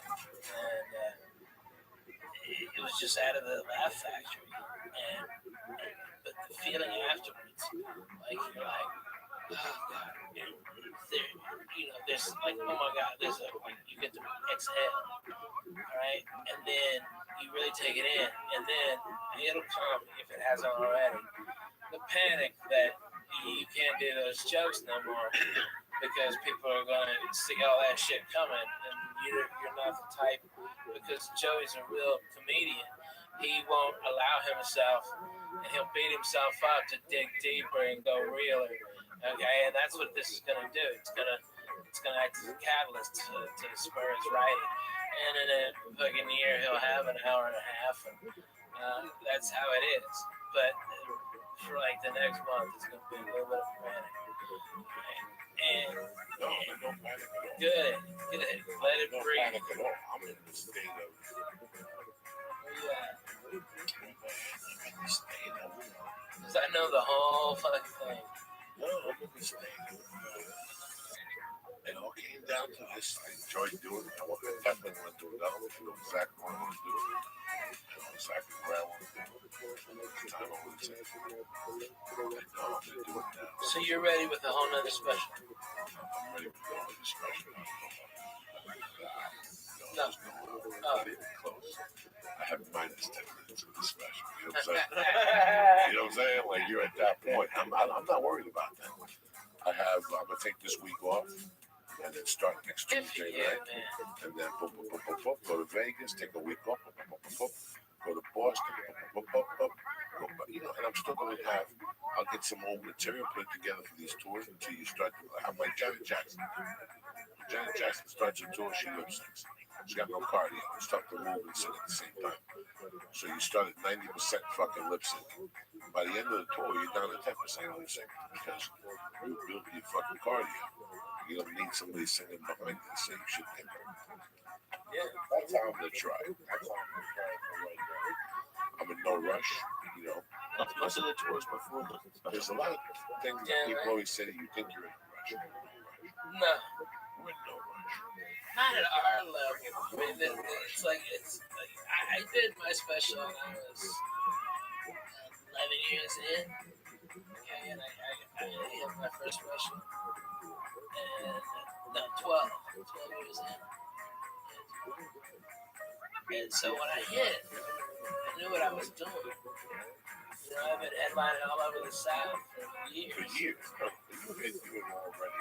I had an hour and a half ready to rock. You had that night and the next night. You come tonight and tomorrow, you're gonna see two different fucking albums. No, experience takes over. I'm not worried about the material.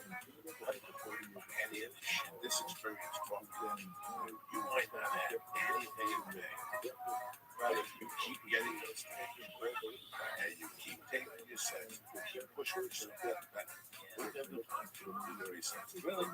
Yeah, you still out there banging after them because you forgot there's a Dodger game. That show that was supposed to start at fucking 9 is now going to start at fucking 10:30. So you're out there till 2 in the morning working your material for 3 fucking people. But every spot works. It's really amazing how a friend of mine once told me that everything works in there. What the fuck you do? Meant that everything you do builds. Those momentum build, they all build into one momentum. All those little things that you don't know shit all build, and they really do. I'm seeing it with 20 people. I've seen it with 20 fucking people.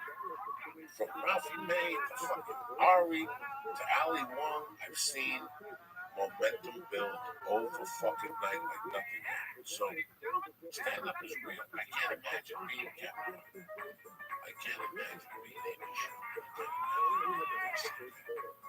Because those guys' agents get greedy. They put them out there. And these guys can't break fast. these guys can't grow fast. Get to that level, you can do 80 other things. It's not you in a fucking room. Yeah, you're not doing bong hits with your friends and drinking coffee. Yeah, it's all different. It's all different. It's all different now. So people can't adjust to that either.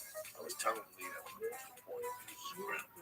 No matter what Ralphie had around him the whole time, the 6'8", the whole thing, I was always off them on the phone to a regular way.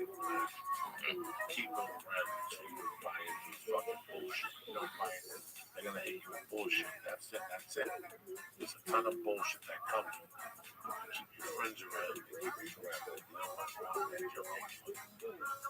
When that agent tells you that joke is brilliant, we love it. You're up there eating dog shit like that poor kid on the Today Show with Corey Feldman singing that fucking song. Oh my God! You hear that? That poor kid. What do you I wish one of them Lost Boys would come and rip his fucking head off. What do you do? Skinny feet. When you're that kid's agent and he comes into your office and he sits that song, you can't sit him down and tell him the truth. Somebody's lying to that kid. Well, that's tremendous. Well, get me on the show right now. Let me call in 2 minutes. Call when you get out of here. No. I'll wait. Call right now. And I got Corey Feldman in my office right now. He'd love to come on the Today Show and sing a song. Really? Tell him to send us a demo. They sent us the demo of that fucking song without looking at the kid. He shows up with 2 broads dressed up like fucking Dracula.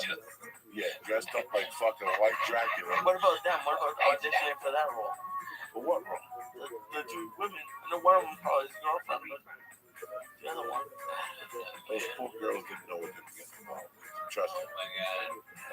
Those girls want to shoot themselves. Those girls have changed their hair color. They quit SAG and joined NAFTA. You know what I'm saying? They fucking switched governments. Those 2 fucking girls. Our generation had those chicks.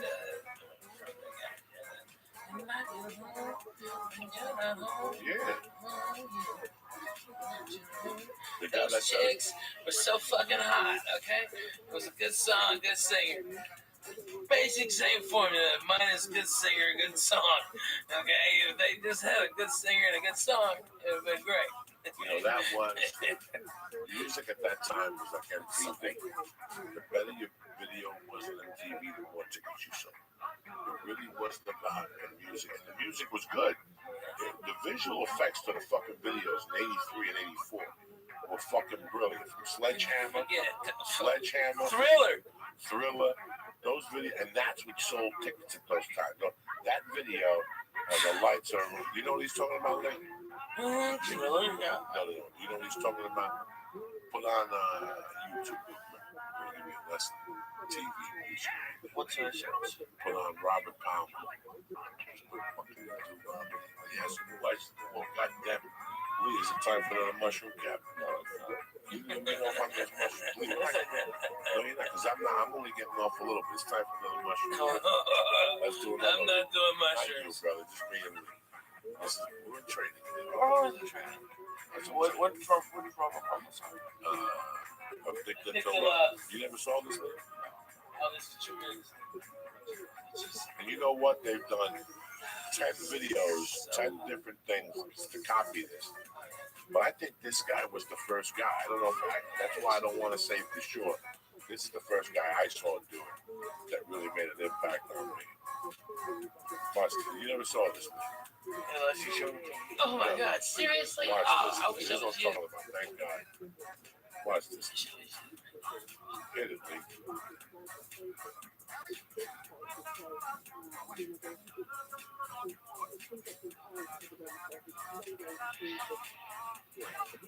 Watch the screen, Lee. Don't watch nothing else.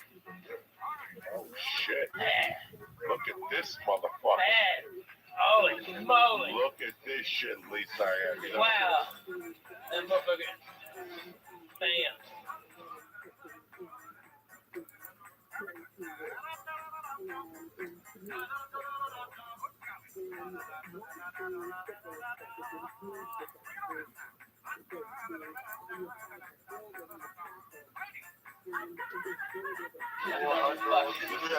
This really is Jimmy. And look at him. He's such a bad motherfucker. Bad motherfucker. This guy's a bad Listen motherfucker. to his sound. Nobody's got balls like that.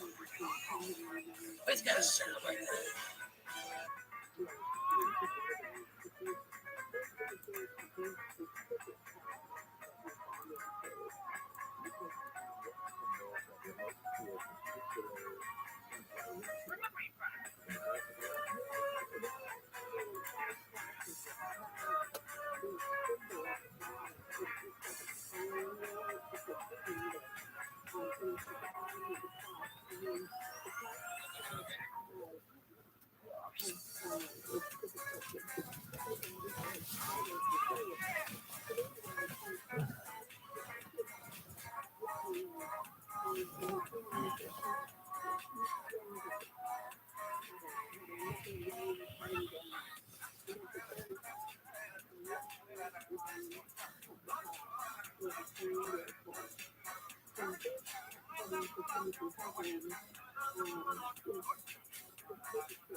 Let's figure all of that.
Dog, I gotta pee.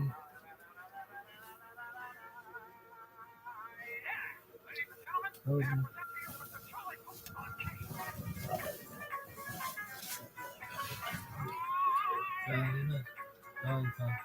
ROTHSCHILD, superstar.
Hold on, drop the palm.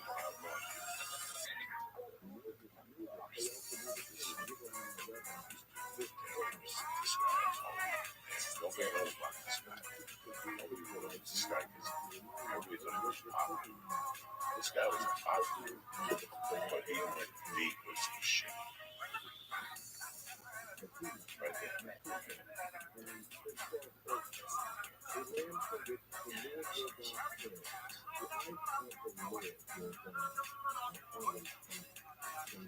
So he went into this Marvin Gaye thing after Marvin Gaye died.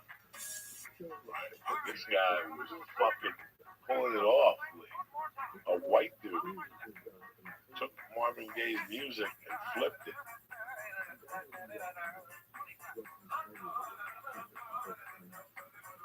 He flipped it, this dude. Nobody said dick because it was that good.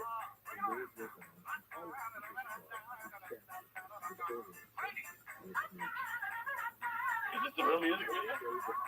Yeah. Early MTV. No, this is a little later. I figure that other shit was 84, 83. This is after he got a little bit more popularity. Yeah. He wanted to switch it around on the motherfucker and show people how deep this motherfucker was. He's fucking bad, dude. Now spit this up a little bit. He really prays so thankful. So here you go. Right there. There you go. There you go. Here's where he turns up.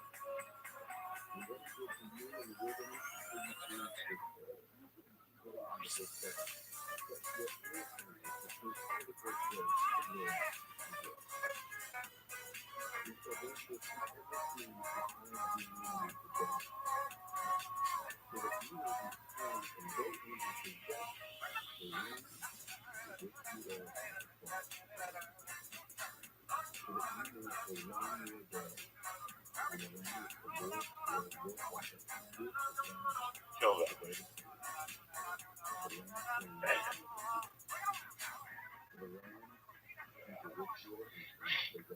That's bad shit.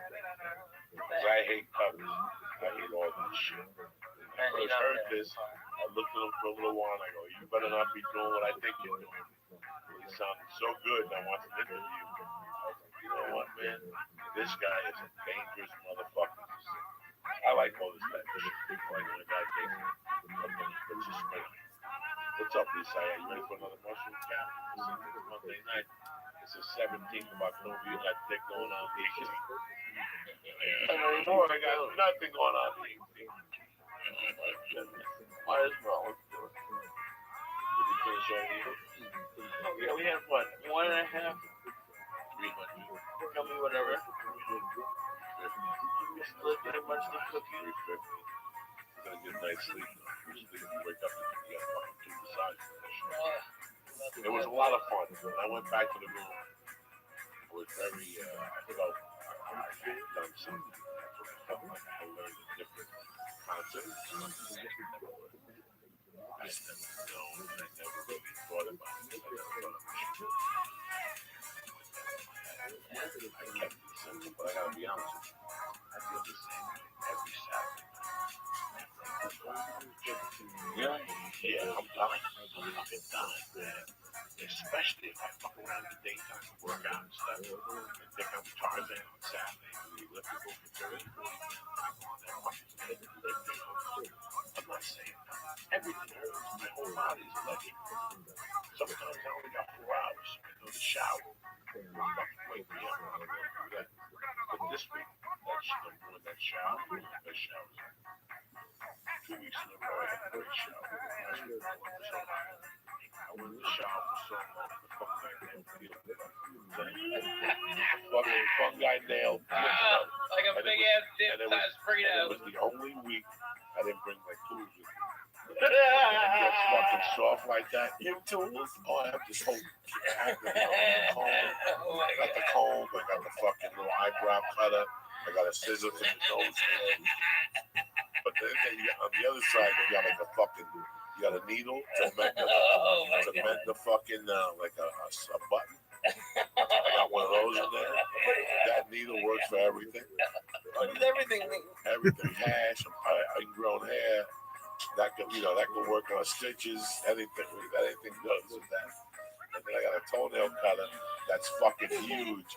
I can cut a gorilla's fucking toenail with it. Right? I got that. And then next to it is like a chisel. So you pick up the nail and you go in there deep and you chisel that fungi out. It looks like fucking. It looks like fungus and blue cheese put together. When it gets wet, you cut the nail in whole. Tremendous.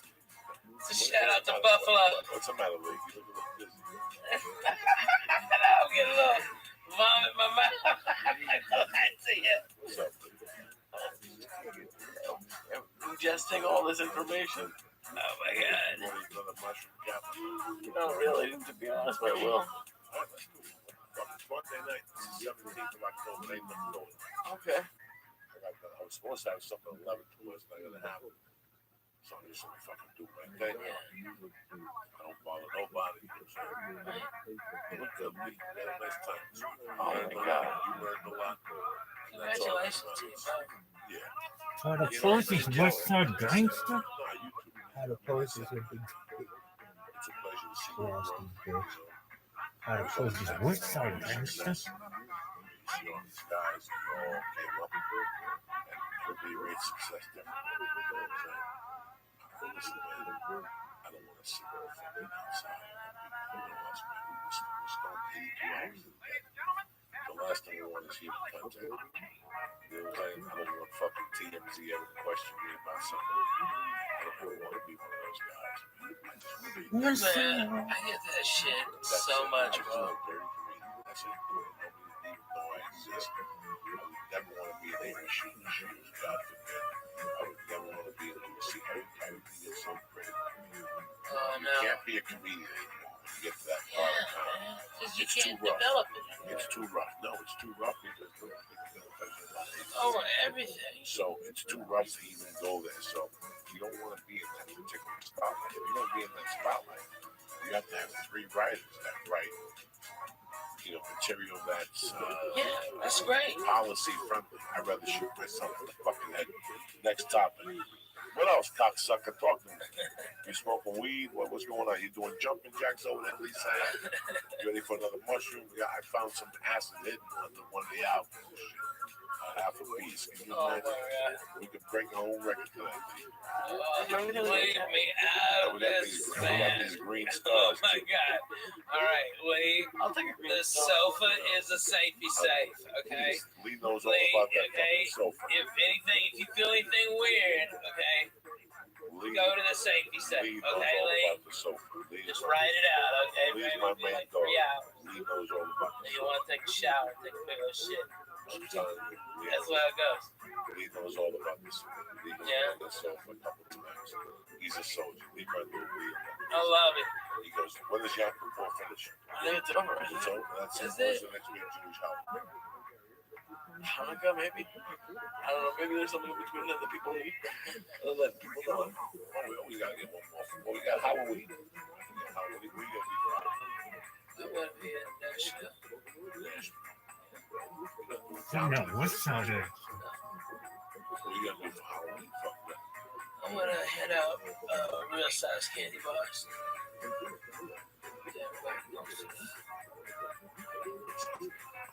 Well, those fun size candy bars. There's nothing fun about them. You just get started and they're done. Fuck that. I get whole candy bars. I go to Sam's and get fucking cases. You know, man, you might have Sit a out point there there. and fucking just boom. Here you go. Here you go. Because when you open up the real candy, you know where you stand. Right? Where you Like I appreciate children. You know, don't toilet paper in my house. You know what I mean? I'm your man. Okay, we're down. Okay, you know you pay the neighborhood. It saves the white picket fence from getting fucked up. Okay, you know what I mean? Just pay it forward a little bit. Okay, the mom will come up. I hand them 3. Well, which one you like, Reese? Okay, well Snickers is bomb too. Oh, you want the Milky Way? Well, this is all caramel. Okay, that's all I got. I'm sorry. But I mean, I go through probably $300 worth of candy. But it just, I mean, kids just light up and I get toys and stuff. Yeah, this nominal made with a rather size one. But you're right. When you have the little fucking things, what happens is, like me this week with the Butterfingers. I just wanted a Butterfinger. Next thing you know, I was eating 22 of them, which meant I ate 3 of those life-size ones. If I would have just stayed a life-size one, I know where I stand. All right, that's it. I'm good to go. You know me, I have to control the fucking savage. I can say fucking, that's it. I had a few of those Butterfingers too. I saw those. You were tearing shit up this weekend. I was not tearing shit up, which I'm proud of you. I'm proud. Listen, you know me, dog. I ain't no Slim Jim, but I don't give a fuck. I want you to be healthy. But don't sit there, look me in the fucking eyeball and go, don't who ate these 2 pizzas? I didn't eat no pizza. 2 pizzas disappeared. There's 3 of us, 2 pizzas. I was on stage for 2 hours. I come back, he's sitting there with a big grin on his face, happy as fuck. No, there were veggie pizzas. There was no veggie pizza. They were all veggie back there. Please, I'll strangle you. I was eating. They were not veggie. I wasn't. There were cheese and prosciutto. Not backstage. What backstage? No, in the green room. In the green room. There was prosciutto, arugula. No, when I got back there. It was me, you, and Willie. Ask Willie. When I got back there, I had no pizza. It was just veggie. Ask Willie. Get Willie on the phone. Wait a second. When I got back there, it was 2 slices of pizza. I ate one. Please, stop. You're insulting my intelligence. Get Willie on the phone. I wasn't in the state, folks. He's saying the back room. There's no back room. There was no nothing. There was one fucking room. I ate 3 slices in the main room. I did. I ate 3 slices. That was later. Yes. Yeah, no. Somebody ate the ones in the green room. Not me. When I left, there was a pizza and a fucking half. I was sitting at the table. I just saw a wing. No, I wasn't winging. You and Ralphie are cahoots. No. I wasn't there. I was in Portland. Yeah, but Ralphie. There was a whole pizza that was Willie's, and there was a pizza. I took 2 little. You know, fucking. I gotta be honest. Those little fucking pan pizzas. Yeah. There was 2 little strings that come back. 2 little slices when I left. I took both. He ate 1. I watched him. And he ate a piece of chicken nugget. And he was eating them. He's saying, what veggie? The Joe Malash veggie. There was no veggie. No. Stop with the fucking veggie. So next thing you know, I come back and there's no pizza. He's sitting there with a grin on his face. High as fuck he was. And I go, what's going on? I'm going to go back to the hotel. He's talking about chicken cutlet, Papa John. His wife just got sick eating shit on the ground. Bad for eating food. And also he's out there ordering to-go food. Yeah, there's no at the hotel at 2 in the fucking morning. You're talking about 2 different nights now. Are we talking about Saturday or Friday? Where'd you go Friday night? Friday night was the chicken parm. But it come with me. There's no pasta. Pasta? Yeah. Straight pasta. Just a little bit of it. I ate like most of it. I found this. He always eats a little bit. Yeah. And what was it Saturday? The reason why I didn't was because I didn't put the cheese to me most of the pasta. And Saturday was because I had like 2 slices and he was fucking edible. Listen to me. Right? Ralphie, they bought New Wave. Bought 10 pies. Yeah, a ton of pizza. They're so cool. Their caterings are always good. Yeah. Now, Lee was sitting right there. I had 3 slices. I had 3 slices plus the 15 slices. No, but that's like a pounded pizza. Dude, I was talking to the photographer. Ask him. That's the whole time you were licking your fingers. No, it was not. Ladies and gentlemen of the court, I'm watching like, oh, it's not even. He's sitting there. Listen, anywhere there was pizza. Take 2 slices. Lee was like me in the 80s with cocaine. If cocaine landed right here, I'd be sitting next to him, making believe it wasn't there. Oh, is that cocaine? That's not mine. You know what I'm saying? Like, Lee was sitting there. At one time, Lee had 3 fucking boxes of pizza next to him. Sitting there like Sinatra, mingling with the boxes of pizza. You yell at me all the time for eating garbage pizza. I'm finally surrounded by good pizza. I ate that, and then I want to take some home. I want to take some home, and you say no. No, I didn't say no. You did too say no. No, I did not. I go, Lee, you're embarrassing me. Pizza. Well, no. You always want to have a slice of sports center or something. Then he goes back to the hotel. He orders like Stamika pizza. No, it was a good guy. I went to the front desk. Oh, so there's good pizza in the front. Well, at least maybe they would recommend a decent. What was the brand? It was like 2 in the morning. I got like the smallest one. It was so depressing. It was like 8 inches. It was like 8 inches of what? Fucking definitely. I'm a fart on the plane. What? So were you. You wanted on the way there. We had a skinny dude between us who almost jumped out of the plane because you were farting, and then I had to fall back in retaliation. And he's not admitting to it. At least I admit to it. I love farting on planes. You didn't fart on the way there. That was all me. Don't lie. You were half a fag. No, you sat like a half a fag. So funny. I blew this guy out the first time. My back was bothering me. So I bent over this way to fart. You know, pressure. Yeah. But it blew out of my back. You ever had that? Yeah. It blew out. I heard it. I felt the back of the jeep flapping like a kite. And I sit back, and within 2 minutes, I see Lee look at me, make him believe like he's doing sign language, and he's inhaling that fart because the filter of the plane is under Lee's feet. That's why you never take a window seat, because everything that comes goes right there to the window. If I sneeze, it goes to the window. If I blow my nose, it goes to the window. If I fart. So Lee gets the first dose of the fart. This guy gets the second dose, like that hurricane last week was supposed to come back. This fart goes back. This fart goes deep and it breaks. It's like a wave, right? It's like a wave. It breaks like this. Half of it goes Lee's direction. The other half hits the middle seat and ricochets right in this guy's mouth. You understand me? I know how to fart in that first aisle. I've been doing it for 10 fucking years. I started on Rogan. That's the first guy I started on. Because that's first class. That's tricky. You got to catch them when they're sleeping. And their mouth has to be around here. Rogan would sleep by the window with his mouth facing up. That's tough to catch him with a fucking fart. I'm telling you guys. I don't fuck around. I'll tell you how it is. On the way back, I got upgraded to first class with Sunday flight on the way. I always got upgraded. I walked back to check on my Lee. Oh, killing it. I give him an edible before we got on the plane. We started the flight at 7:30 a.m. with 200 milligrams of that. I joined at the hotel. Oh yeah, we don't fuck with them. And we had just gone to bed. 3 hours before. 3 hours before. Killing us the whole week. Kurt Michael was there. The whole fucking, everybody's fucking smoking dope outside. And we got on that plane. He goes back to 14 people. No, he wasn't really in the dungeon. He was in the middle of the dungeon. They charge you for those seats now for 14 and $50 a night. They put you in the fucking dungeon. Okay, so when you fly anything now, 16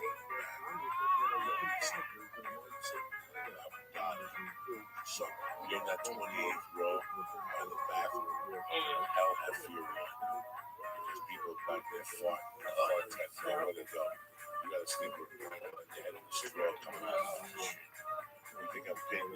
Listen, you get anything 24, 28. You go home, you gotta take a shower. You can't even fucking go out and meet your friends. Because you got this fucking layer of airplane. Trust me, though, we used to sleep back on the plane. Those are the cheapest seats. Those are the ones that are, you go on there late, and they give you a cheap seat for $189. I just got my tickets for Boston. I'm sitting in like 21 and 24. There's nothing else like $100 a ticket, which isn't gonna happen. So, sitting like that. Are you on Virgin? No, JetBlue.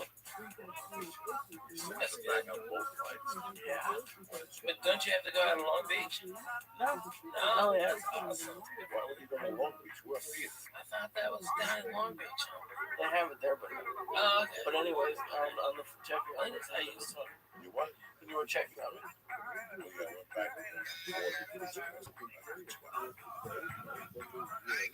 What up, sticker guy? How you living, baby? What's side gangster? What's side? What up, baby? Living the dream. Every day's a holiday, every meal's a feast. How things in your neck of the woods, player? I'm just chilling like a villain. You know I'm live on YouTube.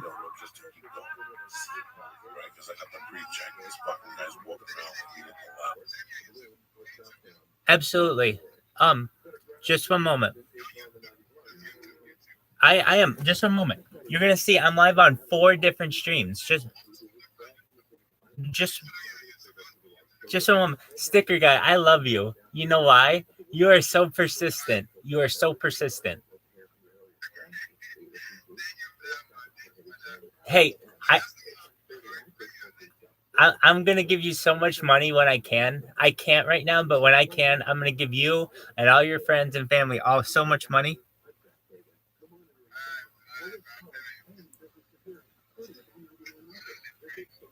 Did you know that I have 400 Twitter accounts? Exactly. More. I have 1,000 TikTok accounts. I have more data online than any person in global history. I'm gonna send you. I'm gonna send it to you. Are you on Twitter?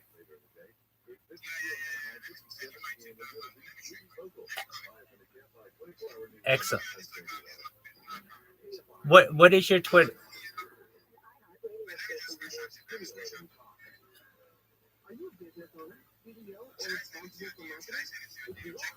Yeah, you can do that.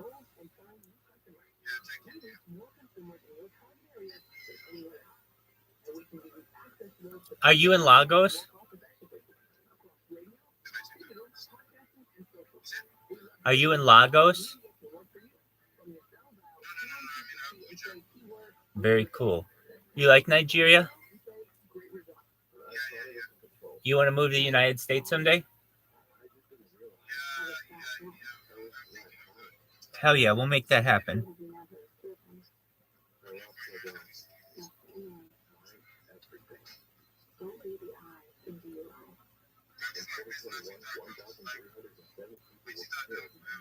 What is your business?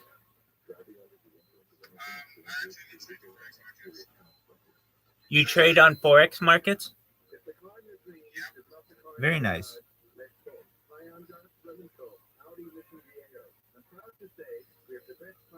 Okay, I'm sending it to you now. Just one moment, you should get it. I'll tell you when I've sent it. How long have you been in this community?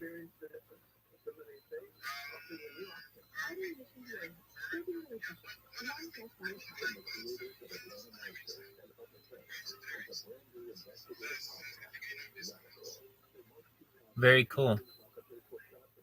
It's a good group of people.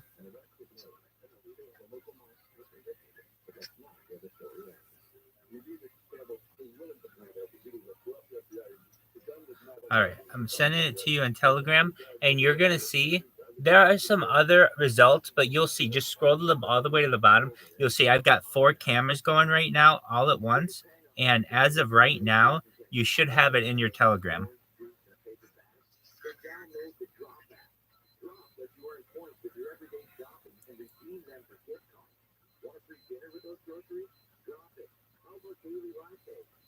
And I'm going to follow you with a bunch of accounts on Twitter.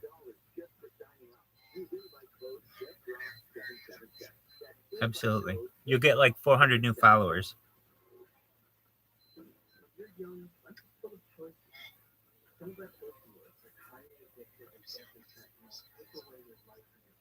Is this you? Is this yours? Excellent.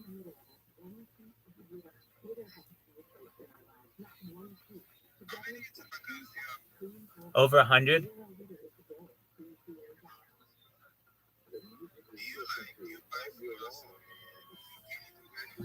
Do I what?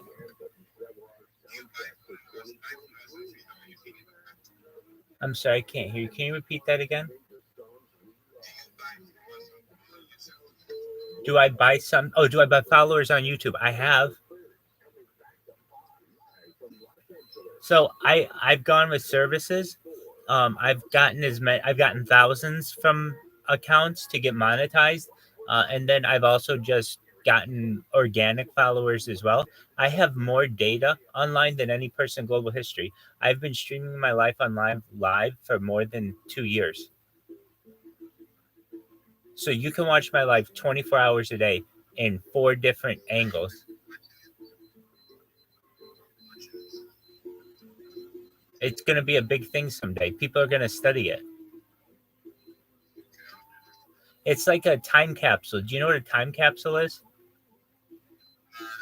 Okay, a time capsule is something that a civilization puts in the ground that has all of their culture and things for a later civilization to open at another time to see what life was like. And so basically, you'll be able to see everything from the pandemic to the death of a queen, the birth of AI, the mainstream of cryptocurrency, the birth of NFTs. It'll all be on camera. I agree. I absolutely agree. Sticker guy, you're a wonderful person. I love you, my man. You take care. Bye-bye, my friend.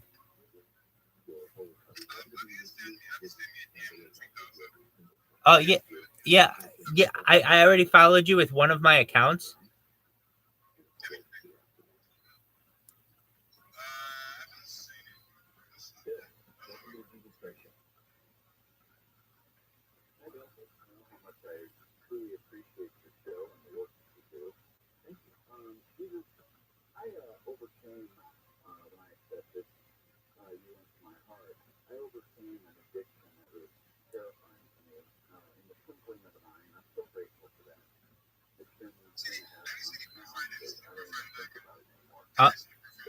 On my account?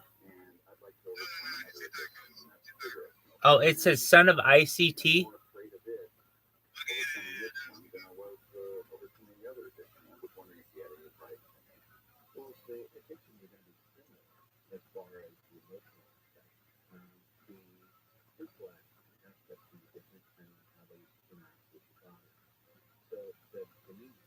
I just liked one of your posts.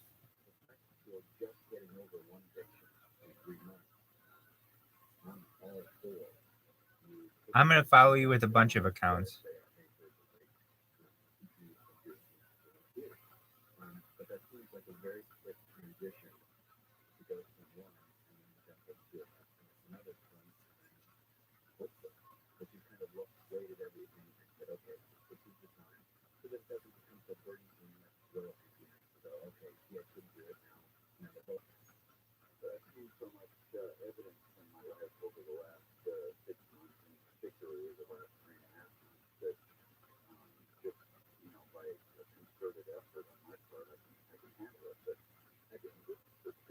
I just followed you with another account.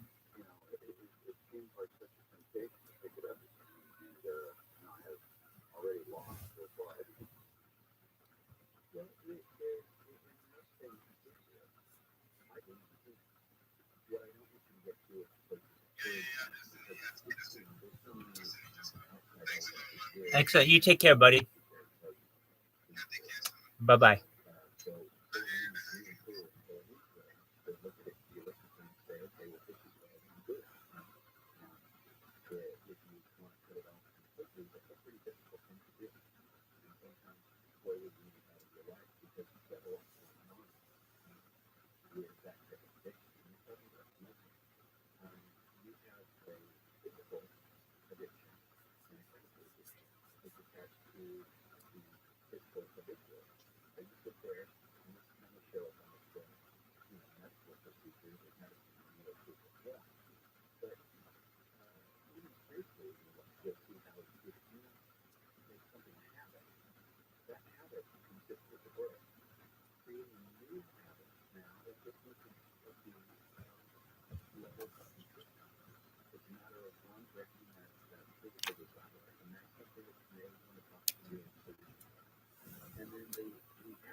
We used to have fucking holes in the walls that weren't the windows.